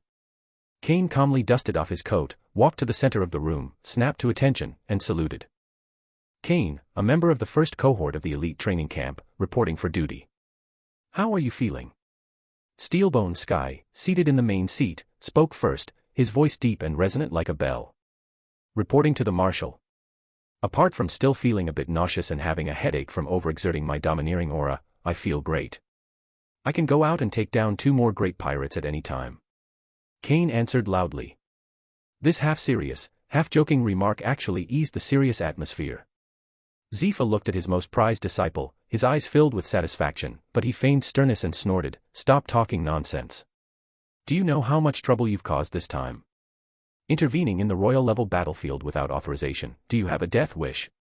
Teacher Zephyr, when a general is in the field, he may disobey some military orders.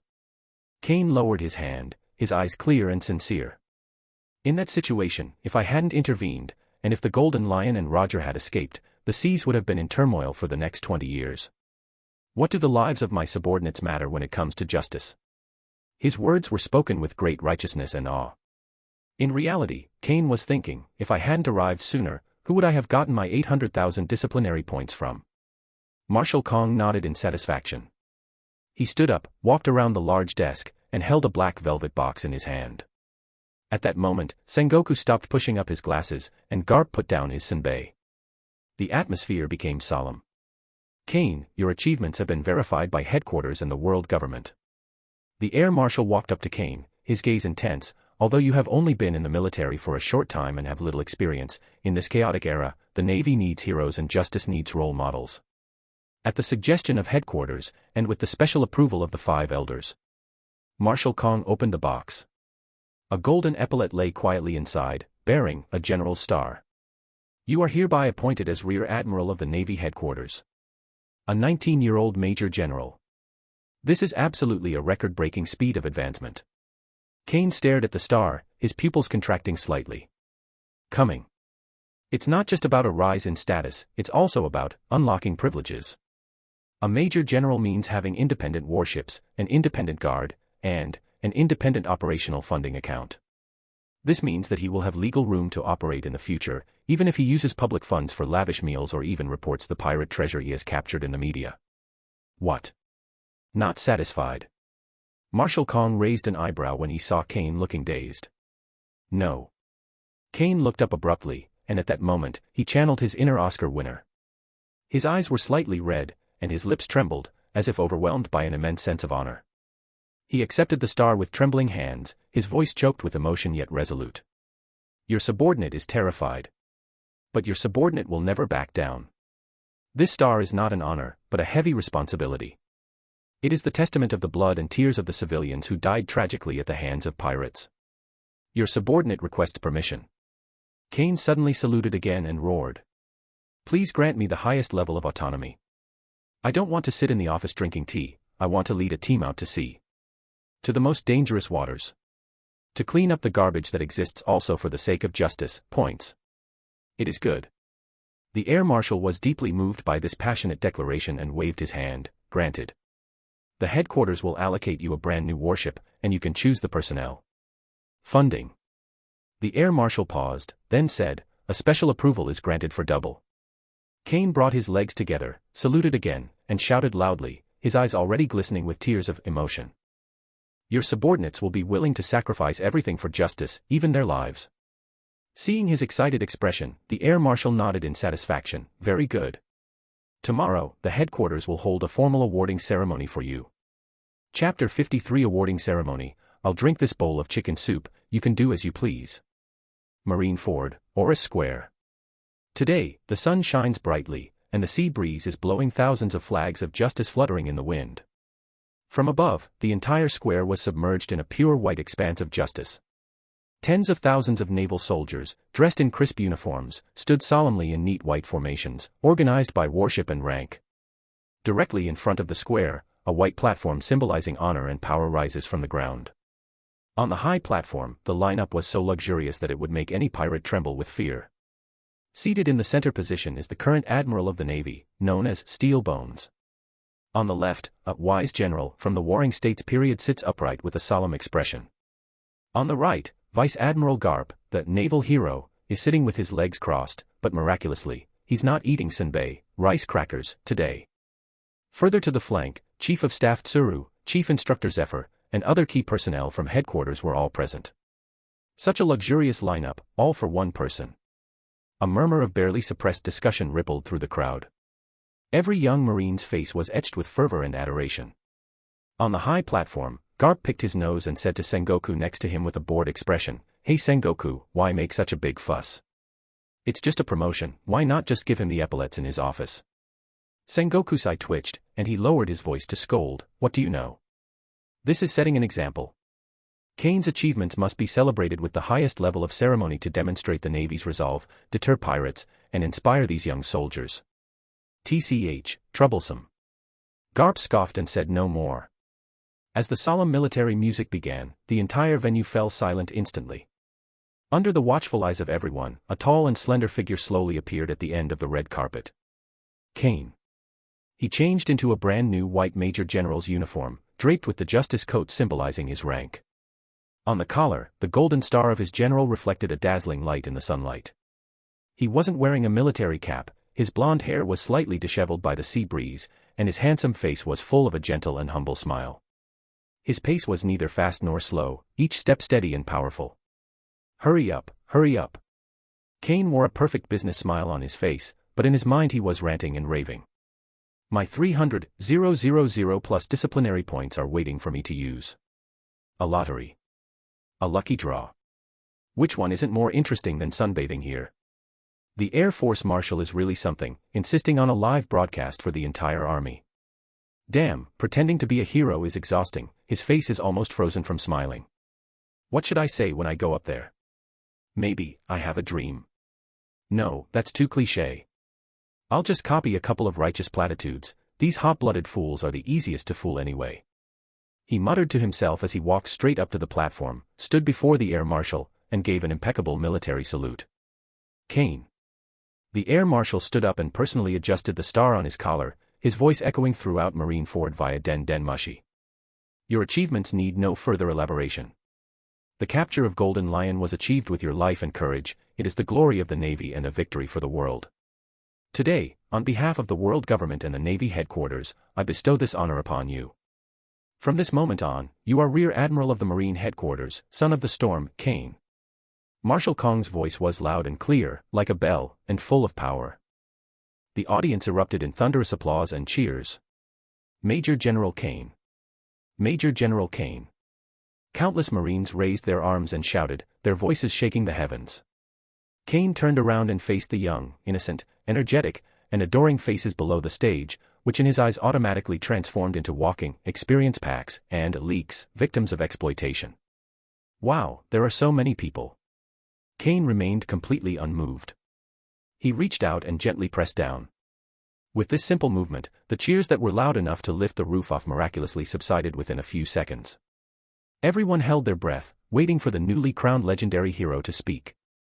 Kane cleared his throat, his eyes becoming deep and sincere. Gentlemen.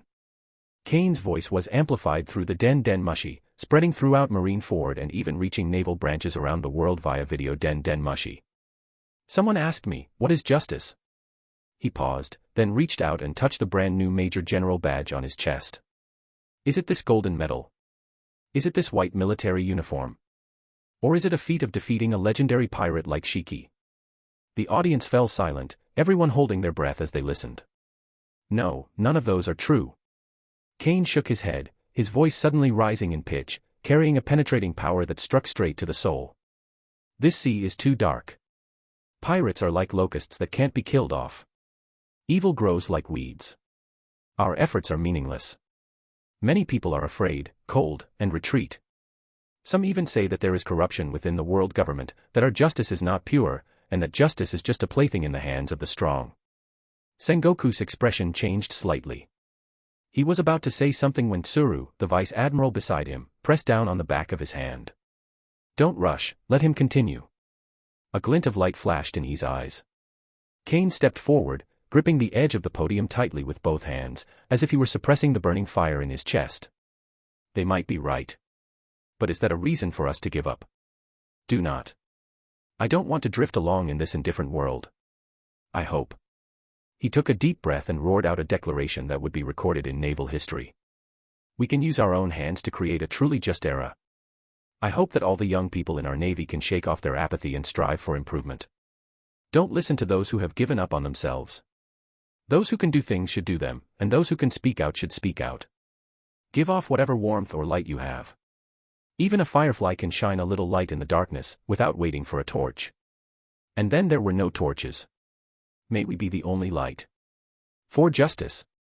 After saying the last 4 words, he pounded his chest and gave another solemn military salute. Quiet. The entire Marineford was plunged into a deathly silence. Whether it was the marshals and generals on the stage or the tens of thousands of Marines below, everyone was stunned into a blank mind by these words.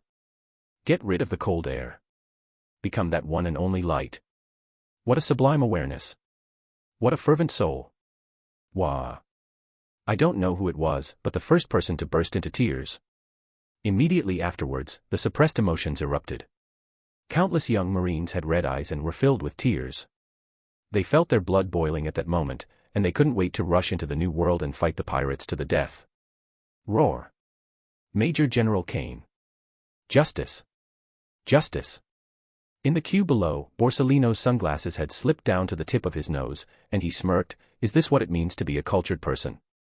Why do I have this urge to go work overtime? That's pretty exciting. Kuzan scratched his head, his eyes, which had been drowsy, now brightened. Get rid of the air conditioning, let's go upstairs. Sakazuki pulled his hat down, and no one could see the curve of his lips, but the muscles in his arms, which were crossed over his chest, were tense, clearly indicating that he was not at peace. On the high platform. Even Vice Admiral Tsuru, who is known for his composure, couldn't help but show a relieved smile. He has a high level of ideological awareness and is a good prospect. If he is properly trained, he may really be able to change the atmosphere of the Navy in the future. Sengoku adjusted his glasses, revealing bloodshot eyes behind the lenses. Looking at Kane's tall, upright figure, he seemed to see the future hope of the Navy. What a brilliant heart of justice. Zephyr was moved to tears. He clenched his fists tightly, looking at his most outstanding student, his heart filled with unparalleled pride. Only Garp remained oblivious, picking his nose and asking Sengoku beside him in a daze, "Hey, Sengoku, what did he say? Why are all these kids crying? Did Kane say something really nasty that made them cry? Get lost." Sengoku punched Garp on the head, leaving a large bump. At that moment, Kane, at the center of the storm, was bowing his head, his shoulders trembling slightly, as if moved by his own words. Actually. Ding. Delivered a world-class speech, successfully fooling the entire army. Perfectly crafted the persona of the light of justice. The speech resonated subtly with this world order, triggering a significant shift in the thinking of many young naval personnel. Influence rating, max. Disruptiveness level rating, ideological imprint level. Congratulations, host. You have gained 150,000 disciplinary points. Current disciplinary points balance, 490,200. Holy crap. Kane's mind was screaming wildly. Just by talking, he earned 150,000. That's faster than fighting to the death. He looked at the group of leaks below the stage, crying their eyes out and worshipping him like gods, and then looked at the balance in the system panel. Kane was instantly overwhelmed with an unprecedented surge of emotion. These Navy guys are so cute. Chapter 54 T-Pig Splits. This damn charm has nowhere to go. Even after the ceremony ended, the crowd lingered, reluctant to leave. Kane's words, "May we be the only light," became the motto of all young Marines almost instantly. Especially in the formation of new recruits, the atmosphere was as lively as a festival. That's amazing. A tall, beautiful young woman stood in the crowd, clutching her military cap tightly in her hand, her eyes almost forming hearts as she stared intently at Kane's figure. She was wearing an ill-fitting recruit uniform, but it couldn't hide the astonishing proportions of her incredibly long legs. Her long, black hair was tied into a neat ponytail, and her pink lips were slightly parted, clearly still not recovered from that soul-stirring speech. Gion. A future Navy Admiral candidate, codenamed Mamahasa. Right now, she's just a passionate young woman who has just graduated from a kendo dojo and joined the Navy with a dream of justice. Looking at Zhang Yingjuan's handsome face, his upright posture, and his powerful speech, everything perfectly captured the girl's fantasies about the word hero. This gave her, justice, a concrete form. How could there be such a perfect man? Gion's cheeks flushed as she murmured unconsciously, that spirit, that determination to burn himself for justice, is this the light I must follow? Shaw, what's so great about it? A foul-smelling voice drifted out from the side. Gion frowned and turned to look. The speaker was a man whose appearance, how to describe it, very sloppy. With arched eyebrows, squinty eyes, and wearing a top hat that looked rather sleazy, he was picking his nose with a disgruntled expression. Additional calculation. Another future general candidate, codenamed T-Pig. Of course, right now he's just a guy among the new recruits who relies on his brute strength and thinks too highly of himself. When Jiaji saw his beloved goddess looking at another man with such a lovesick expression, he felt a pang of jealousy rising in his throat. He had been pursuing Gion for quite some time, but each time he was ruthlessly rejected. Now look what's happened. This guy named Kane didn't do anything, he just said a few nice words on stage, and he completely captivated his goddess. Can this be tolerated? Gion, don't be fooled by this pretty boy. Kaji lowered his voice, thinking he was being very clear-headed. Look at him, so fair-skinned and delicate. He only survived against Shiki because of Vice Admiral Garp and the others. He just picked up the scraps, it was pure luck. I even suspect that he didn't write the speech himself, maybe it was ghostwritten by a general from the Warring States period. His belittling was intended to show Guion his rationality and maturity, making her understand who the truly intelligent man was. To everyone's surprise, Guion raised her eyebrows, her pretty face turned frosty, and she looked at him as if he were a pile of garbage. Jiaji, what nonsense are you spouting? I will not allow you to insult Major General Kane like this. An insult? Kaji panicked. I'm stating the facts. Guion, think about it, a 19-year-old Major General, is that reasonable? There must be something fishy going on behind the scenes. I just didn't have his good luck. As Gaji got more and more excited, he tried to regain the goddess's attention by belittling Kane. Besides, look how fair-skinned he is. He's obviously a pretty boy who makes a living off his looks. If we really fought, I could probably take him down with one punch. Clang. A crisp whistling sound rang out. Guion drew her standard-issue longsword with a sudden burst of light, the gleaming blade reflecting directly onto Cake's lewd face. Shut up, add to the count. The girl's voice was chillingly cold, and her eyes, which had previously held a hint of naivety, were now terrifyingly sharp. If I hear you insult Major General Kane by even one more word, I will cut your tongue out. Jiaji was so frightened that he shrank back, and cold sweat instantly broke out on his back. He had never seen Guion with such a murderous expression. Just then, the crowded people automatically parted to the sides, making way for a passage. Excuse me, please let me pass. A gentle voice came from behind. When Jiaji looked up, he was so frightened he almost jumped out of his skin. Kane, wearing his brand new general's overcoat, walked through a side passage surrounded by a group of colonels. He seemed to be deliberately taking a detour to avoid the frenzied crowds on the main road. The sense of oppression is even stronger when viewed up close. His perfectly sculpted muscles filled out the shirt, and the golden star on his shoulder shone with the radiance of power in the sunlight. Kane seemed to sense the gaze from this side, paused slightly, and turned his head. His gaze swept lightly over Cake, who was frozen in place, and finally landed on Guion, who was still in the stance of drawing her sword. Eyes facing each other. Guion felt all the blood rush to her head, and she frantically tried to sheath her sword. The more anxious they became, the more chaotic things got. With a click, the blade got stuck in the scabbard opening and they couldn't push it back in. She was so embarrassed she wanted to disappear into the ground. Oh no, I've given my idol the impression of a violent woman. Just then, a slender hand reached out and gently pressed on the hilt of her sword. Kane leaned slightly forward, his body exuding a pleasant, sun-kissed sea salt scent. He subtly moved his fingers to adjust the angle for her, and the long sword slid smoothly back into its sheath. A knife is not meant to be pointed at your comrades, soldier. Kane's voice was soft, with a hint of amusement, and there was no blame in it. He looked at the girl whose face was flushed, his gaze lingering for a second on her extremely familiar face. Ah! Isn't that Momosaji from the future? Look at that green little face, still a greenhorn. Kane was delighted, he knew he had to start investing in this promising stock now. A thought suddenly crossed his mind, and he pulled out a piece of high-end chocolate that he had just casually taken from Zhangguo's office. Take it. Kane placed the chocolate into Guion's still trembling hand, then reached out and, with remarkable ease, ruffled the soft black hair on her head. Good eye. From now on, work for me. After saying that, he left without the slightest hesitation, his back view exuding ultimate elegance. Even after Kane had walked away, Guion remained in that position, clutching the chocolate tightly in her hand as if it were the most precious treasure in the world. The warmth of the large hand still lingered on her head. Go to his command. Guion felt like she was smoking, and her gaze gradually changed from hazy to firm, even fanatical. I must become stronger. I must join Major General Kane's unit. Meanwhile, Jiaji, who had been completely ignored and relegated to the background, felt his world darken as he watched the goddess's absent-minded appearance, and the sound of his heart breaking was clearly audible. Ding! Kane, who had already walked a distance away, suddenly heard a crisp notification sound in his mind. The host's personal charisma was detected, causing the future general candidate to have a mental breakdown, indirectly damaging relationships with colleagues. Achievement completed, with enough skill, no corner is too steep to be dug down. Disciplinary value plus 1000.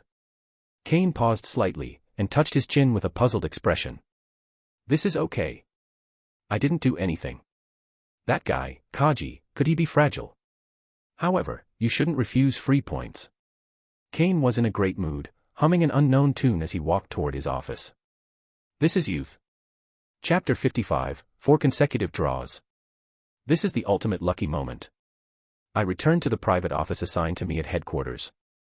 It must be said that the benefits brought by this wave of promotions are real. The spacious 100 square meter room is furnished with a full set of high-end mahogany furniture. A framed calligraphy of the word "Justice" hangs on the wall, and the huge floor-to-ceiling windows offer a stunning view of the azure seascape of Marineford. Compared to the sweaty, smelly dormitories in the elite camp, this place is simply paradise. Click. Kane locked the door and drew the curtains. He threw himself into the soft leather chair, propped his feet up on the desk without any regard for appearances, and his bright and noble expression instantly vanished, replaced by a greedy and excited look. He, system, come out and greet the guests. Current disciplinary violation balance, 491,200 points. Kane stared at the long string of numbers on the screen, his fingers rapidly tapping on the armrest, making a tap-tap sound. Tisk, last time I was so broke I was practically penniless, and the experience of getting that one shot was completely unenjoyable. He licked his lips, his eyes gleaming with a gambler's excitement. With food in hand, one feels less anxious, and the urge to splurge can no longer be suppressed. System. Open the lottery wheel. OM-. The light screen shifted, and a huge and magnificent roulette wheel appeared. Each of its squares shimmered with an enticing glow. Sun breathing, Ninetails chakra, no limits technique. But that's not Kane's goal. He needs offensive power. Extreme, unreasonable attack power. While the Storm fruit is a powerful weapon for wide area destruction, it is still somewhat lacking in terms of extreme single-target burst damage and finishing blows. Especially when facing monsters with ridiculously high health bars, scraping won't solve the problem. Come on. 50,000 per time. Let's start, 4 shots. Instruction received. 200,000 violation points deducted.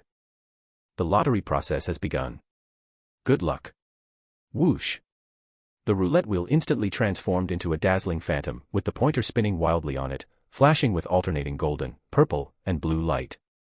Kane stared intently at the pointer. On the first shot, the pointer slowed down and eventually stopped on a pink square. Ding. Congratulations, host, you have received 10 boxes of Okamoto 0.01 Family Sharing Pack. Puff. Kane spat out the mouthful of water he had just drunk. With a flash of white light, 10 huge cardboard boxes appeared out of thin air in the corner of the office. The words ultra-thin and extremely smooth printed on them were particularly dazzling in the sunlight. Holy shit. System, you son of a bitch. Do you think I'm that kind of person? Kane pointed at the boxes and cursed, I'm a rear admiral. I'm the light of justice. What am I supposed to do with this stuff? Although he cursed fiercely, Kane did not throw his insults into the trash can after he finished. He pinched his chin, his eyes becoming somewhat subtle. Tisk, although I don't need it now, but considering my irresistible charm, well, better safe than sorry. With a wave of his hand, he stored the 10 boxes of strategic materials into his system space. Keep going. Give me back my good luck. On the second shot, the pointer stopped in a vibrant, lush green area. Ding. Congratulations, host, you have obtained Senza Beans X3. A simple little cloth bag appeared in Kane's hand, inside which lay 3 emerald green beans. Ah! Senza beans from Dragon Ball. Kane's eyes lit up. That's right, it can save your life in a critical moment, it's like having 3 lives, it's worth it. He's already very strong physically, but who would complain about having too many lives? This round wasn't a loss. Next shot. On the third attempt, the pointer spun wildly, this time jumping back and forth between several squares, refusing to stop. Finally, it froze in a dazzling purple-gold light. Ding. Golden Legend. Congratulations, host. You have obtained Great Swordsman Level Swordsmanship Insights, Fusion Version. Boom. Before Kane could react, a massive and terrifying stream of information rushed into his mind. Ugh. Kane grunted and gripped the handrail tightly. Countless images flashed through his mind. It is the slashing of countless swordsmen beneath the waterfall, the epiphany on the edge of life and death. How to regulate one's breathing, how to sense the rhythm of all things, How to imbue the blade with domineering aura, how to cut through steel, cut through flames, and even reach the serene state of listening to the breath of all things. Those supreme sword principles that originally required decades to hone and comprehend were now deeply engraved in his soul, like a brand. 1 minute later. Kane slowly opened his eyes. A sharp glint of light seemed to flash across his pupils. This is the realm of a great swordsman. He felt that if he were given a knife, he could cut through everything in front of him. Cool. Kane couldn't help but let out a low growl. This wave propelled him to instant fame. With just a little practice, he would become a true master swordsman. There's one last time. Kane's breathing became rapid. Since you've given me swordsmanship, I might as well go all the way. Give me a knife, you bastard. The roulette will seem to respond to his roar. The pointer spun so fast during its final rotation that it left afterimages. Finally, it gradually slowed down, passing the blue zone, then the purple zone. It stopped in a deep, dark area that seemed to swallow up light. Ah! Black. What is this? Kane was stunned. The next second, a dark light that devoured everything suddenly burst forth from that pitch-black cell. Ding! Great success! Breaking the dimensional barrier. Congratulations, host, you have obtained Zanpakuto Zangetsu, Ichigo Kurosaki's exclusive sword in the Bleach world, Bankai form. A long, jet-black katana appeared out of thin air in Kane's hand.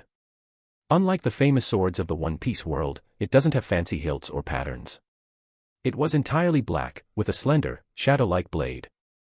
The guard was a black swastika, and at the end of the hilt was a broken black chain that made a crisp, clinking sound as Kane moved. Simple, pure, and full of the beauty of killing. Note, this weapon has been adapted to local rules. Tensa Zangetsu, permanent Bankai form. Feature 1, Black Blade, its blade hardness, strength, and sharpness surpass those of the 12 supreme grade swords.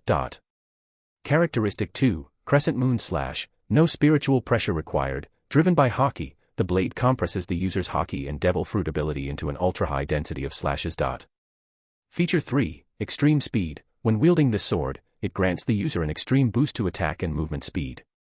Heavenly Lock. Moonslayer. Kane gently gripped the hilt of the knife. In that instant, he felt a cold and sharp will emanating from the blade, resonating perfectly with the insights of the great swordsman he had just acquired. He could even sense that the knife was hungry. It yearns for dominance. Want to eat? Then eat your fill. With a thought, Kane poured his newly upgraded advanced armament Haki into the blade without reservation. Boom. On the jet-black blade, a tangible black flame instantly ignited, and black and red lightning danced wildly on the edge, radiating a suffocating aura of destruction. So strong. Kane stared at the black blade in his hand, which was still trembling with excitement, his eyes glowing with an alarmingly bright green light. Combined with the speed of the storm fruit, the enhancement of Tensa Zangetsu, and the addition of Haki at the Ryo level. If someone were to be stabbed with this, TSK, the scene is too beautiful for me to bear. Kane stroked the matte blade of Zangetsu with obvious affection, feeling its cold yet familiar power. He has only one thought in mind right now. Find someone to test the knife on. Chapter 56, in order to get more points, I had no choice but to make you cross-dress. In his large office, Kane sat alone, toying with the jet-black katana. After a long while, he finally put it back into the system space with satisfaction. Perfect. Get promoted, make a fortune, and acquire divine equipment. He stretched his muscles and bones, his joints cracking and popping. We need to have a good meal to celebrate, and while we're at it, find a punching bag to test the knife on. Kane pushed open the mahogany door and walked toward the Navy headquarters' first dining hall in high spirits. The first canteen was bustling with activity during the lunch rush. When Kane appeared carrying a lavish lunch piled high like a small mountain, the noise in the entire dining hall momentarily stopped.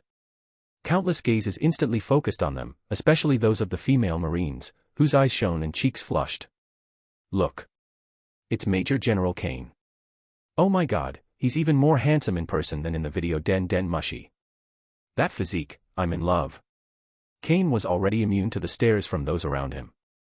He calmly chose a seat by the window and prepared to enjoy his meal. A slightly nervous, clear female voice rang out from beside the table. Major General Kane, may I sit here? Kane looked up. A pretty young woman with long, straight black hair was standing gracefully to one side, holding a plate. It is Guion. She hadn't changed out of her recruit uniform yet. The white shirt was stretched taut by her toned figure, revealing amazing curves. Her usually spirited face was now as red as a ripe apple. A hint of a smile flashed in Kane's eyes. A potential stock. While he's still a naive new recruit, this is the perfect time to build rapport and cultivate him into a loyal subordinate. It is you. Kane flashed his signature gentle smile, like the warm winter sun. Your eyesight is quite good, Miss Swordsman, in the plaza just now. He stood up quite naturally and pulled out the chair opposite Guion. This gentlemanly gesture instantly triggered a chorus of envious gasps from the surrounding female marines. Th. Thank you. Guion was flattered and felt unsure of what to do with herself. Don't be so formal, just call me Kane in private. Kane's voice is warm and gentle, and extremely magnetic. He casually pushed the untouched special caramel pudding from his plate towards Guion. This dessert tastes good, it's freshly baked, girls should like it. Crit. Guion felt her heart skip a beat. Not only did my idol remember me, but he was also so kind and considerate, even treating me to pudding. This dessert is too precious, I can't. More than its value, Kane said, resting his chin on his hand and watching her with a smile. I'd rather see the expression on a beautiful lady's face as she eats. Guion's brain went blank with a buzz, instantly crashing. A surge of heat traveled down her slender neck and instantly spread to her ears. Her usual dashing demeanor vanished, replaced by a flustered avoidance of Kane's deep, smiling eyes. Her hands nervously twisted together under the table, her voice barely audible. Then I won't be polite. But this heartwarming scene of handsome men and beautiful women, living a peaceful and idyllic life, was more painful for Jiaji, who was in a corner of the cafeteria, than being stabbed to death. Boom. A rough, large hand slammed heavily on the table, making the pudding in the plate tremble 3 times. The cafeteria fell silent instantly. Everyone stopped what they were doing and turned their eyes to the source of the sound. Jiaji's face was dark, his features almost contorted, his signature sleazy top hat was askew to one side, and he exuded a sour smell of aged vinegar. He stared intently at Kane, then glanced at Guion, whose face was flushed with embarrassment, and felt like his lungs were about to explode with anger. Kane. Major General. These words were practically squeezed out from between his teeth. Kane slowly swallowed a mouthful of rice and looked up at the future T-Pig. Is there something you need, soldier? His tone remained gentle. I challenge you. Jiaji practically roared those words, spittle flying everywhere.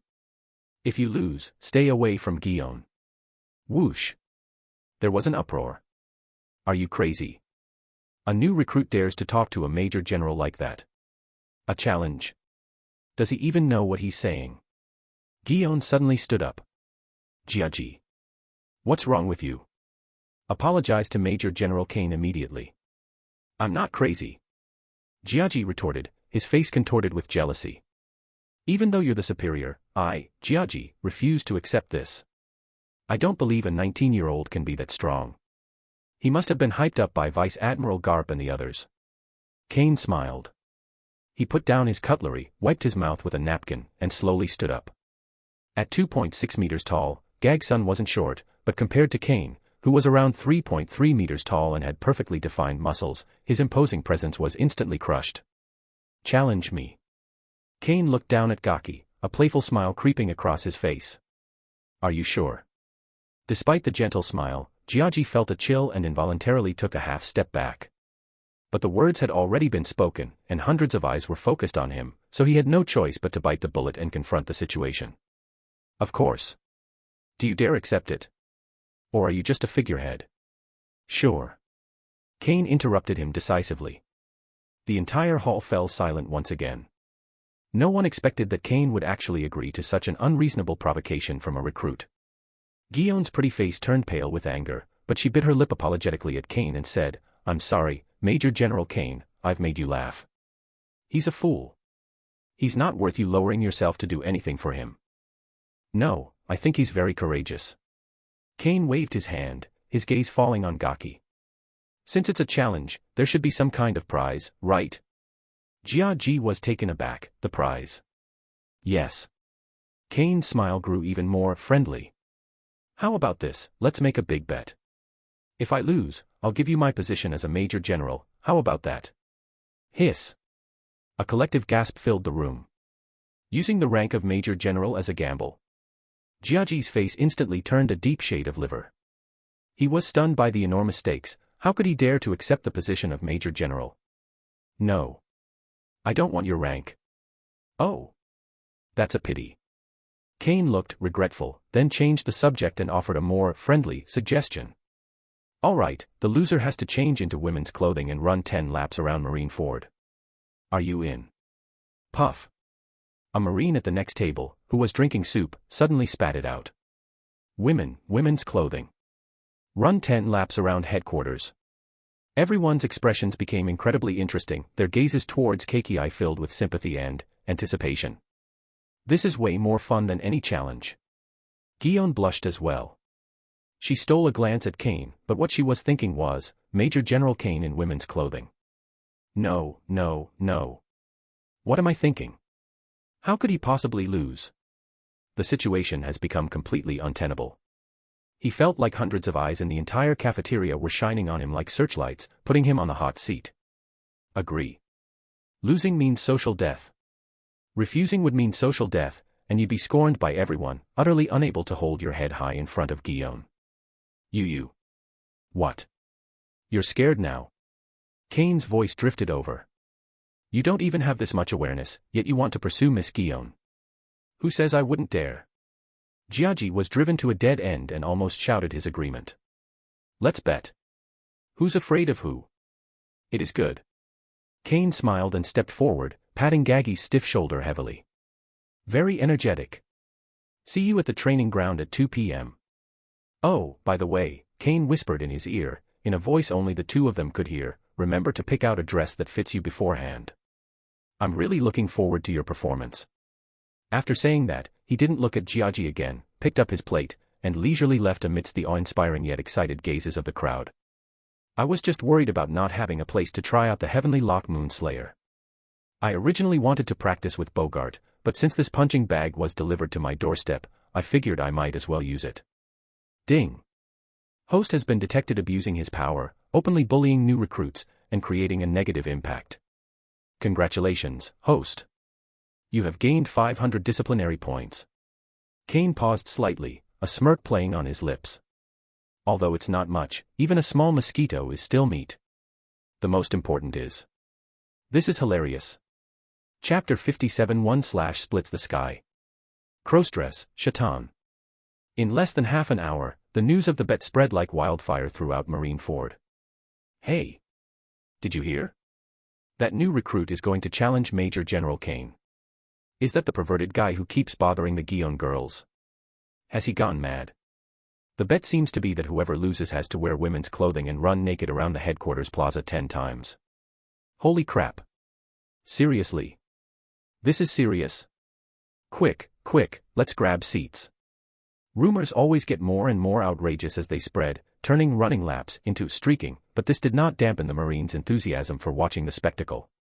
Even many officers at the colonel level put down their documents and, under the pretext of inspecting training, secretly slipped away to the first training ground. 2:10 p.m. The first martial arts arena, which can accommodate tens of thousands of people, was packed to capacity at this moment, with a sea of heads and a deafening roar. The highest spectator seats in the stands. 3 tall figures were leaning against the railing, forming the area with the lowest air pressure in the entire venue. Young people these days are really scary. Borsalino, hands in his pockets, a sleazy smile plastered on his face, said to the 2 men beside him. I've heard of that kid Gaki too. He's got some talent, but to challenge Kane, is he thinking of committing suicide? He was probably just blinded by hormones. Kuzan yawned, pushed his eye mask up to his forehead, and leaned back lazily in his chair. But Kane really has a twisted sense of humor. Humph, what a boring farce. Sakazuki crossed his arms and looked cold. The Navy's dignity cannot be trifled with like this. After this is over, that idiot named Cake should be locked up in solitary confinement for 3 days. Off the field, Jiaji stood in the center of the ring, his lonely figure appearing somewhat frail. Looking at the massive, roaring crowd around him, his mind was buzzing, and cold sweat dripped from his forehead down his comical, slanted eyebrows. Sorry. I really regret it. Why let jealousy cloud your judgment? Why agree to that twisted bet? Just as he was about to be overwhelmed by the pressure, the crowd erupted in a thunderous cheer. General Kane is here. At the entrance to the passage, Kane changed out of his general's uniform and wore only a white, fitted casual suit. The shirt collar was slightly open, revealing well-defined muscles. On his right shoulder was a weapon wrapped in a long strip of black cloth. That calm and composed demeanor contrasted sharply with Jiaji's sweaty and tense expression, as if facing a formidable enemy. "I'm sorry to have kept you waiting." Kane walked into the center of the arena, casually untied the black cloth, revealing a strange katana that was entirely black with a swastika-shaped hilt, exposed to the sunlight. All the swordsmen present who knew swordsmanship had their pupils shrink. That knife, just looking at it, sent chills down one's spine. High up, the three monsters all frowned simultaneously. "I brought a new knife as a sign of my respect for you." He glanced at Jiaji, whose face was pale, and smiled gently. "By the way, have you picked out a dress? I think a pink lace one might suit your temperament better." "You." Jiaji's face turned a deep liver color. "You go first." Kane held the knife in one hand, the tip pointing diagonally to the ground, and turned his head to look in a certain direction in the audience, where Guion was nervously clenching her fist. This attitude of completely disregarding him completely ignited Kaji's last shred of rationality. "That's what you said." Jiaji assumed a fighting stance and roared to bolster his courage, "I'll show you the results of my daily efforts to become stronger." "Effort." Kane smiled. He didn't want to discourage the child, but in the world of One Piece, there are some gaps that you can't bridge even if you give your life for them. With a roar, Jiaji stomped his feet on the ground, creating two deep craters in the hard rock arena. Despite his unremarkable appearance, he is no ordinary candidate for future general. At this moment, Gaji displayed astonishing explosive power. He was like a cannonball, instantly covering a distance of tens of meters. His heavy fist, fueled by the fire of jealousy, slammed into Kane's chest. "Down you go." Boom. A muffled thud echoed throughout the stadium. However, the expected scene of Kane flying backwards did not occur. He didn't even sway his body. That fist, powerful enough to pierce a steel plate, landed squarely on his chest, and then, it stopped there. Kane looked away, glanced down at the fist mark on his chest, and a barely perceptible hint of disappointment flashed in his eyes. "Is this all you've done?" His power is scattered, and he's using the wrong points of force. Apart from being loud, he's utterly useless. Jiaji's pupils trembled violently. It wasn't just because the attack was ineffective, but also because he felt a despairing sense of oppression emanating from Kane. "I don't believe it." With his composure shattered, Jiaji unleashed a furious barrage of attacks on Kane, swinging his arms wildly like a pile driver. Bang bang bang bang. The fists rained down like raindrops, striking Kane's chest, abdomen, shoulders. Gagi used every ounce of strength he had, each punch producing a sonic boom as he furiously pounded into every part of Kane's body. But Kane is like a towering mountain, unmoved by wind and rain. 30 seconds later. Exhausted, he gasped for breath, his fists were red and bleeding, and his eyes were filled with confusion and fear. Gap. Is he so powerful that he doesn't even have the right to break through his defenses? Kane sighed inwardly. Sigh, I was too hasty. With his terrifying physique of 85 points, this level of attack was practically no different from tickling him. I thought it was a punching bag to test my knife skills, and I figured I'd at least parry a few times with it. In the end, I was overthinking it. With such a disparity in strength, he doesn't even have the right to draw his sword. The anticipation in my heart quickly cooled down. Have you had enough fun? Kane's voice rang out softly, tinged with a hint of dejection. Jiaji suddenly looked up and met Kane's gaze, which instantly turned indifferent and even somewhat pitying. Click. At that moment, Jiaji heard the sound of his own mentality completely shattering. If that's the case, then let's end it here. Before he could finish speaking, Kane casually unleashed a powerful blast with his right hand, which was simply covered in black armament hockey. Although 90% of the force has been withdrawn, it is still beyond what Jiaji can withstand at his current level. Boom. A straightforward, unadorned punch landed squarely on Gaki's face. Puff. With blood streaming from his nose, his facial features contorted, he flew backward like a kite with a broken string. Just as his body was still tracing a tragic parabola in midair. Kane moved. Since the knife is already in my hand, let's give it a try. With a slight twist of his wrist, he lifted the jet-black longsword and casually swung it in the direction where Jiaji had been sent flying backward. Crescent moon. The low hum resonated in the air. Tianchong. OM-. A crescent-shaped slash, interwoven with black and red, compressed to the extreme, burst forth from the blade in an instant. It shot into the sky right next to Kaji's backward-leaning body. The terrifying wind pressure shattered Kaji's comical top hat. While still in midair, Jiaji rolled his eyes. This time, he was truly terrified by the overwhelming aura of death and fainted, falling straight to the ground. But the slashing did not stop. The dark red crescent moon, like a raging dragon, roared and shot straight into the sky, domineeringly crashing into the heavens. Rumble. A deep, muffled roar echoed through the sky. Everyone looked up in horror. The thick cumulus clouds overhead were actually cleaved in two by this strike. The sky has cracked open. The gloomy clouds receded to both sides, and golden sunlight streamed through the huge crack, shining directly on the figure standing in the center of the arena, holding a knife. Kane casually twirled his sword, then let it hang naturally, watching everything with indifference. The entire training ground was deathly silent. 3 seconds later. Awa. The stands erupted in screams powerful enough to topple Marineford, and countless female soldiers fainted on the spot from excitement. This is swordsmanship. You cut the cloud in half. You must be kidding me. So handsome. Major General Kane, I want to have your babies. On the high platform. Borsalino's sunglasses slipped down to the tip of his nose, and his expression turned serious. Are you kidding me? A strike of this magnitude. Kuzan's eyes were also filled with shock. This is troublesome. This guy's swordsmanship was clearly just average when he was in the elite camp. When did he become even more monstrous than his devil fruit ability? Sakazuki stared intently at the black blade in Kane's hand, then glanced at the sky that had been cleaved open. He turned to look at Borsalino, who was also a master swordsman, his voice hoarse. Borsalino, did you see that clearly? His swordsmanship. Borsalino adjusted his glasses, his tone more serious than ever before. I couldn't see it clearly, but I knew that the strike had already entered the realm of a great swordsman. In the crowd, Guillaume stared blankly at the figure bathed in sunlight, her eyes unfocused. She knew that she might never be able to erase that figure from her mind for the rest of her life. At this moment, the girl's defenses completely crumbled. Chapter 58 Men's Romance and Late-Night Lessons. When Jiaji woke up, he thought he was having a nightmare. Until a pink lace-trimmed dress was mercilessly thrown in his face.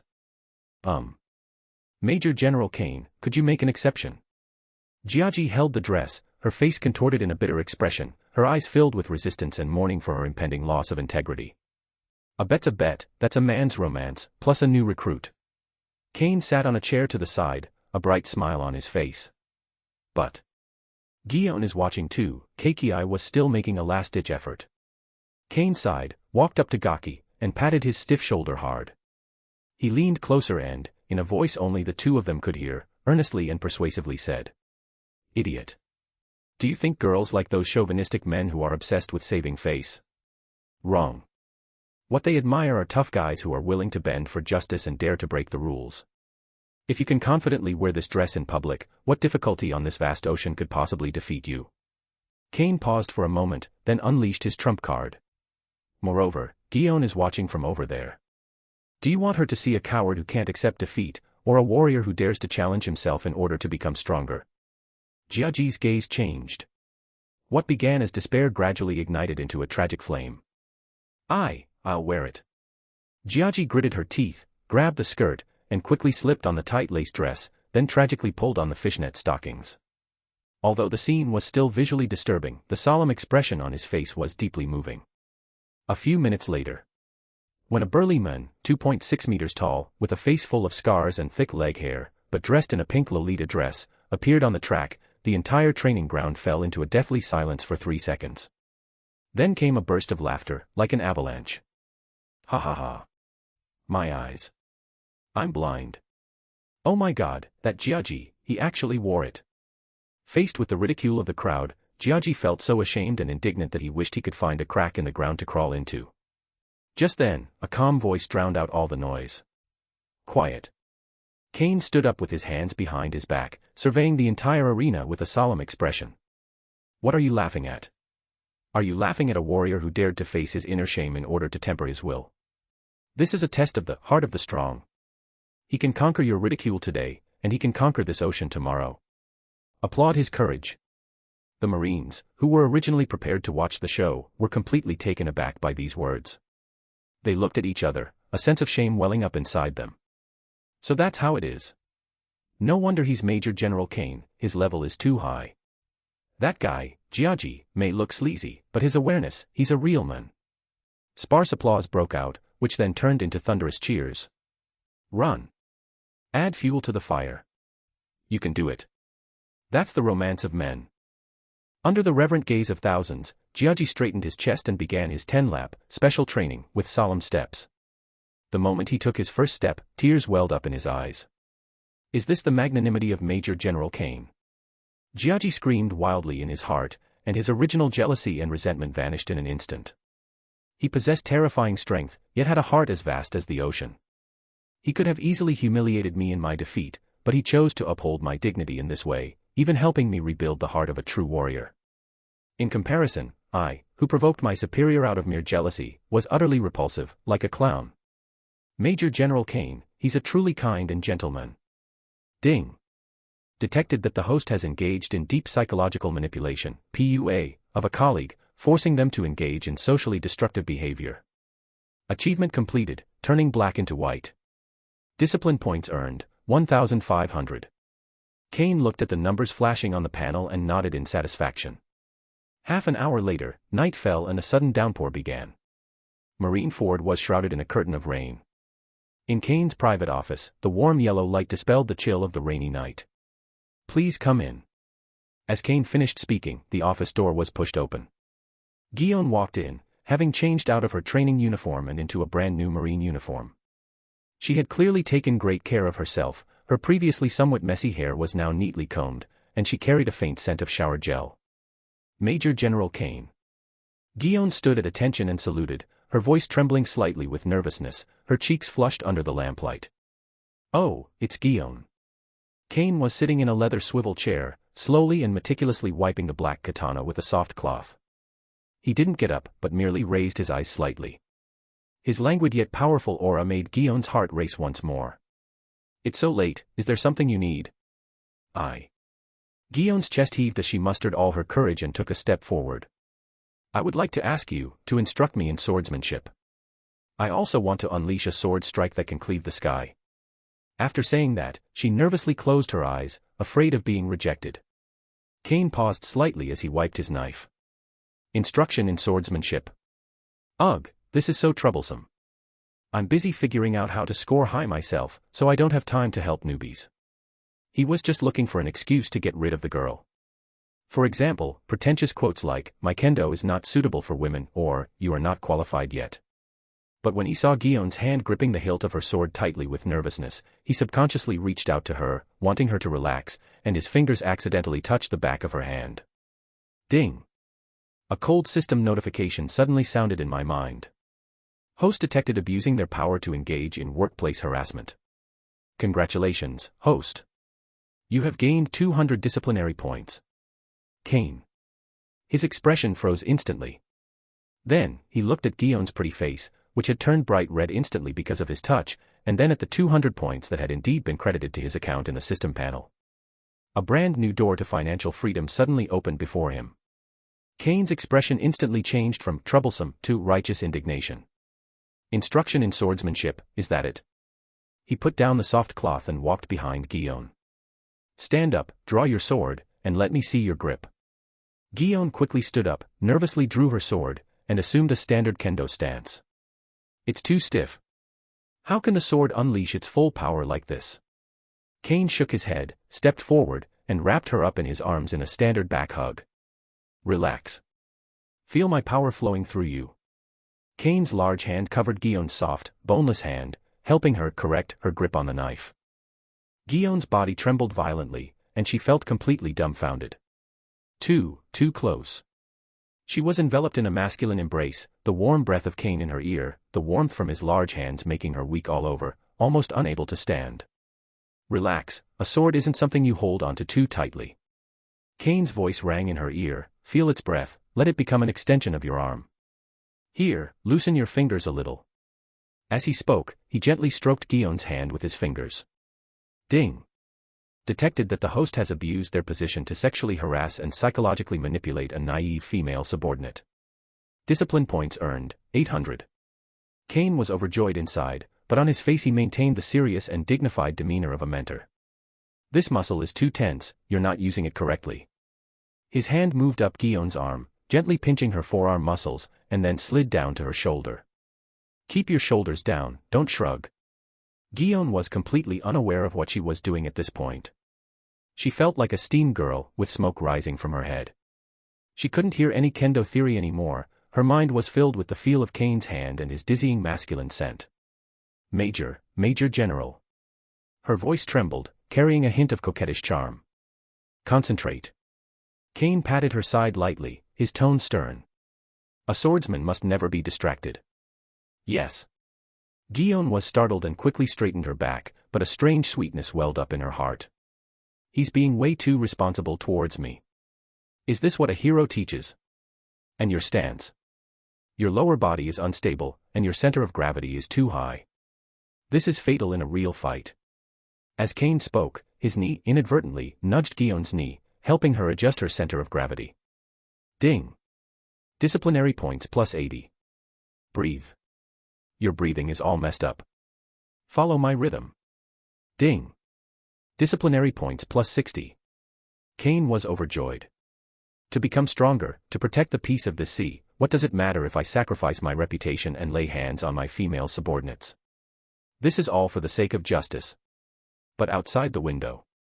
Raindrops pattered against the glass, blurring the view outside the window. In the square of Marineford, a pink figure is struggling through the mud. Jiaji was soaked to the bone, and the lace dress clung tightly to his body, outlining his unattractive features and fat. His legs felt as heavy as lead, but he persevered. For justice. To prove it to Guyon. As he ran his 8th lap and passed the headquarters building, he instinctively looked up. That window. That warm light. That was Major General Kane's office. Jiaji wiped the rain off his face and squinted. Through the shadow cast by the curtains, he could clearly see 2 overlapping figures. The tall figure was pressed tightly against the slender figure's back, their actions appeared so intimate, so... Click. It seemed that something had shattered completely in Kaji's heart. No. No. Jiaji shook his head frantically in the rain, tears mingling with the rainwater and flowing into his mouth, tasting incredibly bitter. Guyon. You must be asking me for swordsmanship advice, right? Guyon is not that kind of superficial woman. Major General Kane is the embodiment of justice. I must be overthinking it. Wah. Jiaji let out a desperate cry in his heart, but he could no longer take a step. He knelt down in the mud with a thud, and let out a mournful roar into the dark, rainy night, a roar that was both shrill and barely loud. This damn justice. Chapter 59. This sword is only for my bedmate. I'll snatch a peach rabbit as my wife. For the next 3 days, a strange tale circulated at Marineford, the headquarters of the Navy. It is said that every night, some embarrassing noises would always come from the office of the newly promoted Major General Kane.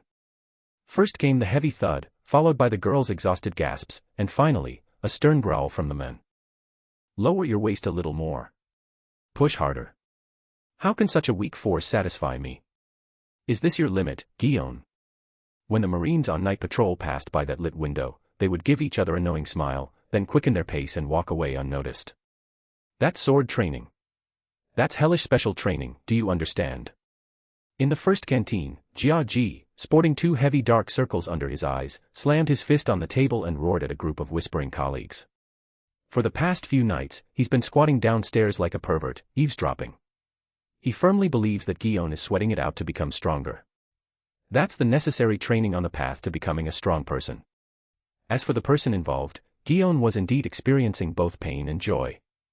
The spacious office was filled with a faint smell of sweat and hormones.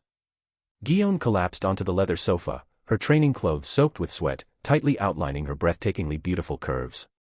Her chest heaved violently, her eyes were unfocused, and she didn't want to move a single finger.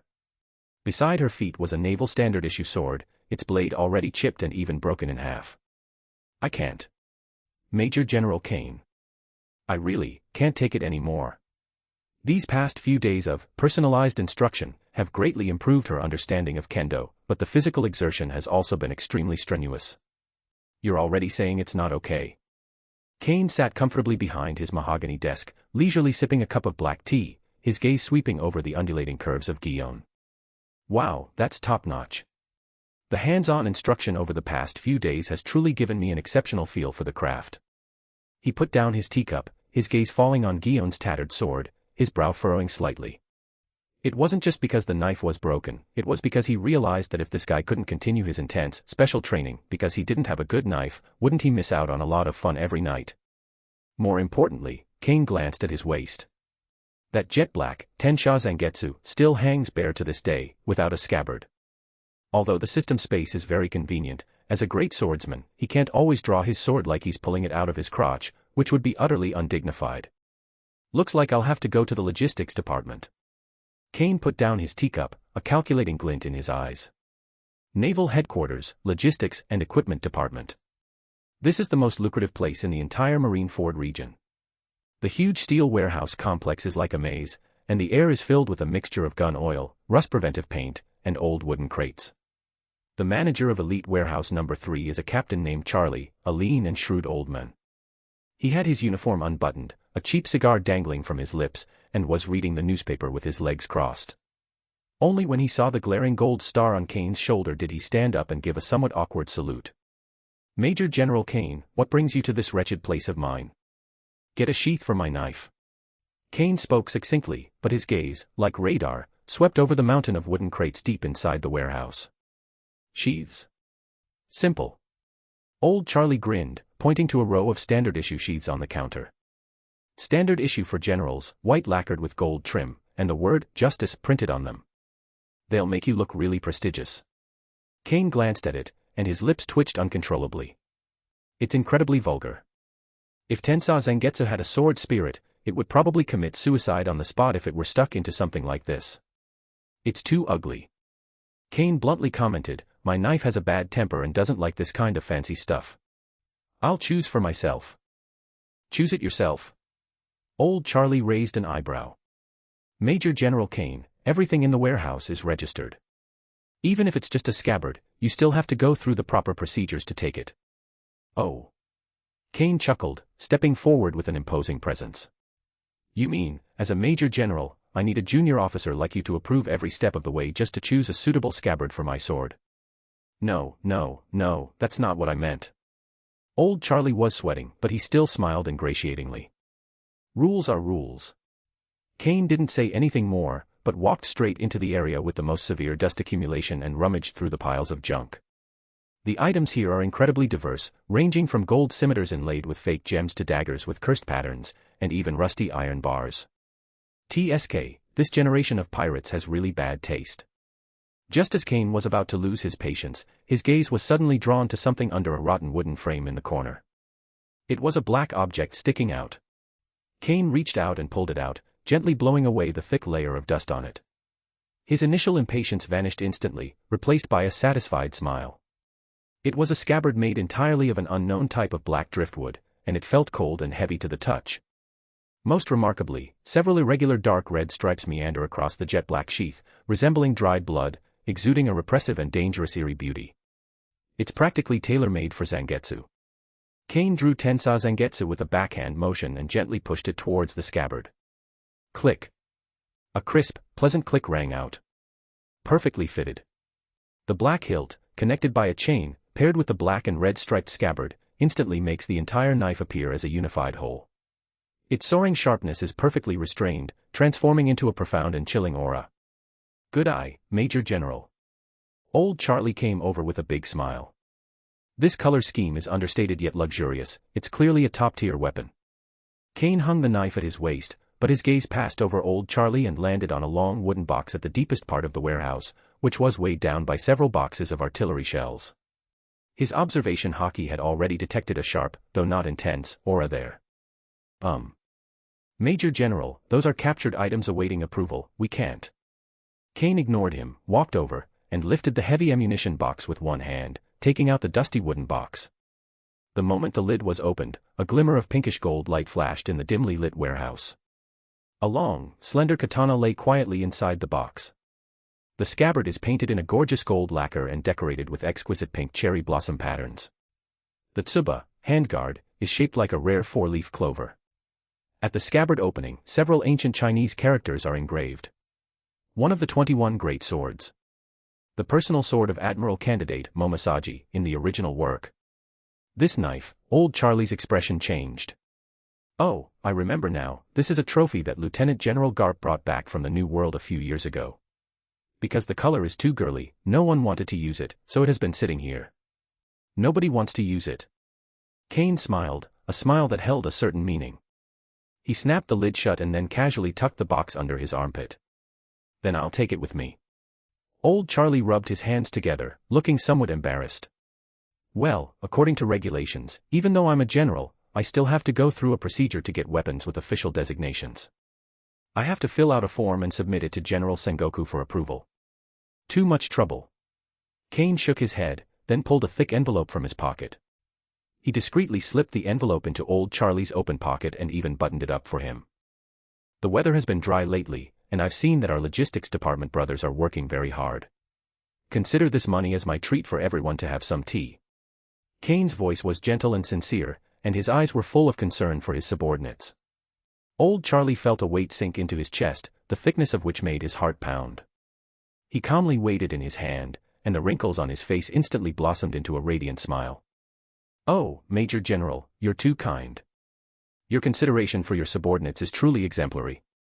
Old Charlie quickly looked around and said in a low voice, since it's for tea, then take whatever junk in this warehouse you like. As for this knife, have I seen this knife before?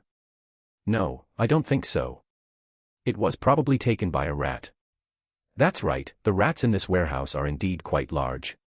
Kane patted old Charlie on the shoulder, and the two smiled at each other, everything understood without words. Ding. Host has been detected bribing naval colleagues and embezzling public funds. Discipline points earned, 1,200. Hearing the pleasant system notification, Kane was in a great mood. Clutching his legendary sword, he strode out of the warehouse with an air of nonchalance. That night, after another round of blush-inducing personal guidance, Guillaume straightened her disheveled collar and, blushing, prepared to leave. Watching the girl's graceful back, Kane tapped his fingers lightly on the table, a hint of amusement flashing in his eyes. Are you leaving already? Initially, he just had a perfunctory attitude, thinking, since the system judges this as harassment, I'll just rack up more points. But he had to admit that after 3 days, he had become somewhat addicted to it. Watching this usually dashing and heroic future general candidate, who was destined to dominate the seas, change from stiff resistance at first to blushing and panting in his arms, and even actively assuming various shameful positions to cater to his teaching. This stark contrast, and the sense of conquest from gradually imbuing the unattainable beauty with his own colors, brought a long-lost joy to Kane, the old Sea King. Using it merely as a score-farming machine would be a terrible waste. Kane stroked his chin, his gaze gradually deepening and becoming aggressive. Top-notch physique, exceptional talent, and most importantly, the almost overflowing adoration in his eyes when he looked at me. He would feel sorry for such an obedient and useful tool if he gave him to someone else, or if he became independent and left later. Thinking of this, Kane's lips curled into a gentle yet dangerous smile. And many more. Kane called out to her.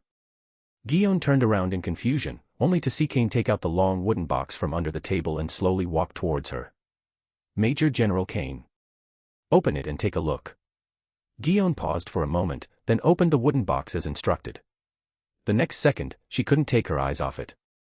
That was the instinctive thrill a swordsman feels when he sees a peerless sword. The exquisite cherry blossom pattern and the perfect curve of the blade seemed to be calling to her. This is. She reached out with trembling hands, grasped the hilt of the knife, and gently pulled it out. Clang. A clear, melodious sound, like the cry of a phoenix, echoed in the office. The cold light illuminated Guillaume's stunningly beautiful face. The 21 great swords, Kinpyra. Kane's voice rang out calmly, carrying an undeniable certainty.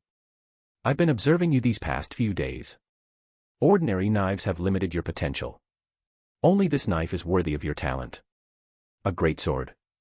Guillaume was so startled she almost dropped it. This was a priceless treasure, one that was priceless and unavailable anywhere else. No. This is too valuable. I can't accept it. Guillaume frantically tried to put the knife back. Major General Kane, this must have been something you went through a lot of trouble to acquire. Take it. Kane interrupted her, stepped forward, and gently pressed down on her hand that was trying to return the knife. The distance between the two instantly closed, Kane's deep gaze locked onto Guyon's eyes, and he could even smell the fragrance of her shower gel.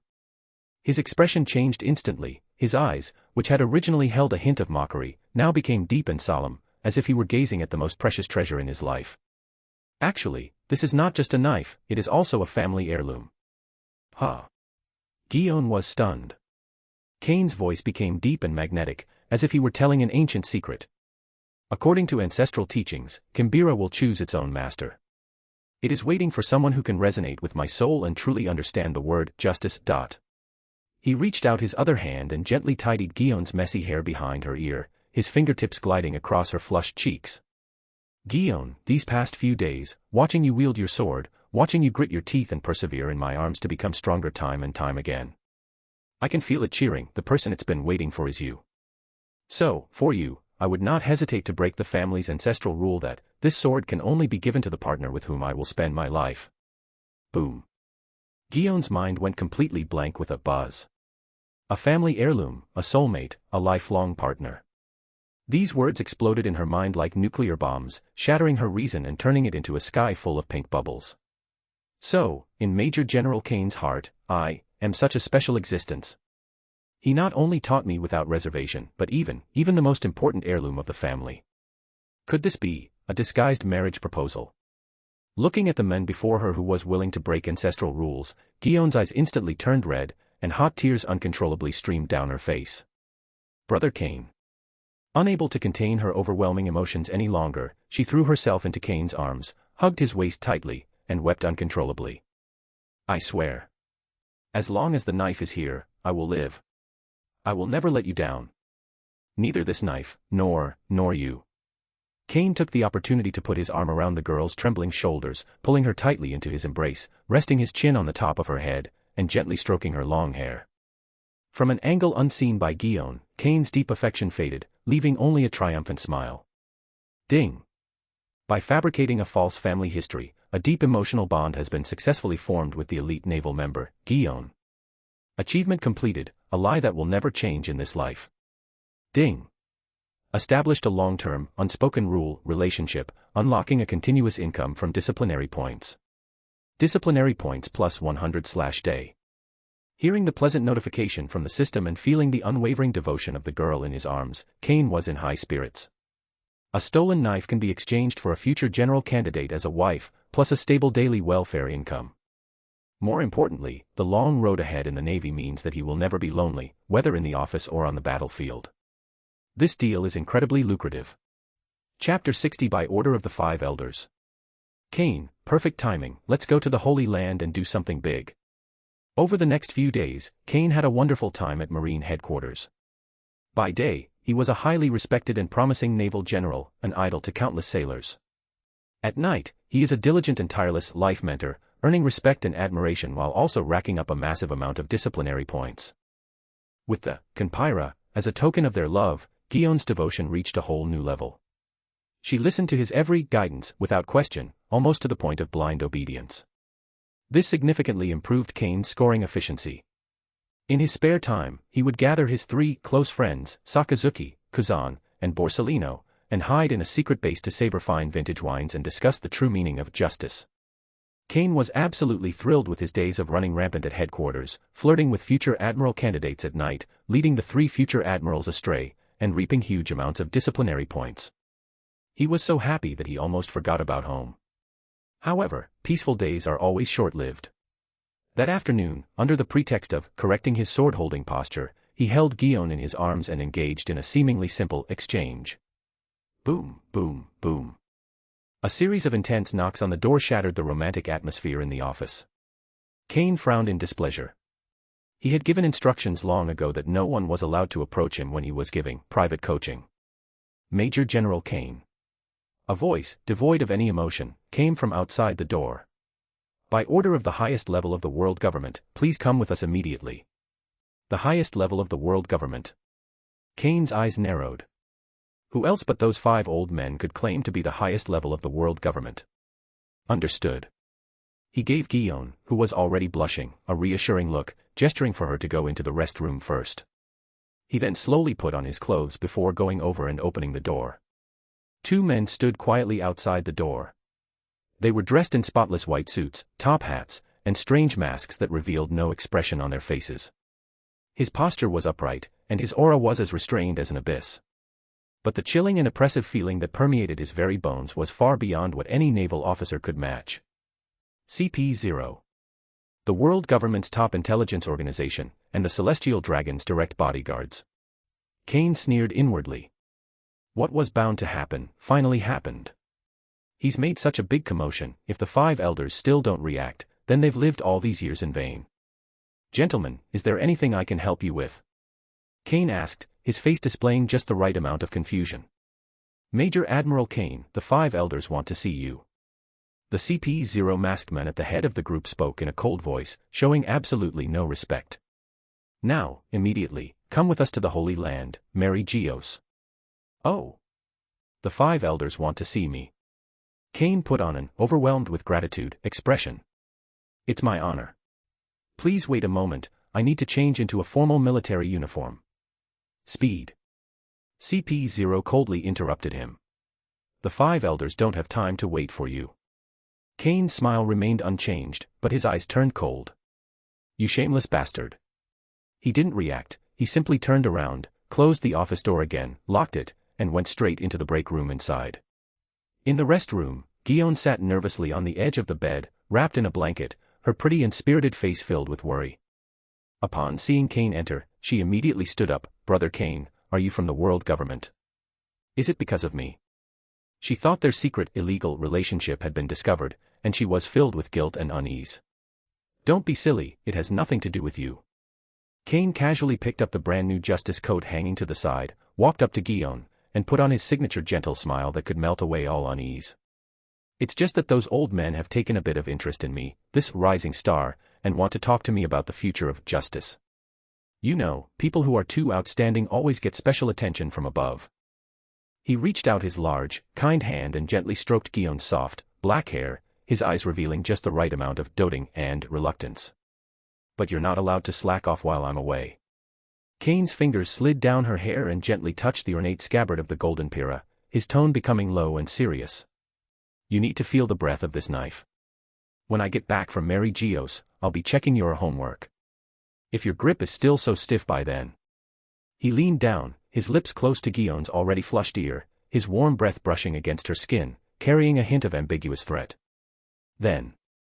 I'll give you an even harsher punishment. Well. Guion felt her body go limp, as if an electric current had instantly coursed through her entire body, and her initial worry was instantly replaced by shyness and sweetness. She raised her head, her beautiful eyes seemingly brimming with tears, and nodded firmly, yes. I will definitely try my best. I will wait here for you to come back. So nice. Kane smiled and gently kissed her forehead, as if he were treating his most cherished lover. After calming Guion down, Kane turned around, his gentle expression instantly vanishing, replaced by a deep and calculating look as he faced the unknown risks. With a thought, he took out the 3 magic beans from the system space and hid them close to his body. This is his true trump card. Mary Geos is a den of wolves and tigers, and even with the system by his side, he is used to preparing for the worst. He then changed into a brand new, spotless white Major General's overcoat and hung the heavenly lock moonslaying sword at his waist. After straightening his clothes, Kane took a deep breath and adjusted the curve of every muscle in his face. When he turned around again, the scheming and ambitious man was gone, replaced by a magnanimous and upright naval leader. He walked to the door and suddenly flung it open. What the 2 CP-0 agents outside the door saw was a dignified, heroic, and perfect Navy man who exuded the light of justice. His calm and composed demeanor surprised even the 2 battle-hardened CP-0 agents. Let's go. Kane faced the gleaming wall by the door, straightened his high collar one last time, and revealed his signature, warm smile. Don't keep the 5 elders waiting. He strode out of the office, his steps firm and powerful, his voice even carrying a hint of just the right amount of expectation. Perfect timing, I'm also eager to see what this legendary Holy Land looks like. News of Kane being taken away by CP-0 quickly reached the ears of the Navy's high command. Marshal's office. Steelbone Kong slammed his fist on the table, making the teacup vibrate. Damn it. Those bastards from CP actually took someone away right under my nose. Sengoku adjusted his glasses, his expression equally grave. They are carrying the orders of the 5 elders, we have no right to interfere. What exactly are those 5 old guys up to? Garp picked his nose, looking nonchalant, but a hint of worry flashed in his eyes. Kane may have a foul mouth, but he has a good heart. Sengoku glanced at Garp, who was still speaking well of Kane, and sighed inwardly. He knew that things were far from simple. A summons from the 5 elders is always a test. It's a success, a meteoric rise. It won't pass. Hopefully, that kid will understand what he should say and what he shouldn't say. Looking out the window, the sea leading to the Red Earth continent appeared exceptionally deep. Chapter 61 Heading to Mary Geos. CP0's Show of Force. The Holy Land, Mary Geos. Between power. This is the top of the world, a room where no direct light is allowed. Outside the huge floor-to-ceiling windows, the sea of clouds churned, but the curtains were tightly drawn, leaving only a few gaps that cast a suppressed beam of light, illuminating the dust floating in the air clearly. 5 figures were scattered on the sofa. Silence itself was a form of authority. Kong seems to be becoming more and more opinionated.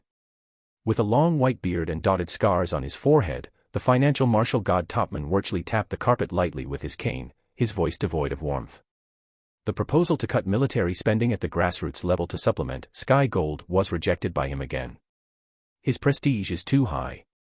The bald swordsman, Izambaran V. Nasjiro-sei, wearing a white Taoist robe, held the first-generation Katetsu in his arms, his eyes closed, his thumb rubbing the hilt of the sword.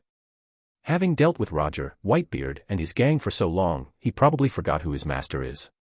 It's time to move him out of his place. The voice of the blonde giant, Jigalsia Satan, was like muffled thunder. The position of commander-in-chief of the army has been vacant for a long time.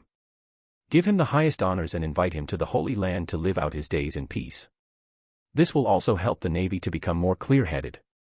A good suggestion. Nasajiro-sei's thumb slowly rubbed the tsuba of the first-generation Katetsu. Then, the position of Fleet Admiral. The Warring States period. Wachio Lishing pondered. Although he talks a lot about justice, at least he understands order and has a sense of the big picture. Unlike that bastard Garp, who listens to nothing but fighting. If it weren't for his reputation still being useful, he should have been dealt with long ago. Zephyr is nearing the end of his career, he's focused on retiring to teach and has lost his edge, Shepard X. Peter concluded. Our influence in the Navy's upper echelons is indeed waning. The room returned to silence. They are the kings of the world, but the Navy, the sharpest blade, is showing signs of slipping out of their control. This made them very uncomfortable. Click. Nasajiro's sword was sheathed with a crisp sound, as if a judgment had been handed down on some kind of destiny. We need fresh blood. For us, drive another nail into the heart of the Navy. This suggestion drew the attention of the other 4 people. Speaking of which, Nasajiro-sei's voice echoed softly. That newcomer named Kane. Son of the Storm, Kane. The moment the name was uttered, the atmosphere in the air became subtly tense. That stupid bird Morgan certainly knows how to come up with nicknames. Peter Saint tapped his fingers lightly on the armrest of the sofa. His resume is spotless, he's a naval orphan with impeccable revolutionary credentials. But his rise to power was too rapid. Satan Saint's eyes scrutinized, the key is his ability, the Logia-type storm fruit. This fruit has been missing for 800 years, and the encyclopedia only has the phrase, walking natural disaster, left. Developed to its fullest potential, it could be an army in itself, even comparable to ancient weapons. And yet it was devoured by such a brat. That's precisely why we need to be vigilant, said Maz, the god of agriculture, in a low voice. His reputation is too high. Look at his speech at the award ceremony. Not so. Langsheng picked up a newspaper from beside him. The front page featured Kane's radiant profile as he delivered his speech, with the headline, The Soul of the Navy, the Torch of a New Era. Get rid of the air conditioning, just go upstairs. If there is no torch after this, I will be the only light. Nasajiro read these 2 lines aloud, his voice filled with undisguised mockery. Well written, very persuasive. But those with an excessive sense of justice are the most troublesome. The only light. Satan sneered, his sarcasm undisguised. Insanity. In this world, the only light can be Lord M. Peter Saint shook his head, as if listening to a not-so-funny joke. Justice. On this sea, what we talk about is justice. The stronger a person is, the greater the threat they pose to order. Therefore, this summons is very necessary. Nasajiro stood up, walked to the huge curtain, and looked down at the world shrouded in clouds and mist. Take him to Mary Geos, to the center of power. Let him see for himself how ridiculous his beliefs are in the face of the real world. Give him a choice. If he's smart enough to understand what true order and interests are, we wouldn't mind giving him a chance to rise to the top. But if Nasajiro-sei's hand gripped the hilt of the first-generation Katetsu, a cold glint flashing in his eyes. He's just a fool with a head full of naive fantasies.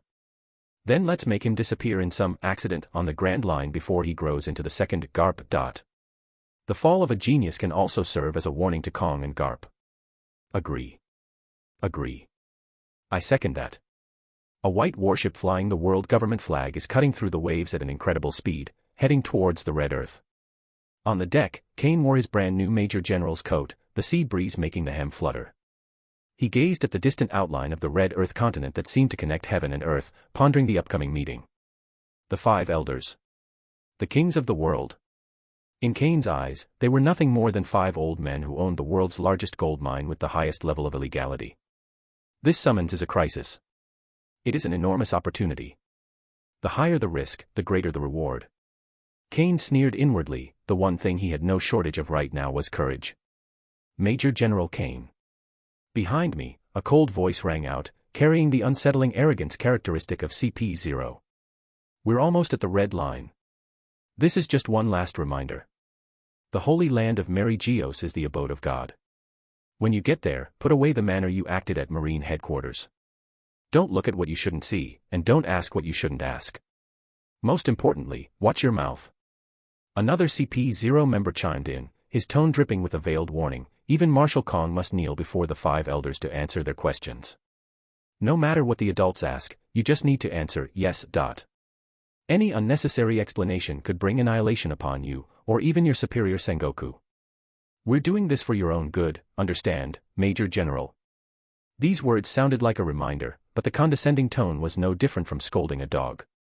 Kane turned around, his face still bearing that warm, gentle smile. Thank you for your guidance, officers. I, Kane, grew up in the Navy and know rules better than anyone else. As the sword of justice, I will certainly maintain the highest respect for those who steer the world. He felt nothing at all, he even felt a little like laughing. Trying to intimidate me. You think you can just take off your masks, thugs? Kane turned his gaze back to the sea, and from the depths of his eyes, a barely perceptible wisp of blue energy quietly escaped and merged into the seawater below. Okay, I know the rules. I just don't know if you guys understand physics. His smile deepened. Suddenly, the warship, which had been sailing steadily, jolted violently. The deck beneath our feet tilted violently, and the once calm sea suddenly whipped up huge waves several meters high, crashing against the ship. What's going on? The two CP0 agents staggered and nearly fell, their faces showing surprise for the first time. Kane, however, remained as steady as a rock, not even the hem of his clothes trembling. He watched the two masked figures struggling to maintain their balance amidst the turbulence, and a playful smile appeared on his face. Sirs, hold on tight. The weather on this sea is so unpredictable. Chapter 62 The True Colors Revealed. No, five elders, I've come to surrender. No sooner had he finished speaking than the warship shook violently again, and then began to spin and sway at high speed without any pattern. Vomit.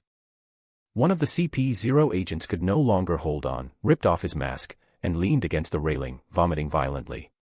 The other man, his face ashen, clung tightly to the gunwale, barely suppressing the churning in his stomach, and looked at Kane with suspicion and uncertainty. This is no ordinary storm. As top agents of the world government, what kind of terrible sea conditions hadn't they seen? But the turbulence before them completely defied the laws of physics, as if an invisible giant hand was maliciously toying with the ship. Kane remained as steady as a mountain, not even his coat slipping off his shoulders. He shrugged innocently. The power of the storm fruit isn't just for fighting and killing. Precisely controlling the ocean currents and air pressure around a warship is incredibly easy for it. Kane watched with amusement as the two top agents looked disheveled. Half an hour later, the warship finally docked at the port below the red line after a violent rocking motion. The two CP0 officers helped each other down the ship. Their white suits, which represented supreme power, were now stained with filth, and their arrogant aura had vanished. In contrast, Kane looked refreshed, his coat draped over his shoulders without a single wrinkle. Board the bubble gondola, soar through the clouds, and arrive at the top of the world, the Holy Land, Mary Geos. When you set foot on this land known as the abode of the gods, you will see roads paved with white jade, and the Panga city stands like a dream. Every flower in the garden was in full bloom, the air was filled with the scent of expensive spices, and even the sunlight seemed to have been filtered, becoming soft and sacred. This place is beautiful. Beauty built from the blood and flesh of ordinary people all over the world. On the road, one can occasionally see a few celestial dragons dressed in bulky, spacesuit-like outfits, with arrogant expressions, riding slowly on the backs of slaves wearing collars and with blank stares. Kane's gaze swept over the slaves being used as mounts, and over the golden, purely decorative pistol at the celestial dragon's waist, all for show. Only one thought remained in his mind. If this were a place like this, a maximum-powered lightning strike would be devastating. That disciplinary score would probably crash the system. Once the thought arose, it could no longer be suppressed. Kane's eyes instantly turned fiery. The two CP-0 agents, who had just recovered, keenly noticed his change in mood and assumed he was intimidated by the majesty of the Holy Land, and sneered inwardly. "You country bumpkin, you're scared out of your wits." They walked through a long corridor and stopped in front of a giant door engraved with the symbol of the world government. "Go inside. The 5 elders are waiting for you there. Remember our words."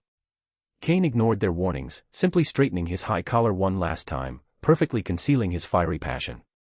He pushed open the heavy door and stepped inside. Between power. The atmosphere here is completely different from the bright sunshine outside. The heavy curtains blocked out the sunlight, and a few dim rays of light were cast onto the carpet, making the air seem to freeze.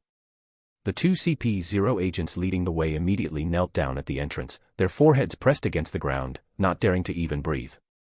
Kane walked alone to the center of the room. The 5 figures, some sitting and some standing, each with a different posture, all exuded a terrifying sense of oppression, as if they were at the top of the food chain.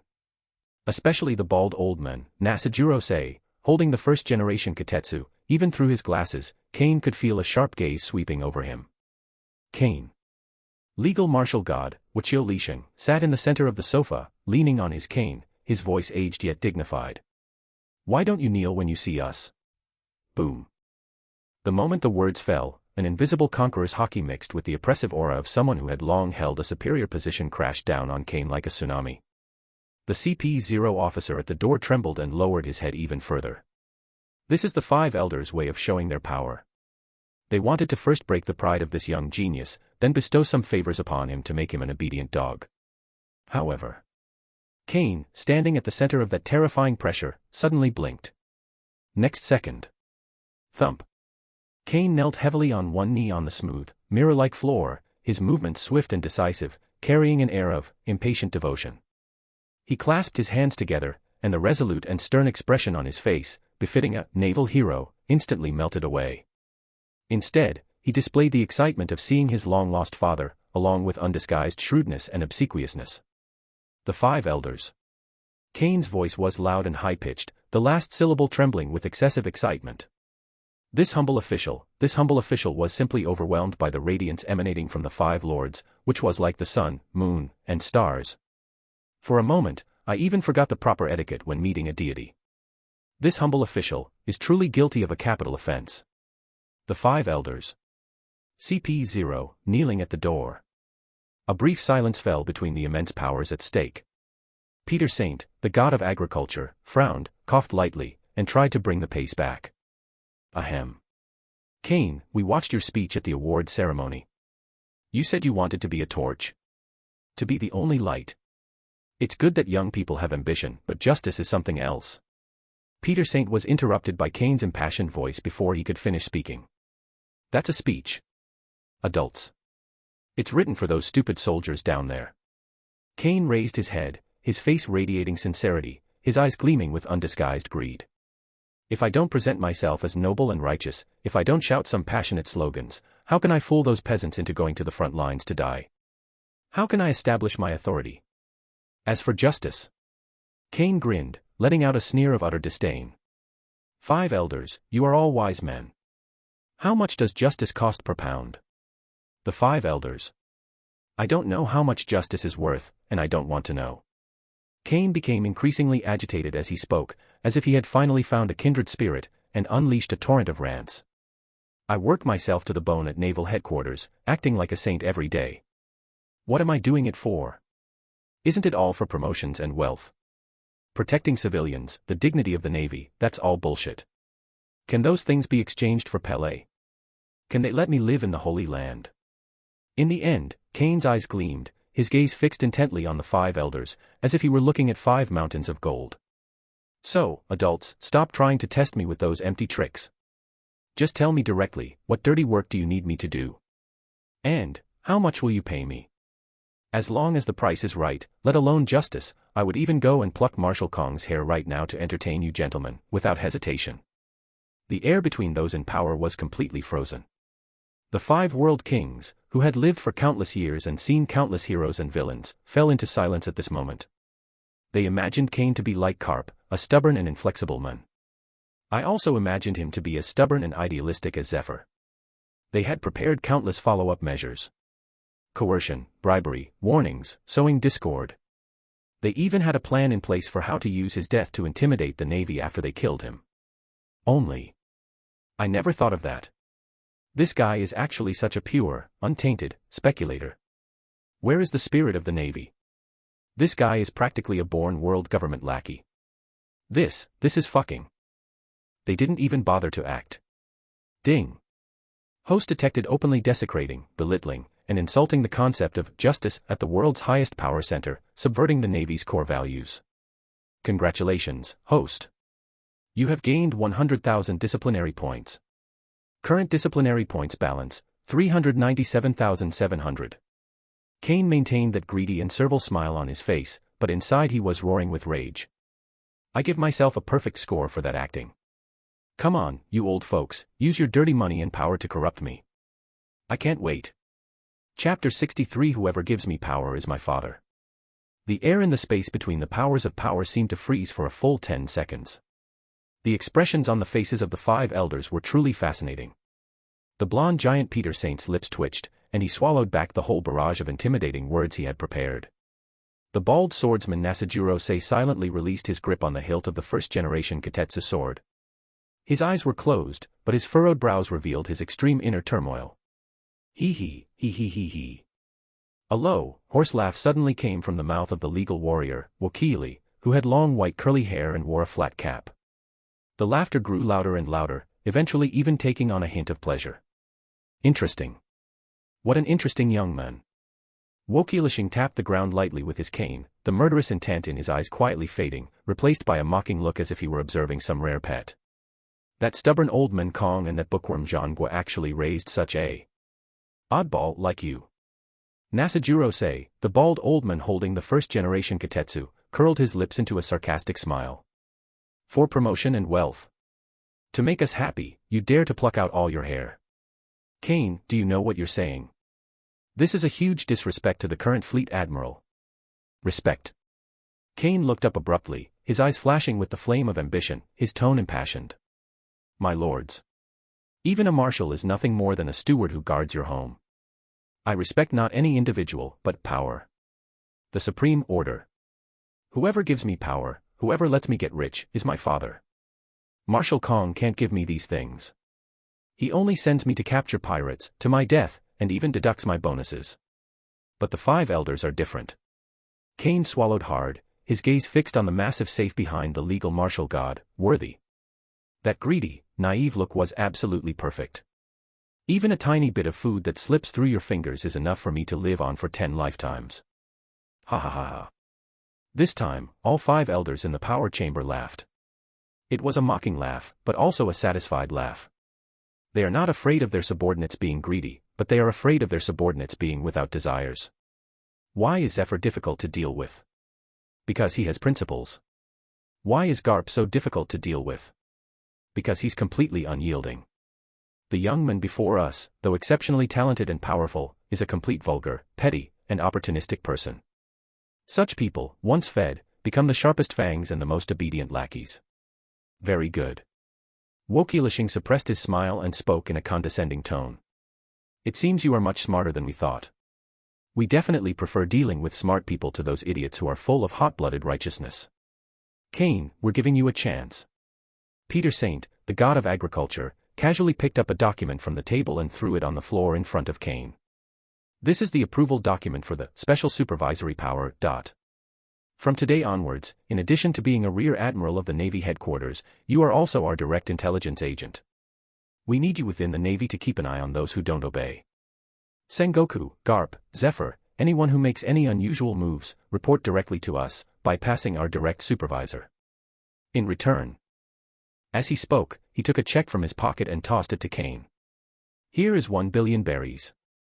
This is your annual operating budget, and also our reward for your loyalty. If it's not enough, you can apply for more. As long as your performance satisfies us, the position of marshal is not out of reach. 8 billion, all of it is mine. I don't have to hand it over. And there's even a chance to become a marshal. Kane's voice trembled with ecstasy.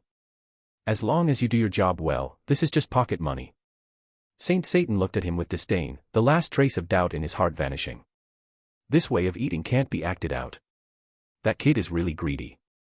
Thank you, Lord Five Elders. Kane grabbed the document, his hands trembling with excitement, and even kissed it hard. Kane, will head back right now and keep a close eye on the Marine headquarters. Very good.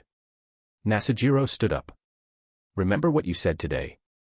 What we can give you, we can also take back at any time. Yes, yes, yes. Kane quickly put away the documents, stood up, but his expression suddenly became somewhat conflicted, as if he wanted to say something but stopped himself. Is there anything else? Nasujiro frowned. Adults. Kane looked troubled, his eyes darting towards the front door. My lords, I have no problem pledging my loyalty, but it seems that some people don't want me to get close to you. What do you mean? Satan Saint frowned. Kane pointed outside the door, his face full of indignation. A sudden storm hit at sea just now, and the ship was rocking violently. As a naval officer, I remained at my post. But these two officers, instead of protecting the flag that symbolizes the dignity of the world government, were leaning on the railing and vomiting uncontrollably, making a complete spectacle of themselves. That's not all, I also seemed to hear them complaining, saying things like, why do the Five Elders have to summon us at this time of year, and, I really don't want to do this lousy job. They also said that even if I gain the favor of these lords, it won't matter. If I offend the CP0, all my intelligence will be false, and they can do whatever they want with me. Upon hearing this, the two CP0 agents kneeling at the door suddenly looked up, their eyes widening behind their masks. You're talking nonsense, one of them screamed in terror. Within the realm of power, the temperature suddenly dropped. The Five Elders' faces instantly darkened. They can tolerate the arrogance of the Naval High Command, but they will never tolerate any sign of disloyalty from their own dogs. Boom. An extremely terrifying aura erupted instantly, causing the expensive carpet in the hall to crumble inch by inch. The Five Elders certainly wouldn't believe Kane's side of the story entirely. But it is a fact that the two CP0 agents just appeared in the Holy Land disheveled and covered in filth, utterly disgracing the government. Moreover, CP0 has indeed become a bit too arrogant lately, overreaching itself. Whether it's true or not, taking this opportunity to give the CP department a warning and appease this newly acquired dog is a worthwhile deal. Humph. Satan Saint emitted a cold, nasal sound, a sound that chilled to the bone. Two useless dogs that can't even sit still on a boat are just a waste of food to keep them around. Nasujiro stroked the hilt of his sword without even lifting his eyelids. Kane, since you discovered them, you are now in charge of dealing with these two traitors. Upon hearing this, a bloodthirsty glint flashed in Kane's eyes. That's exactly what he was waiting for. Yes, ma'am. I guarantee the adults will be satisfied. Kane suddenly stood up, turned around, and strode towards the door. Kane. What do you want to do? Before one of them could finish speaking, Kane's figure had already turned into a blur. Shave. The speed was so fast that the two CP0 agents' observation hockey could only catch a blurry outline. They were terrified, and before they could react, it was too late. Finger gun. Kane's index finger was as hard as iron, covered with a layer of jet black armament hockey, and it made a shrill sound as it cut through the air. Puff. Puff. Puff. Puff. Almost simultaneously, his fingers, like sewing machine needles in a storm, frantically pierced the joints of the two CP-0 agents' limbs. Blood spurted out. What? A piercing scream echoed through the quiet corridor. The two celestial dragons, who had just been so high and mighty, now lay limply on the ground like two puppets with broken strings. Their limbs were twisted at bizarre angles, and blood gushed from their wounds. Obsolete. His prized physical skills were utterly destroyed by Kane using the most basic 6 styles, in an absolutely overwhelming manner. Kane looked down at the two men convulsing on the ground, his face expressionless. He slowly raised his foot and gently stepped on and grounded against the face of the CP-0 agent who had vomited earlier. I told you, I'm someone who knows the rules best. And you two idiots, if I let you get out alive and go around spreading rumors that I, Major General Kane, am a greedy and despicable man, wouldn't my carefully cultivated image of a noble and righteous person collapse? Only the dead can keep a secret. Ding. Detected that the host falsely accused a colleague, committed a public murder, and used cruel methods. Congratulations, host. You have gained 5,000 disciplinary points. Current disciplinary points balance, 402,700. Someone come here. Nasajiro-sei spoke calmly. The gate opened, and several guards from the Order of the Gods, clad in black armor, entered. Get rid of those two CP-0s. The old man spoke in a flat tone, as if he were saying he was going to throw away 2 bags of trash. Tell the CP chief to keep his dogs in check. If there's a next time, he's fired. Yes. The guard obeyed and left. Are you satisfied now? Worley asked Kane. Satisfied. Extremely satisfied. Kane's face instantly lit up with a fawning smile. Gentlemen, you are so kind to us, Kane is willing to give his life for you. I will go back to headquarters right now and find out exactly what color underwear the Air Marshal was wearing today. This crude and straightforward metaphor made several old men twitch their lips in apology. We don't need to know that, Nasajiro-sei said coldly. We only need useful information. Go, and don't let us down. Yes. Kane took the approval document, bowed and scraped as he left the hall. As the heavy doors slowly closed, the oppressive atmosphere of power was shut out. Stepping out of Panga City, I was once again bathed in sunlight. Kane stopped and took out a clean white handkerchief from his pocket, slowly wiping the bloodstains from his hands. He straightened his slightly crooked tie, turned around, and took a deep look at the towering power building that seemed to reach into the clouds. The humility and fawning on his face vanished instantly. Instead, there was a bottomless mockery. And a chilling arrogance. A bunch of self-righteous idiots. Chapter 64, Mission Impossible. No, it's a sweeping victory.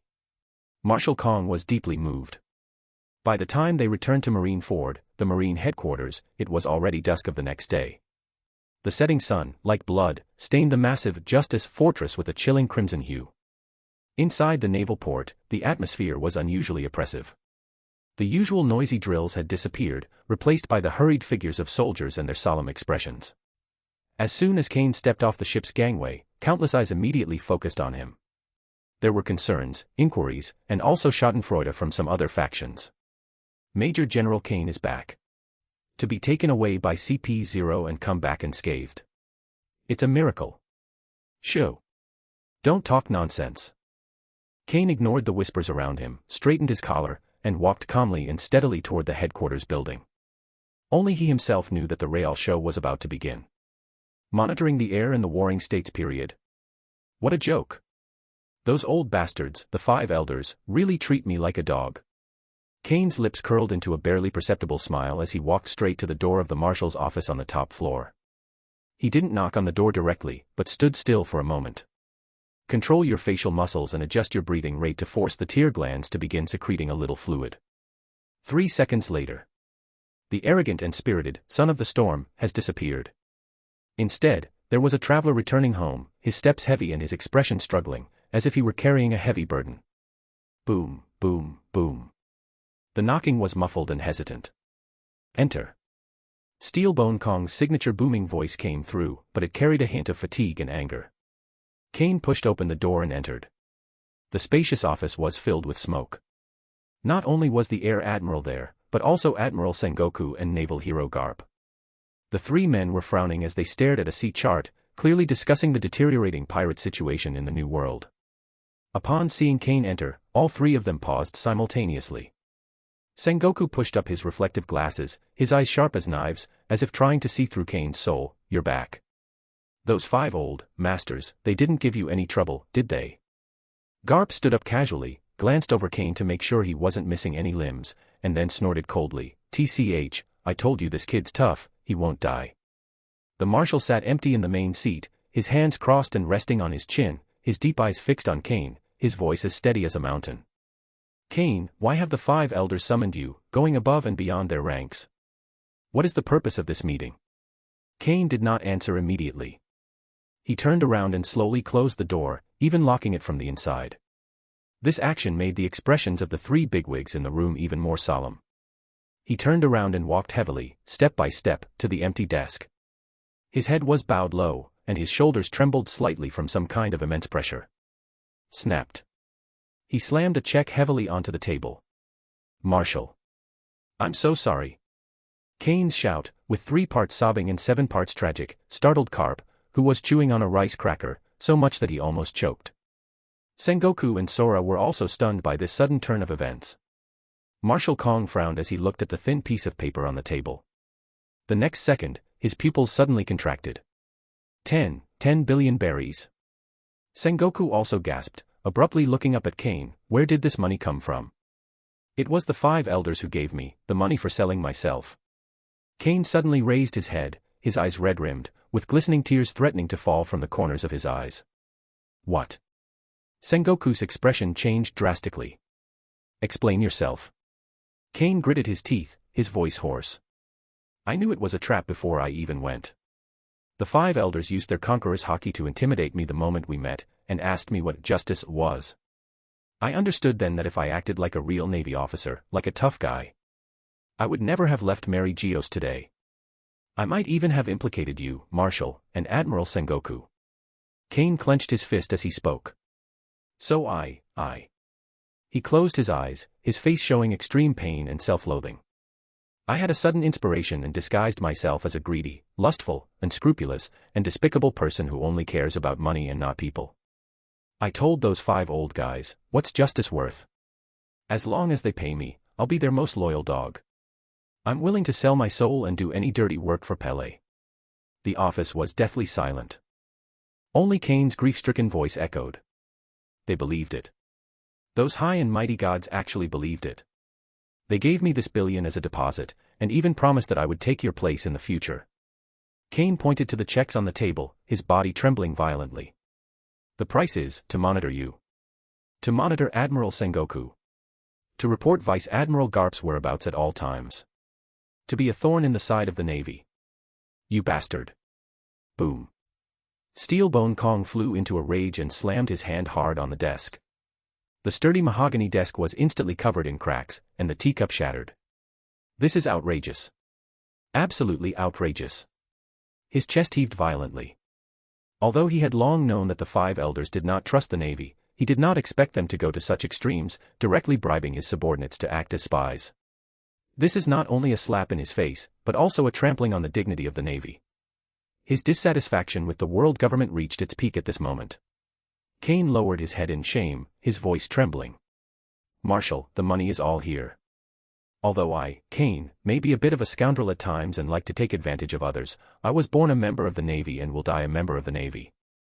I can't betray my superiors or my comrades. But if I don't accept this money, if I don't pretend to agree to their demands, I'm afraid I'll never have the chance to return to this sea of justice, never have the chance to serve you again.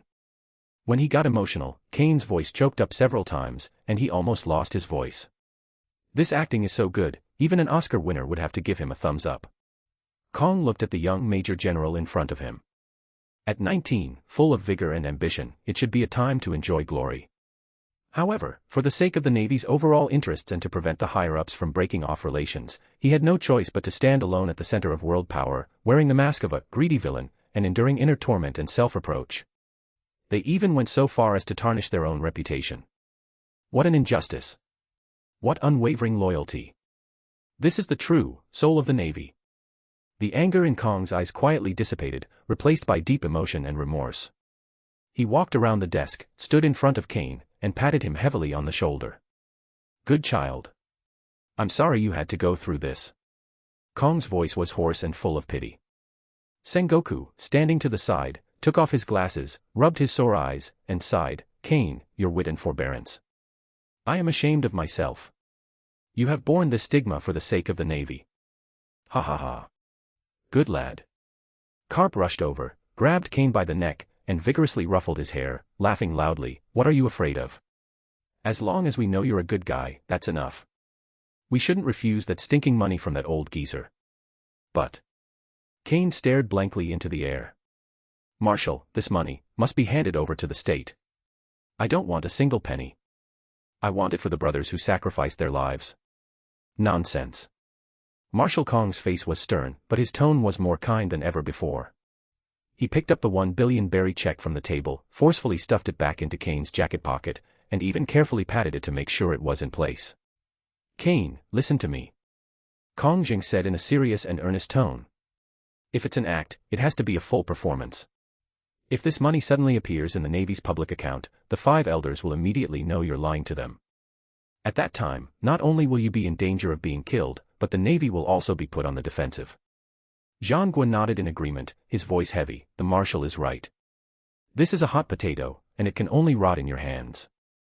"So," Kong paused, his eyes filled with undeniable indulgence, "you can keep this money for yourself. Consider it your activity expenses, or compensation for emotional distress. Whether you use the money for drinking, improving your skills, or even having a good time in the entertainment district, as long as your heart is still in the Navy, how you spend the money is up to you. This is an order." Kane was completely stunned. Holy crap. Is the script going a little too smoothly? Originally, I only wanted to legitimately pocket 90% and keep 10% as a token. So you just made me swallow it all? Why are you so emotionally and forcefully forcing me to swallow? Is this the legendary embezzlement under imperial orders? Marshal. Kane's eyes welled with tears, his lips trembling. How can we accept this? This is $1 billion. Enough to build several top-tier warships.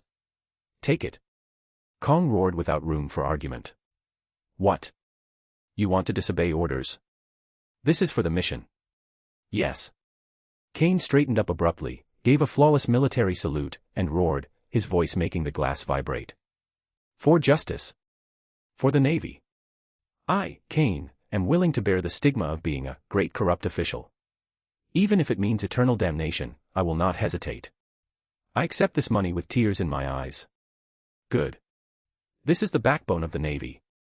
Sengoku nodded approvingly. Come to my place for drinks tonight. Bring out all your good wines. Garp laughed and patted Kane on the back. The office was filled with a poignant atmosphere of tragic heroism, passionate fervor, and tender paternal love.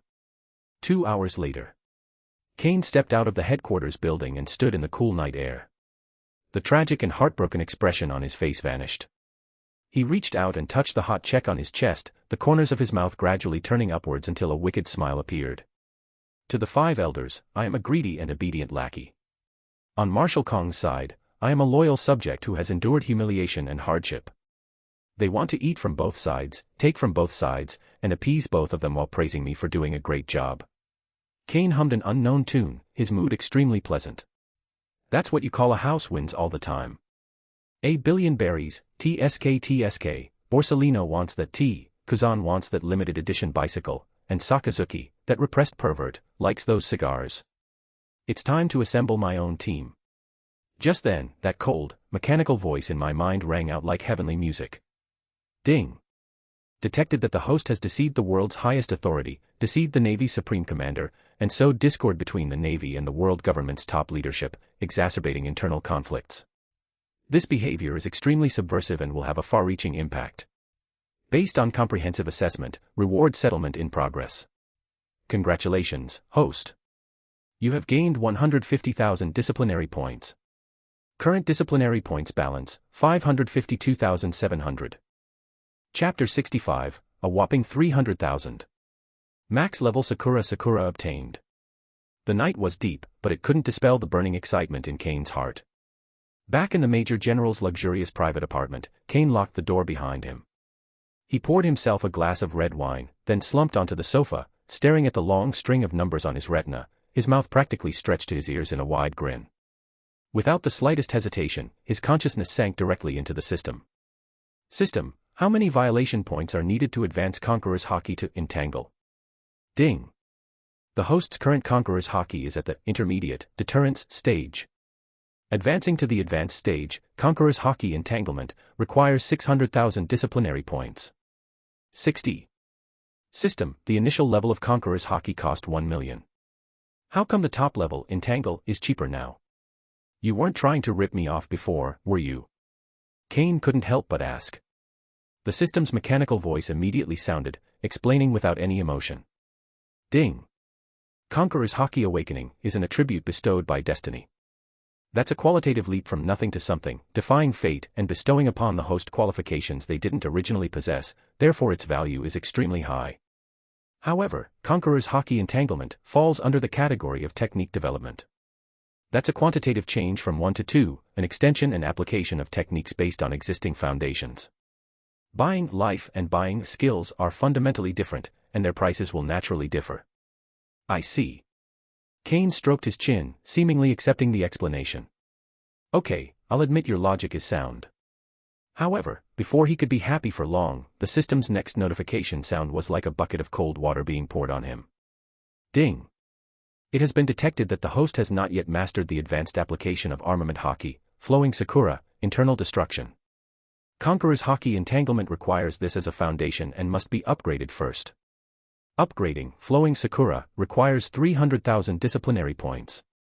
Confirm. Kane's eye twitched, and he unleashed a torrent of profanities at the system. Confirmed. Fully charge my armament Haki.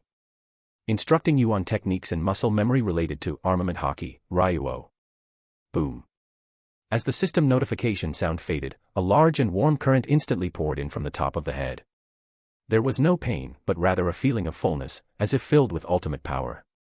Kane closed his eyes, his consciousness being pulled into a void dojo, where countless insights about the flow of domineering energy flashed by like a slideshow.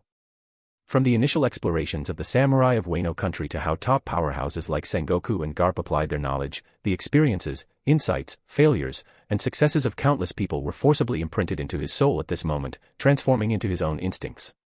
His body was trembling slightly.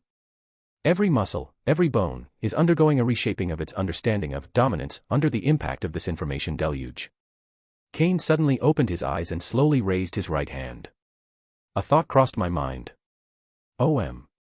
A layer of transparent energy, almost invisible to the naked eye and resembling flowing water, slowly rippled around his palm. Kane's gaze fell on the specially made alloy dummy used for testing strength in the corner of the room. Those were testing equipment issued to officers by headquarters, their hardness was comparable to steel. He stood up and slowly walked to the mannequin. There was no preemptive effort, no exaggerated stance. He simply raised his palm lightly, and from a short distance, pressed it lightly against the dummy's chest. Flowing cherry blossoms. Puff. A dull yet penetrating soft sound. The alloy dummy remained completely still, its surface intact. But the next second, a clear handprint suddenly appeared on its back. Immediately afterwards. Snap. Snap. Boom. The entire dummy exploded from the inside, scattering countless metal fragments all over the ground. This is a destructive force that completely disintegrates from the inside out.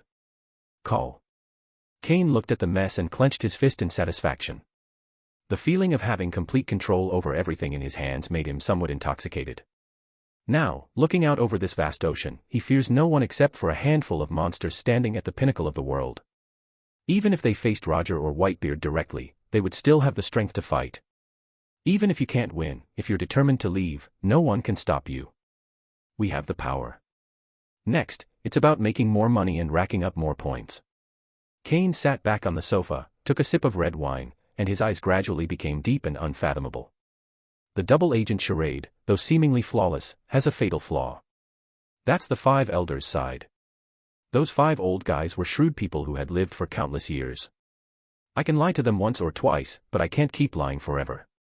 If I stay in Marineford all the time and can only provide trivial information like, Vice Admiral Garp stole Admiral Sengoku's senbei again today, they will definitely become suspicious within 3 months. Once they feel they've lost their usefulness, or that they're being toyed with. That was not the consequence he wanted to see. They must leave Marineford, this cage under the public eye. Go to a place far from the Emperor's reach, a place where the five elders will feel he is being ostracized, and where he can freely amass wealth and rack up points.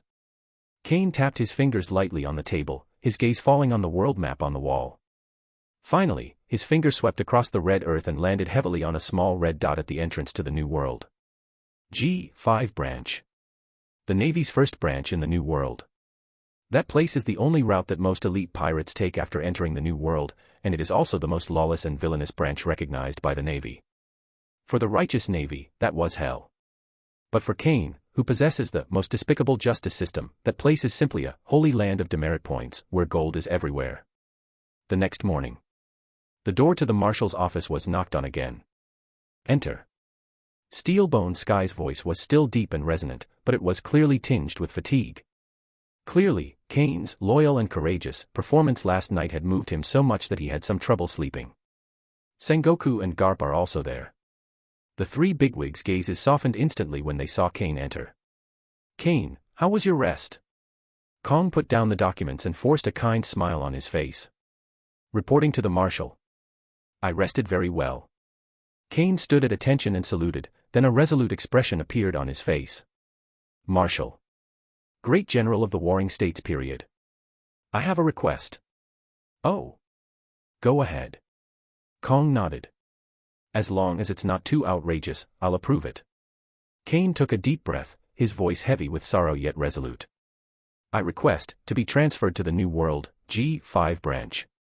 What? Puff.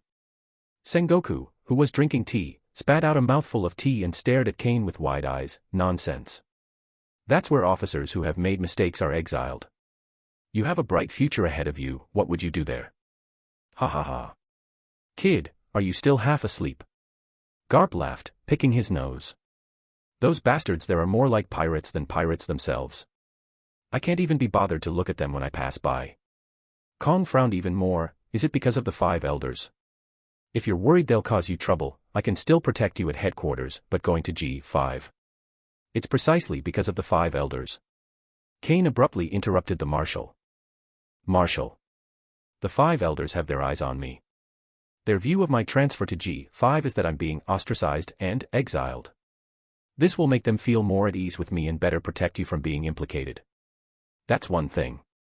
Kane paused, then his tone suddenly became impassioned, and a flame of justice ignited in his eyes. Secondly, and most importantly, Branch G5 is a disgrace to our Navy. A stain on justice. It's practically tarnishing our code of justice. As a naval admiral, how can I, Kane, sit idly by? I request to go to G5. I want to single-handedly clean up the atmosphere there. I want to turn that scum into a sharp blade again. I want to transform that junkyard into a real steel fortress, making it the first line of fire for our Navy to penetrate the heart of the New World. His words were spoken with conviction and force. The office fell into a deathly silence once again. Marshal Kong looked at the young man before him, his deep eyes filled with extremely complex emotions. Moved, relieved, and deeply guilty. Look at what noble sentiments this is. For the sake of the Navy's overall interests, he was willing to bear the stigma of being a greedy villain. Now, he has even volunteered to clean up that mess that is giving him a headache. This is true dedication. This is the future of the Navy. This is the embodiment of justice. It is good. Steelbone's lips moved, but in the end, he only uttered one word. He stepped forward and placed his hands heavily on Kane's shoulders, a hint of tears glistening in his tiger-like eyes. Kane, the Navy, owes you so much. I approve your application. Kong's voice was firm and decisive. Effective immediately, you are appointed as the base commander of the G5 branch. You will have the highest command authority and personnel appointment and dismissal power within the branch. I will provide you with the highest level of supplies. Kane stood at attention and gave a perfectly standard military salute, his voice hoarse with excitement. Yes, sir. Mission accomplished. At the same time, the Holy Land, Mary Geos, between powers. A CP-0 officer knelt on one knee, reporting the intelligence he had just received. Major General Kane has been transferred to Branch G5, by order of the Air Marshal himself. G5. Nasajuro Sei, wielding the first-generation Katetsu, slowly opened his eyes. A playful smile curled at the corner of the blonde giant Peter Saint's mouth. The New World, Huh, it seems you've been sidelined. Very well. Legal Marshal Godwichio Lishing tapped the ground lightly with his cane. A pawn that craves power becomes more valuable when it suffers injustice. Our lack of control over the new world allowed him to build his own power on the chaotic front lines and seize greater benefits for us. Pass down the order to have the CP department fully cooperate with his actions. Whatever merits he needs, we'll create them for him. Nasujiro sheathed his sword, sealing the deal. We need this nail to quickly establish a foothold in the new world. Chapter 66, just a little bit of calculation. The strongest team assembles. The shadow of the headquarters building was left behind. Kane did not go straight back to his office. He first went to the special store for senior officers at headquarters. Kane touched the check in his pocket, sneered, and instead of using the money for selling himself, he used the berries he had previously hidden in the Germa treasury. You can't catch a wolf without risking your cub, you can't catch a free high-class henchman without risking Pele. A few minutes later, carrying 3 beautifully packaged gift boxes, humming a little tune, he walked towards the special grade officers' dormitory building. There lived 3 monsters from his time at the Zephyr elite training camp.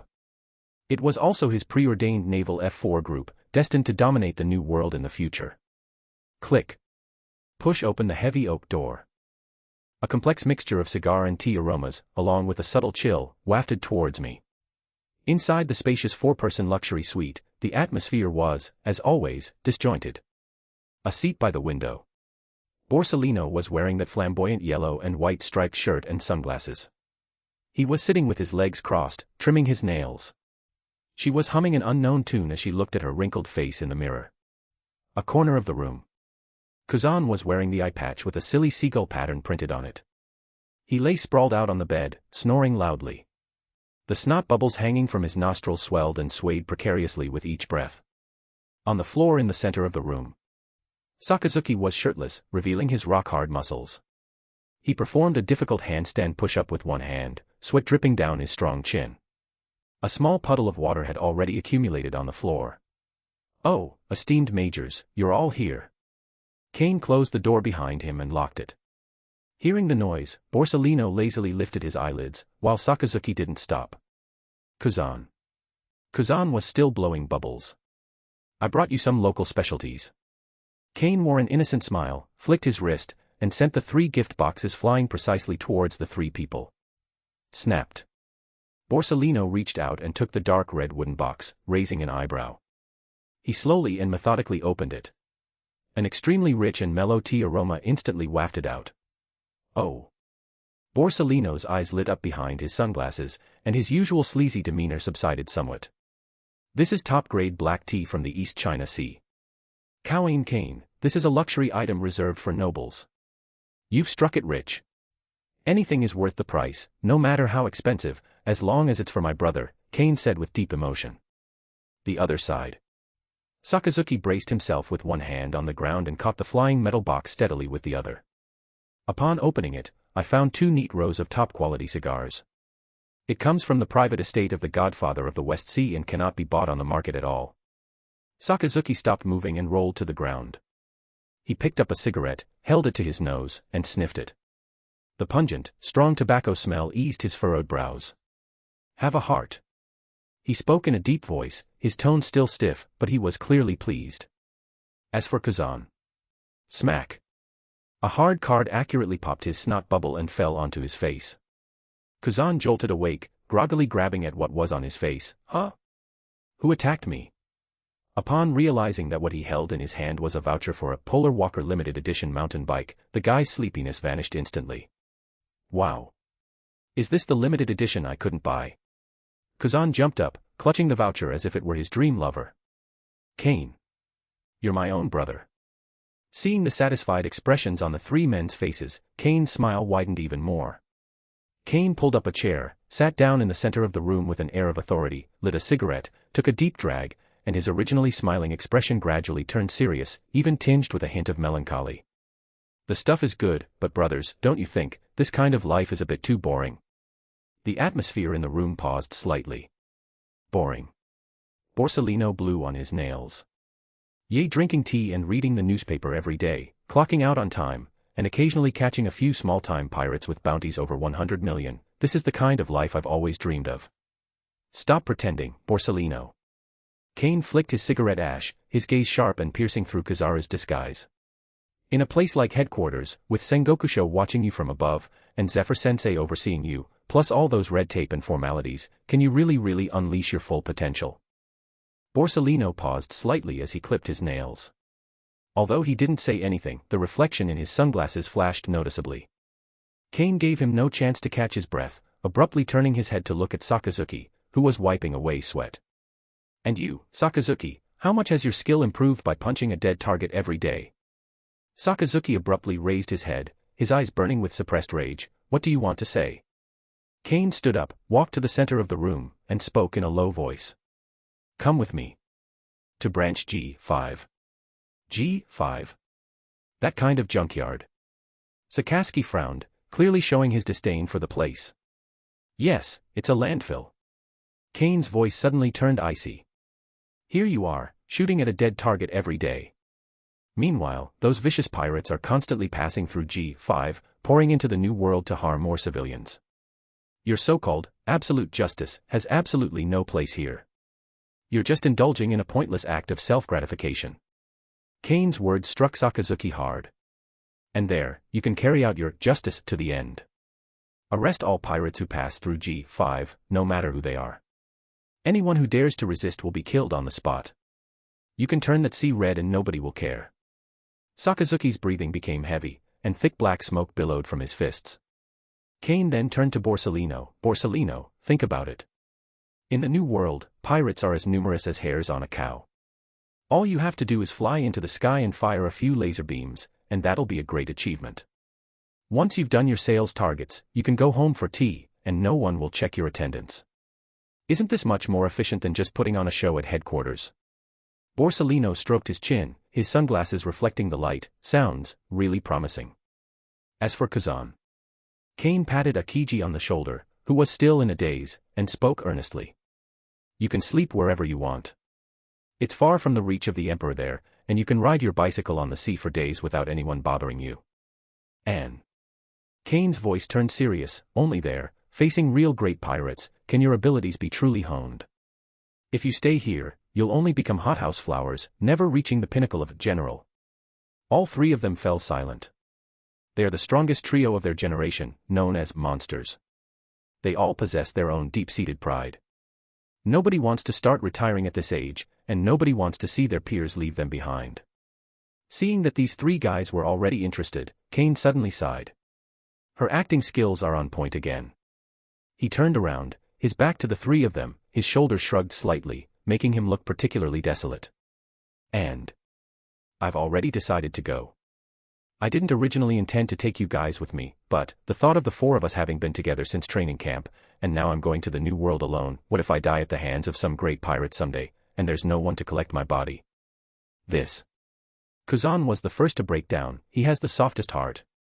He scratched his head, a little embarrassed. Well, since you've put it that way, I'm not the kind of person who would be disloyal. I'll go with you. There's really nothing I can do about it. Borsalino shrugged and put away his nail clippers. Since Kane has said so, it would be a real problem for us if you died out there alone. After all, no one will send me such good tea anymore. Sakazuki did not speak. He simply picked up the box of cigars silently and nodded vigorously. At that moment, the room was filled with a touching atmosphere of brotherly affection. Good. I knew you guys were loyal. You're my good brothers. Kane turned around abruptly, the dejection on his face vanishing instantly, replaced by the ecstatic joy of his wicked scheme succeeding. Since everyone agrees, then it's settled. Snapped. He suddenly pulled a document from his pocket and slammed it heavily on the table. That was the official transfer order, already stamped with the Marshal of the Air Force's big red seal.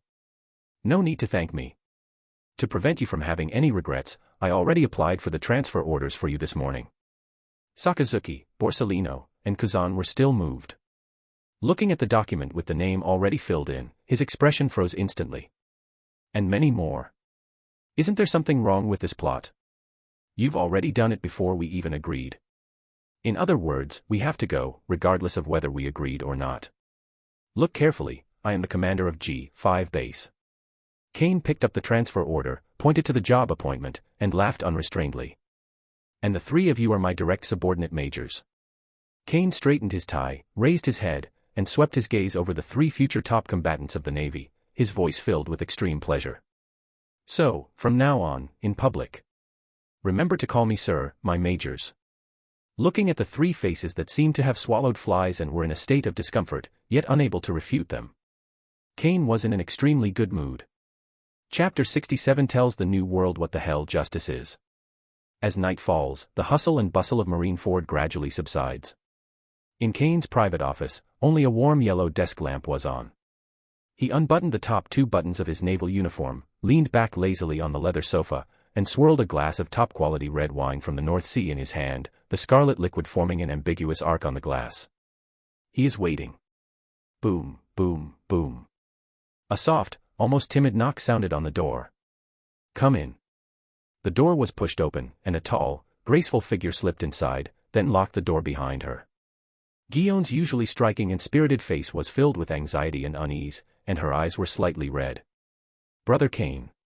Her voice trembled slightly. Outside people are saying that you offended the 5 elders and are going to be exiled to G5. Is that true? In the past 2 days, rumors about the fall of a naval supernova and Rear Admiral Kane leaving Beijing in tears have already spread throughout headquarters. All of this was undoubtedly fueled by Kane's own efforts. The script of a tragic hero always yields unexpected results. Guillaume was clearly deeply affected by this. In her heart, Kane was an invincible hero and the future light of the Navy, and should not have been exiled to such a chaotic frontier. Kane put down his glass, waved to her, and wore that gentle smile that could melt away any unease. Silly girl, come here. Guillaume obediently walked up to him, like a kitten waiting for its owner to comfort it. Don't listen to the nonsense those people outside are spouting. Kane pulled her hand and made her sit on his lap. For me, it's just about seeking justice in a different place. He didn't explain further, then changed the subject, his gaze falling on the Kanpira at Guillaume's waist. Let me see if you've been slacking off on your homework these past few days. The familiar lines caused a blush to instantly rise on Guillaume's cheeks. She obediently closed her eyes and tilted her head back slightly. Ding. Detected that the host has abused their position to engage in workplace sexual harassment, verbal manipulation, and physical contact with a female subordinate. Judgment. Although this was a consensual interaction, it severely damaged the serious superior-subordinate relationship within the Navy. Disciplinary violation points +20. +15. +30. Mute notification sounds. Kane silently recited the words to himself, then lowered his head and kissed those trembling lips. After a 1-hour, late-night lesson, Kane's disciplinary points increased by more than 3,000.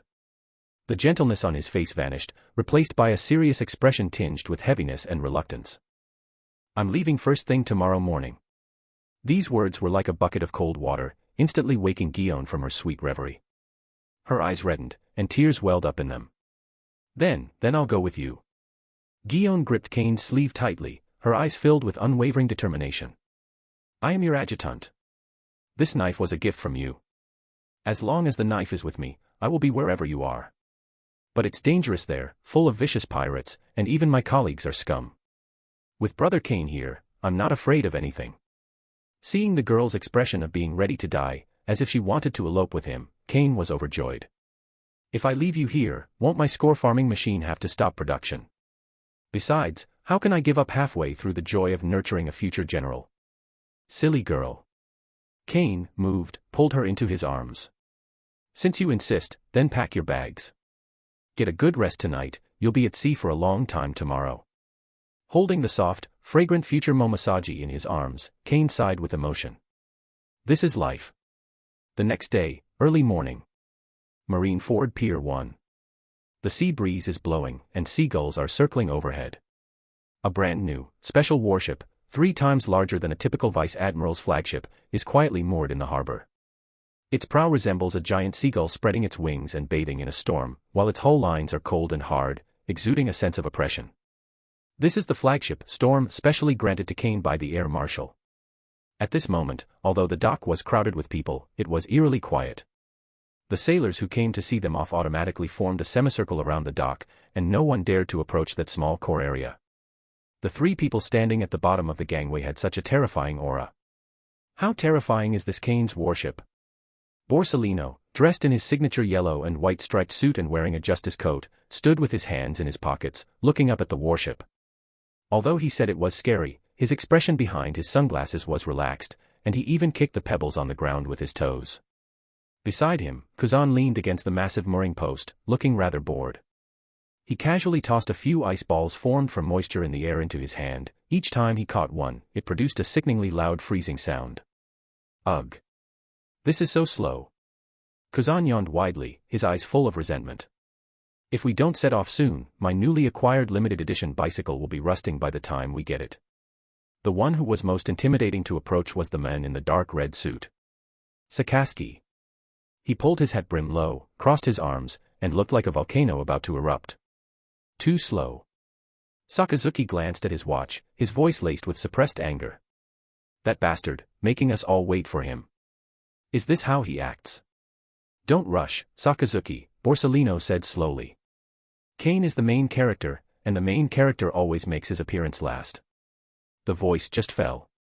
Duh, duh, duh. A rhythmic thud of leather boots striking the ground came from the end of the passage. The crowd instantly parted to make way for a wide road. Kane has arrived. He wore a large, oversized coat of justice over a well-tailored, pure black suit, the collar open to reveal his collarbone. He had a cigar in his mouth and his hands in his pockets. His steps were not fast, but each step seemed to resonate with the heartbeats of everyone present. His arrogance alone overwhelmed the combined power of the three nature-type monsters on the dock. Half a step behind him was Gion, whose hand was resting on the Kanpira. She was dashing and heroic, and in her eyes as she looked at Kane's back, there was undisguised admiration and a determination to follow him to the death. Sorry to keep you waiting. Kane walked up to Sakazuki, exhaled a thick white smoke ring, and blew it directly into the lava man's face. But there was no remorse on his face, instead, he wore a smug smile. After all, it took me a little time to pack up the best tea from Marshal Kong's office. Sakazuki's forehead veins throbbed, and a wisp of black smoke rose from his fist, but he ultimately snorted coldly and held back. Get on the ship. Kane didn't waste any words. With a wave of his hand, he stepped onto the gangway first. The sea breeze blew wildly, making the justice coat behind me flutter loudly. Gion followed closely behind. Sakazuki, Borsalino, and Kuzan exchanged glances, each twitching their lips, before following closely behind Kane. For natural systems. A promising future swordsman. This is probably the most luxurious, extravagant, and unreasonable rear admiral team in naval history. Men. Raise the sails. Kane's voice drowned out the sea breeze and the ship's horn. Destination, G5 branch. Let those damned scum in the New World experience what justice is all about. The storm ship let out a long blast of its horn and slowly sailed away from the port. This day. 1495 in the Hyuan calendar. The initial members of what would later be known as the Worst Generation Navy officially stepped onto the stage of history under Kane's leadership. But the nightmare of the New World has only just begun. Chapter 68 G5's New Rules. I'm in 7th place, you're in 2nd. New World, G5 branch base. Unlike the solemn and tidy Marineford, the G5 base in front of us looks like a den of thieves. The wrecked warship was moored crookedly at the dock, its hull covered with battle scars and years of grime. The outer wall of the fortress was riddled with holes from artillery fire, and a tattered flag with a seagull symbol hung limply on the mast. The Storm slowly docked, its brand new paint job standing out starkly against the rest of the place. The dock was deserted. Forget about the welcoming honor guard, there wasn't even a single soldier to lend a hand and connect the cables. Oh dear, it seems we're not very popular. Kuzan yawned, and the cold air he exhaled caused frost to rise from the air. Borsalino curled his lip in a lewd smile and said slowly, this is quite a show of force for us. Only Sakazuki. In the shadow cast by his low-brimmed hat, there was already a hint of molten lava churning in his eyes. A disgrace to the Navy. In his view, everyone in this branch, from the base leader to the cook, should be thoroughly cleansed. Kane's smile remained relaxed. He held a cigar in his mouth, took a deep drag, and exhaled the smoke with relish. The more chaotic things are, the more lawless they become. Doesn't this mean that the scope for misconduct here is larger than imagined? Gion, pass down the order, everyone assemble at the dock, Kane commanded calmly. Yes. Guion immediately took out a den mushy and began to relay the new base commander's first order. The loudspeaker in the central square of the base blared hoarsely for a long time. 10 minutes have passed. On the dock, apart from the dozen or so elite troops from headquarters who had disembarked from the storm, there was still not a soul in sight. Only bursts of noise, the aroma of roasted meat, and vulgar laughter drifted from the barracks area not far away. Outrageous. Guion's pretty face flushed red with anger. They're openly defying orders. Humph, a bunch of trash. Sakazuki's fist had begun to emit wisps of black smoke uncontrollably. Kane laughed. He stubbed out his cigar, tossed it on the ground, and ground it with the tip of his leather shoe. Go, have a look. With his hands in his pockets, he strolled leisurely toward the smoky barracks area. Sakazuki and his two companions, along with Guion, immediately followed. The scene in the open space in front of the barracks was indeed appalling. Hundreds of shady-looking Navy men, shirtless, revealing all sorts of hideous tattoos. They were gathered around several barbecue grills, chugging large barrels of cheap liquor, and the table was piled high with pewter. They were clearly gambling openly. A burly man with a face full of scars was sitting in a chair with his legs crossed, a spiked club casually lying at his feet. He was the former commander of G5 base, a troublesome brigadier general who was assigned here. Seeing Kane and his group approach, the group of veteran thugs not only failed to restrain themselves, but instead burst into even more ear-piercing laughter. They were all troublemakers and scum exiled from various branches, and they never took the rules seriously. A so-called naval hero from headquarters, trying to control them. Dream on. Kane glanced at his disheveled, pirate-like subordinates, then strode towards the former base chief. Just as the rumors say, they are a very energetic unit. Kane walked to the table, looked down at the pile of pewter balls and cards, his tone revealing neither joy nor anger. Ding. Host detected in an environment that seriously violates the naval appearance and discipline regulations. Continuously gain disciplinary points, plus 1 point per minute. The former base commander squinted, his hand stealthily reaching for the musket at his waist, but he said sarcastically, "Oh, you're here already." "Sorry, sir, the brothers are in the middle of training and didn't hear any assembly call." "I understand, I completely understand." Kane smiled and nodded. He casually picked up a piece of charred meat from the table, smelled it, and then... boom. He kicked out with all his might. The sizzling barbecue grill instantly transformed into a cannonball, slamming into the faces of several soldiers who were laughing the loudest nearby. "Ah. My face. You bastard. You dare to lay a hand on me." The surrounding soldiers instantly erupted in chaos, drawing their swords and raising their guns, with hundreds of dark gun barrels pointing directly at Kane and his group. Oh dear, how scary. Borsalino tilted his head, his eyes slightly narrowed behind his sunglasses, and a dazzling light shone from his fingertips. "How dare you point this toy at your superior?" OM-. Before he could even make a move, a terrifying black and red aura erupted instantly, centered on Kane. Conqueror's Haki. A terrifying pressure instantly enveloped the entire open space. Those old thugs who were shouting just a second ago didn't even have time to react. Their eyes rolled back, they foamed at the mouth, and they fell down in swathes like cut wheat. In just a moment, less than half of them were still able to stand. It wasn't that they had particularly strong willpower, but rather that Kane's domineering presence deliberately bypassed them. Even so, those who were still standing were now experiencing weakness in their legs and were sweating profusely. A monster. This is Conqueror's Haki.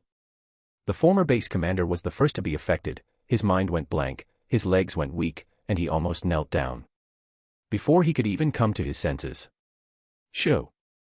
A streak of dark light flashed by. The icy, metallic touch was already pressed tightly against his carotid artery.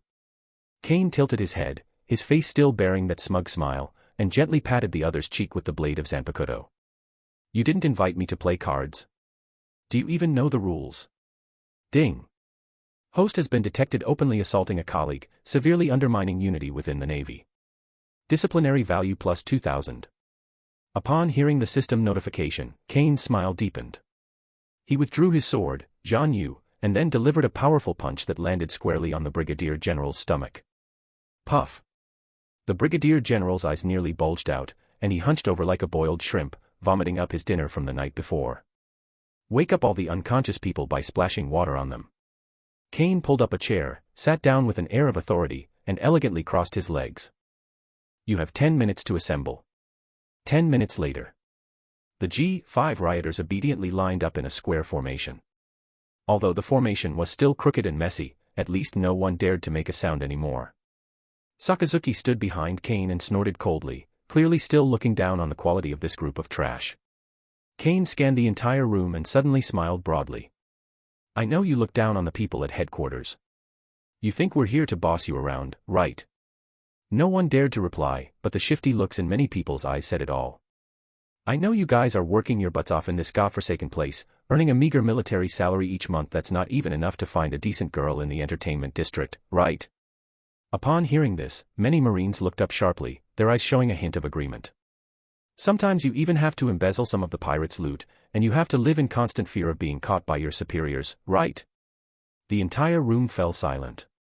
How does this officer know everything? What does he mean by that? Is it entrapment? Aren't you tired, guys? Kane stood up, spread his hands, and looked heartbroken. We all risk our lives to make a living, so why can pirates live a life of luxury while we have to be penniless? Is this fair? This is absolutely unfair. So. Kane slapped his thigh suddenly, his voice rising 8 octaves. Here I come. From today onwards, I'm in charge of G5. I've forgotten all those damn rules from before. I have only one new rule here. Kane paused, then grinned, revealing a set of white teeth. I don't check your discipline, I don't look at your appearance. You can drink if you want, gamble if you want, I don't care about any of that. All I want is for you to be able to fight. From now on, whatever money I steal from pirates, or any ill-gotten gains. Splitting the profits 20/70ths. You two are number 2, I'll be number 7. The remaining 10% will be deposited into the base's public account for the brothers' compensation and equipment upgrades. The entire G5 branch fell into a deathly silence once again. All the thugs were stunned. They looked at each other, both seeing a deep disbelief in each other's eyes. No disciplinary action taken. How can they openly and legitimately distribute the money? Although the superiors take the lion's share, in the past, we couldn't even get a penny, and we had to sneak around. Where the hell did this godlike commander come from? Sir. A rebellious young man, with a trembling hand, raised his hand. What if we rob civilians of their boats? Idiot. Kane went up and slapped him on the back of the head. We are the Navy. How can the Navy rob civilians? Disappointment immediately appeared on everyone's faces. But, Kane changed the subject, we can set up checkpoints and have them voluntarily pay a justice maintenance tax. After all, protecting their safety also incurs costs for us, right? Everyone's eyes lit up instantly. Hi. That's brilliant. The soldiers, who had initially harbored some discontent, had all their remaining doubts vanish upon hearing these words. This new commander, though ruthless, seems to genuinely care about his men. Is this the Navy? This is fucking heaven. Sir, long live the commander. I don't know who shouted first. The next second, a deafening roar of cheers instantly engulfed the entire G5 branch. Ding. The host has openly made corrupt remarks, completely dragging the atmosphere of the entire Navy branch into the abyss. Disciplinary value plus 8,000. Standing behind Guillaume, her mouth slightly agape, she felt as if her worldview had been shattered. This is Brother Kane's way of leading troops. It sounds strange, but, it seems, really effective.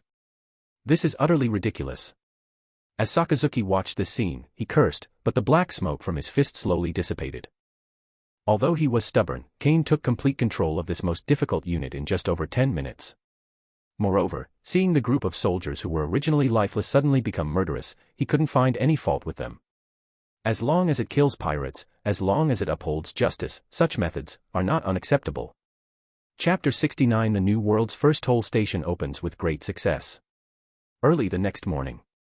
The entire sea area outside the G5 branch suddenly changed its style.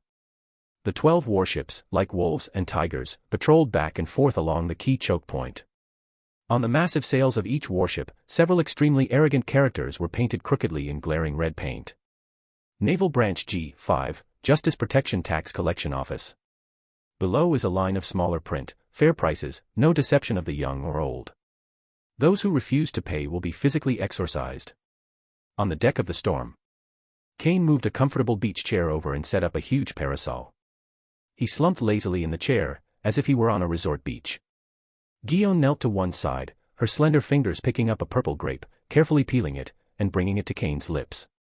She looked at the G5 soldiers on the distant warship, who were shouting excitedly and waving their weapons, her beautiful brows furrowing slightly as she asked softly. "Brother Kane, are we really sure this is okay? What if General Sengoku finds out?" Before the words were finished, a drawn-out, lewd voice drifted over. Wow, if the Sengoku generals knew this, they'd probably have a stroke from anger. Not far away, Borsalino was holding an account book that he had just collected from a merchant ship, crossing out the goods list on it with a pen, and slowly muttering complaints under his breath. This is even more blatant than being a pirate. What are you afraid of? Kane chewed the grapes that Guillaume offered him, juice spilling out, his voice muffled. The Emperor is far away, so it's none of his business. Besides, he lazily raised his chin, pointing to an underground merchant ship that was being looted by the G5 veterans. We are weakening the forces of evil. Kane's gaze shifted to the other side of the deck, to that cold, imposing figure. Sakazuki, you tell us. How many of these ships that pass through here are clean? Sakazuki, standing on the ship's side, let out a cold snort upon hearing this. Humph. They're either reckless pirates, underground merchant ships that transport supplies to those big pirates, or filthy slave ships. None of them are innocent. That's right. Kane slapped his thigh and sat up a little straighter. It's the same old saying. They're broke, so they can't afford guns and cannons, they can't recruit henchmen, and they can't do bad things. Sakazuki nodded in deep agreement. That's right. Any act of funding evil must have a price to pay. Just then, the lookout shouted excitedly. Sir! Another pirate ship is coming. It was a pirate ship flying an unknown skull and crossbones flag. The pirates on board were obviously hotheads who had just come out of paradise, their faces filled with longing for the new world and lawless fanaticism. Stop. The veteran thugs of G5 picked up megaphones and expertly recited the lines Kane had taught them the day before. Naval Branch G5 ahead, collecting taxes. Hands up and surrender. Hand over all the treasure on board. Ha ha ha. The Navy. You think you can handle that? The pirate captain laughed arrogantly. I'm going to be the pirate king. Men, charge. Seize their ship. However, their laughter quickly froze on their faces. Wow, these young people these days have such a terrifying murderous aura. Borsalino's irritating voice drifted over slowly. A golden light flashed, and he appeared at the top of the pirate ship's mast, looking down at the dumbfounded pirates below. He pushed up his sunglasses and slowly lifted his foot. Speed is weight. Have any of you ever been kicked at the speed of light? Boom. A dazzling golden laser beam pierced straight through the deck of the pirate ship. The violent explosion instantly engulfed half of the ship, and countless pirates were blasted into the sky amidst screams. Ding. Detected that the host is condoning his subordinates' indiscriminate slaughter of pirates, a serious violation of the Navy's humanitarian code. Disciplinary value plus 2,200. Good job. Kane lowered the back of the beach chair a notch, enjoying the sunshine and the system notification sounds. This is the retirement life he has always dreamed of. The next one. A suspicious underground merchant ship was stopped. We are legitimate businessmen, the captain cried, trembling on the deck. Legitimate. Kane's voice traveled across the entire sea via Den Mushi. Then explain yourself, which pirates are you planning to sell those weapons on your ship to? Stop talking nonsense. His tone instantly became unquestionable. Leave the goods behind, and you can get out of here. Ding. Host has been detected openly robbing merchant ships and abusing his power for personal gain. His behavior is no different from that of a pirate. Disciplinary value plus 3,500. The next one. A noble ship flying the flag of a member state of the world government swaggered in. A portly nobleman stood at the bow of the ship, arrogantly pointing at Kane's flagship and shouting insults. You bastard. Do you see this flag clearly? I am a member of the royal family of the Kingdom of Stoliber. You lowly Navy men, how dare you block my ship? Get out of my way. Otherwise, I will definitely complain to the world government. Stop arguing, it's too noisy. Kuzan, who was dozing on another beach chair, opened his eyes impatiently from the noise and waved his hand casually. Ice Age. Click, click, click. A chilling cold swept across the sea, instantly freezing the magnificent ship into a giant ice sculpture. The soldiers of G5 erupted in thunderous cheers and charged forward. They used chisels to clang and clatter as they retrieved their spoils from the ice. Ding! Detected that the host has tacitly approved the attack on ships of world government member states, severely damaging the world government's international reputation. Disciplinary value plus 5,800. The next one. This time, a powerful pirate crew with a bounty of over 500 million has arrived, exuding murderous intent. Absolute justice will not tolerate the existence of any evil. Sakazuki was too lazy to say another word. He raised his hand. A massive fireball. Boom. A colossal lava fist descended from the sky, and the massive pirate ship, along with its hundreds of crew members, was instantly vaporized by the intense heat before they could even utter a scream. Ding. Host detected. Disciplinary value plus 3,100. In this way, the three of them took turns on duty, and their efficiency was incredibly high. If you encounter a rookie pirate, perform a physical exorcism. Heavy taxes are levied on any underground merchant ships encountered. If you encounter a nobleman who doesn't know his place, just flip the table. In just a few days, G5 branch transformed from a notorious naval dump into an incredibly efficient money-printing machine at sea. The entrance to the entire new world was thrown into chaos by them, with everyone complaining. For the first time, countless pirates and underground forces experienced the fear of being robbed by the Navy. Chapter 70. So what if the money is black? As long as the heart is red. Night falls. The square of the G5 branch was brightly lit and even more lively than during the day. The treasures, wine, and food looted over the past few days have piled up like mountains, and the golden Baileys, at Kane's behest, have been stacked into a glittering little mountain. All the soldiers sat around, devouring the juicy roasted meat and drinking large bowls of strong liquor. The atmosphere was incredibly lively. My men. Kane stood atop Mount Bailey and raised his glass. The entire arena fell silent instantly, everyone staring at him with fervent eyes. Tell me, have you enjoyed these past few days? Cool. The roar of hundreds of people almost shattered the night sky.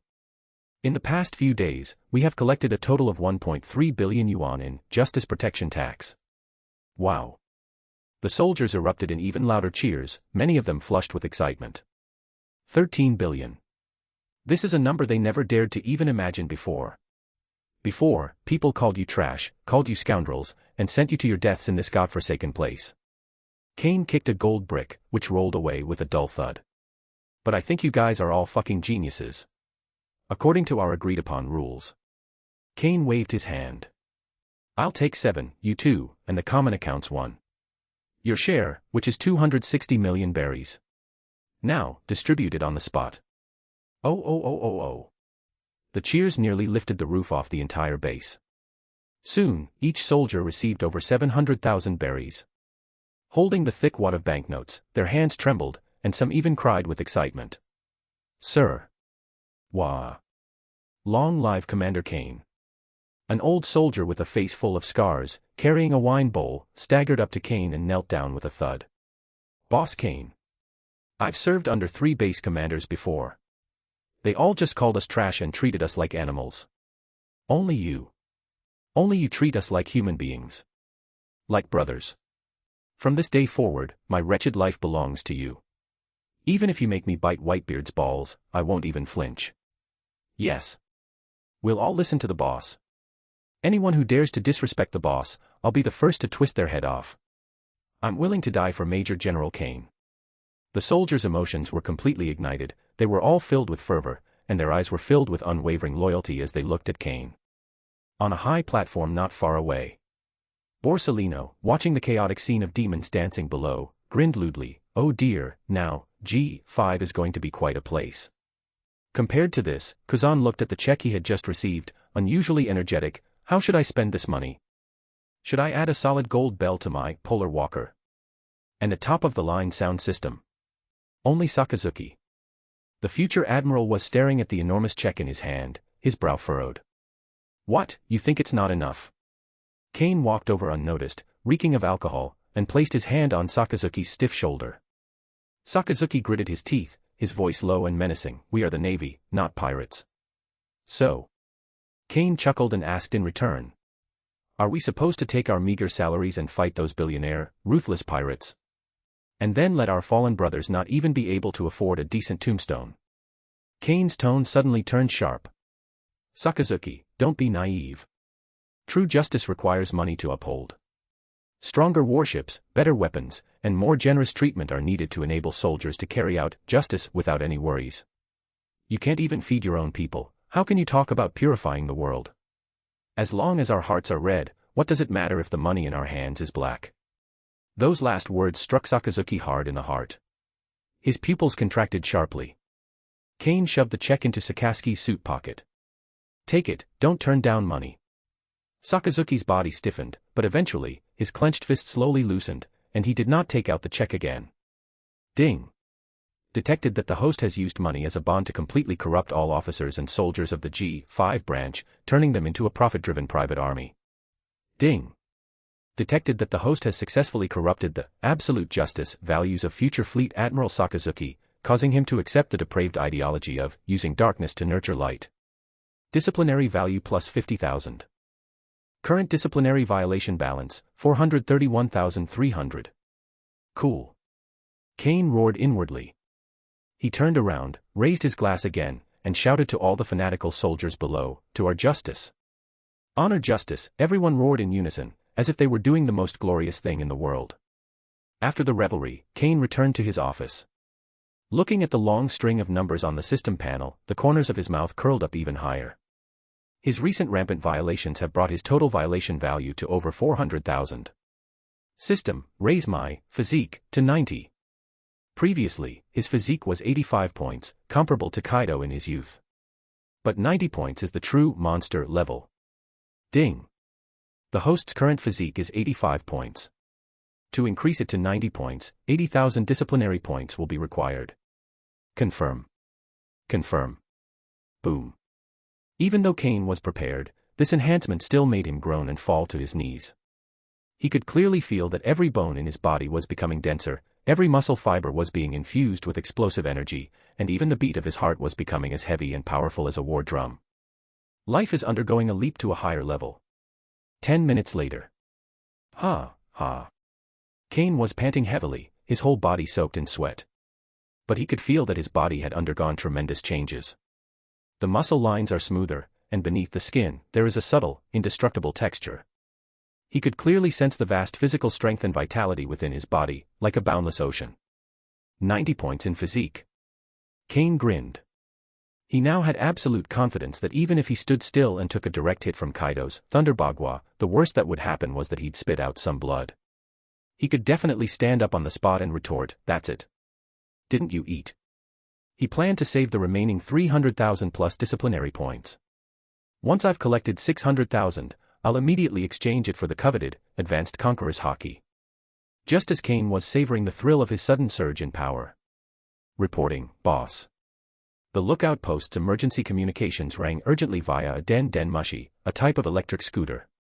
An unidentified vessel has been spotted in the waters ahead, heading straight towards our checkpoint. Chapter 71 The Solitary Red. 30 billion, not a single cent less. Kane raised an eyebrow, walked to the window, picked up the binoculars, and focused on the distant sea. Under the bright moonlight, a lone boat, without any flags, wandered into the tax zone designated by the G5 branch like a ghost. Didn't you see what kind of ship it was? Kane's voice came through the Den Mushi, carrying a hint of ordinary doubt. Reporting, sir. It's too small, and there are no distinguishing features on it. It looks like a private boat. The lookout's voice was filled with confusion. The G5 patrol ship quickly spotted the uninvited guest, and a warship turned around and approached the target. At the bow of the ship, several veteran soldiers from G5, holding Den Mushi, snail phone, were loudly chanting Kane's newly composed Tollbooth manifesto. Listen up, ships ahead. This is the Justice Maintenance Tax Collection Office of the Navy G5 branch. Please stop immediately, cooperate with the inspection, and pay the tax. To reiterate, those who refuse to pay will be subject to physical exorcism. The Marines shouted deafeningly, displaying the arrogant demeanor of gangsters collecting protection money. On the small boat, a man dressed in a gorgeous burgundy outfit, leaning on an elegant red umbrella, slowly walked out of the cabin. He stood quietly at the bow of the ship, his face pale, his smooth silver hair cascading over his shoulders. His expression showed some weariness from the journey, but it could not conceal the majesty that was ingrained in his very being. The man slowly raised his head. A pair of scarlet eyes gleamed with a captivating light in the deep night. The shouting from the loudspeaker was instantly stuck in the throat of the G5 Marine. This person is. That monster, how could he be here? Red, Count Red. The sailor who was swaggering just a moment ago was now trembling like a leaf, and his den mushy, a type of electric scoop, slammed onto the deck with a thud. The lookout stammering report came through the den mushy, boss. It's the Red Earl. Barolik Redfield. Kane snapped the binoculars back into place with a click and tossed them back onto the table. Deep within his pupils, two bloodthirsty flames ignited. Baron Riderfield. That aloof monster who was on par with Roger, Whitebeard, and Shiki, yet refused to become king. The lone Red, who doesn't need any crew and can rival the entire fleet single-handedly. At this moment, he has not yet consumed the Zoan-type mythical beast fruit, bat fruit, vampire form, but his strength has already reached its peak. Interesting. Kane grinned, a low chuckle escaping his throat. Finally, a big fish has arrived. He slowly drew the Zanjutsu from his waist, the black blade reflecting a chilling killing intent in the moonlight. Guion, order all patrol ships to return to port immediately. Kane's voice carried an undisguised excitement. Sending them into this level of combat would only be a pointless death. Guion felt a chill run down her spine when she saw the fanatical expression on Kane's face. She rarely saw Kane with such an expression. It is the uncontrollable excitement and desire of an apex predator when it sees its coveted prey. Without asking any further questions, she immediately picked up the den mushy and relayed the order. Boss, are you going? That's the Red Earl, the lookout cried out, his voice trembling with emotion. Nonsense. Kane snapped at the den mushy. This is a huge, fat sheep. Anyone who tries to take it from me, I'll chop them up. He grabbed the justice coat and draped it over his shoulders, the wide hem whistling behind him. Kane, knife in hand, strode out of the office. Has the Navy fallen so low? The Count of Red spoke softly, his voice calm yet carrying a natural air of authority. He watched the G5 patrol ship turn around in a panic, trying to escape, a hint of displeasure flashing in his crimson eyes. He drifted alone on the high seas, seeking true pleasure. At that moment, these noisy flies disturbed his brief moment of peace. An invisible yet substantial aura of dominance erupted from the Red Earl like a tsunami. Boom. The sky suddenly seemed to drop, the sea churned violently, and giant waves several meters high rose from the ground. On the rapidly fleeing G5 patrol ship, the Marines didn't even have time to scream before they all rolled their eyes back and passed out. The sea area within a radius of several hundred meters was instantly cleared by this domineering aura. Ha ha ha ha ha. A burst of wild laughter tore through the oppressive silence created by the Red Earl's domineering aura. A white shockwave tore through the night sky in the distance, like a comet striking the moon, its speed exceeding that of sound. Lightning speed, flowing light. Kane recently developed the storm fruit and mastered a brand new technique. Using his devil fruit powers, he compresses and ejects airflow behind him to the extreme, while simultaneously enveloping his entire body in the airflow to minimize resistance, thus achieving ultra-high-speed movement over long distances at sea. Boom. A deafening sonic boom erupted 100 meters in front of the Red Earl's small boat. Kane appeared out of thin air, a pair of wind wings unfurling behind him, allowing him to stand steadily above the churning sea. He held the Moon Slayer in his hand, and the coat of justice behind him fluttered wildly in the wind. The smile on his face was arrogant and conceited. Redfield. You violently resisted law enforcement and stunned my entire crew. You have to pay their medical expenses. Your ship has entered my G5's righteous waters, so you have to pay the toll. Most importantly, you scared me. My mental health has been severely damaged, and you must pay compensation for my mental distress. Kane held up 3 fingers and began to do the math in a serious manner. Considering this is your first offense, I'll give you a 20% discount. Hand over 3 billion berries and I'll let you go. The air above the sea seemed to have frozen. The Red Earl raised his eyes slightly and clearly read Kane's inner thoughts, which were undisguised malice. You amusing brat, your heart is dirtier than this ocean. The Red Earl laughed. It was the first time he had ever seen a Navy officer speak of robbery with such righteous indignation. Do you know who I am? I know him. Kane casually picked at his ear with his little finger. Barolik Redfield, the one known as the Lone Red at Sea. What? Trying to use your name to settle a debt. Sorry, I don't accept bounce checks here. The Red Earl's smile gradually faded. A chill finally surfaced in those scarlet eyes. Since you know who I am, you still dare to reach out to me. It seems you've prepared yourself for death. Boom. The Red Earl's aura suddenly changed. If what was just a gentle breeze was now a Category 10 typhoon.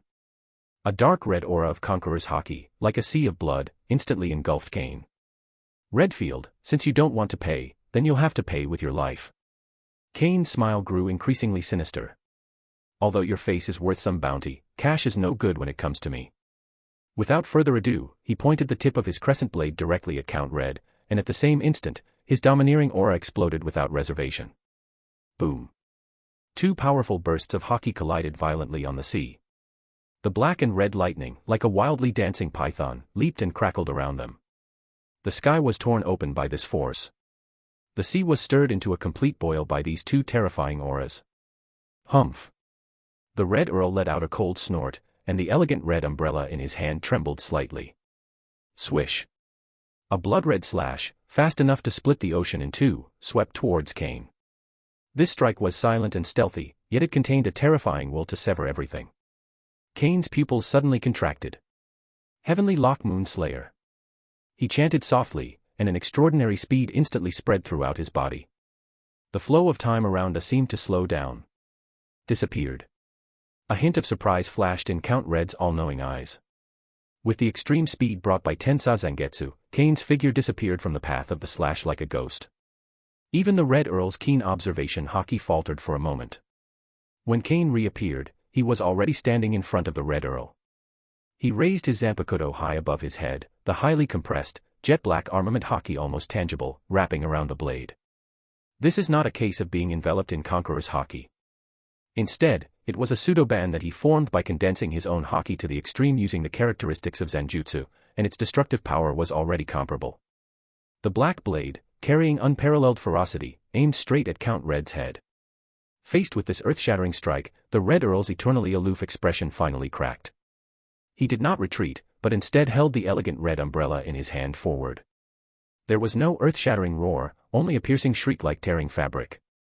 The pitch-black blade of Zhan Yu, imbued with terrifying domineering aura, abruptly stopped in midair less than an inch from the surface of Count Red's red umbrella. There seems to be an invisible, transparent barrier between the two. Sizzle sizzle. Countless thick, black and red lightning bolts sprang up and exploded wildly in that tiny gap, as two powerful auras of dominance engaged in the most primal and ferocious battle. The energy that had been built up to its limit exploded in the next second. Boom. A spherical, pure white shockwave spread out violently from the point of impact between the two weapons. The boiling sea beneath their feet was forced into a giant crater with a diameter of over 100 meters by this unparalleled repulsive force. The churning dark clouds overhead were instantly torn open, creating a huge circular hole. The bright moonlight poured down straight down, as if a beam of light had struck the two monsters. Thump. Thump. Kane was knocked back 2 steps in midair, but the power of the storm fruit instantly stabilized him. The small boat beneath the Red Earl's feet groaned under the weight, the force transmitted through his feet pressing it several feet into the sea. Cough. A very slight groan escaped from the Red Earl's throat, his scarlet eyes now filled with solemnity. This domineering density, this unbelievable speed. He raised his head, his elegant voice carrying a hint of deep doubt about the unknown monster. When did the Navy produce a monster like you? Chapter 72. Since there's no money, let's pay with our bodies. The fierce clash between Red Earl and Kane's Conqueror's Haki instantly alerted Kuzan, Borsalino, and Sakazuki at G5 base. The three of them suddenly stood up from the table, their expressions changing as they sensed the destructive aura emanating from the distant sea. This level of domineering aura, Sakazuki's face was filled with solemnity. It was a level of power he had never experienced before. Ugh, seriously, I barely even got my hands on the money before I have to work overtime. Borsalino took off his sunglasses and slowly wiped them, but the lenses couldn't hide the sharp, golden glint in his eyes. In the next instant, he transformed into a golden ray of light, tearing through the night and shooting towards the battlefield first. Oh dear, this commotion, a very special guest has arrived. Kuzan exhaled a breath of icy white mist, and a crystal-clear ice path quickly condensed beneath his feet, carrying him away at high speed. Sakazuki snorted angrily, and magma erupted beneath his feet, transforming him into a humanoid cannonball that shot into the sky and hurtled straight into the battlefield. When the three arrived, they witnessed the explosive moment when Kane slashed with his black sword and clashed with the Red Earl's red umbrella. The terrifying shockwave tore a bottomless crater in the seawater beneath their feet. "Wow, so full of energy." Borsalino's lewd, drawn-out voice echoed across the battlefield. The next instant, countless light bullets rained down, indiscriminately covering all of Red Earl's dodging space. The 8-foot jade curved jewel. Almost simultaneously, Sakazuki's roar came from high above. A massive fireball.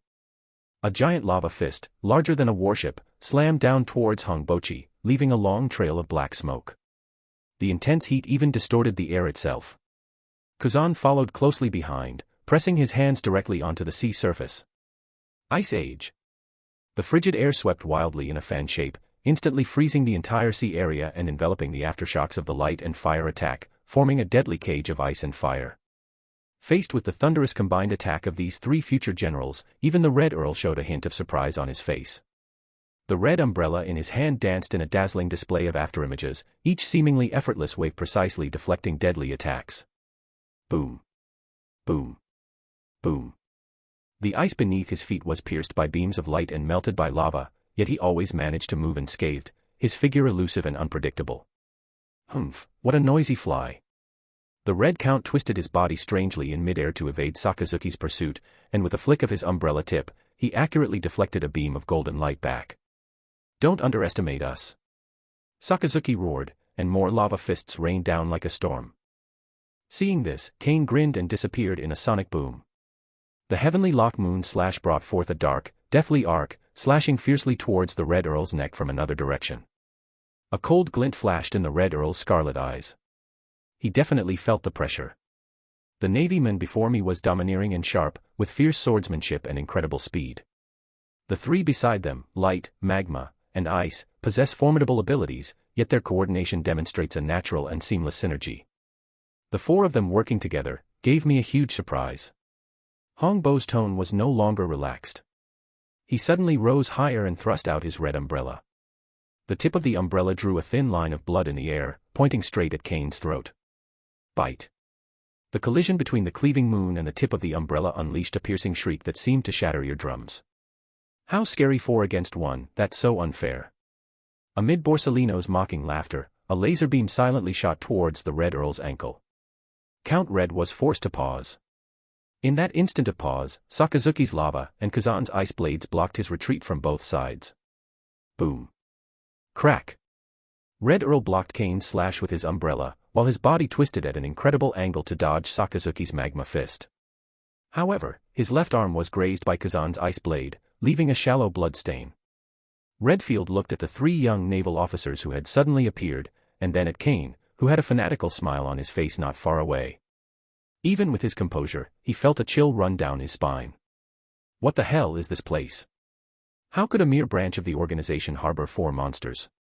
Each one of them possesses the potential to dominate the ocean in the future. A navy like mad dogs. The Red Earl straightened his slightly disheveled collar, his elegance gone, and his voice carried a hint of genuine anger. "Are you willing to die with me for that little bit of toll money? Perish together." Kane grinned wildly, his jet-black sword pointing towards the Red Earl. "Aren't you overestimating yourself?" He whirled around and shouted sharply at the 3 men behind him who were preparing to attack again. "Everyone step back. Watch from the sidelines." Sakazuki and the other 2 were taken aback upon hearing this. "Kane. Are you insane?" Sakazuki's usually serious face contorted with rage, and magma was practically gushing from his fists. The opponent is a legendary pirate on par with Roger. What's the point of talking about the outdated rule of one-on-one duels at a time like this? Enough with the nonsense. Kane's tone was cold and domineering. "This guy is my prey." He ignored his companion's shock, turned around, and locked his eyes on the Red Earl, his boiling fighting spirit almost tangible. The solitary Red. "Now, it's our time together." He wanted to test where his limits were, with his 90-point physique, plus the Ryuo, the Storm Fruit, and Tensa Zangetsu. Kane slowly extended his right hand, pointing it towards the sky. The once clear night sky was suddenly covered with dark clouds, and countless silver snakes darted wildly through the clouds. The Storm Fruit power activated. Laying. A terrifying bolt of lightning, thicker than a bucket, descended from the sky and instantly locked onto the small boat at the feet of the Red Earl. Boom. With a deafening roar of thunder, the poor little boat was blasted into dust by lightning and disappeared completely on the ice. Kane grinned, revealing a set of white teeth, his eyes burning with fervor. He looked at the Red Earl again, declaring war, word by word. Let's fight. Lone Red. Chapter 73. Sorry, all I can think about is making money. Redfield slowly exhaled, and the killing intent that had been dormant for many years was fully awakened. Then be prepared to die in this sea. The moment he finished speaking, he vanished from the spot like an arrow released from a bow. The next moment, a blood-red afterimage was already close to Kane's body.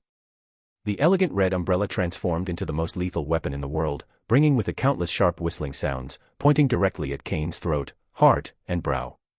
His attack style doesn't rely on fancy devil fruit abilities, it's purely a perfect combination of physical strength, hockey, and swordsmanship. So fast. Kane's pupils contracted slightly, but the corners of his mouth spread into an even more exaggerated smile. His observation hockey had already been pushed to its limit, and his ability to foresee the future was activated. Countless afterimages of the future flashed before his eyes, allowing him to accurately predict the trajectory of every attack from Red Earl and dodge with minimal effort. The Zanpakuto in his hand also transformed into a black stream of light. If the Red Earl was an elegant vampire, then Kane is now a raging Grim Reaper. Clang, clang, clang. The moon slash and the red umbrella collided repeatedly in the air, scattering sparks everywhere. The two moved so fast that they were almost invisible to the naked eye. All that could be seen were two blurry, intertwined afterimages colliding with each other across the frozen sea and in midair. Each collision created a visible white shockwave. The three people watching from a distance had different expressions. While that's an incredible speed, Borsalino pushed up his sunglasses, his tone still lewd, but a bead of cold sweat trickled down his forehead. Only by becoming an elemental can I keep up with this pace. That Kane guy. It's not just speed. Sakazuki stared intently at the battlefield, his fists clenched so tightly they cracked. It's that reckless, insane energy. He's enjoying the fight. The center of the battlefield. The Red Earl grew increasingly alarmed as the fight progressed. He was astonished to find that Kane could always anticipate his movements by half a step, either by using the moon slash to block or by dodging at the last second. This observation hockey, can it predict the future? The Red Earl's voice carried a hint of solemnity. The moment the thought arose, he no longer hesitated and activated another ability he was truly proud of, mind reading. As soon as the opponent has the idea of attacking, he can see through all their motives and trajectories in advance, making all predictions impossible to hide. However, when he tried to read Kane's mind, he didn't hear left slash, right stab, or defend, but a bunch of noises that almost made his brain crash.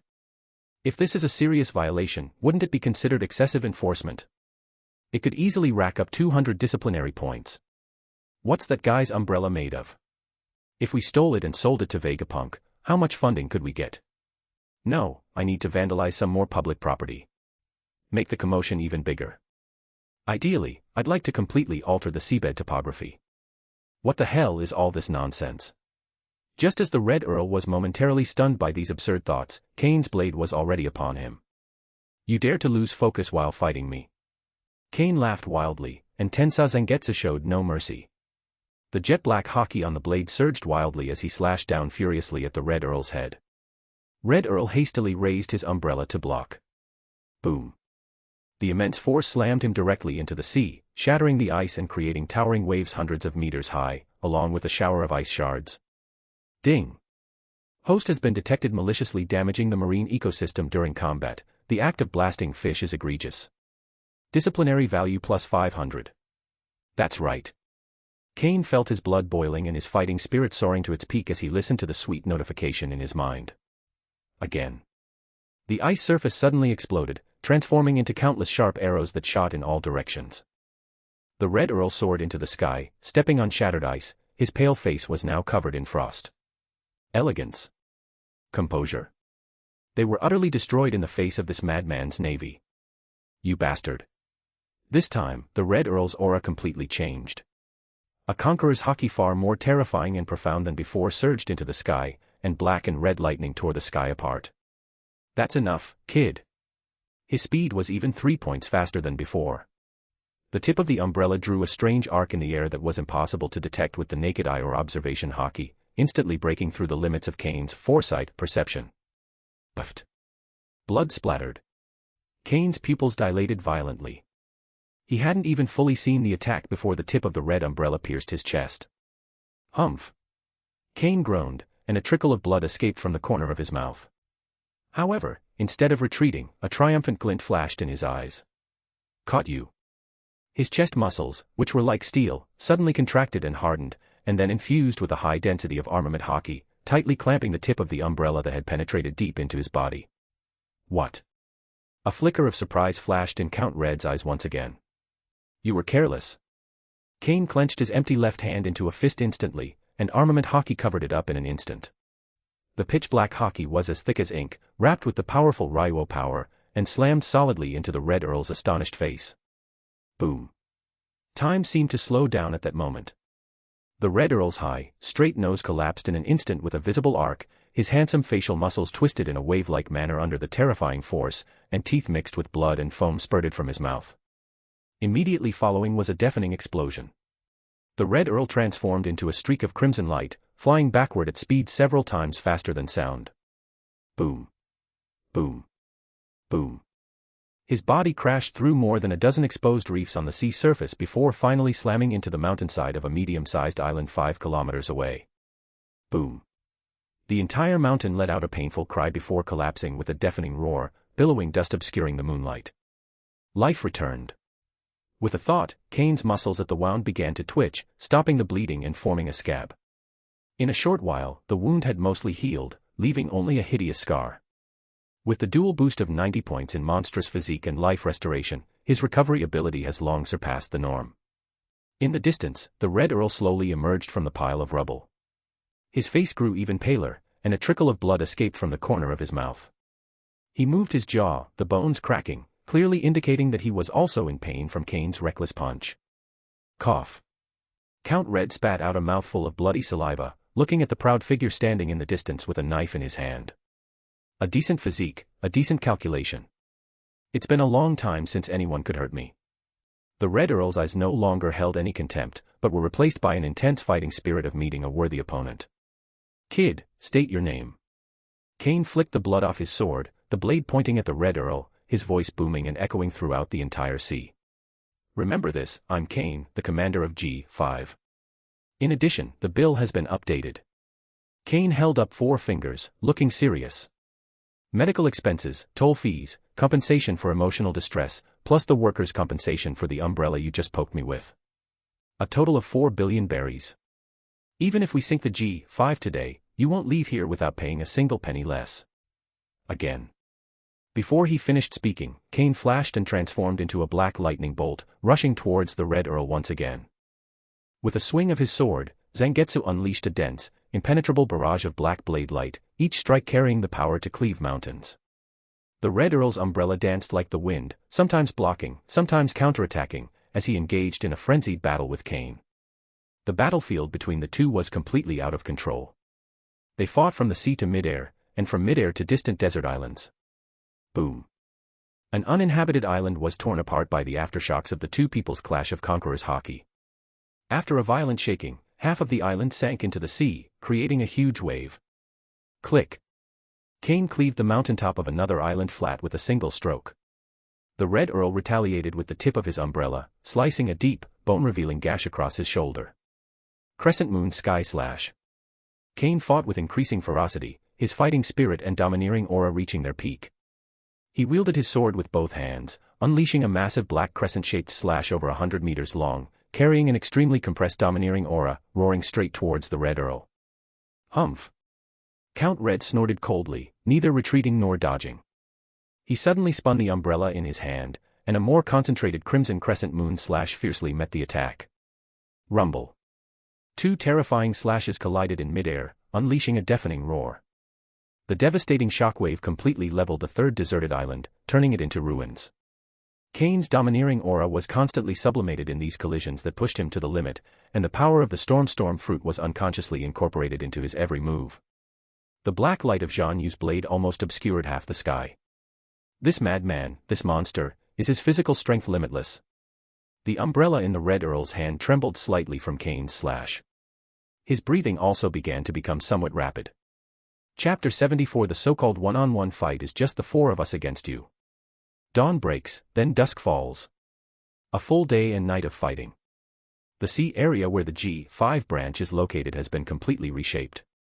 The frozen sea was pierced, only to be refrozen by Kuzan watching from afar, repeating this process more than 10 times. The distant, desolate islands had long since sunk to the bottom of the sea, turning into new reefs.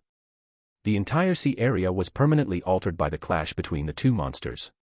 When the Moon Slasher and the Red Umbrella collided once more, and sparks exploded like fireworks. The Red Earl's breathing was no longer steady. His signature burgundy suit was soaked through with sweat, blood, and seawater, clinging to his body in tatters. The muscles in his arm, gripping the Red Umbrella, trembled slightly uncontrollably. His experience, skills, and commanding presence were textbook perfect. In the first half of the battle, he was able to suppress Kane with these abilities. But Kane isn't human. This guy's stamina bar is practically endless. Each time he was hit, the wound would wriggle and heal within a few breaths. Each time he seemed exhausted, the power that erupted in the next second was even more ferocious than before. What alarmed the Red Earl even more was that Kane's swordsmanship was growing at a visible speed during this extreme battle. From initially being more ferocious than refined, to now, every strike carries a terrifying sense of oppression. What's most frustrating is that, when facing this madman, his invincible trump card, mind reading, was completely useless. That Navy men had no thoughts of normal swordsmanship whatsoever, other than making money and farming points. Unable to anticipate the situation, he was forced into this quagmire of pure physical exertion. Ha, ha. The Red Earl gasped for breath, his crimson eyes fixed on the madman opposite him, who was also covered in blood but whose spirits were becoming increasingly agitated. Monster. Likewise. Kane grinned, revealing a set of white teeth stained with blood. He had more wounds on his body, one of which even went through his abdomen, but the fighting spirit in his eyes was even more intense than when they first met. Ding. Detected that the host has achieved a breakthrough in swordsmanship during an extreme duel with a legendary pirate. Swordsmanship level upgrade, Great Swordsman - Peak Great Swordsman. Disciplinary value plus 50,000. Oh. Kane felt a newfound understanding of swordsmanship, and the smile on his face grew increasingly ferocious. Can you still fight, Lone Red? Kane hoisted Zangetsu onto his shoulder. I haven't had enough yet. The Red Earl's pupils suddenly contracted. This guy is trying to wear himself out to death. Can't drag it any longer. The Red Earl's eyes suddenly became resolute, and he poured all the remaining domineering aura in his body into the red umbrella in his hand. OM-. A blood-red aura rose up, dyeing the clouds in the sky a dark red. That's enough, Navy. He leaped up, transforming into a crimson meteor that tore through the heavens and earth, aiming straight for Kane's heart. This was a desperate, all-or-nothing strike, a pinnacle of power. Seeing this, Kane did not dodge, but instead let out a hearty laugh. That's more like it. He gripped Zanjutsu tightly with both hands, perfectly fusing the power of a peak swordsman with the power of the storm fruit. Wind and thunder surged on the black blade, exuding an aura of dominance. Crescent Moon Sky Rush, the end of the wind god. A jet-black crescent moon, over 100 meters long and carrying countless tiny wind blades and violent lightning, slashed fiercely at the blood-red meteor. Rumble, rumble, rumble. A terrifying explosion, beyond description, erupted between the sea and the sky. The two extreme forces of black and red collided and annihilated each other, and the resulting shockwave blew everything within a radius of several kilometers away. The ice surface that Kuzan had just frozen shattered into billions of ice crystals as fragile as glass, which were then evaporated into a sky full of white mist by the terrifying heat in the next second. The three people watching from afar had to unleash their full power just to barely maintain their footing in the eye of the storm. The smoke and dust cleared. Kane and the Red Earl stood facing each other 100 meters apart. Puff. Count Red coughed up a mouthful of blood, his body swayed, but he managed to stay upright by using the red umbrella, the tip of which was already broken. His breath was extremely weak. In contrast, Kane, though also in excruciating pain and his justice coat completely shredded, still stood tall and straight, his terrifying regenerative abilities rapidly repairing his damaged internal organs. Hey, Kane chuckled softly as he walked step by step toward the Red Earl. It seems I have won. Count Red raised his head and gave him a deep look. His gaze was incredibly complex, containing astonishment, resentment, but above all, an acceptance of a fellow madman. He knew that if the fight continued, he would be the one to die.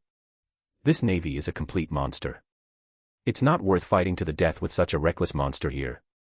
Count Red said nothing, turned around, and, dragging his heavily injured body, prepared to leave. Did I let you go? Kane's voice rang out coldly. Count Red paused, slowly turned around, and revealed a murderous intent in his eyes. Kid, always leave yourself an out. Forcing me to my death won't do you any good. Benefits. Kane laughed, a laugh of utter arrogance. The words, know when to stop, don't exist in my dictionary. Kuzan. Borsalino. Sakazuki. Kane whirled around and roared at his 3 stunned companions in the distance. It's your turn. Surround him. Today, either he leaves behind 4 billion berries, or he leaves with his life. Oh dear, there's really nothing I can do about it. Borsalino's figure transformed into a golden light and instantly appeared to the left of the Red Earl, light gathering at his fingertips. Oh my god. Kane, you really know how to order people around. Kuzan yawned, and the ice path beneath his feet spread out, blocking the Red Earl's escape route. Humph. It should have been done long ago. Sakazuki's roar descended from the sky as he transformed into a massive lava meteor, violently crashing down on the Red Earl. The Red Earl's face finally darkened completely. He was already exhausted from the one-on-one fight. Now, he had to face 3 other monstrous Logia-type devil fruit users. The Navy. The Red Earl's voice seemed to be squeezed out from between clenched teeth. You are courting death. He completely abandoned the idea of escaping, his eyes flashing with a crazed light. Since we can't escape, let's drag these little devils down to hell with us. Bring it on. Even when severely injured, the lone Crimson at its peak still unleashed terrifying combat power that made one's heart tremble. Despite his battered and bruised body, he managed to withstand the combined attack of 3 future generals. A dog gnaws at a red lotus. Sakazuki's lava dog head was smashed by the Red Earl's umbrella, and the splashing lava sizzled on his body, but he didn't even flinch. The Kusanagi sword.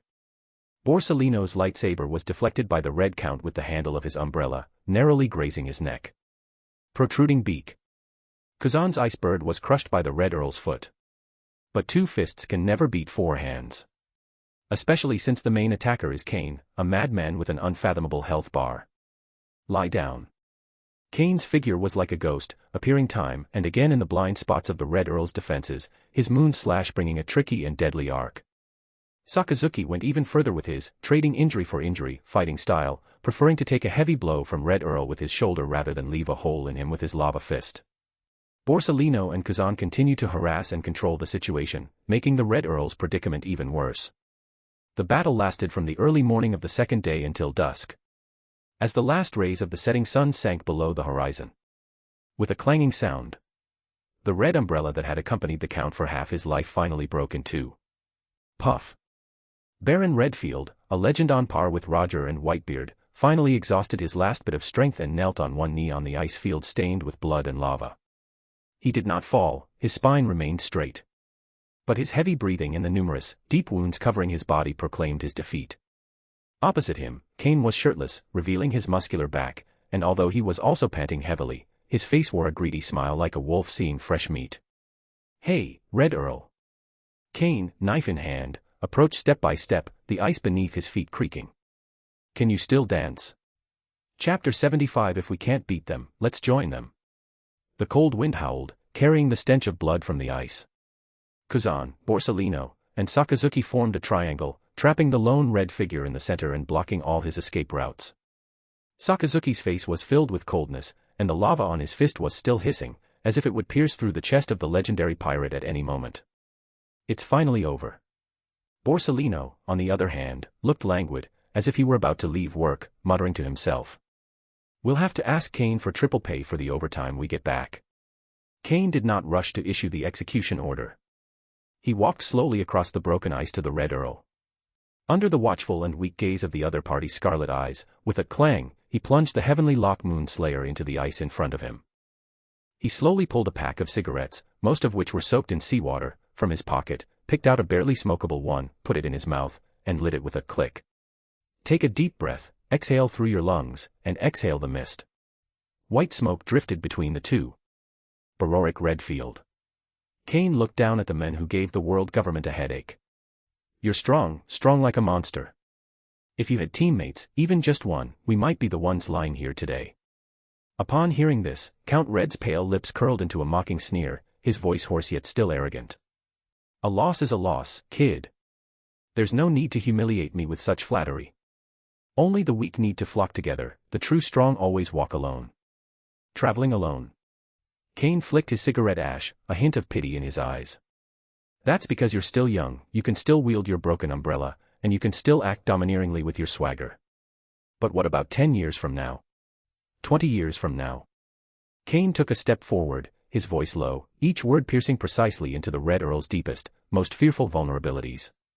When you get old, can no longer wield an umbrella, your domineering spirit begins to fade, and even your teeth fall out, who will shield you from the knives of those ambitious young men? Roger had Rayleigh and Jabba, Whitebeard had a ship full of stupid sons willing to take the fall for him, and even a fool like Shiki had an entire air fleet to serve as cannon fodder. And you, lofty Redfield, on the day you grow old and weak and fall from the throne. On this vast ocean, is there anyone who would care whether you live or die? The words fell.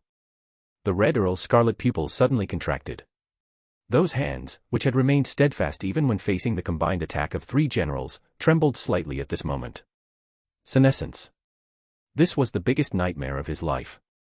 He pursued the ultimate in personal martial prowess, distrusted no one, formed no alliances, and refused to take on crew members. But precisely because of this, he feared aging more than anyone else, feared the loss of his power, and was all too aware of the bleak end that awaited him once he grew old. Looks like I was right. Kane grinned, revealing his fangs. What you seek is power that transcends everything. But this human body limits you, it will age and decay. Do you want to break free from these shackles? Do you want to transcend humanity, achieve true immortality, and possess eternal youth? The Red Earl's breath caught in his throat as he stared intently at Kane. What nonsense are you spouting? Zoan type, mythical Zoan, bat fruit, vampire form. Kane slowly uttered these words, which struck the Red Earl's heart like a hammer blow. Eat it, and you will no longer be a mortal, but a king who walks in the night. You can regain your youth by drinking the blood of the strong, and your peak period will no longer be a few decades, but forever. Boom. The Red Earl's mind went blank. Eternal life. That was the divine fruit he had longed for and searched for many years, but had never found. You have this fruit? For the first time, the Red Earl's voice lost its composure, filled with undisguised longing and trembling. Not now. Kane shrugged and said matter-of-factly. The flames in Count Red's eyes cooled instantly, and his killing intent surged once more. Are you kidding me? Don't rush. Kane pointed to his head with the finger holding the cigarette between his fingers. But I know where it is, and I know how to get it. In this world, only I can help you get it. That's priceless, Redfield. Kane raised a finger, revealing his true intentions. 10 years. Be my shadow for 10 years. And that 4 billion bill will be wiped clean. I don't need you to be my dog, I just need you to take care of the trash that justice can't handle in the dark. 10 years later, I will personally present you with this fruit and return your freedom. When the time comes, whether you want to overturn Mary Geos or become the governor of the moon is up to you. Certainly. Kane abruptly changed the subject, the warmth in his eyes vanishing instantly. You can refuse, and keep your ridiculous aloofness. And then, now Sakazuki has turned it into roast meat. Silence. A deathly silence enveloped the shattered ice field. Sakazuki's temples bulged with veins, and lava dripped from his fists onto the ice, making a piercing hissing sound. Kane. Do you know what you're saying? Sakazuki finally couldn't hold back any longer, taking a step forward, his anger burning. Making a deal with pirates. And even offering them a devil fruit. This is a desecration of justice. Kane slowly turned around and said coldly in a voice that only the 4 of them could hear. Sakazuki, a brain is a good thing, I hope you'll use it too. Killing him will only get us a corpse and a few words of praise. But will there be few pirates on this sea? No. But what if we put a collar on this lone wolf and let it kill other wolves? Use evil to eradicate evil, use darkness to devour darkness. If you don't dirty your own hands, how can you climb to the highest position to promote your absolute justice? Or are you planning to spend your whole life just being a general who can only follow orders and kill? Sakazuki's body stiffened. He looked into Kane's unfathomable black eyes, where ambition burned hotter than magma and was darker than the abyss. Using black to nourish white. Sakazuki gritted his teeth and spat out the theories Kane had once instilled in him. Finally, his boiling magma fist, filled with endless resentment, slowly died down. He acquiesced. This scene was witnessed by the Red Earl. He looked at the young Navy man in front of him. That face was young, greedy, and brimming with undisguised ambition. Navy. No, this guy is even more pure than the worst pirates. But that's eternal youth. A long time. A twisted yet relieved smile slowly spread across the Red Earl's pale and arrogant face. The Navy actually produced such an interesting monster as you. He struggled to his feet, gripping the broken umbrella handle. Though he swayed precariously, his spine remained ramrod straight. 10 years for immortality, what a deal. Make a deal. Ding. Detected that the host not only released a legendary pirate without authorization, but also made a dirty deal with him, attempting to artificially create an immortal, monster-level combat power. This action is a serious violation of the highest principles of the Naval Code of Justice and could even lead to a significant shift in the future timeline. Discipline points earned, 100,000. Current disciplinary violation balance, 501,800. Hearing the cold, mechanical congratulatory voice in his mind, Kane's smile was even more wicked than that of the Red Earl. He strode forward, grabbed the Red Earl's blood-stained hand, and shook it hard. Welcome to the G5 family, Old Red. From today onwards, you are a specially appointed, non-staff member of our branch. Also, now that you've joined the company, pay the joining fee first. Kane spread his palms, looking completely matter-of-fact. Although your ship is gone, I see that those gem rings on your hand are quite valuable. Let's use them to offset part of the interest. Earl Red. Sakazuki. At this moment, the legendary Red Earl suddenly had deep doubts about the next 10 years of his life. Chapter 76. The base is gone. No, it's my money that's gone. Having dealt with Lone Red, Kane looked around. Everywhere you look, there is devastation. The G5 fortress, which was originally the gateway to the New World, along with its 12 brand new warships, has now become a pile of broken construction debris. Half of it lies silently submerged in the dark seabed, while the other half is frozen on the vast ice field created by Kuzan. Oh dear, this is troublesome.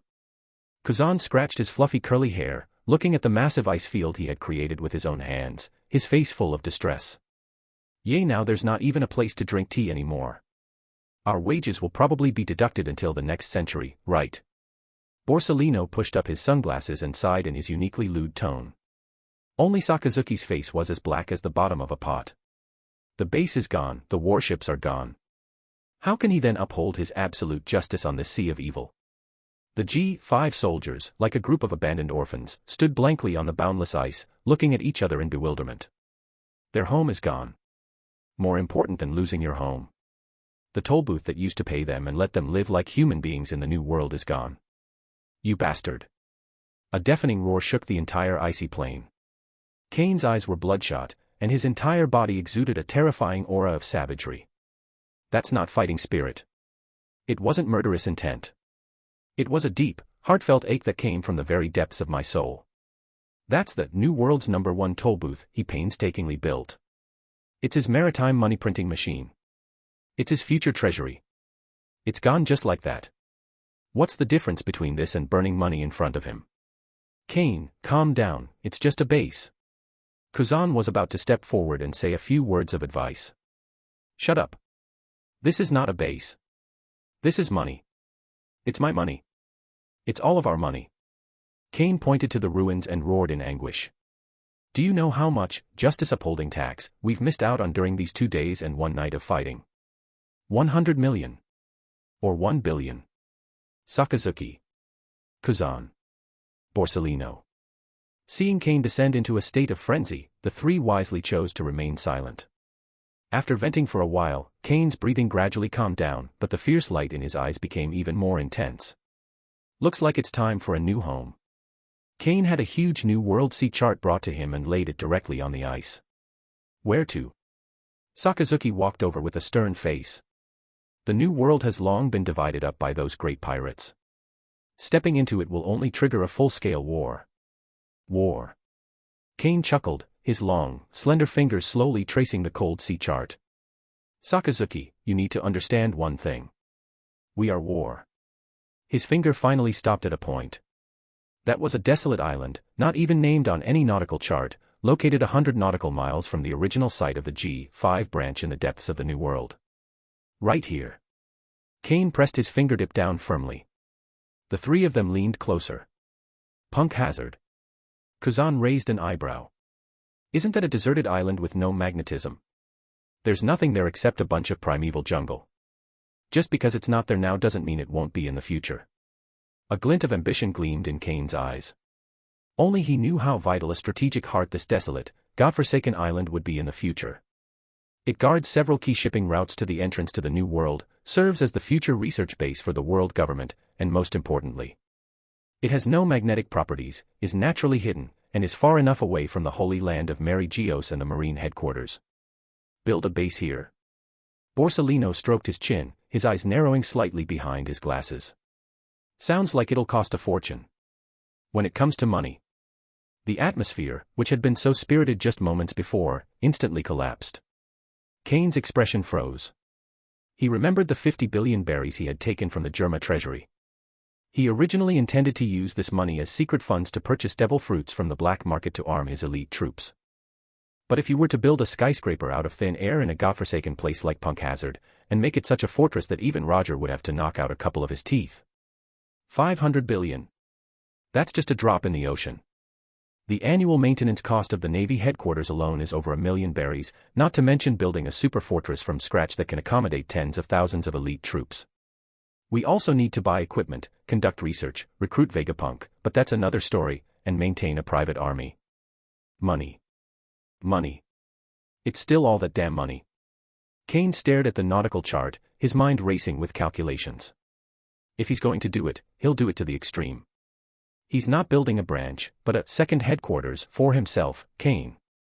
An independent kingdom separate from the world government system. 500 billion is not enough. Kane raised his head, his eyes fierce like those of a thug just released from level 6 of Impel Down. This amount of money isn't even enough to fix a toilet. He grabbed the nautical chart, roughly stuffed it into his clothes, and turned to face the vast and bountiful sea. A smile, wide enough to terrify any merchant ship or pirate vessel, spread across his lips. Where am I? This is the New World. What the New World has in abundance is not just those incredibly wealthy pirates, but also those nobles from its member states who only know how to exploit and plunder.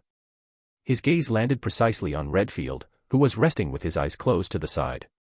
Old Red, stop pretending to be dead. Kane kicked him. Redfield suddenly opened his eyes, a flash of murderous intent appearing in his crimson pupils, but he forcibly suppressed it, his voice icy. What brings you here, Commander? Go and show your loyalty as part of the onboarding assessment. Kane pointed towards the sea, his tone leaving no room for argument. Who's the richest in these waters? Whose treasury is the fullest? I don't care if he's a great pirate, an underground emperor, or the king of some country. Give me their complete list. I'm going to let the whole New World know that from today onwards, the G5 demolition team is officially open for business. If you don't want your house to be demolished, hand over every penny of your money. Redfield's lips twitched violently. He'd seen arrogant people in his life, but never anyone this arrogant.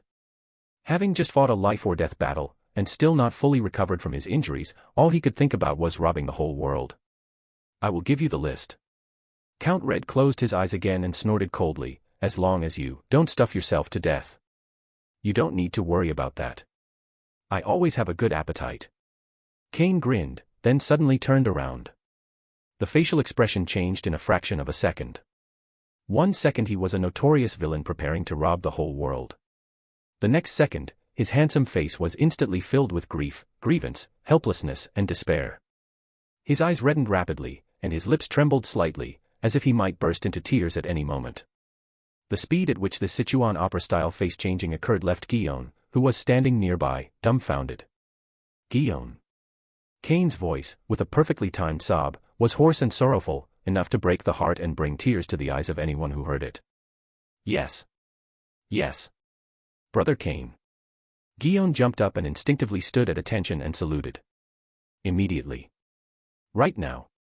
As fast as possible. Dial the Den Den Mushi for me. Yes. Despite not understanding what Kane was trying to do, Gion quickly and tremblingly took out the golden Den Den Mushi, which represented the highest communication authority, and dialed the Navy headquarters dedicated line. Blu-ray Blu-ray Blu-ray. Blu-ray Blu-ray Blu-ray. Crack. The Den Den Mushi's expression instantly turned serious, mimicking the imposing face of Marshal Sora. A majestic voice rang out, "This is the Marine headquarters. This is Sora." Kane took a deep breath. When she spoke again, she was already sobbing uncontrollably. "Marshal." "Whoa." A deafening wail echoed through the Fleet Admiral's office at Naval Headquarters via a Den Den Mushi. G5 base. It's gone. Chapter 77 Marshal. G5 is bankrupt. Send me money now. Naval Headquarters, Marshal's office. Steelbone Sky was holding a steaming cup of coffee, enjoying the moment of peace while Sengoku and Garp were not around. However, this tranquility was broken by a sudden brub-brub sound. Kong put down his coffee cup, his expression turned serious, and he answered the phone. Next second. Whoa. A deafening wail nearly blew the roof off the office. My ears were ringing, and I almost dropped the coffee cup in my hand. The Den Den Mushi perfectly mimicked Kane's face, and 2 streams of clear tears flowed down his cheeks. "Marshal, my Marshal." Kane's voice was hoarse, and every word was filled with heart-wrenching pain. G5, our G5 base. It's gone. What? Kong suddenly stood up from his seat, his huge body knocking over the chair, but he was completely unaware. Kane. What happened to G5 base? It was destroyed. All 12 warships at the base are gone. Kane's cries grew louder, heartbreaking to hear and bringing tears to the eyes of all who heard them. The voice on the other end of the Den Den Mushi suddenly rose 8 octaves, filled with shock and rage. It's been destroyed. Who did it? Which bastard pirate in the New World has such audacity? Roger. Or Whitebeard? My heart skipped a beat. If those 2 monsters were to make a move, Kane and his companions, despite their immense potential, would likely be in grave danger due to their youth. It's Lone Red. That madman Baron Redfield. Kane's voice trembled, filled with lingering fear and terror. He suddenly attacked the base. That monster was terrifying. The four of us risked our lives just to barely survive. The Red Earl, standing to the side, had begun to twitch his lips erratically and wildly. He looked at the naval base commander in front of him, who had been boasting about robbing the whole world one second and was now crying like a child into a Den Den Mushi the next, and his worldview shattered. Who attacked whom? Who on earth chased me and hacked at me for 2 days and 1 night? On the other end of the phone, Kong's heart sank the moment he heard the name Lone Red. That lone wolf monster who single-handedly rivaled Roger and Whitebeard. Steel Bones held the microphone in his hand, veins bulging. What's the casualty situation? Are you 4 all right? That was the Red Earl. It's a miracle you survived. Kong's tone was full of anxiety. Bases can be rebuilt if they're gone, and warships can be rebuilt if they sink. But if those 4 promising monsters were to perish at the hands of a legendary pirate, it would be the heaviest blow to the Navy's future. We're badly wounded, cough cough, and the base is gone. But... Marshal. Kane's tone shifted, his voice becoming tragic and impassioned, for justice. We did not back down. After paying a heavy price, we successfully repelled that monster. We upheld the dignity of the Navy. They repelled them. Kong was stunned, he even doubted whether he had heard correctly. The 4 of you chased away that aloof red-haired fellow. The voice on the other end of the phone was silent for a few seconds, then burst into heavy, relieved breathing. Good. Good. Good. Kong said good 3 times in a row, his tone full of relief and heartfelt joy at surviving the ordeal. As expected of the Navy's future hope. It's good that everyone is all right. As long as you're all safe, everything else is negotiable. Upon hearing this, Kane's crying stopped abruptly. That's exactly what he was waiting for. But Marshal. Kane interrupted Kong's praise, his voice instantly turning mournful and pitiful. The person is alive, but is about to die. Sakazuki's arm is broken. Borsalino's leg is broken. Kuzan, that big oaf, is still unconscious. Sakazuki watched expressionlessly as Borsalino leisurely clipped his nails and Kuzan stood there yawning. The 3 fell into an eerie silence. We are now standing on an ice floe, Kane continued to play the victim, while casually gesturing to Guillaume. Guillaume's pretty face flushed red, so ashamed she wanted to disappear into the ground, but she still cooperated by letting out a few trembling calls. "It's so cold. Brother Kane. I'm so hungry. I want to go home." These few sobbing female voices became the last straw that broke Kong's psychological defenses. "My empty heart shattered in an instant. That's horrible. These kids fought a desperate battle against the legendary great pirates in the New World for the sake of justice, but now they can't even get a hot meal and are waiting to die in the freezing cold. How noble. How tragic. Stop talking. Kane." Kong's eyes welled up with tears. He waved his hand and roared with boundless pride, "Headquarters will never mistreat any hero. Tell me, what kind of support do you need? Whatever headquarters has, I'll send it to you immediately." On the ice field. The sorrowful expression on Kane's face vanished in an instant. He raised an eyebrow at the dumbfounded Earl Red, a sly smile playing on his lips. Then, speaking into the den mushy in an extremely sincere and troubled tone, he said, "Marshal, actually, supplies are secondary. The main problem is, the original foundation of G5 has been completely destroyed and cannot be rebuilt. I've discussed it with Sakazuki and the others." Kane glanced at Sakazuki, whose fists were already hard, his eyes filled with threat. "We've decided to establish the new G5 branch on a deserted island 100 nautical miles from the original site into the New World." "A deserted island?" Kong paused for a moment. "Which island?" "Punk Hazard." Kane uttered the name, a glint of shrewdness flashing in his eyes. "There is no magnetism there, the location is concealed, and the strategic depth is better, making it more suitable as a bridgehead for our navy in the New World." After a moment's thought, Kong nodded. "Since this is the result of your careful consideration, I approve it. Anyway, it's just a deserted island, and it doesn't involve any territorial disputes among the member states. But, Marshal, the time has come for the true intentions to be revealed." Kane took a deep breath, his tone becoming somewhat awkward and embarrassed. Building a base from scratch on a deserted island, and being able to defend against monsters like the Red Earl, the expenses might be a little bit huge. "A little big?" Kong asked warily. "How many do you want? As you know, we need to build city walls that can withstand the Red Earl's full-scale attack, purchase the most advanced surveillance equipment, build warm dormitories for the soldiers. Oh, and we also need to build a deep-water port so that headquarters can provide support at any time." Kane counted on his fingers, one item at a time, and finally tentatively announced the number. 100 billion berries. "Do you think that's enough?" Puff. Steelbone Kong had just picked up his coffee to calm his nerves when he spat it out, splattering important documents all over the table. The face that the den mushy imitated had eyes that were bigger than bells and a mouth that was open and couldn't be closed for a long time. The roar of the air penetrated the office, making the windows of the entire building vibrate. 100 billion. Why don't you just rob someone? Do you even know how much the Navy headquarters' total annual budget is? Are you trying to build the G5 branch, or are you planning to build another Pangea next to Mary Geos? But Marshal, this is for the long-term development of justice." Kane's tone was full of grievance. "You bastard." Sora completely lost his temper, pointing at the den mushy and cursing, "I think you're crazy for money. 1 billion at most. Not a single penny more. 1 billion. Marshal, 1 billion won't even be enough to lay a proper foundation. Are you suggesting my soldiers live in tents?" Kane immediately began to play the victim. "At that point, forget about pirates, a gust of wind from the New World will blow our new base away. 50 billion. That's the bottom line. 800 billion. No less than that, for the sake of justice." "Kane, you bastard. Are you trying to bargain with me? I'm going to file a complaint. I'm going to find the 5 elders. I'm going to tell the whole world that naval heroes shed blood and tears. You dare. 10 billion. 100 billion more and you won't get a single penny. Deal." "Thank you, Marshal. You are so generous, Marshal. May you enjoy good health, Marshal."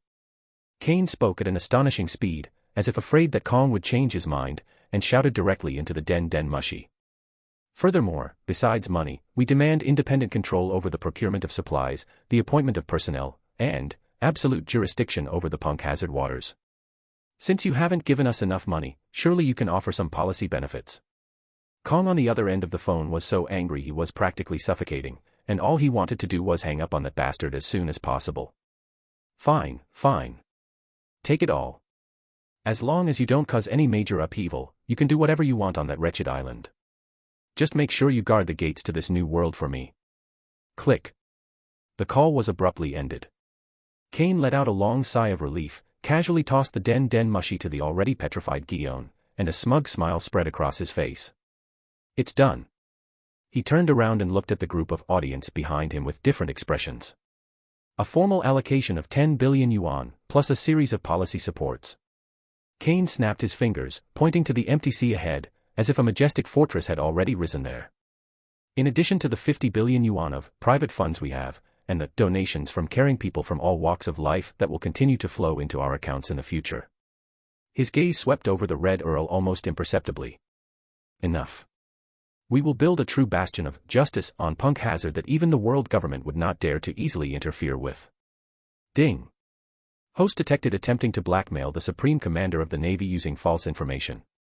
Judgment, utterly shameless. Insubordination. A master of deception. Discipline points earned, 50,000. Current disciplinary violation balance, 551,800. Kane was in a great mood as he listened to the pleasant notification sounds from the system. Borsalino, stop cutting your nails. Kuzan, freeze the sea surface solid. We need to start moving. Sakazuki, don't be so stern. Your share of this money is for the amputation of your arm. Kane laughed heartily, took the first step, and headed towards the unknown distance. Count Red looked at that figure from behind. Although he was still recovering from serious injuries and was physically weak, for the first time, a light called expectation appeared in his eyes. This navy. Perhaps it can really bring some different surprises to this lifeless sea. What an interesting bastard. The Red Earl, leaning on the broken umbrella handle, followed unsteadily. Chapter 78, 10 billion in hand. I'm going to build a fortress surpassing the Navy headquarters. On the icy plains, the cold wind howled. And so Kane and his group set off in a grand procession. There were no warships, no supplies, and only Kuzan leading the way. Ice Age. Kuzan pressed his hands on the ice, and a powerful chill spread wildly from him into the depths of the new world. A wide, flat road of ice and frost stretched out across the turbulent sea. The G5 soldiers, along with the heavily wounded Red Earl, walked on the ice path toward the futuristic fortress called Punk Hazard. The scene was indescribably desolate, yet indescribably magnificent. Kane, are you sure this is the way? Kuzan asked, turning his head as he maintained the extension of the ice path. If we go the wrong way, I'll run out of stamina. Don't worry, I always have a great sense of direction. Kane said, a cigarette dangling from his lips, a nautical chart in his hand, but his eyes were unwavering. Joke. Punk Hazard is one of the central stages for major events in the future, how could he possibly be mistaken? The team sailed at sea for a full day. When a huge island covered in primeval jungle and devoid of any human habitation came into view, everyone breathed a sigh of relief. Arrived. This is their future home. The new location of the G5 branch is Punk Hazard. At this point in time, it was not yet the extreme island that would later become a place of extremes, one of ice and fire, due to the battle between Akiji and Akainu, nor was it the base where Caesar conducted his evil experiments. It now, as Kuzan said, has nothing but primeval jungle and some strange beasts. Over the next few days, the soldiers of the G5 branch began their survival training on the deserted island. Fortunately, they were all elite soldiers, so they didn't starve to death. A week later. On the coastline of Punk Hazard, 10 giant warships flying the flag of the Navy headquarters slowly approached the shore. The supply convoy personally escorted by Marshal Kong has arrived. Quickly. Everyone lie down. Can't you play dead? Looking at the warship masts in the distance, Kane instantly switched to director mode. He kicked a soldier in the buttocks as the soldier was tidying up his appearance. Who told you to stand up? Act like you haven't eaten for days. Sakazuki, wrap that bandage on your arm thicker. Thicker it. Borsalino. Grunt a couple of times while you're on the stretcher. After a chaotic scene, when the air marshal descended the gangway in deep sorrow, he was met with a sight that resembled hell on earth. Hundreds of G5 elites lay raggedly on the muddy tidal flats, some groaning, others gnawing on tree bark. Sakazuki leaned against a rock, his right arm wrapped up like a dumpling, his face pale. Actually, he was hungry. he had deliberately skipped breakfast to match Kane's performance. Kane, leaning heavily on his sword Jianyu, staggered towards them, his eyes red-rimmed. "Marshal."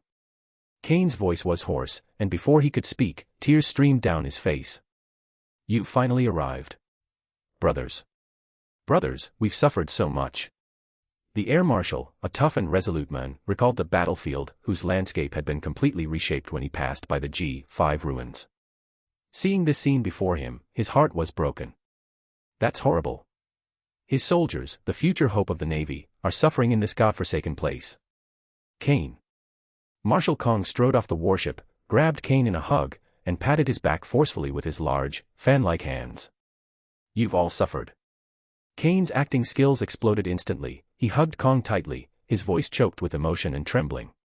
"Marshal. Your arrival has eased our suffering.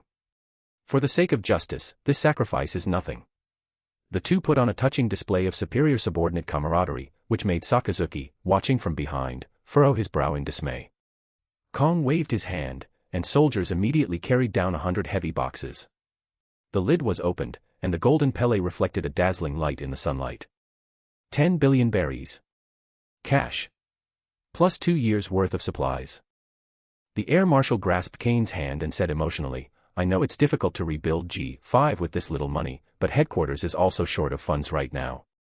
Just make do with what you have for now, and submit a report if you need more." Kane looked at the 100 boxes of money, his tears stopped instantly, and his originally pale face visibly regained its color. "Enough. Enough. For justice, we'd be willing to eat grass." Kane patted his chest with an air of righteous indignation and then winked at Guillaume behind him. Guillaume, suppressing her shame, directed her soldiers to move the money box away as quickly as possible, fearing that the marshal might change his mind at any moment.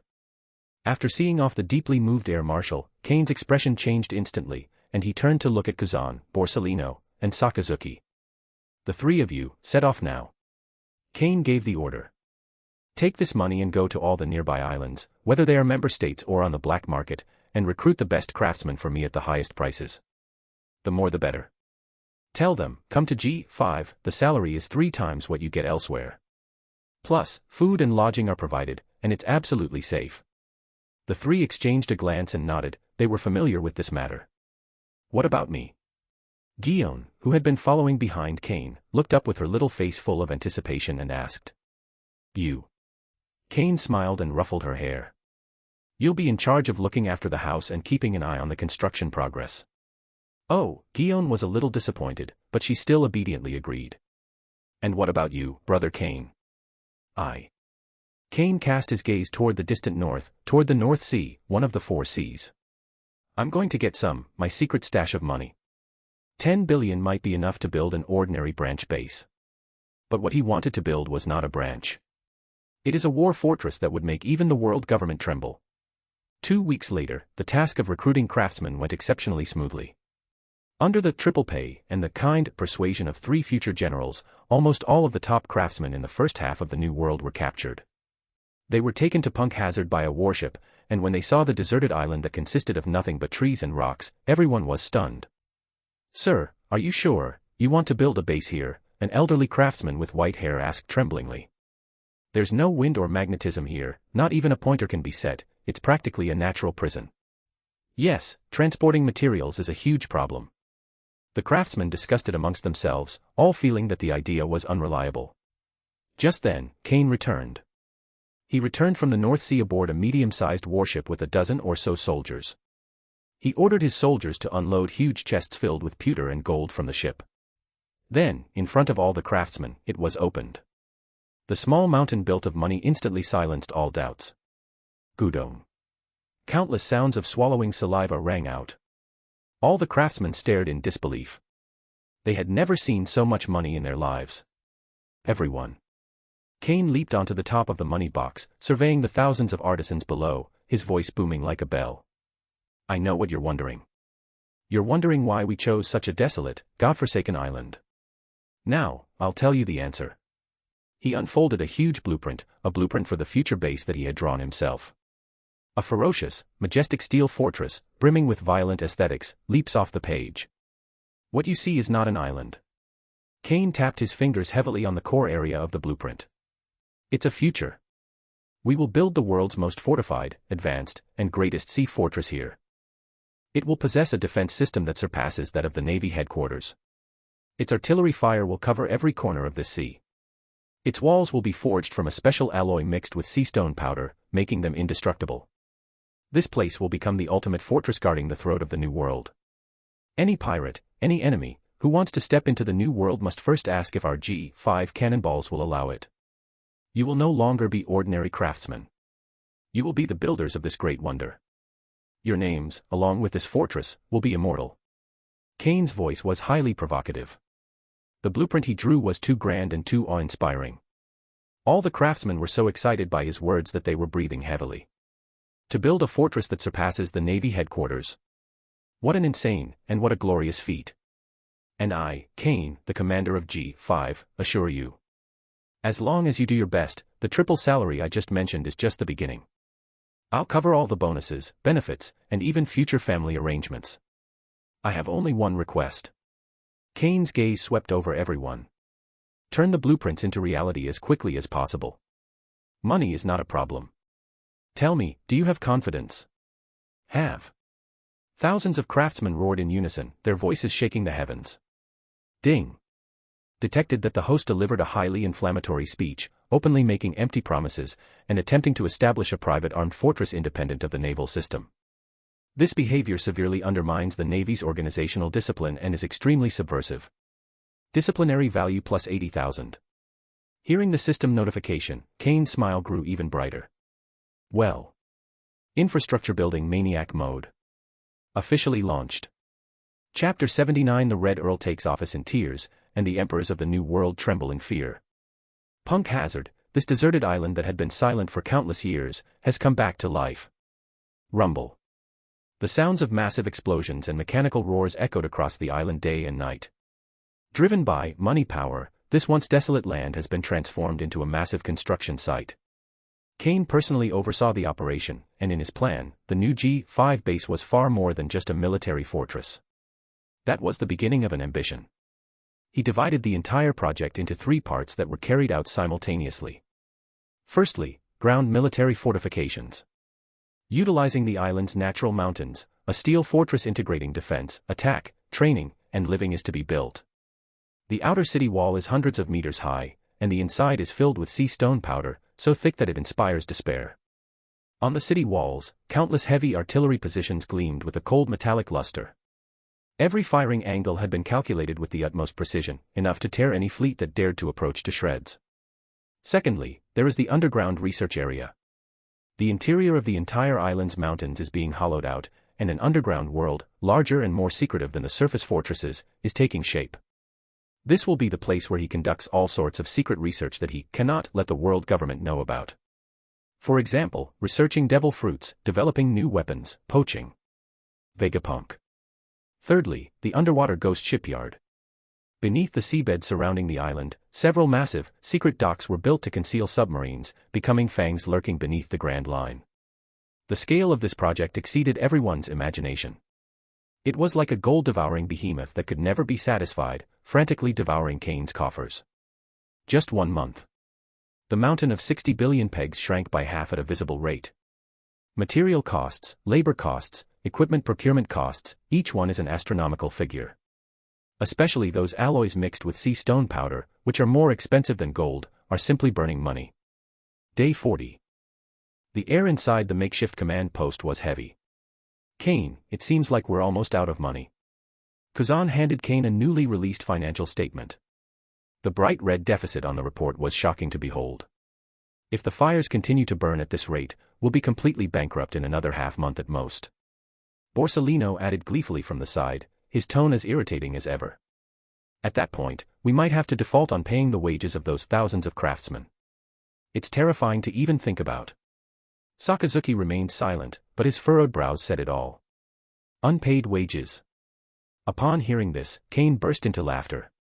He crumpled the report into a ball and casually threw it into the brazier, watching it turn to ashes. Those 2 words don't exist in my dictionary. He stood up, stretched, and his joints cracked like popping beans. His handsome face showed no sign of anxiety. If you're out of money, go find some. Do I really need to teach you such a simple principle? What do we do? Kuzan asked curiously. Go cry to the marshal again. You're too narrow-minded, Kuzan. Kane glanced at him disdainfully. I've already fleeced the marshal bald. If I keep fleecing him, I'll be fleecing the 5 elders. We need to broaden our horizons. His gaze fell on a corner of the room, where a figure sat alone, eyes closed, meditating. Baron Ryderfield. Since arriving on this island, this legendary pirate has been in a state of self-isolation. He neither participated in the construction nor communicated with anyone, as if he were an outsider. Kane's lips curled into a playful smile as he slowly swayed over. Old Hong, how's your injury healing? Are you settling into your new home? Count Red didn't even open his eyes, his voice icy. Thanks to you, you won't die. As long as I don't die. Kane sat down next to him and extended his hand without any hesitation.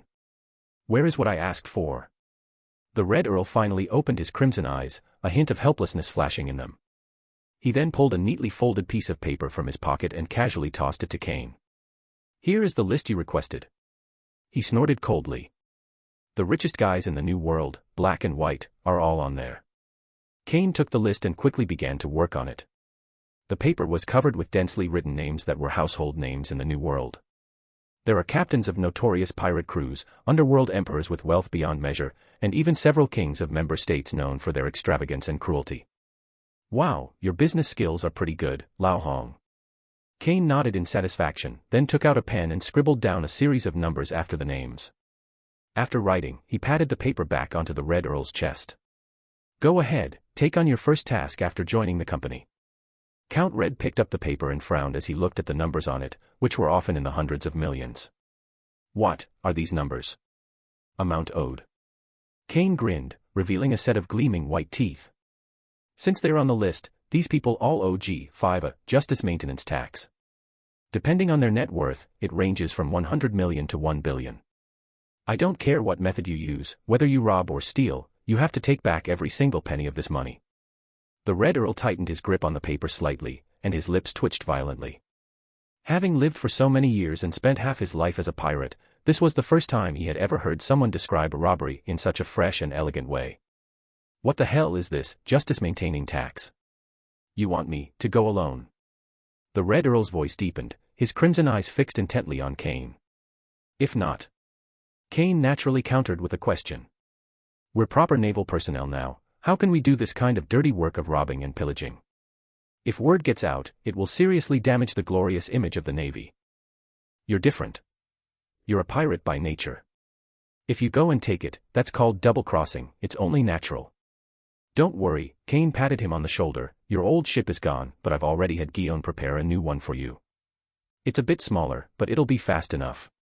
In addition, you can take 10% of the money you collect as your operating expenses. See, am I a generous boss? Earl read. He looked at Kane's face, which was etched with arrogance, and a surge of anger rose to his head. I am a legendary figure, on par with Roger and Whitebeard. Now, they've actually been reduced to being a henchman for a mere Navy brat, collecting protection money all over the world. If this gets out, what will become of his proud and aloof image? What? You don't want to? Kane's eyes instantly turned cold. Don't forget our deal. You're one of my men now, so it's only right that I have you do some work. Or are you saying you're no longer interested in that fruit of immortality? The word immortality was like a bucket of cold water, instantly extinguishing the Red Earl's anger. He took a deep breath and clutched the IOU filled with shame tightly in his hand. I see. He forced out those words through gritted teeth. That's right. Kane's smile brightened again. Go early and come back early, the base is waiting for your money to pay for meals. After saying that, he hummed an unknown tune and led Kuzan and the other two away. Only the Red Earl remained, his expression shifting unpredictably. A long time. He stood up, went outside, glanced at the bustling construction site, and then at the list in his hand. In the end, he turned into a red afterimage and disappeared into the horizon. This day. All the great pirates, underground kings, and greedy rulers of the New World are still unaware of this. A bloody debt collector, who strikes fear into their hearts, has officially started his job. Chapter 80, Kaido-sensei is right, this is what you call a ticket to becoming a strongman. The Red Earl is gone. There were no farewells, no harsh words. This proud and aloof king, who was on par with Roger and Whitebeard, was now like a corporate slave forced to work 996, full of resentment, plunging headlong into the raging waves of the New World. Where did he go? Nobody knows. Nor does anyone need to know.